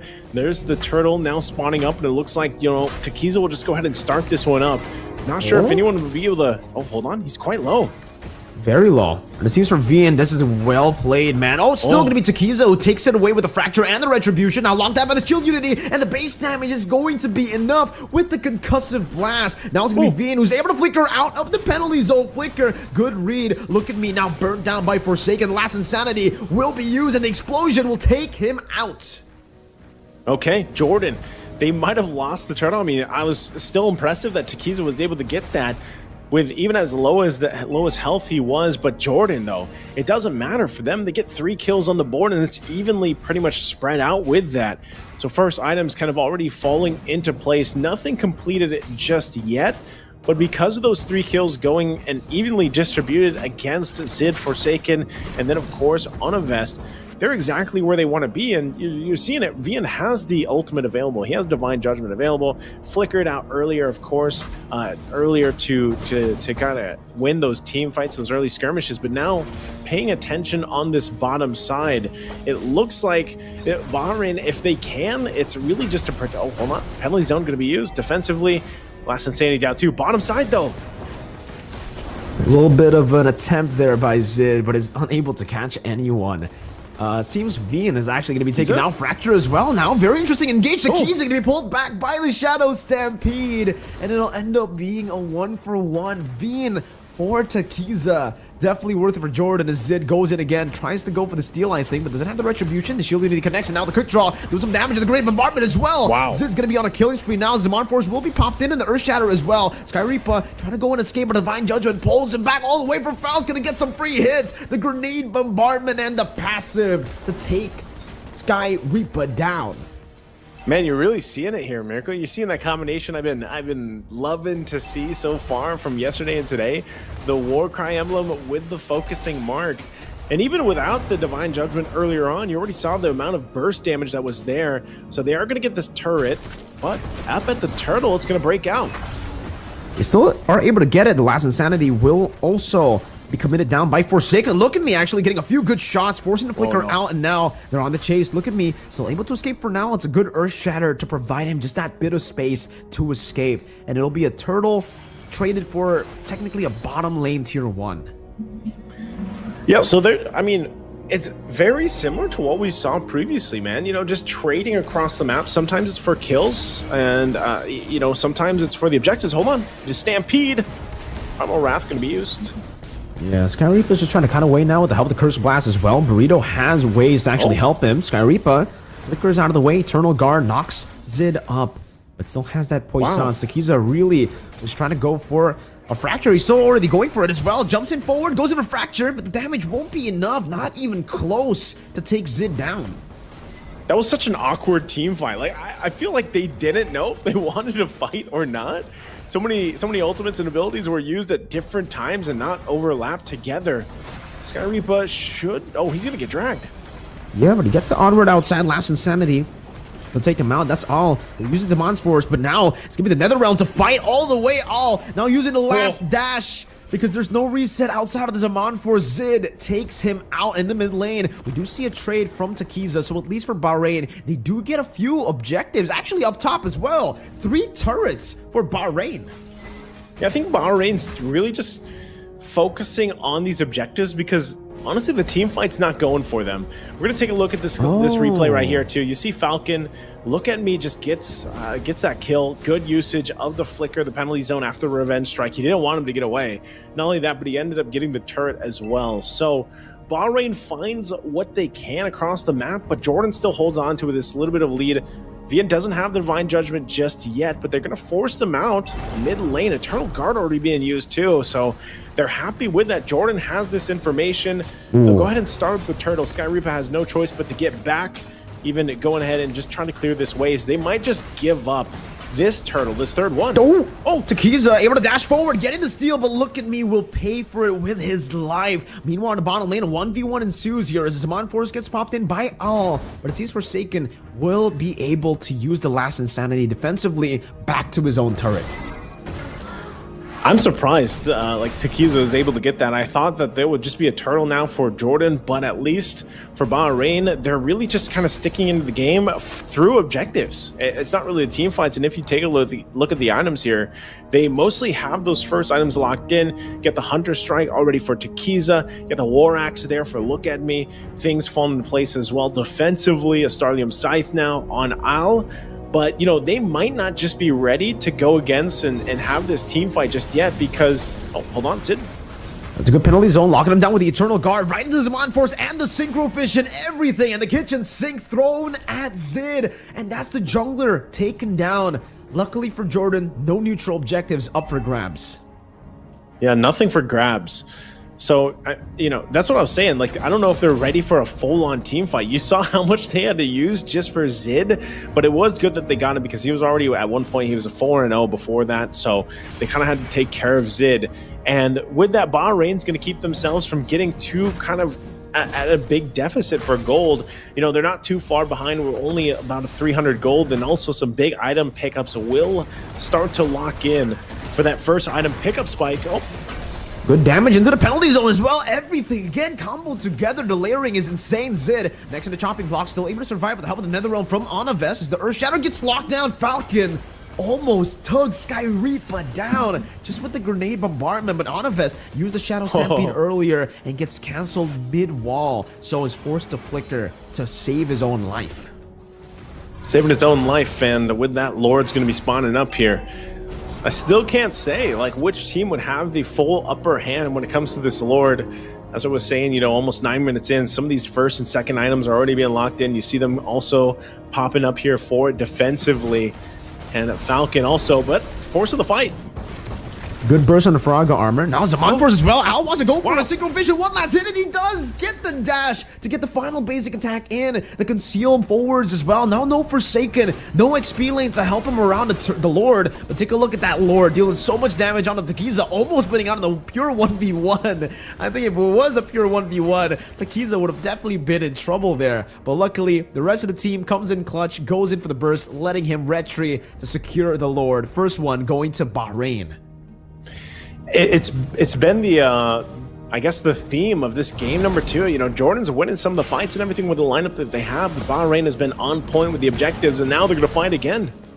Okay, it's all good. Back off. All right. I think they still might want to force this bottom or this top side fight. Lord's in the mid lane here, and it looks like Sky Reaper might force them back. They go in. Earth Shatter and the flicker, and it catches Falcon right into the fracture. He goes, and now they want to look for a trade, but the Primal Wrath gets popped in for the Divine Judgment. And Veen, so far, what has happened? In the early game, so active, but now in the mid game, it just seems like he's unable to look for any of these angles for the Divine Judgment, and it's going to be a tier 2 in the mid lane taken down. Veen, again, going to be zoned away by Sky Reaper as the penalty zone locks them down, and Earth Shatter canceled away by the Divine Judgment, but Sky Reaper just dashes out with the onward, and they get a free tier 2, also simultaneously getting the wave shoved in to bait out that turret splash from the base turret, and now they're taking everything. All the tier 2s falling one by one. Really good play around that first Lord for Bahrain. I mean, they've been on point, like I said, with the objectives so far in this game, and it's really paying off. So with that, they find themselves just slightly ahead now when for the majority of the early to mid game, they were just kind of trying to stay toe-to-toe with Jordan in terms of economy. So, if we get a look at the items here, we'll see where things are kind of falling into place once again in terms of the second and third items, because defensively, that's important too. And you can see that. You got pretty good defensive items here for Bahrain. A couple Dominance Ices there locked in. You have also some big ticket items like the Divine Glaive already here for Al. And that's why you're seeing, he's being pretty aggressive. Oh, hold on. Look at me. He's not going to find that in the bush. He's just, he's part of the bait, I guess. He gets dragged. Oh. Yeah, but they're not able to take a look at me down. Now Sky Reaper goes in for a re-engage, and in the back, Takiza goes over the fracture as well. Ooh. Good Nether Realm to cancel that assassination attempt off, as Vian will still be able to flicker out to safety. That's the last insanity, though, and now straight into the Cursed Blast of Burrito. That's Forsaken, who gets taken down again. Oh, man. It's really smart positioning, I would say, also from Bahrain. The way that they're playing around even the Nether Realm for some of these exchanges and these team fights. And who better to send than look at me? Like, literally, he's asking them to look at him and attack him. He knows that also he's a Terizla, and he's got the body of Smith. He can actually withstand a lot of that. So even when he was dragged with the Divine Judgment from Vian, it was fine. That's what they wanted to happen, and Jordan unfortunately fell for it. So now as they find themselves Lord spawning up here in a couple seconds, Bahrain, with a minor lead that they have, they can play around this because, still working around the fact that they have no immortalities to really burn just yet. They could just kind of outpower Jordan's lineup here, and it looks like they might do that. But one thing's for sure, Takiza has to be a little careful, because we know how much the Lord hurts right now. And this is, you know, getting further into the game, it's going to hurt a lot more. And they can't just tank it like, for example, how Zid could. So they're going to have to keep a look at me there to tank this Lord and leave it up. But I'm not sure if they want to do that for too long. And it looks like they're going to go in for their own play. Conceal going to be used. Where do they go? Sid is there, and he's forced out from Look at Me. Good opening by Look at Me. Might want to go for the penalty zone. Does go for it, but it's only onto Veen. Not the best target here as NetherRealm does get painted out now, but Look at Me gets dragged down by the Shadow Stampede. Forsaken grabs him. Sky Reaper now flickering forward with the Onward and the Earth Shatter. Now with the Primal Wrath as well. Takiza with the assassination in the back, but now it's going to be the last insanity to get rid of these HP bars. Takiza looking for another kill as he jumps in again, but there's no damage to follow it up. Takiza might have been a bit too much than he could chew, and Zid punishes him for it. It's going to be the triple kills. Al goes in for some on-force, is able to build and burst him down. Forsaken's gonna be next to the chopping block as he flickers back to safety. Owl's on the chase, doesn't have to flicker to go for the all-out chase, but it's a 4-for-3 trade in favor of Jordan. Oh, just when you think that Bahrain overstepped, I mean, they did overstep a little bit, but Jordan fights back, and then Al comes back for the fight. He's going to Zaman Force here. I don't think he's going to be able to get the kill on Onavest, but at least forces him out of the mid lane and allows the rest of the team to pretty much spawn back in, and we're just going to find ourselves once again at this Lord Dance, dancing it out. But you can see, I mean, it was, oh, hold on, Divine Judgment going to be used on Look at Me. Is that what they wanted to do? Definitely not, man. Those are two big ultimates straight into the penalty zone, but now it's going to be him who gets caught by the grenade bombardment. And that's one man down. Still, for Forsaken, he can just go back and reset with the Faraga armor, regenning it back up. Zid taking control of this Lord Pit now. Sky Reaper gets taken very, very low. He does have the Primal Wrath, as now it's going to be Falcon again, dealing some damage with the quick draw and the grenade bombardment, forcing the Primal Wrath finally. And now Jordan are waiting for that one angle to go for an attack. Takiza again wins out the retry battle without the help of the setup. It does not matter. Bahrain saved themselves from a sticky situation, but Veen is looking for the Divine Judgment, goes over to Conceal, and will be able to punish Al, who is all alone in that bush. Hey, you know, Bahrain might be making these moves, but Jordan, they just have to keep doing this. They'll scale up pretty well, finding the kills that they can. They should be able to make quick work of that Lord up top. You can already see, you know, Falcon holding it down alongside Forsaken. And as long as they deal with these pushes coming in so that it doesn't get too out of hand, Bahrain's going to find themselves on the back foot here really soon. Takiza can only keep that up for so long, you know, and at this point, for Jordan, wanting to keep things in the game, now you're getting to that point where these defensive items like the Immortality are going to play a part in these team fights. So for Bahrain, you're seeing these team fights where you're like, you know, do they want to re-engage there? Do they want to deal with this? Because Vian, even earlier with the Divine Judgment on Look at Me, I was like, is that who they want to go for? Wow, Takiza, okay, he's going to back off. But Look at Me jumped in with the penalty zone and then ended up dying, unfortunately, because once that's used and once you don't have Flicker, you know, Trizla is just a walking slow man with the huge mace, you know, and it's kind of tough to move him around with when you don't have those abilities available to you. So for Jordan, I feel like they've done a good job at punishing these moments where they're caught out a little bit. So for Look at Me, you know, kind of needs to adjust some of the game plan that they're going for now that they're reaching at this later portion of the game, and he goes in. Penalty zone onto Falcon. Now going to be baiting out that Flicker out. The NetherRealm as well. Sky Reaper gets the Onward and the Earth Shatter, and now the Fracture will be missed out, but it's still fine. Takiza gets the kill now. Look at Me doing some damage once again. Takiza going to go for the flanks. Falcon doesn't have the Flicker, so this is going to be a good angle of attack, and now it's going to be flickered forward by Burrito to get the Terrify. Takiza just going for the fade, and look at the quick draw and the grenade bombardment. Falcon completely isolated, but wins out of that skirmish. Takiza now caught in the burning damage of Forsaken and will be taken out all alone. Meanwhile, on the bottom side of the map, Onavest as well, trying to run away. Burrito still looking to go for it. Some help as well. The Curse Blast doesn't connect, and Onavest just needs one more Ghost Bursters to end Sky Reaper's life here. But still, it's a good Terrify to disengage. It's another 2-for-1 in favor of Jordan, and now they're starting to take control. Jordan, again, time and time, their fighting is getting a lot better here the further they get into the game. And, you know, just when you think, Bahrain, do they really want to fight this? That was on Look at Me again, as I was just talking about it.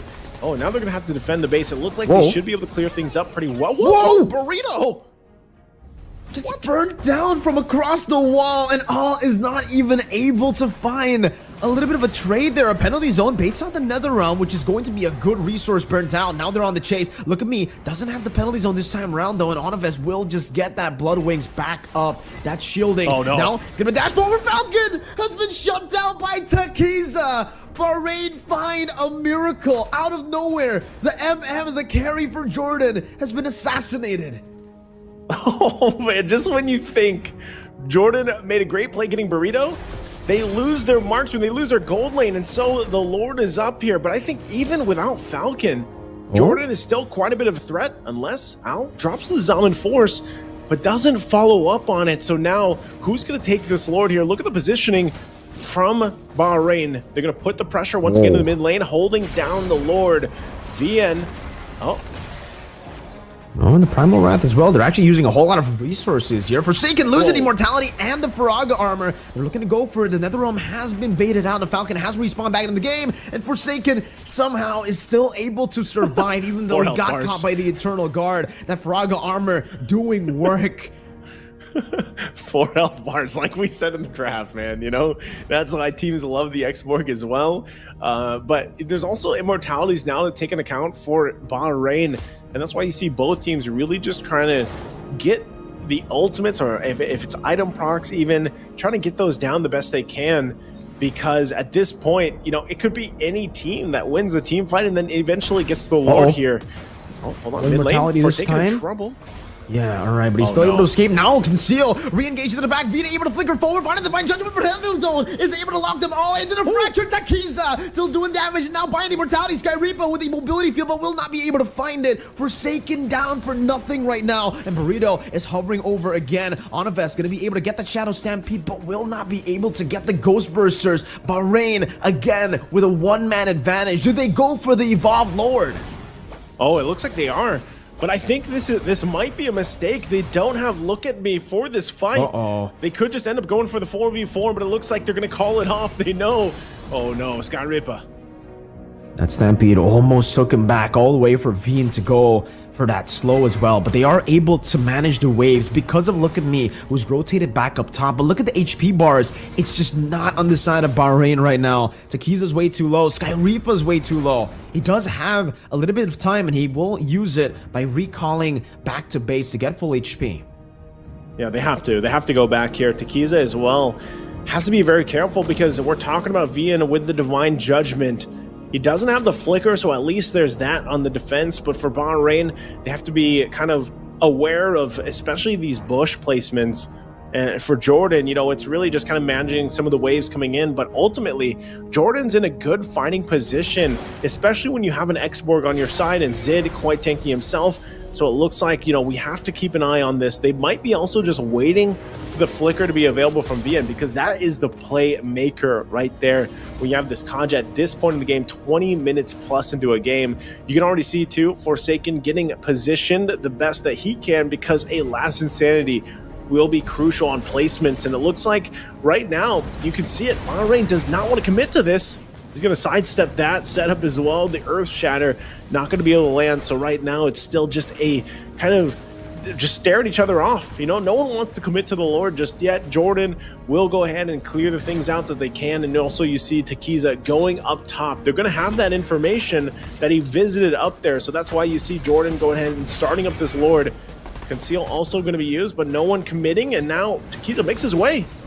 And look at the Lord, he's dealt enough damage. Sky Reaper with Conceal as well. Now Takiza on there, Earth Shatter Flicker combo, able to find it onward as well, but another round saves him. Falcon's able to flicker out to safety as Al jumps into the back, but will only be able to find Veen. Now it's going to be Sky Reaper, who survives with the Immortality, gets the HP bar back up, and now Burrito gets a Terrify and the Curse Blast. Falcon very low, and that's going to be another kill for Al, and Takiza gets the Lord again. Bahrain, how do they keep winning out in the Lord battles? Man, that was such good patience from Takiza. You saw him in that bush waiting there. He could have joined that fight. He knew that there was another realm there. He knew that there was immortality and armor to work through from Forsaken, but instead, Takiza waited in that bush, didn't pull the trigger, found out, all right, the team's going to be okay, and I'll just go pick up the Lord here. and that's exactly how they get the objective. So now it's up to Bahrain to knock down these base turrets. Immortalities 2 being picked up here for Look At Me and Burrito. It looks like they want to get the base fully exposed and possibly even end the game here in a sweep. Can Jordan defend? They're going to have to work their hardest for this. Oh, the burst from the glowing wand helped out by the fracture. Now Zid pops into Poissons now with no honor vest, but he does still have the passive, so fully stacked up, he should be able to respawn back in the game. Zaman Force used up now by Al to go just for the base turret, and they're going to be happy with just the base turret. They have some massive advantages this time around with 3 base turrets taken down. Those are some big super minion waves that'll help him in their next Lord attempt. Those are massive at this point, but still for Jordan, at least, it's not game ending. They might still, they might have lost all the turrets, but they hold on to the game and the series, because right now, what we've been seeing is really a struggle just for one team to get the entire upper hand. It's really been a back and forth. And so far, even that last exchange was really up to just the team from Bahrain deciding on really when the window is to enter and fight those fights, and Tekiza really being disciplined. So that same thing is going to have to happen here, because as you get further in the game and these items fall into place and they're swapped out and swapped in, Tekiza's positioning is crucial. And look at this too. Sky Piercer picked up by Al. It looks like they're ready to, what I was just saying, no team was really decisive and completely winning. Well, now with Al picking up the Sky Piercer, having the Divine Glaive, you basically have so much penetration just from these 2 mage picks alone from Bahrain, and also a potion picked up from Tekiza. So now, once again, it's up to them. Oh, look at the cutoff here. 3v5, Earth Shatter Falcon, great flicker out. Tekiza goes in for the diamond, will lose out on his life. Look at me, unable to chase, now flickering forward onto Falcon, dealing some damage, but the Netherrealm saves him again. Falcon kiting back really, really well with the Eternal Guard placed down. Every single member of Jordan was able to survive, and Tekiza, he has just been shut down. Oh, man. That is not what you wanted to happen with Tekiza, right? I think he was thinking, all right, we're going to crash down. We're going to sandwich Jordan here. And then it ends up he gets blasted. And you kind of forget, I guess, when you're having this kind of moments for Bahrain, you forget that Falcon can pump out the damage, especially with a Warcry emblem. All he has to do is get a couple hits off, and then he gets that 8% boost, especially if it's paired up with a focusing mark. So now, once again, look at this. Lord's going to be started up, but keep an eye on Al. He's going to have to be dealt with as he's pushing down that bottom side. Bahrain knows this, and they're going to go ahead and dance off for this Lord here. Vian has the Divine Judgment available. Is Al just going to go and punch this one in against Forsaken? It does seem like that's what he's going to go for now with his Zaman Force as well. Look at me, going to be able to zone Zid away there, but Falcon does enough damage to get rid of him. In the bottom lane still, it's going to be the few waves coming down, and that's going to be the Lord. Who's going to get it? It's going to be Zid, who wins out the Red Tree battle. Another mini wave spawning in the base right now, as that's going to be Burrito dealing enough damage to take Anavel down, and now it's another HP bar, but in the bottom lane, it does seem that Bahrain will not be able to end the game. However, they will be able to win out in this trade 2 for 1, and the Evolved Lord is still in the mid lane. Al and Burrito now charged to go for it, trying to go for the full clear, but Forsaken and Falcon, they can get the damage reduction off of this Evolved Lord as long as they stick around with it. This is crazy, man. I mean, back and forth, it looked like they wanted to go for a backdoor play with Al, but, Forsaken dealt with them really well. And that's the thing about this lineup, right? Even when they get that, they have to clear this Lord out, but they don't have a ton of physical damage to work with. So they have to be very careful in dealing with this. Luckily for Bahrain, they already get rid of the Lord, but they have to deal with the side lanes and another wave pushing in is on top of that. So for Jordan, as long as if they could possibly get a pick off here, they still have to manage their base amongst it all. So with that, Bahrain buys themselves some more time into this game, because we had some crucial things happen there in the last exchanges, even earlier with Tekiza going down. And you can see there's a lot more immortalities. Oh, Earthshatter. Comboed in together with everything, forcing out the Netherrealm, but it is a fracture already used up. Vian actually loses the immortality in that skirmish, by the way, and that's going to be a conceal as well. Skyreaper has the flicker, goes over onward, just on the Forsaken, who still has the immortality, now the Primal Wrath as well, getting rid of the Faraga armor, but Forsaken somehow still keeps it intact, and Skyreaper is back to the normal form, able to disengage again, and there's still 80 seconds for the 26th, or actually later when it spawns, the 28th minute Lord to spawn. What is our longest game again, Mirko? Did we hit 30 minutes? I don't think right? we've hit 30 minutes. Oh man, Have this we? has to be I don't close remember. to one of our longest, right? Like this has to be. I know earlier they played a 20+ minute game in their off-stream match. So you know this is territory that a lot of teams so far for ISF have not been to. When you get to nearly the 30-minute mark, I mean, you're talking about just everybody being fully item locked at this point, and really all that matters about the gold is switching some items in and out. Look at this, Forsaken. Immortality here, plenty of health, multiple health bars. He's going to get the attention that he needs. And Divine. Oh, look at me. Divine Judgment catching Look At Me, and Falcon's damage is getting absolutely ridiculous. That is through the frontliner. That is through the Terizla of all people. Just a quick draw and a grenade bombardment. Honestly, yeah. With the help of Anaves, but still, that's some crazy damage. Yeah, it is. I was literally looking at Forsaken. I should have been looking at Look At Me, because he got Divine Judgment and just deleted so quickly. And he's a Terizla with a Body of Smith passive, and almost nearly in an instant he was taken out just with the lineups here. So once again, you're seeing this power of these emblems too. And now Forsaken Doing some good damage onto Forsaken, Al, but in the bottom lane, it does seem like Zid wants to go and rotate over as well. Remember, the Lord is up, so this is an interesting fight to go for the last Insanity as well. I'm not too sure he can actually deal as much damage as the Herod, even in this all-in, and it does seem like, yeah, the Immortality for Forsaken will be popping. Now the Faraga armor is back up again. Those are the 4 HP bars we were talking about, and it seems like for Zid, he's trying his best to go for the shield unity, but Bahrain have just bought enough time for Look At Me to respawn once again, Naisu. It is crazy at this point, Mirko, because like I said, you just think this fight's gonna break out, but all the time the plan is to extend the game so that at least Look At Me is back in for the fight. And so that's exactly where they find themselves. He's available and the Lord is up. So this one, now that we're at this territory, like so very late game territory, this Lord is not going to be so easy. Look at the damage it's doing to Zid. Oh man. And he is a box shot, by the way. You know, No way. you can see just how much it hurts. You cannot just sit there and tank it up like you used to. So Absolutely not. Bahrain knows this, and they'll go ahead and play around the fact. That's why you see them not even going ahead and pulling this Lord out of the pit here. They're gonna find it out. That was close, man. It does bait out a flicker. That's a big flicker, by the way. That's the combo that V needs to go for any one of the picks. I don't think he can actually just go for a Divine Judgment randomly. It'll be so difficult with so many disengage tools from Bahrain. And at the bottom lane, it's already a slow push. So now it's Look At Me who's on the Lord. But at this point, I don't even think you want to be on the Lord, right? Look at the damage that it's placing down. And Takiza actually is going to go for it as well. Loses a bit of HP there. You can see he needs to go back. I don't really think the Lord Dance is possible at the 30th minute of the game. They might have to just go look for a fight across the map or use these waves in a different way.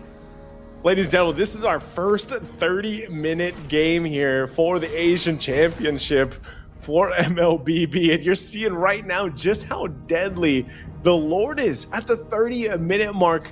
You can't just sit there like you used to before. And they even send Skyripper. Skyripper, go ahead and tank this thing up. We have to be able to take this. Also, Al waiting patiently on the bottom side. Skyripper. Divine Judgment locking Skyreaper down, but he does still have the Immortality. He gets the Onward down before that happens, though. And now the Lord is still in half HP. They can actually go for the full commitment, but Skyreaper is just very low. Takiza getting 1v1 by the Lord, getting soloed, and is forced back again. We're gonna see another reset on this Lord Dance that really doesn't even feel like a dance. It just feels like they're getting completely obliterated by the Lord. Look at me, might be forced to use the penalty zone. No, he goes for the flicker instead, and he is able to escape. But my goodness, now Jordan have a chance to control the Lord. Jordan does, but like you said, I don't think it is a Lord Dance. I think it's just the Lord bullying here. You can see Al still staying on the bottom side, fighting it off with Falcon. Oh no, they're actually going to make a play on Al here in the bottom lane. Let's see it now. Al's still able to flicker out to safety, and there's no flicker on Veen just yet. 5 seconds, and it might have just given over to Lord. But take a look at how slow they take it. They can't even go for it. Takiza is going to be soloed by the Lord. This is some crazy HP bar, some crazy margins that they're playing with. It's still at 34,000 HP. Naisu, and Zid now pops into Poissons. That's the only way he can actually take the damage from the Lord now. Is that's going to be the Shadow Stampede. Bring a Look At Me back. Penalty zone to lock him down. Zid's going to be locked down, but Look At Me will lose his life. Only the Immortality, though, as Takiza walks back in. That's a fracture. Now give me the Eternal Guard onto the back as well. Takiza finds the Evolved Lord. But take a look at Al in the bottom lane. Now on the Divine Force. Going for the base straight out, locking it down. There's still one more cannon minion. And Bahrain will do it in the 32nd minute of the game to find a clean sweep against Jordan. Victory! Oh my goodness. What a game. My God, my guy. I was speechless there at the end. I'm still in shock with the Lord, man. Like, finally, because I have not, like, I've been watching Mlbb since the patch, and I have not seen a game yet get to this 30-minute mark. Same. And The Lord dude, was the fun. Lord is a bully. And this excites me. That's why I'm hyped, because it excites me, because this changes the dynamic of these late games. Dude. And the Lord dance is different. Oh my goodness, you could, like, even a Baksha could not just sit there and take the Lord and He had to pop Poissons to even bear with it, dude. Yes. Gone are the days when you could just not hit the Lord and he comes out, walking on out, and you're just like, yeah, hit me, and then it goes to the other jungler, hit me. That's not happening anymore.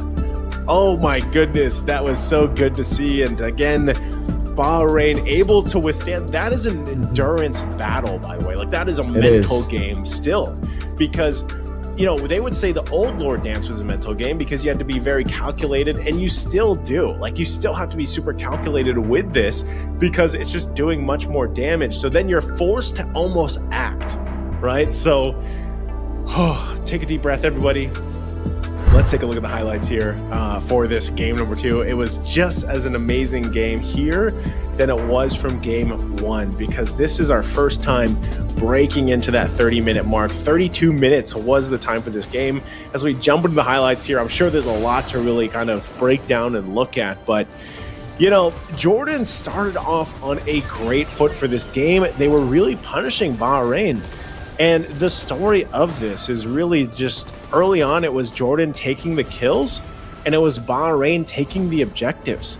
And they would do that time and time again throughout the game, to the point where, Jordan was just trying to snowball the best they could based off getting these fights and these kills. And that's what they wanted to do, especially with the Kaja. Like we see there from BN. BN got so many good divine judgments, but Bahrain, eventually they kind of get into this point, especially towards that mid game, where they're able to fight back. And part of that too is with the composition that they came with was very magic damage heavy, and you can see time and time again Takiza did an amazing job at just swooping on in and getting these objectives. And it makes me kind of wonder now, like, okay, I get it, why they they straight up 4-man ban Takiza. Like, I can't imagine what he does on other assassins. It's always the Ling and the Hayabusa that are banned out.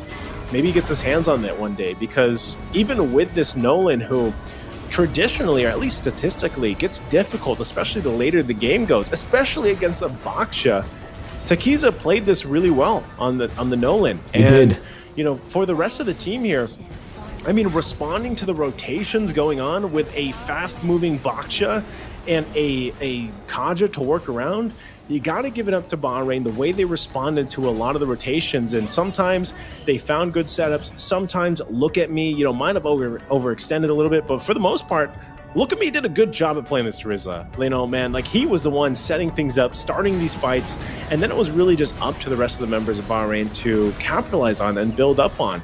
I still think Forsaken also was a big thorn in the side of Bahrain for a lot of this game, and that's why Xborg is still a top, I feel like, banned hero, to deal with because of the 4 HP bars, basically.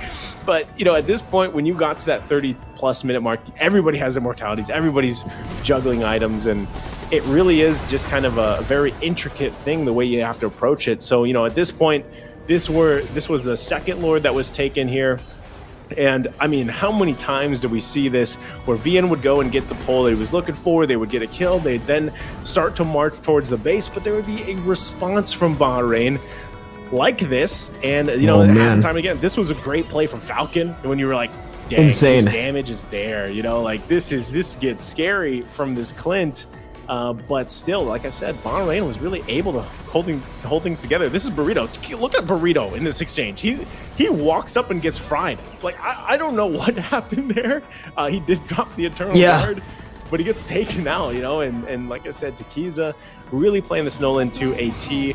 Great team fights after team fights. One thing I can say about this part of Asia, man, is hell yeah. Like, I love all the team fights that we got to see between the two of them, between Jordan and Bahrain. And, when we looked at the statistics earlier on from their off-stream match, this is, I guess, what it was expected when you see what they were drafting and how long they were playing and everything like that. So, again, as you kind of go through this, we're still only 21 minutes into the game. That's how many things happened just in this game alone.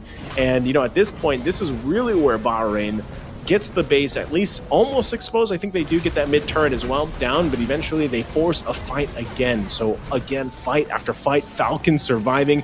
I think a part of this too, if Falcon was able to survive a little bit longer in some of these team fights, then it could have turned. But look at this, like even for this fight, he stays together, he has to go back to base, clear things out, and Bahrain wins that fight. That's 25 minutes in. So they clear this. That was the Lord taken by Jordan. So again, Look at Me gets taken down. That's when we were talking about, holy moly, he's a Terizla and he's getting deleted. And this was that Lord, nearly 32 minutes in, just massive damage. Takiza does it again, where he's so disciplined and goes in at the right moment, really relying on the team to just initiate for him. And then this was that push, right? And there was nothing at this point where you could stop this from happening. Al waited so long on that bottom side to push that in while the whole team was handling that so-called Lord dance. Like, it wasn't a dance, it was a Lord bully fight, whatever you want to call it. But hey, he's the MVP as well for Al on this Harith. Nearly 140,000 damage here. Again, congratulations to Bahrain. What a performance in this best of 3. Well played. Even in the later stage of the game, we had Al go for a Sky Piercer. He had to go for the Sky Piercer to go for the extra damage that he was lacking to execute some of these members, because they were getting so low, but unfortunately they weren't dying. So he had to sell the boots, going for the Sky Piercer. And to be fair, if you take a look at this item build, it's completely glass cannon, right? He was already playing with fire with this kind of build. He has the Blood Wings. Yes, that's the only defensive item, but it's also technically a damage dealing item, right? We don't see any Winter Crowns, no Immortalities as well. And throughout the game, we never get to see Al swap it out. And it's not like he wasn't targeted. He was targeted many times in these skirmishes. He was alone in the bottom lane a couple of times, and we saw Veen rotate down below. We saw Forsaken flicker forward with the last Insanity as well. So many times where Al was vulnerable, but he relied on his mechanics, purely on his mechanics. Just his dashes, the Zaman Force, and the flicker. We have to give him a big shout out for that flicker choice, right? Because that adjustment might have just won them the game. If he didn't go for the flicker, I honestly feel like this game would have we would have been already in game number 3. Maybe we would have finished game number 3 by now. The fact that it was pushed all the way to 30 minutes is because, for the most part at least, Jordan, especially in the later stage of the game, they just couldn't find any prio targets with the Divine Judgment. All they could find was Skripa or Skyripa or Look at Me, right? It was just those two. Burrito was so hard to catch. Al was impossible to catch, and Takiza even more so. It's I don't know, man. Just those highlights alone, and I'm sure you felt this in the play-by-play as well. There was so much going on with these teams. Like, they just love to fight and duke it out, and they did so in a very calculated manner. I feel like when you look at the fights, because even from game 1, it wasn't as long as this. That wasn't the 32 minutes, but I could say either way, like, it was a 50-50 throughout. Even in this 32-minute game, it could have came down to that final Lord, and if Jordan would have somehow gotten it, then that would have been the game. They would have ended it. But I like the fact that at least in this aspect, they kept Al there just in case. Like, that was a risk that they took, but they kept Al there because it kept Forsaken there. They didn't have to deal with the last Insanity in that fight. So again, congratulations, Bahrain. I think we are going to have an interview as well, and it is going to be, I think, a Look at Me. So, hey, let's go ahead and call up Look at Me here for the interview. Look at me. Let me go. Wait, I gotta unmute my. There we go. Hey, can you hear us? Yeah. Is my voice clear? Awesome. Yeah. Awesome. Look at me. We are looking at you right now. Congratulations, man, on the sweep. Thank you so much. I gotta ask you right away. How does it feel to play the longest game so far in ISF Asian Championship? 32 minutes. How are you guys feeling? it is like we get a lot of nervous, like a lot of pressure because you are presenting the country. So it was a hard game for us, but we just need more time because we have slow push in every line and the sides. Awesome. Yeah, we definitely got to see that. It was a hell of a game. Yeah. Great job. Congratulations again, Mirko. I know you got a question for him.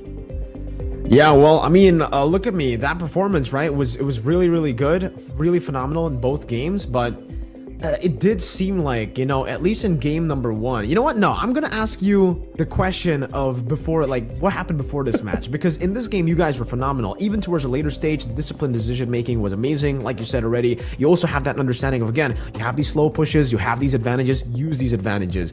But what happened in the match that was off screen? You know, you actually took a loss against Iran 2-1. So I would like to know your thoughts on that loss.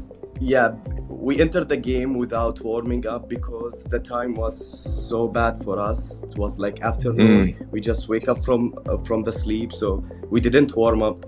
And like, what happened. We lose 2-1. It's fine. We will make it up next day. Yeah, love that mentality.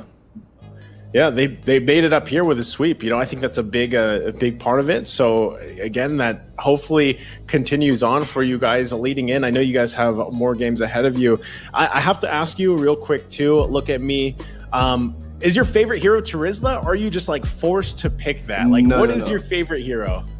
My favorite hero is Benedetta. You can see the target ban. Oh, the target. Okay. So that's the target ban. So it is for you, okay? Because we over here in our region, we were wondering if that was also towards your jungler, because Benedetta also here on this, you know, for Indonesia and Philippines also gets parked in the jungle sometimes, but it's for you. So that makes sense. Awesome. Okay, I have have any other questions? Yeah, one final one. I mean, looking at the bans as well. Now we get some clarity, right? So the Benedetta was actually banned towards Look at Me, because my next question was, do you guys scrim a lot? Do you guys, you know, meet each other a lot in the tournaments and local tournaments? Because it seemed like they just knew every single one of your heroes. Even the assassins. I think 3 assassins were banned. Yeah. We are an MPL team in MENA. So we scrim a lot. Okay, I see. Awesome. That answers the questions, man. And again, you know, I know a lot of people, they've been wondering what all is happening. And I know, Mirko, you got to cast some of MPL MENA, so, you know, you just didn't get to see some of them play here. But Look at Me. Congratulations. We can't wait to see more of you guys for ISF. Before we end it and let you go, is there anything you want to say to the viewers out there for you guys? Watch us in KSA. Okay, that's awesome. dope, man. Look at me. I love the confidence, Thank man. you so much. Yep, and we hope to see more of you in the future. Congratulations again. Congratulations, Look at Me. See ya. There we go. There we go. Okay, man. Good confidence, and now we have the answer. Mirko, we have the answer on exactly what the Benedetta was for. No wonder. It's banned out. So they're an MPL MENA team, right? I mean, I have to look back at like MPL MENA to take a look at which team they actually play for, because I actually didn't realize that they are a team in MPL MENA playing in MPL MENA. And I guess for Iran, I would love to see their player names as well now. You know, like, are those players also coming? Are they MPL MENA players too? That's what I was saying. That's what I was saying. I was gonna go look at them. Like, look at me. I pulled them up on Liquipedia, and unfortunately, they don't have pages.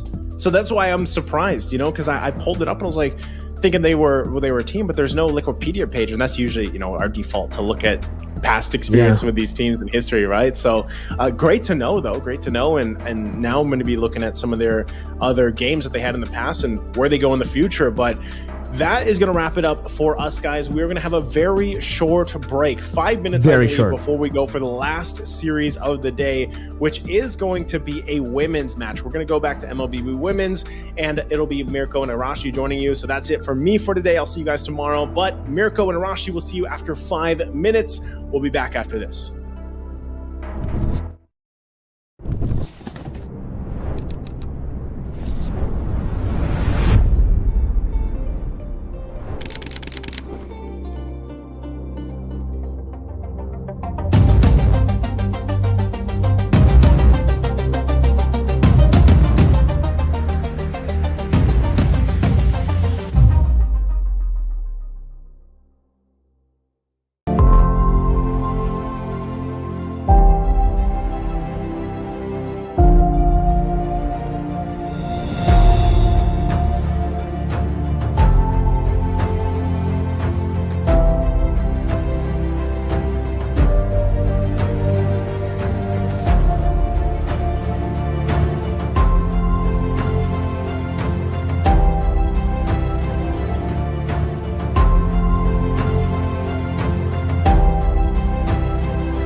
where we have just witnessed the longest game so far.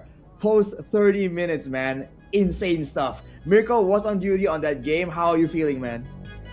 I'm feeling great personally, right? I mean, we got to see so many of those crazy plays happen, and in the end, we also saw Takiza go for so many steals. I think there's a positive to be taken from a long game like that. It definitely shows you that they are very, very disciplined, right? Because the fact that you were able to play it so slow, play it so well in the later stage of the game when all the pressure is coming onto you, it's really impressive to see Bahrain just take the dub like that. I mean, it was a long fought out battle, but in the end, they got it done. Despite the fact that there were some moments where, they're probably getting you in the edge of your seats, just trying to just yell at the screen, come on, bro, it's so close, get it done. But that's why we're just having such a good time, man. And to think that there's just one more match left here, so there's still even more fun to be had. There's much more fun to be had. I mean, again, for you guys who maybe missed out on on Naisu's statement before the break, it's going to be Indonesia taking on Laos for Mlbb Women. So we're going to be shifting back to Mlbb Women's after seeing 4 incredible matches for Mlbb Men's and even one team that qualified already to the main stage. Shout out again to Guam for that amazing performance up against New Zealand. But here it is. Up next, Indonesia taking on Laos. The heavy favorites, Indonesia. This is the team that hasn't lost a single tournament in 30, it's about to be 40 soon. I don't know. It's just way too long of a reign for in this Indonesian rep. So I think a lot of the audience are very confident that Indonesia has this. But hey, that is the moment where you need to be careful, man. That is where the mistakes happen. That is where the upsets begin. So especially after crazy stuff like the previous match, we have our fingers crossed, man. We never know what's gonna happen. Fingers crossed. Hopefully for Indonesia, though. I mean, looking at how they were able to play yesterday, maybe for Laos, I don't know how they're actually going to be how are they going to perform up against Indonesia. Indonesia is such a big force in the women's scene, especially when it comes down to how they can actually move around the map. I think that's the biggest advantage, right? Because obviously, mechanically, they have an advantage, but how they can take control of the game and end it before even the 10th minute, before even the first Lord, has got to be with their lineup, understanding the crazy macro advantages that they can use in the game. Well, for Indonesia, this is their lineup. It's going to be Sini, Vivian, Shell, Fumi Echo, and Vival. Vival? I mean, depends on how you want to pronounce it, but what is for sure is that they have been just on a crazy run, non-stop, unstoppable, despite everyone's efforts to try and stop this hype train almost, and they've been reigning supreme. So this is where the real challenge begins, right? When you're set up against other regions, because domestically, I think they're done.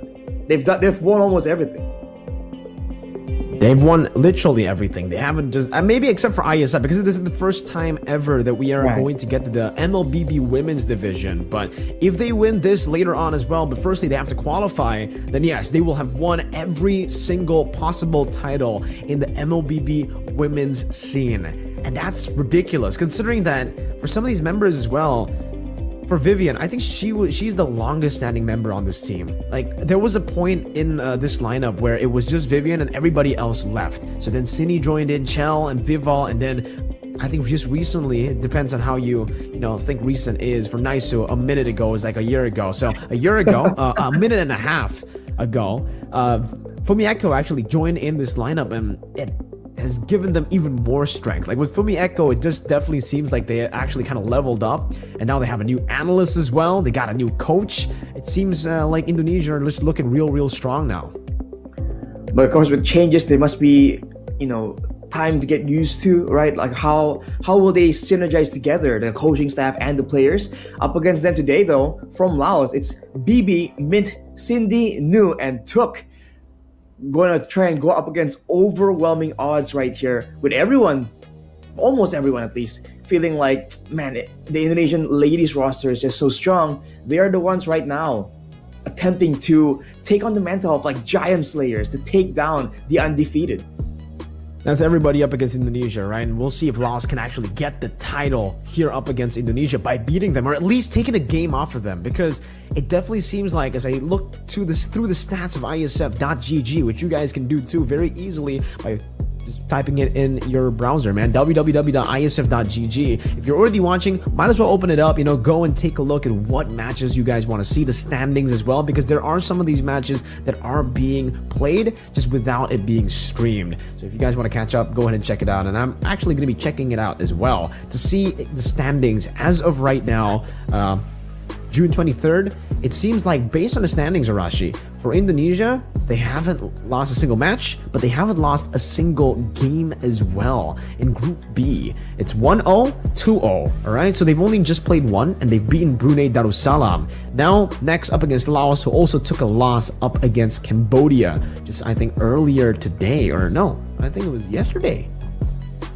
Well, that's dominance, right? The fact that, there was a time where they were winning tournaments without dropping a single game, right? That was the kind of run that we're talking about here. For those of you who are not aware, that is just how dominant they are, which is why if today Laos can do the impossible, it will be that much more impressive.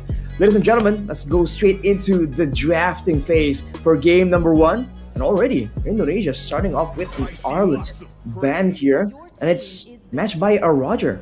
This Roger has been a great option for flexibility, and we've seen it, and I think Mirko was talking about it earlier, how it's now great in the early game, mid game, but in the late game, actually not too shabby either. So a lot of teams really like having it on their side.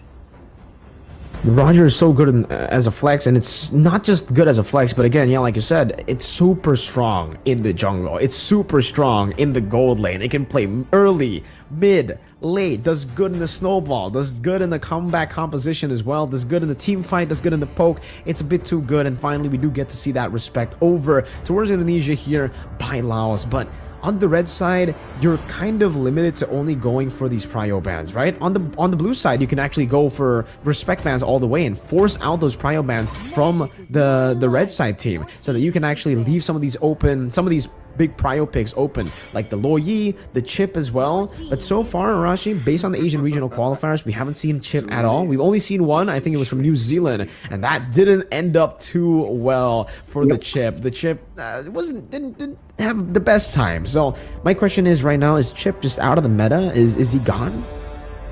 I think it's very situational at this point. A lot of teams have learned to try and at least deal with the basics of how to deal with a chip.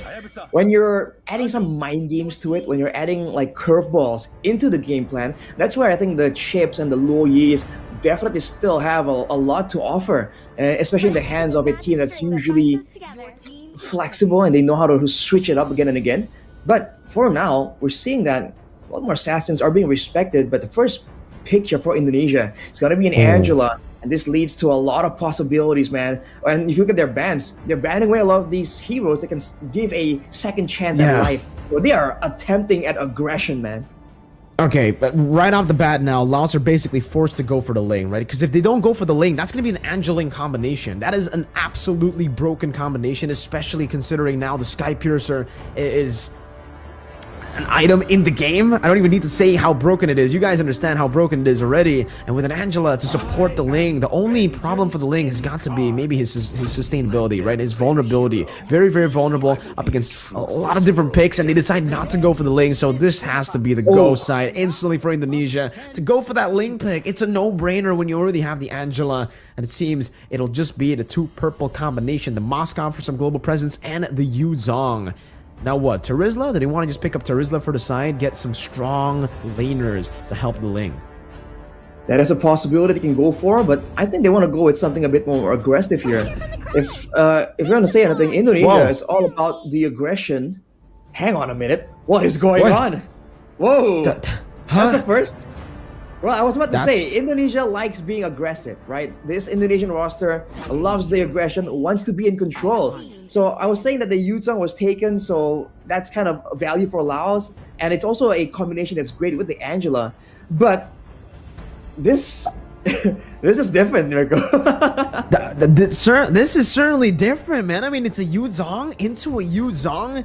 I guess I'll have to wait for confirmation from production here as to what the blue side Yuzong is and what the red side Yuzong is, right? Because they can't both be Yuzong. This is a tournament room. That's just literally impossible Okay, I was about to make a joke about it being a Valentina. You know, IMU a bit too early, but the Valentina got picked up by Laos, so I can't even make that joke anymore. And it's going to be the Ruby ban for Laos this time around. They saw what Indonesia were able to do in the mid lane, together with the Angela used as roam, and the Ruby used as a mid laner. Arashi, that was what Indonesia went for. Ruby mid, Angela roam. It won the game, so I can't really say anything about it, right? It's interesting, but they won. The Baxia gets banned out as well now, so it leaves me to believe that even though maybe it's not a Yuzong, but it is a hero that can sustain really well. You already have the Angela, the Ling, and then another sustainable XP lane perhaps, but that's going to be Beatrix ban, respecting Chell. Well, I'm thinking of some kind of EXP laner that can still go toe-to-toe against Yuzong, wants to go for the dual potential. Because you have an Angela, right? Why not get something that has some sort of synergy with it? So we'll have to wait and see for now. But they battle with the Baxia, good choice, denying that regeneration, the 50% healing reduction that the Baxia has by default. But consider that Laos also banned away the Beatrix here. You have to wonder if Indonesia, I was about to say, are thinking about denying any kind of intelligence gathering potential. Banning away the Grok means that whoever is picked as a replacement for that Grok will definitely be a bit more vulnerable to getting picked off. Okay. And now, slowly but surely, we're gonna start to see that red side pick first. For Laos, technically, they still need a roamer and also a jungler. At this point, up against the Ling, what do you even go for, right? No Baxia? But I guess the Fredrin, if you really want to go for a little bit more of the lockdown, some CC, and that's exactly what they go for, some sustainability as well. So far, they got 3 picks that can actually utilize the sustain in their composition, but I'm still, waiting to see what that Yuzong is. I'm trying to guess right now, Arashi. What do you think it is? But, whoa, Claude and Guinevere. So it's going to be Guinevere Rome. Guinevere Rome. Yeah. Right. Unless they pull another crazy stunt and it'll be a Guinevere mid, but I highly doubt that. Could it be Guinevere EXP? I mean, with Indonesia, you never know, man. It depends. But for Laos, they recognize the dive potential from Indonesia. They go for that Minotaur. Great choices to really punish these agile, mobile heroes from the side of Indonesia. All things considered, Laos and their draft doesn't look too shabby, right? They have damage, they have good crowd control too, and if they do get rolling in the early game, there's a chance they can start snowballing. So, considering their position, it's a great showing for now. These are some good drafts, honestly, from Laos. I think they have what it takes to actually try to go and beat out the Indonesian composition. I like the Guinevere pick because up against this Minotaur, up against a lot of the CC that could be layered upon Indonesia, they can just pop in the Violet Requiem to actually get out of it. It's an anti-regen ultimate. There's a Tempest of Blades as well. They have the help of the Hard Guard to help the healing out as well. So now my main concern is for Indonesia, how are they going to hide that Angela ult or some of these other big ultimates from the Valentina? Because the IMU could still be used to go and steal it, and it turns out it's the CC pickup, not the Yuzong. CC in the XP lane. In long trades against the Yuzong, it should probably still be even. It's almost like a skill matchup. And if you're looking at some of the emblems right here, Catawab on the Fredrin going for not the we saw earlier the new emblem set, but for now it's going to be a concussive blast. So farming is definitely in the minds of both junglers. Although Vivel will be going with the Warcry as well. As Naisu was saying, this combo here is quite deadly, quite lethal. Focusing Mark with the Warcry. That Warcry together with the focusing mark, right? The 8% plus the 6%, it does stack up. It does do a really good job at doing extra damage. And it does seem like, by the way, Sydney will be on the Guinevere. That's going to be a spatial migration to knock Mlbb up and all the way to a dive under the tier 1 before the first minute of the game. 1-0 to Indonesia with a Guinevere mid and an Angela roam. I mean, it's a fighter with an Angela in the roaming position. Can't say we haven't seen it, but not quite this combination. With that early game pressure though, you can see that the Ling is just all over the place, trying to farm as much as possible. Indonesia already just getting a lot more dominance when it comes to the information, the control around the map, the control over these bushes. For now, it's still pretty okay, but later on, Mlbb being one of the bigger main tanks on the team will have to walk into some of these bushes against her own safety. In the mid lane again, it does seem like Bumblebee is going to be bullied. Vivian actually taking 2 turret shots there in the mid lane too, just to establish some dominance. As Vival gets level 4, a little bit ahead when it comes down to the jungle matchup against Cat Awap. When she also does have the concussive blast, so she is trying to match at least Vival's clear speed. But with the Warcry, it does seem like she has been able to actually farm up quite well. Vival rotating up top now with the Finch Poise and the Tempest of Blades, able to knock one up now with the Divine Blades as well. Going for the last shot, but it's not going to be enough just yet. It's going to be Fumi Echo with the yo-yos to go and get that kill. Another kill in for Indonesia in the 2nd minute of the game as they rotate back towards this turtle. A great play by Indonesia there to just go for aggression before the turtle. Now, Cindy going in again. With spatial migration into Violet Requiem, forcing that flicker from Nu. And now, with the purple buff still being taken away by Vival, they've actually done it. They've successfully zoned Cat Awap and Bumblebee away from the turtle. That should have been free, with the purple buff still being taken away by Vival, but now Vival already has the purple buff, goes back into the turtle, and Bumblebee wants to walk back up. Cindy doing some damage now, so that's gonna be the curtain call, locking him down with the spatial migration too. No Violet Requiem, but it's enough damage to take her out of the game. Fumi Echo still able to dash out as Cat Awap goes in again, but the retreat battle will not even be a retreat battle. Vival just takes it away, and now it's gonna be Cindy who jumps in forward again. That's gonna be Cindy doing some damage, but again, it's gonna be the Tempest of Blaze to lock them down, knock them up, and take them out of this Land of Dawn game. Spatial migration, another knock up into the Violet Requiem for Fumi Echo to take the kill.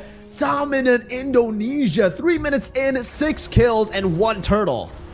An absolutely stellar performance as expected, but man, despite the best efforts from Laos to really try and stop it, to try and get at least a winning combo for the neutral objective, level 4, Indonesia says no problem. We don't want to go for a team fight, so we're going to pick off your members one by one. We're going to take over the bushes, and afterwards keep soloing, keep one-shotting the main front line, the first person again and again. And look at how they're able to split the focus of the team from Laos. They're trying to go for a big combo, but with the turtle being taken, with their members being chased around, they just kept moving in and out of these fights. And when you think that it's over, they go in and go for more. Laos, you're completely overwhelmed. Now, most likely, yeah, very clearly on the back foot, is concerned of what to do. With Vival 1 kill ahead, 2 levels ahead as well when it comes to the neutral objective situation. It's looking quite difficult for Laos to try and maintain the early game dominance. You can see there, it's a Fury Hammer straight into Legion Sword. What is Vival actually building there? No boots for Vival on the Ling. He's going to go straight for some of these item components, and up top, there is some damage placed down on the Fumi Echo, and the Spirit of Destruction as well. They decide to go and take it, and the Hard Guard goes in onto Vival. It's a good shutdown onto Platwu, but look at the damage coming down. Platwu, very, very low. Vival should still be able to catch Platwu here as he dumps in with the Divine Blades one again, and the Tempest of Blades to knock her up, and Cat Awap is next in the chopping block as he picks up the blades from the ground. Vivian able to flicker out of the taunt there, and that's going to be another spatial migration to lock Bumblebee up. Nu on the Hard Guard, but the turtle spawns in the bottom lane, and Vival will just utilize this time to go and rotate to take that turtle from Laos. They managed to actually push Laos back. They had the winning fight technique, the winning skirmish, and now just full control. And they have enough damage to sneak this right out from under the nose of Laos, and that seems to be what's going to happen. Laos, despite having this combo, they are failing to really get the kind of fights they require. A full-on 5v5. Look at this, one more. A full-on dive again, everything in the kitchen sink thrown at Cat Awap, and you've got to feel for her at this point of the game. 8-1, Vival. This should have been usually the Ling on that side getting invaded, but she's on the Ling. She's invading the Fredgen with the rest of the team. So much prio all around the map. Up top, a lot of damage from Nu over to Chell, but she is able to escape with a battle mirror image. That's what's making it quite difficult for Laos as well. If they want to try and go for a force 5v5 fight, they have to try and pull Indonesia to try and match their playstyle. With Indonesia just splitting, just pushing with the lane dominance on multiple lanes here, if they can try and go for a dive maybe, they can force a response from Indonesia, but they don't have the tools to do so. And once again, Indonesia. Spatial migration right into Violet Requiem, and now the Tempest of Blaze again. Platwu cannot even survive. Not even a second in the Tempest of Blaze, and Cat Awap is next. Chell picks up the kill. Meanwhile, in mid lane, another Finch Poise. Vival is ruthless. 6 minutes in, and they are not giving any member of Laos time to play in the Land of Dawn. This is not the Land of Dawn. This is the Land of Indonesia, it seems. Usually we see winning teams with the Ling go for the pushes, go for the macro play. They're not even going for macro plays. They're using this mobility to more efficiently hunt down like structural objectives and players from the side of Laos. They're literally not going for any kind of long drawn out macro play. They just keep going for fights again and again. Replay here from what happened earlier in the mid lane, but I think a fight was breaking out in real time as well. Doesn't seem like, Laos want to take that fight. They'll just concede some of these turrets, Arashi.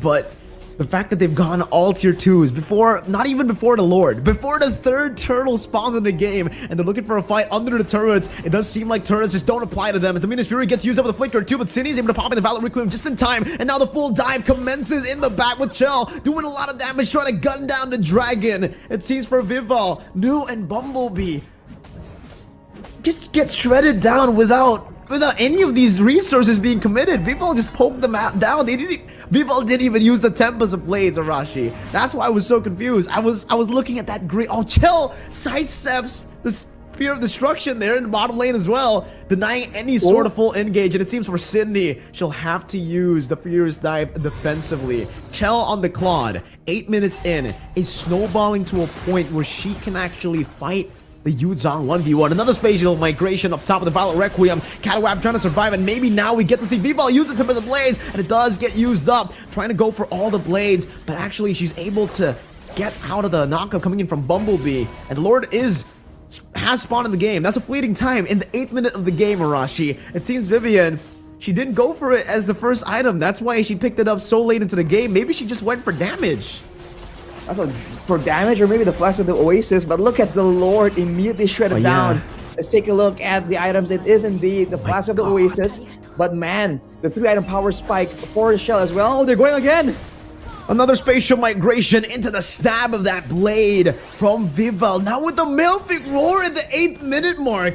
She already has a Sky Piercer, a Malefic Roar, a Berserker's Fury. At this point, she might as well get a Blade of Despair to get through everyone with one Defiant Blade. And now the Hard Guard is already placed, hovering over Vival. The Lord is marching down in the mid lane, and they've already dealt with the Turret Splash earlier. Catawab trying to frontline here, but at this point, no one's the front line. No one can even withstand the damage. Another Defiant Blade into the front, onto the Flying Dragon. But even with the Blade, she's able to dish out so much damage. Has good Petrify onto her, and she will be shut down. Finally, in this game, some punishment to Chell. Pops in a Blazing Duet. That's a good appraiser's wrapped by Catawab to survive, and also to get some damage back onto Indonesia. But now with Chell jumping in with the Battle Mirror Image, that's a spatial migration from Sene with the Violet Requiem to lock them down. And the base is wide open in the 9th minute of the game. Chell doesn't want to go for the base just yet. Wants to go for some of these kills. Dashes forward again to pick up the Maniac before they end game number 1 in 9 minutes. Yikes, man. That is a statement from this Indonesian roster. What was that? This completely just ran through the team from Laos, not allowing them to even get back into their own jungle. I mean, the defense didn't even look that bad because the death timers were still so short, so early that they were coming back just after getting taken out for that base defense. Man, this Indonesian roster, man, it's unreal. I mean, we keep saying it, but you're seeing what we're seeing, like this is just brutal. Absolutely brutal. It is, I don't know what word to use. It's fatal, it's brutal, lethal. Whatever word you decide to use, you know what it is, right? It was a complete stomp in game number 1. What was the scoreline at the end of the game? Was it 21-2? Something like that, I believe. I'm sure about the 2. I don't know about the 21. Man, the only 2 kills picked up. One was there on the Ling, right? So there's that. But the other one was just so early on. And it's not that they were snowballing so hard that they were able to play so aggressively. This was pre-level 4, by the way. This is the moment where usually the team with the Yuzong, with the Fredrin, has a bit of an edge.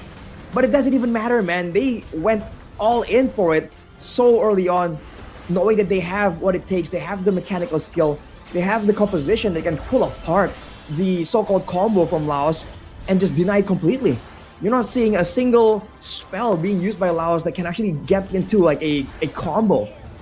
And even under the turret, man, no one is safe just because like the tanking from Indonesia here is so clean, so neat and disciplined. I think discipline is a bit of an understatement, right? At this point, the fact that they were able to just completely dominate, it was the proper amount of risk as well. Because I don't know, if you're playing just purely with discipline, I don't think you would be able to actually go for all these crazy plays. They were playing with just instincts, I feel, Arashi. Not even just discipline, right? They were just thinking about, they weren't even thinking, I think. They were playing the game, just how they always play the game, with this in a dominant fashion as well. I don't even know how to really describe some of these plays, because even this tier 2 dive, this is a tier 2 turret we're talking about in the 7th minute of the game. This is the turtle, the third turtle just spawned in, and Vival was able to shred all of them without the Tempest of Blades. Make it make sense, Arashi. I don't know how to make sense of it, man. They were just that good, and they know what they have. They know that this draft allows them to do risky plays, the hard guard, the healing, the plus the Oasis rushed on early. And even here, when you thought that, okay, Laos has evaded from the main big play from Indonesia, out of nowhere, Cine comes in and gets a 2-man knockup. This is that EXP lane Guinevere. Out of nowhere, we were just confused on where things are going, and just like that, they're just showing again why it all makes sense, how it all ties in together. Even though at first glance it looks confusing, in the end it just worked so well, especially in their hands. So it's definitely something that they have tried out before. The player of the match is going to be Cine with a 3-0 and 14 KDA. I mean, it's a all-out tank build, but at that point, when you have such a reliable damage dealer that is so mobile that she can be anywhere on the map, anywhere in the Land of Dawn, who needs more damage? All you need is more utility to enable the snowball even more. Cine only had that. She was building tank. Looking at her damage, it doesn't really look like she was building tank. She was just relying on the base damage. And that's how much damage she was able to do with just the base damage. Imagine if she had gone for magic. I think anyone or everyone who got hit by the spatial migration, especially the Violet Requiem, would just disappear at that point of the game. It was such a massive snowball. At this point, we're waiting for game number 2, and again, Arashi, you know, when you're up against Indonesia, you get the chance to be the Giant Slayer, the King Slayer, the Queen Slayer. I don't know what names you want to come up with, but oh my god, 21 and 2. So it was 21 and 2. 21 and 2. Well, you're seeing again why we've been hyping it up so much, why we're saying that it will be such an achievement for Laos if they can take even a game. It's not us disrespecting Laos. This is just us saying it as it is, man. If you can take a game from this Indonesian ladies roster, that in itself, so far in Indonesia, is an achievement. That is just how good it's been. And you're seeing it yourself in the Land of Dawn, in the macro play, in the mechanics, the instincts. And I said discipline earlier, but I don't even mean like, oh, the slow pace, slow tempo. Yeah. I meant discipline when it comes to how they orchestrated those dives, man. Because those were clean. Not a single time did we even feel like, even though the health bars did get low, for some reason you're seeing them pull it off, and you don't even feel like, oh, someone's gonna miscalculate and take an extra target shot. No, you just felt like, all right, everything is going as calculated. They make it seem that good. At this point, Arashi, I'm confused as to what hero Cine can't use, right? She's already gone with the Terizla pick in the mid lane, the Ruby pick in the mid lane just yesterday, and now she shows up with the CC. Oh, sorry, not the CC. See, I'm getting so many heroes mixed up. She goes in with the Guinevere, but I would actually love to see her play the Tigreal and the Gwyn and the CC as well, right? Some of these new picks, maybe pull it off in the mid lane. At this point, Cine, it feels like she can play any hero in the mid lane and make it work. It feels like that statement could be said about any one of these members, because even yesterday Chell played Lunox in the gold lane, made it work. Everything went to plan with their playstyle, I guess, their game plan as well. My god, Arashi, I don't know. Again, even from the drafting phase, right, you're seeing why it makes sense. Like we're talking again about the composition from Laos. It's not bad, man. For the longest time, by the way, at least in our own region, the Yuzong and the Minotaur were prio picks. It was always first picked for a lot of situations, especially if you want to play for the neutral objective. But we already highlighted this. It doesn't matter. When you're against a team that understands the strengths and weaknesses of themselves, but also their opponents, they know that the last thing they want to do is give a proper fight, a full-on 5-man fight to the side of Laos. So if you look at the whole game, I don't think there was a single fight where it was an actual 5v5. Even the final sequence, it was a 2v4 and then another 2v4 afterwards. So they were just completely pulling apart Laos at the seams, man. They really were. It was just really, really tough to watch. And the Sky Piercer build, what were her items at the last portion of the game, right? At that point, I really wanted to see, for the Ling at least, what items did she have in her inventory?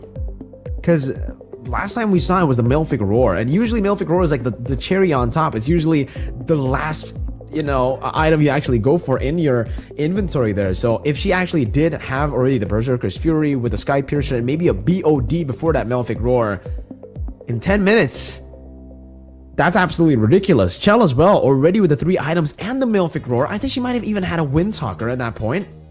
So almost full items on a gold laner that is supposed to be the weak side, especially up against the Moskov, right? You try to jump in with the Battle Mirror Image, you go with the Blazing Duet, you can get cancelled out by the Spear of Misery. So many outplay maneuvers from the opposing team. They even got a Fredrin in towards the later phase of the draft to counter the Ling, maybe try to invade the Ling, and it did not work out. No invades were made. And Arashi, I understand that, invades are kind of tough to have to make happen now in this current patch, after the last patch even, right? Because you take more damage when you invade early on. But tell me how the Ling invaded early. Tell me how they were able to make that work. How they were the ones to go up against a utility jungle, win out in the enemy jungle, and get the trades, not even trades, to get the wins all across. W's everywhere on the map, every single lane, even the weak side lane. Well, see, the honest answer is like, I don't know. But if you're trying to figure it out somehow, some way, right? I guess it's the Angela Ling combo is just so good. It gives you the sustain. So even if you take a bit of extra damage, you have more recovery available to you. And the way they were playing it, they weren't tanking damage, right? They were avoiding it. They were moving in and out, dealing damage. They were hitting, but then avoiding getting hit themselves. And that way, even if they're supposedly supposed to take more damage, technically it can still come out on top if the damage doesn't quite land. So maybe that's it. But honestly, if it was said after a different game, not this game, you would have said like, no way, what is that? That's baloney. But I feel like that's the only way to really kind of theorize what happened there in game number 1. I guess that is really the only way to really try to understand what happened in that game, right? And I guess for now we are going to be getting ready for the next match, for the next game actually. And Arashi, what are we expecting in game number 2? Do we expect the Link to be banned out at this point? If it's not banned, they kind of walked into that too, by the way, right? It was the Angela picked up. If you don't go for the Ling there, you're done. Even against, we're not even talking just about Indonesia, right? Like normal compositions as well. When you see an Angela, you do not want to give the Ling over, because if you give the Ling over, it'll be such a tough road up ahead. And that's exactly what we saw. And that's why the first pick just works so well, right? You're allowed, or you have the chance to really play those mind games, kind of force your opponents into certain strategies. Because maybe Laos weren't really feeling the whole assassin. But again, with the way Indonesia was drafting, they were kind of forced to do so, right? And if they don't, they pay the price. The kind of tough decisions that you can throw onto your opponents are definitely something that is a great weapon if you do know your own players and their specialties and what they can pull off. And to a degree, if you know your opponents also, that could be a very good strategy. But on that topic, Mirko, about Laos here, what can they do? What will they do? I feel like they will respect the Ling somehow, but the issue is if this repeats, right, and the Angela comes out first and they're supposedly supposed to pick or deny the Ling, I think that would lead still to something else being open for Indonesia. That's the difficult part. It's not just the pure mechanical skill, the macro, the game plan. It's also the flexibility, like you were talking about earlier. Most of these players here from the side of Indonesia, they are able to just play so many different heroes, so many different styles of heroes as well at a high level too. It's not just decent. They actually can use a lot of different heroes to make crazy outplays. They make it seem like that's part of their arsenal in the first place. It's like their main hero. We'll just have to see what they actually go and decide to play, right? At this point, I don't think it'll be crazy even to go for a CC in the mid lane, to go for any of the other fighters. But you know what will be crazy? If she actually goes back to the mage in the mid lane. That would be wild, right? I mean, that's how wild it is. If Cindy actually goes for a standard pick, it's actually more wild than a wild pick because she has been playing all the other heroes except for mage. She's been playing everything except mage. It almost seems like she has a personal vendetta up against the mage mid laner. She wants to prove to the world that no, you don't need to play mage in the mid lane. You can do anything you want in the mid lane. As long as you're creative enough, as long as you understand the fundamentals of how to play that draft, you should be able to make it work. And let's see in game number 2, I guess, later on. Oh, we get into drafts right now. Laos, blue side, they ban out the Harith, Arashi. That's peculiar because usually you would kind of force that ban onto the side of your opposition. But for Laos, it's a whole different story, man. So they banned the Harith and the Ling. And Indonesia, as a response, banned away the Angela, so they don't want to deal with the same issue, the mobility, the healing, the sustain, banning it away. And since they banned the chip, I wonder if they're actually concerned about the global presence, whether they're going to go for the Loyi ban as well. It's a bit of the same situation. Usually, the first pick team will ban one, and then immediately, automatically, the other team, the second pick team, will be forced to ban the other one. But for now, it seems like both teams just have a composition in mind. They don't care about this forcing nonsense. No, they don't. And that's going to be the Hayabusa ban as well now, coming down from Laos. So, 2 Assassins and 1 Harith banned out. Meanwhile, for Indonesia, it's going to be the Chip and the Angela. They might as well just leave up the Loyi open, right? Because the Loyi really wasn't even hovered over by Laos. They're going to go for the Arlet instead. So it does seem that Arlet maybe is a hero that has been giving them problems, maybe in scrims, right? Because we've seen the Arlet banned both on blue side and on red side now. And now for Laos, the first pick's going to be that Roger. The Roger that was banned by them on the red side. Now first pick, as usual, like we said, super flex, gold and jungle. Very, very good in both roles. Strong early game power in the jungle or the gold lane. Can't go wrong with that. But not for Indonesia.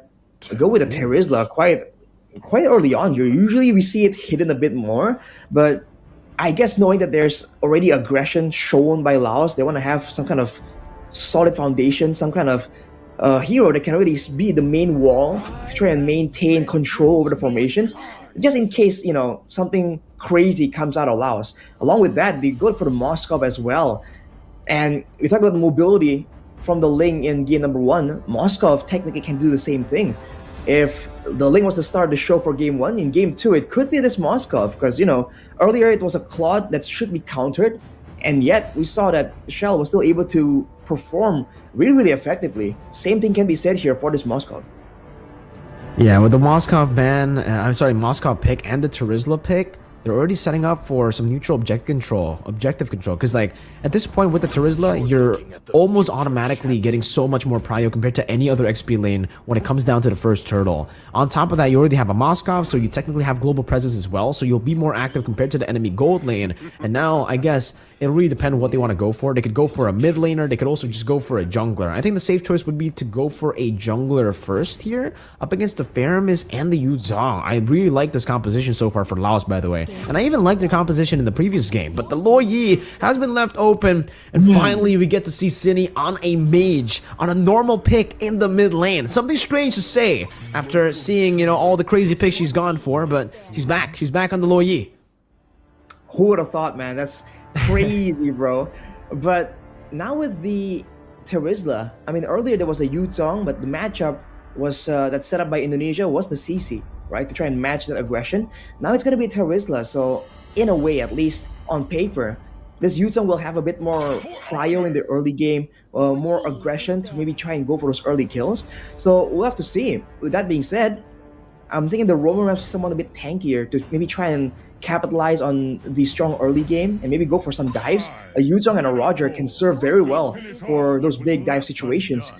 But Indonesia is the one banning away the Minotaur and the Grok, so they are denying all these combo picks that can be maybe used to force them into a fight when Laos do have this Netherrealm at their disposal. But if they clump up too much, penalty zone, Moscow with the splash damage on the basic attack, and the Loyi with all the AoE, the passive as well, if you're going for team fights, I feel like Laos will be forced to try and go for some more tools here to just guarantee the fight goes their way.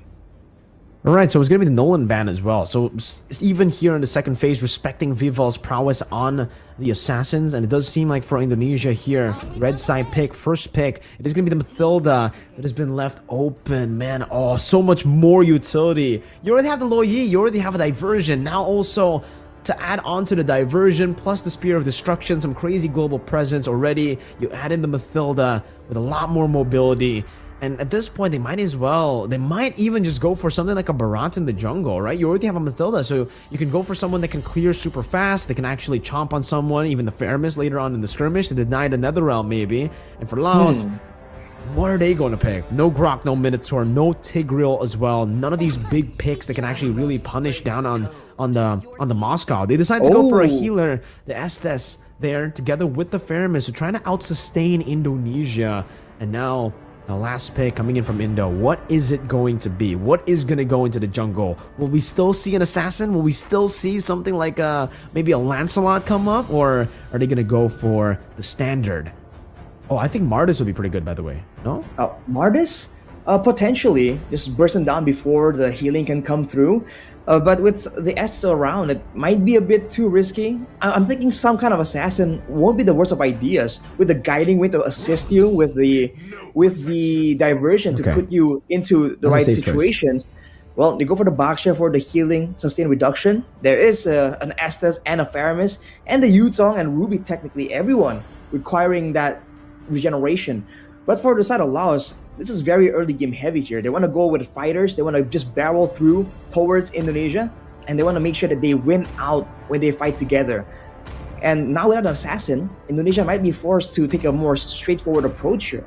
Before, they can just go for split pushes, go for multiple things at the same time and pull them apart. But now, I guess technically, they have the same option with the Moscow. So we have to see. Indonesia can oblige them for a proper fight if they feel like they have the winning conditions, or we're going to see, yet again, some macro play here to deny this very solid teamfight composition coming in from Laos. All right, we'll just have to see how they play this game, how they can actually utilize this composition, Arashi. Take us to the Land of Dawn. All right, ladies and gentlemen, welcome to the Land of Dawn for game number 2. Potentially the final game of today if Indonesia gets a clean sweep. But Laos has brought out the artillery, the sustain machine, all the supplies to try and take down the dominant robots. We'll have to see if they can do so, but let's take a look immediately at the jungle here. The clear speed has always been a very important factor, especially talking about the early game. And this Baksha already is getting a bit more faster clear speed, being assisted as well. Already invading very early on. Vival going to be able to get that green camp away and might actually be taking everything in the bottom side jungle. Yes, wow. Vivian getting Vival the additional maneuvers there with the guiding wind as well, and they will be able to actually create some space for the invades to happen very early on. And for Catawap, it's already a very interesting start to the game, actually opting to go after the purple buff up top instead of the bottom lane. The shield unity almost used up by Vival to catch Nu. And it seems for Catawap, she's just going to be so behind. She didn't even go for the Lethal Wanderer, Rashi. That was up top on her side as well. So Viva already getting a massive advantage here. Should be able to get level 4 while also denying that level 4 for Catawap as the turtle spawns in the game. That's a fresh look coming in from Vivian. Usually we see the Baksha just take over purely by the movement speed, by the shield unity just rolling around the map. But we're seeing now Vival on the Baksha, assisted by Vivian in maneuvering in order to get to those camps a bit earlier. And looking at this already, threatening the mid lane. For the side of Laos though, we have to see. Team fighting is definitely their priority right here, so they want to play it a bit safer. Later on, Mlbb on the Estes is running the Temporal Rain though, so there'll be more healings and slows technically, but look at the damage, man. Vivian wants to go for the last few hits and finds it. First blood over to Vivian with just the blooms, and it should be Vival who takes this for free because the Roger Catawap is in the bottom lane actually, trying to go for the turret, but with Chell there with the Inspire as well, I don't think there's really any threat into that Moscow, but they give away the entire top side, not just the turtle, over to Indonesia. Vival, who's already holding an an overwhelming lead, will be even further ahead now as she won't even bother to get any more of the green camp. She'll just go straight to her own purple buff, play it safe. It's a 1-0 start on the shield unity. Again into the mid lane, straight into the dispersion and the rotation. Bumblebee completely obliterated, even faster than News reaction. Diversion in the bottom lane. Say goodbye to Platwu, who's trying to survive. Has the flicker too and will be able to escape into the dispersion. And the rotation catches her again. Cindy playing with the space over the turret. The guiding wind to bring her over towards a different angle to attack Platwu. And for Laos, Platwu will have to recall Chell. Gonna be able to shove this wave all the way back into the turret. Maybe she might even get a few shots with the Inspire. I don't know if she wants to go for the Inspire here, but no. Alright, she just goes for the few shots into the bottom lane with the guiding wind, bringing the low Yi back. I don't know if Platwu can even rotate back into this turret. There's Vifal as well. The shield needing to lock her down into the dispersion. My goodness. She just recalled. She just got back into the lane, and now she's back in the base again. Indonesia, absolutely ruthless again. 3-0 start. And they just are so active around the map. Every single time you lead them to their own devices, they're always up to something, always scheming for the next interaction. Look at this. Diversion again. And now it's going to be on to Bumblebee, who's already died 2 times, making 3 now on the board. Again, another round coming in a bit too late as the Tortoise Poisons is going to be used up. And now Cindy will be able to get the Furious Dive, but no Petrify to combo it together. Vivian gets out, and take a look at Chell as a penalty zone to lock them down. And now all the damage placed onto him. Fumieko swinging the hammer, picking up a double kill as Chell just keeps on munching on that turret goal in the mid lane. Platwu cannot even threaten her back, cannot even deny those few hits onto the turret. And to make it even worse, to put salt in the wound, they're already giving Cindy a purple buff in the 4th minute of the game, Arashi. They have full control over the jungle too, man. The diversions, we've talked about how right now the diversions are just not as impressive as they used to be because teams are used to it. Teams know to control the map and deny any opportunity for the diversion plays. But against Indonesia right now, wow, once again, new. Without any mobility, just gets caught out, gets deleted, and they're still going for it.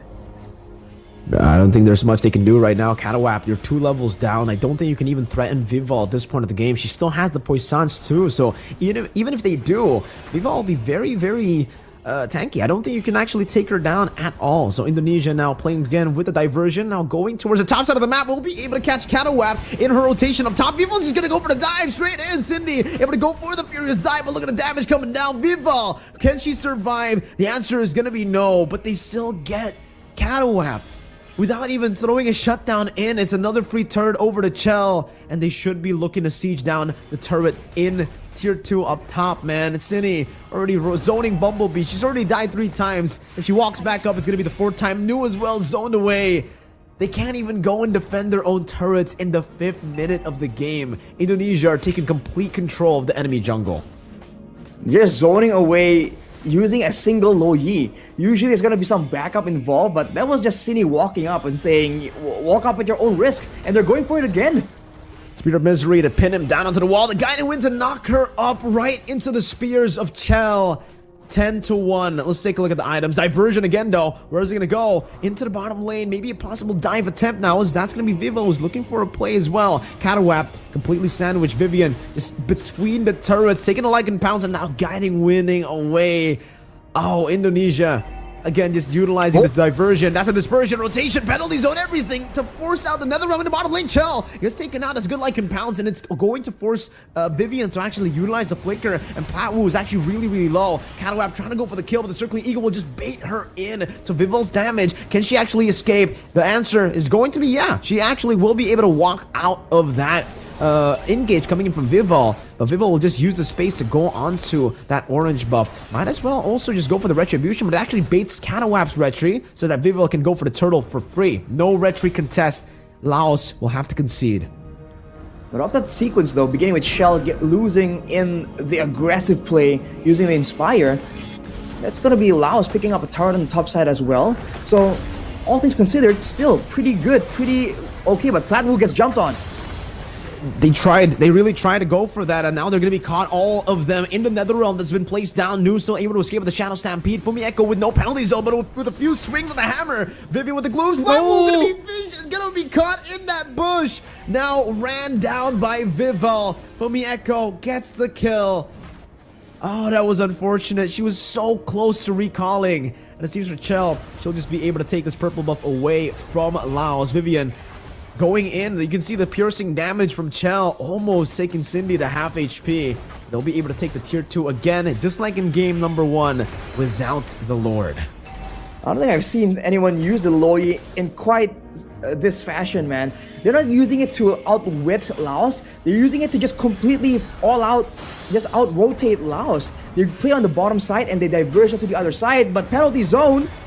Inside of the base turret now, they should respect this still, but it's gonna be Vivo who dives in deeper to Torres Poissons. Blessed Moon Goddess still getting double HP, but even then, Cine just bursts through the healing with her damage. The glowing one that gets you the NOD effect at this point of the game now. And that's gonna be the turret splash baited out without the Lord. In the bottom lane, they've already done that, so maybe they can actually go for the siege, and you can see the rotations by Cine. Used up disgusting Chell, finally getting that item power spike, but she might not even need it. No, it's gonna be bursted down by the roamer of all people. Chell's walking forward with the Abyss Walker, trying to deal some damage. Platwoo now caught in the dispersion and the rotation. Chell still using the Inspire, trying to cut away, now gets caught by the I'm Offended, but will just use that as gap closer to finish Platwoo off. Vivo's still alive, she still has the immortality, and now they go for the tier 2 in the mid lane, all without a Lord. In the 8th minute of the game, they might actually be threatening the end right now. Pomieko has the penalty zone. Chell jumps in with the Mistwalker again as Vivo gets pulled back, but only loses the immortality. It's gonna be a lot of damage placed down again. Chell is dealing all the damage onto every single member. None of them will survive. Now the Spirit of Destruction to the back.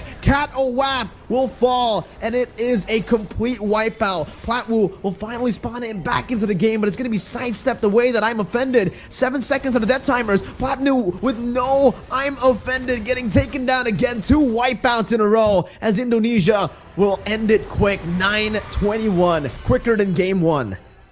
An absolute brute force approach.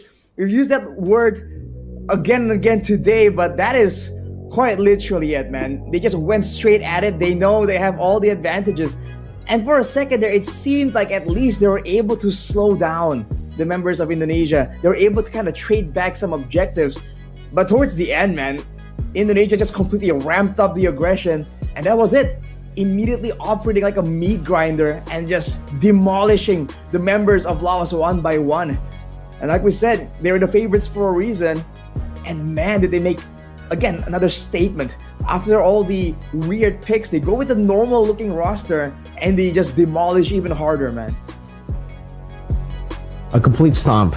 Game 1, game 2, doesn't matter. With normal picks, with cheesy picks, with fighters in the mid lane, with mages in the mid lane, with the Loyi or the Terizla or the Ruby, or even in the previous game, the Guinevere Roam. The Guinevere with the Dominance Ice. It was a tank build for him, or for her actually. And let's move on to the highlights here, Rashi. Let's go through the highlights once again, all the way from the early game to the later stage of the game. What later stage? I mean, the late stage is the 10th minute, right? I mean, not even. I mean, you did say God. the What is even late stage. game?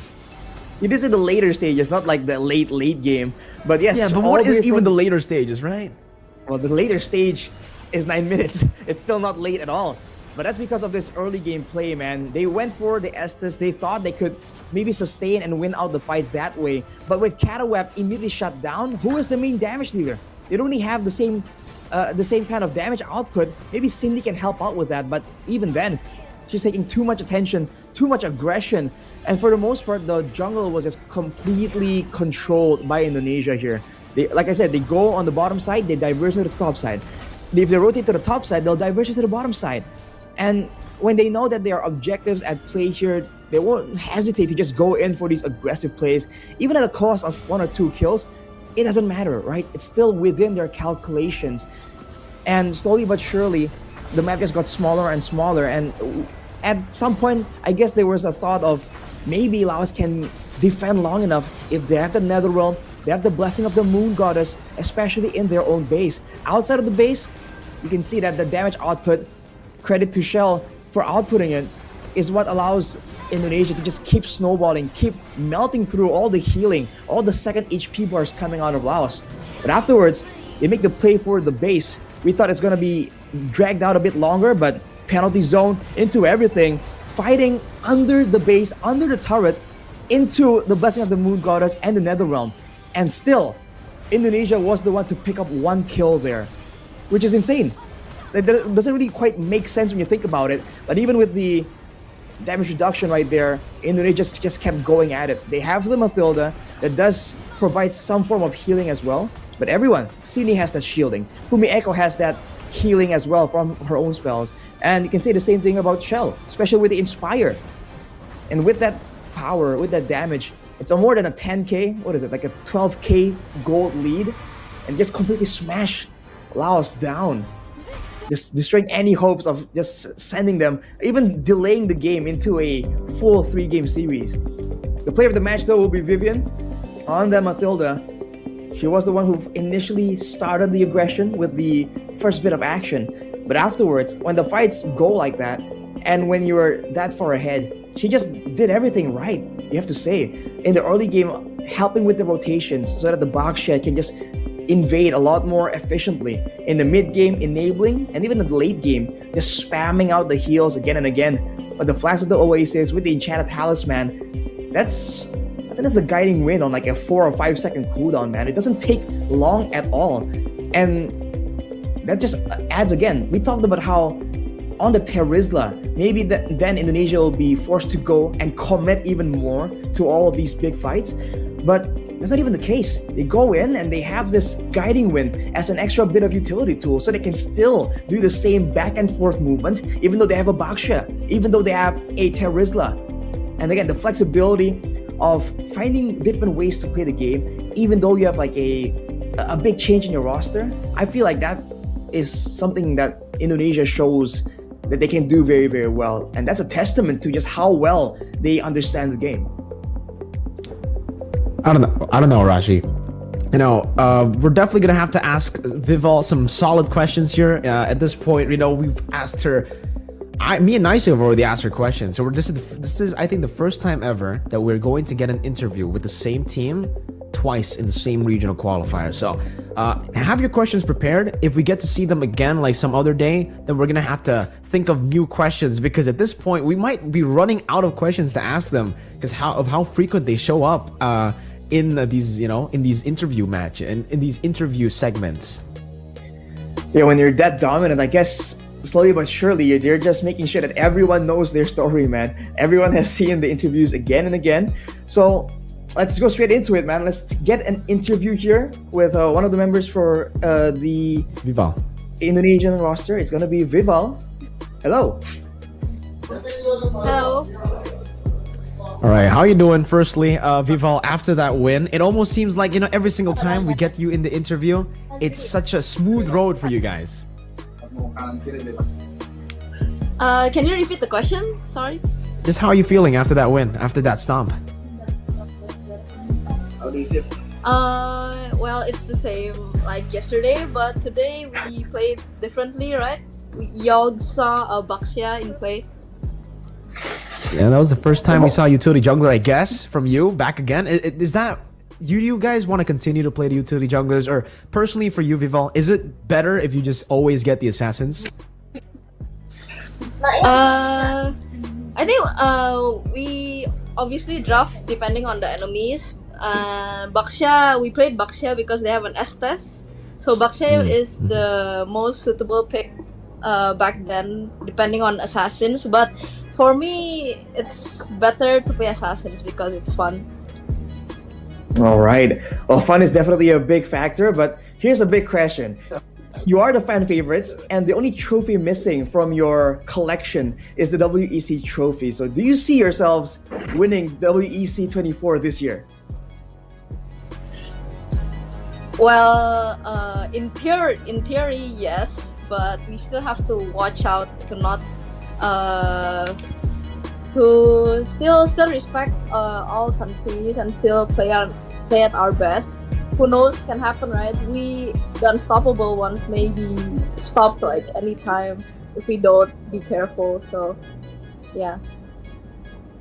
Great mentality to have, right? The fact that they're already at the top, they've won almost everything. Now they could win everything with this final trophy, maybe with WEC 24, but they're still keeping it level, Arashi. I mean, that's a great mindset. So, honestly, do you think that how do you see what's your feeling about the new changes here to the items and with the new patch, right? It brings the assassins back into the meta, kind of. Do you think it's a great addition, or do you feel like some things maybe could have been better? No, I don't think so. There is anything needs to be changed because we are very, very, especially me as a jungler myself. Before tank jungler has been the meta, but now because of this new packs, this new items, assassins can be played. So yeah, especially me, I'm very happy for this patch. Great stuff. Even with this, I mean, the Sky Piercer, we saw that built up by so many teams, a lot of different, links here and there. But I want to ask you got your reactions. This is the final question, I think. Your reactions to game number 1 when you got the Angela, right? Usually, when you first pick the Angela, it's almost guaranteed that the enemy team will deny that Ling over. But you guys got the Ling, so what was Vival's reaction to that? Because you said you love the assassins. We definitely saw how good you are on the Ling. On top of that, you got the help of the Angela. Whenever you get the Angela Ling combo, what's the Vival reaction? My reaction will be like, oh, if they don't pick the Ling, then we will pick the Ling right here. Is it a sure win though? When you get the Angela and Ling, do you automatically think, all right, GG?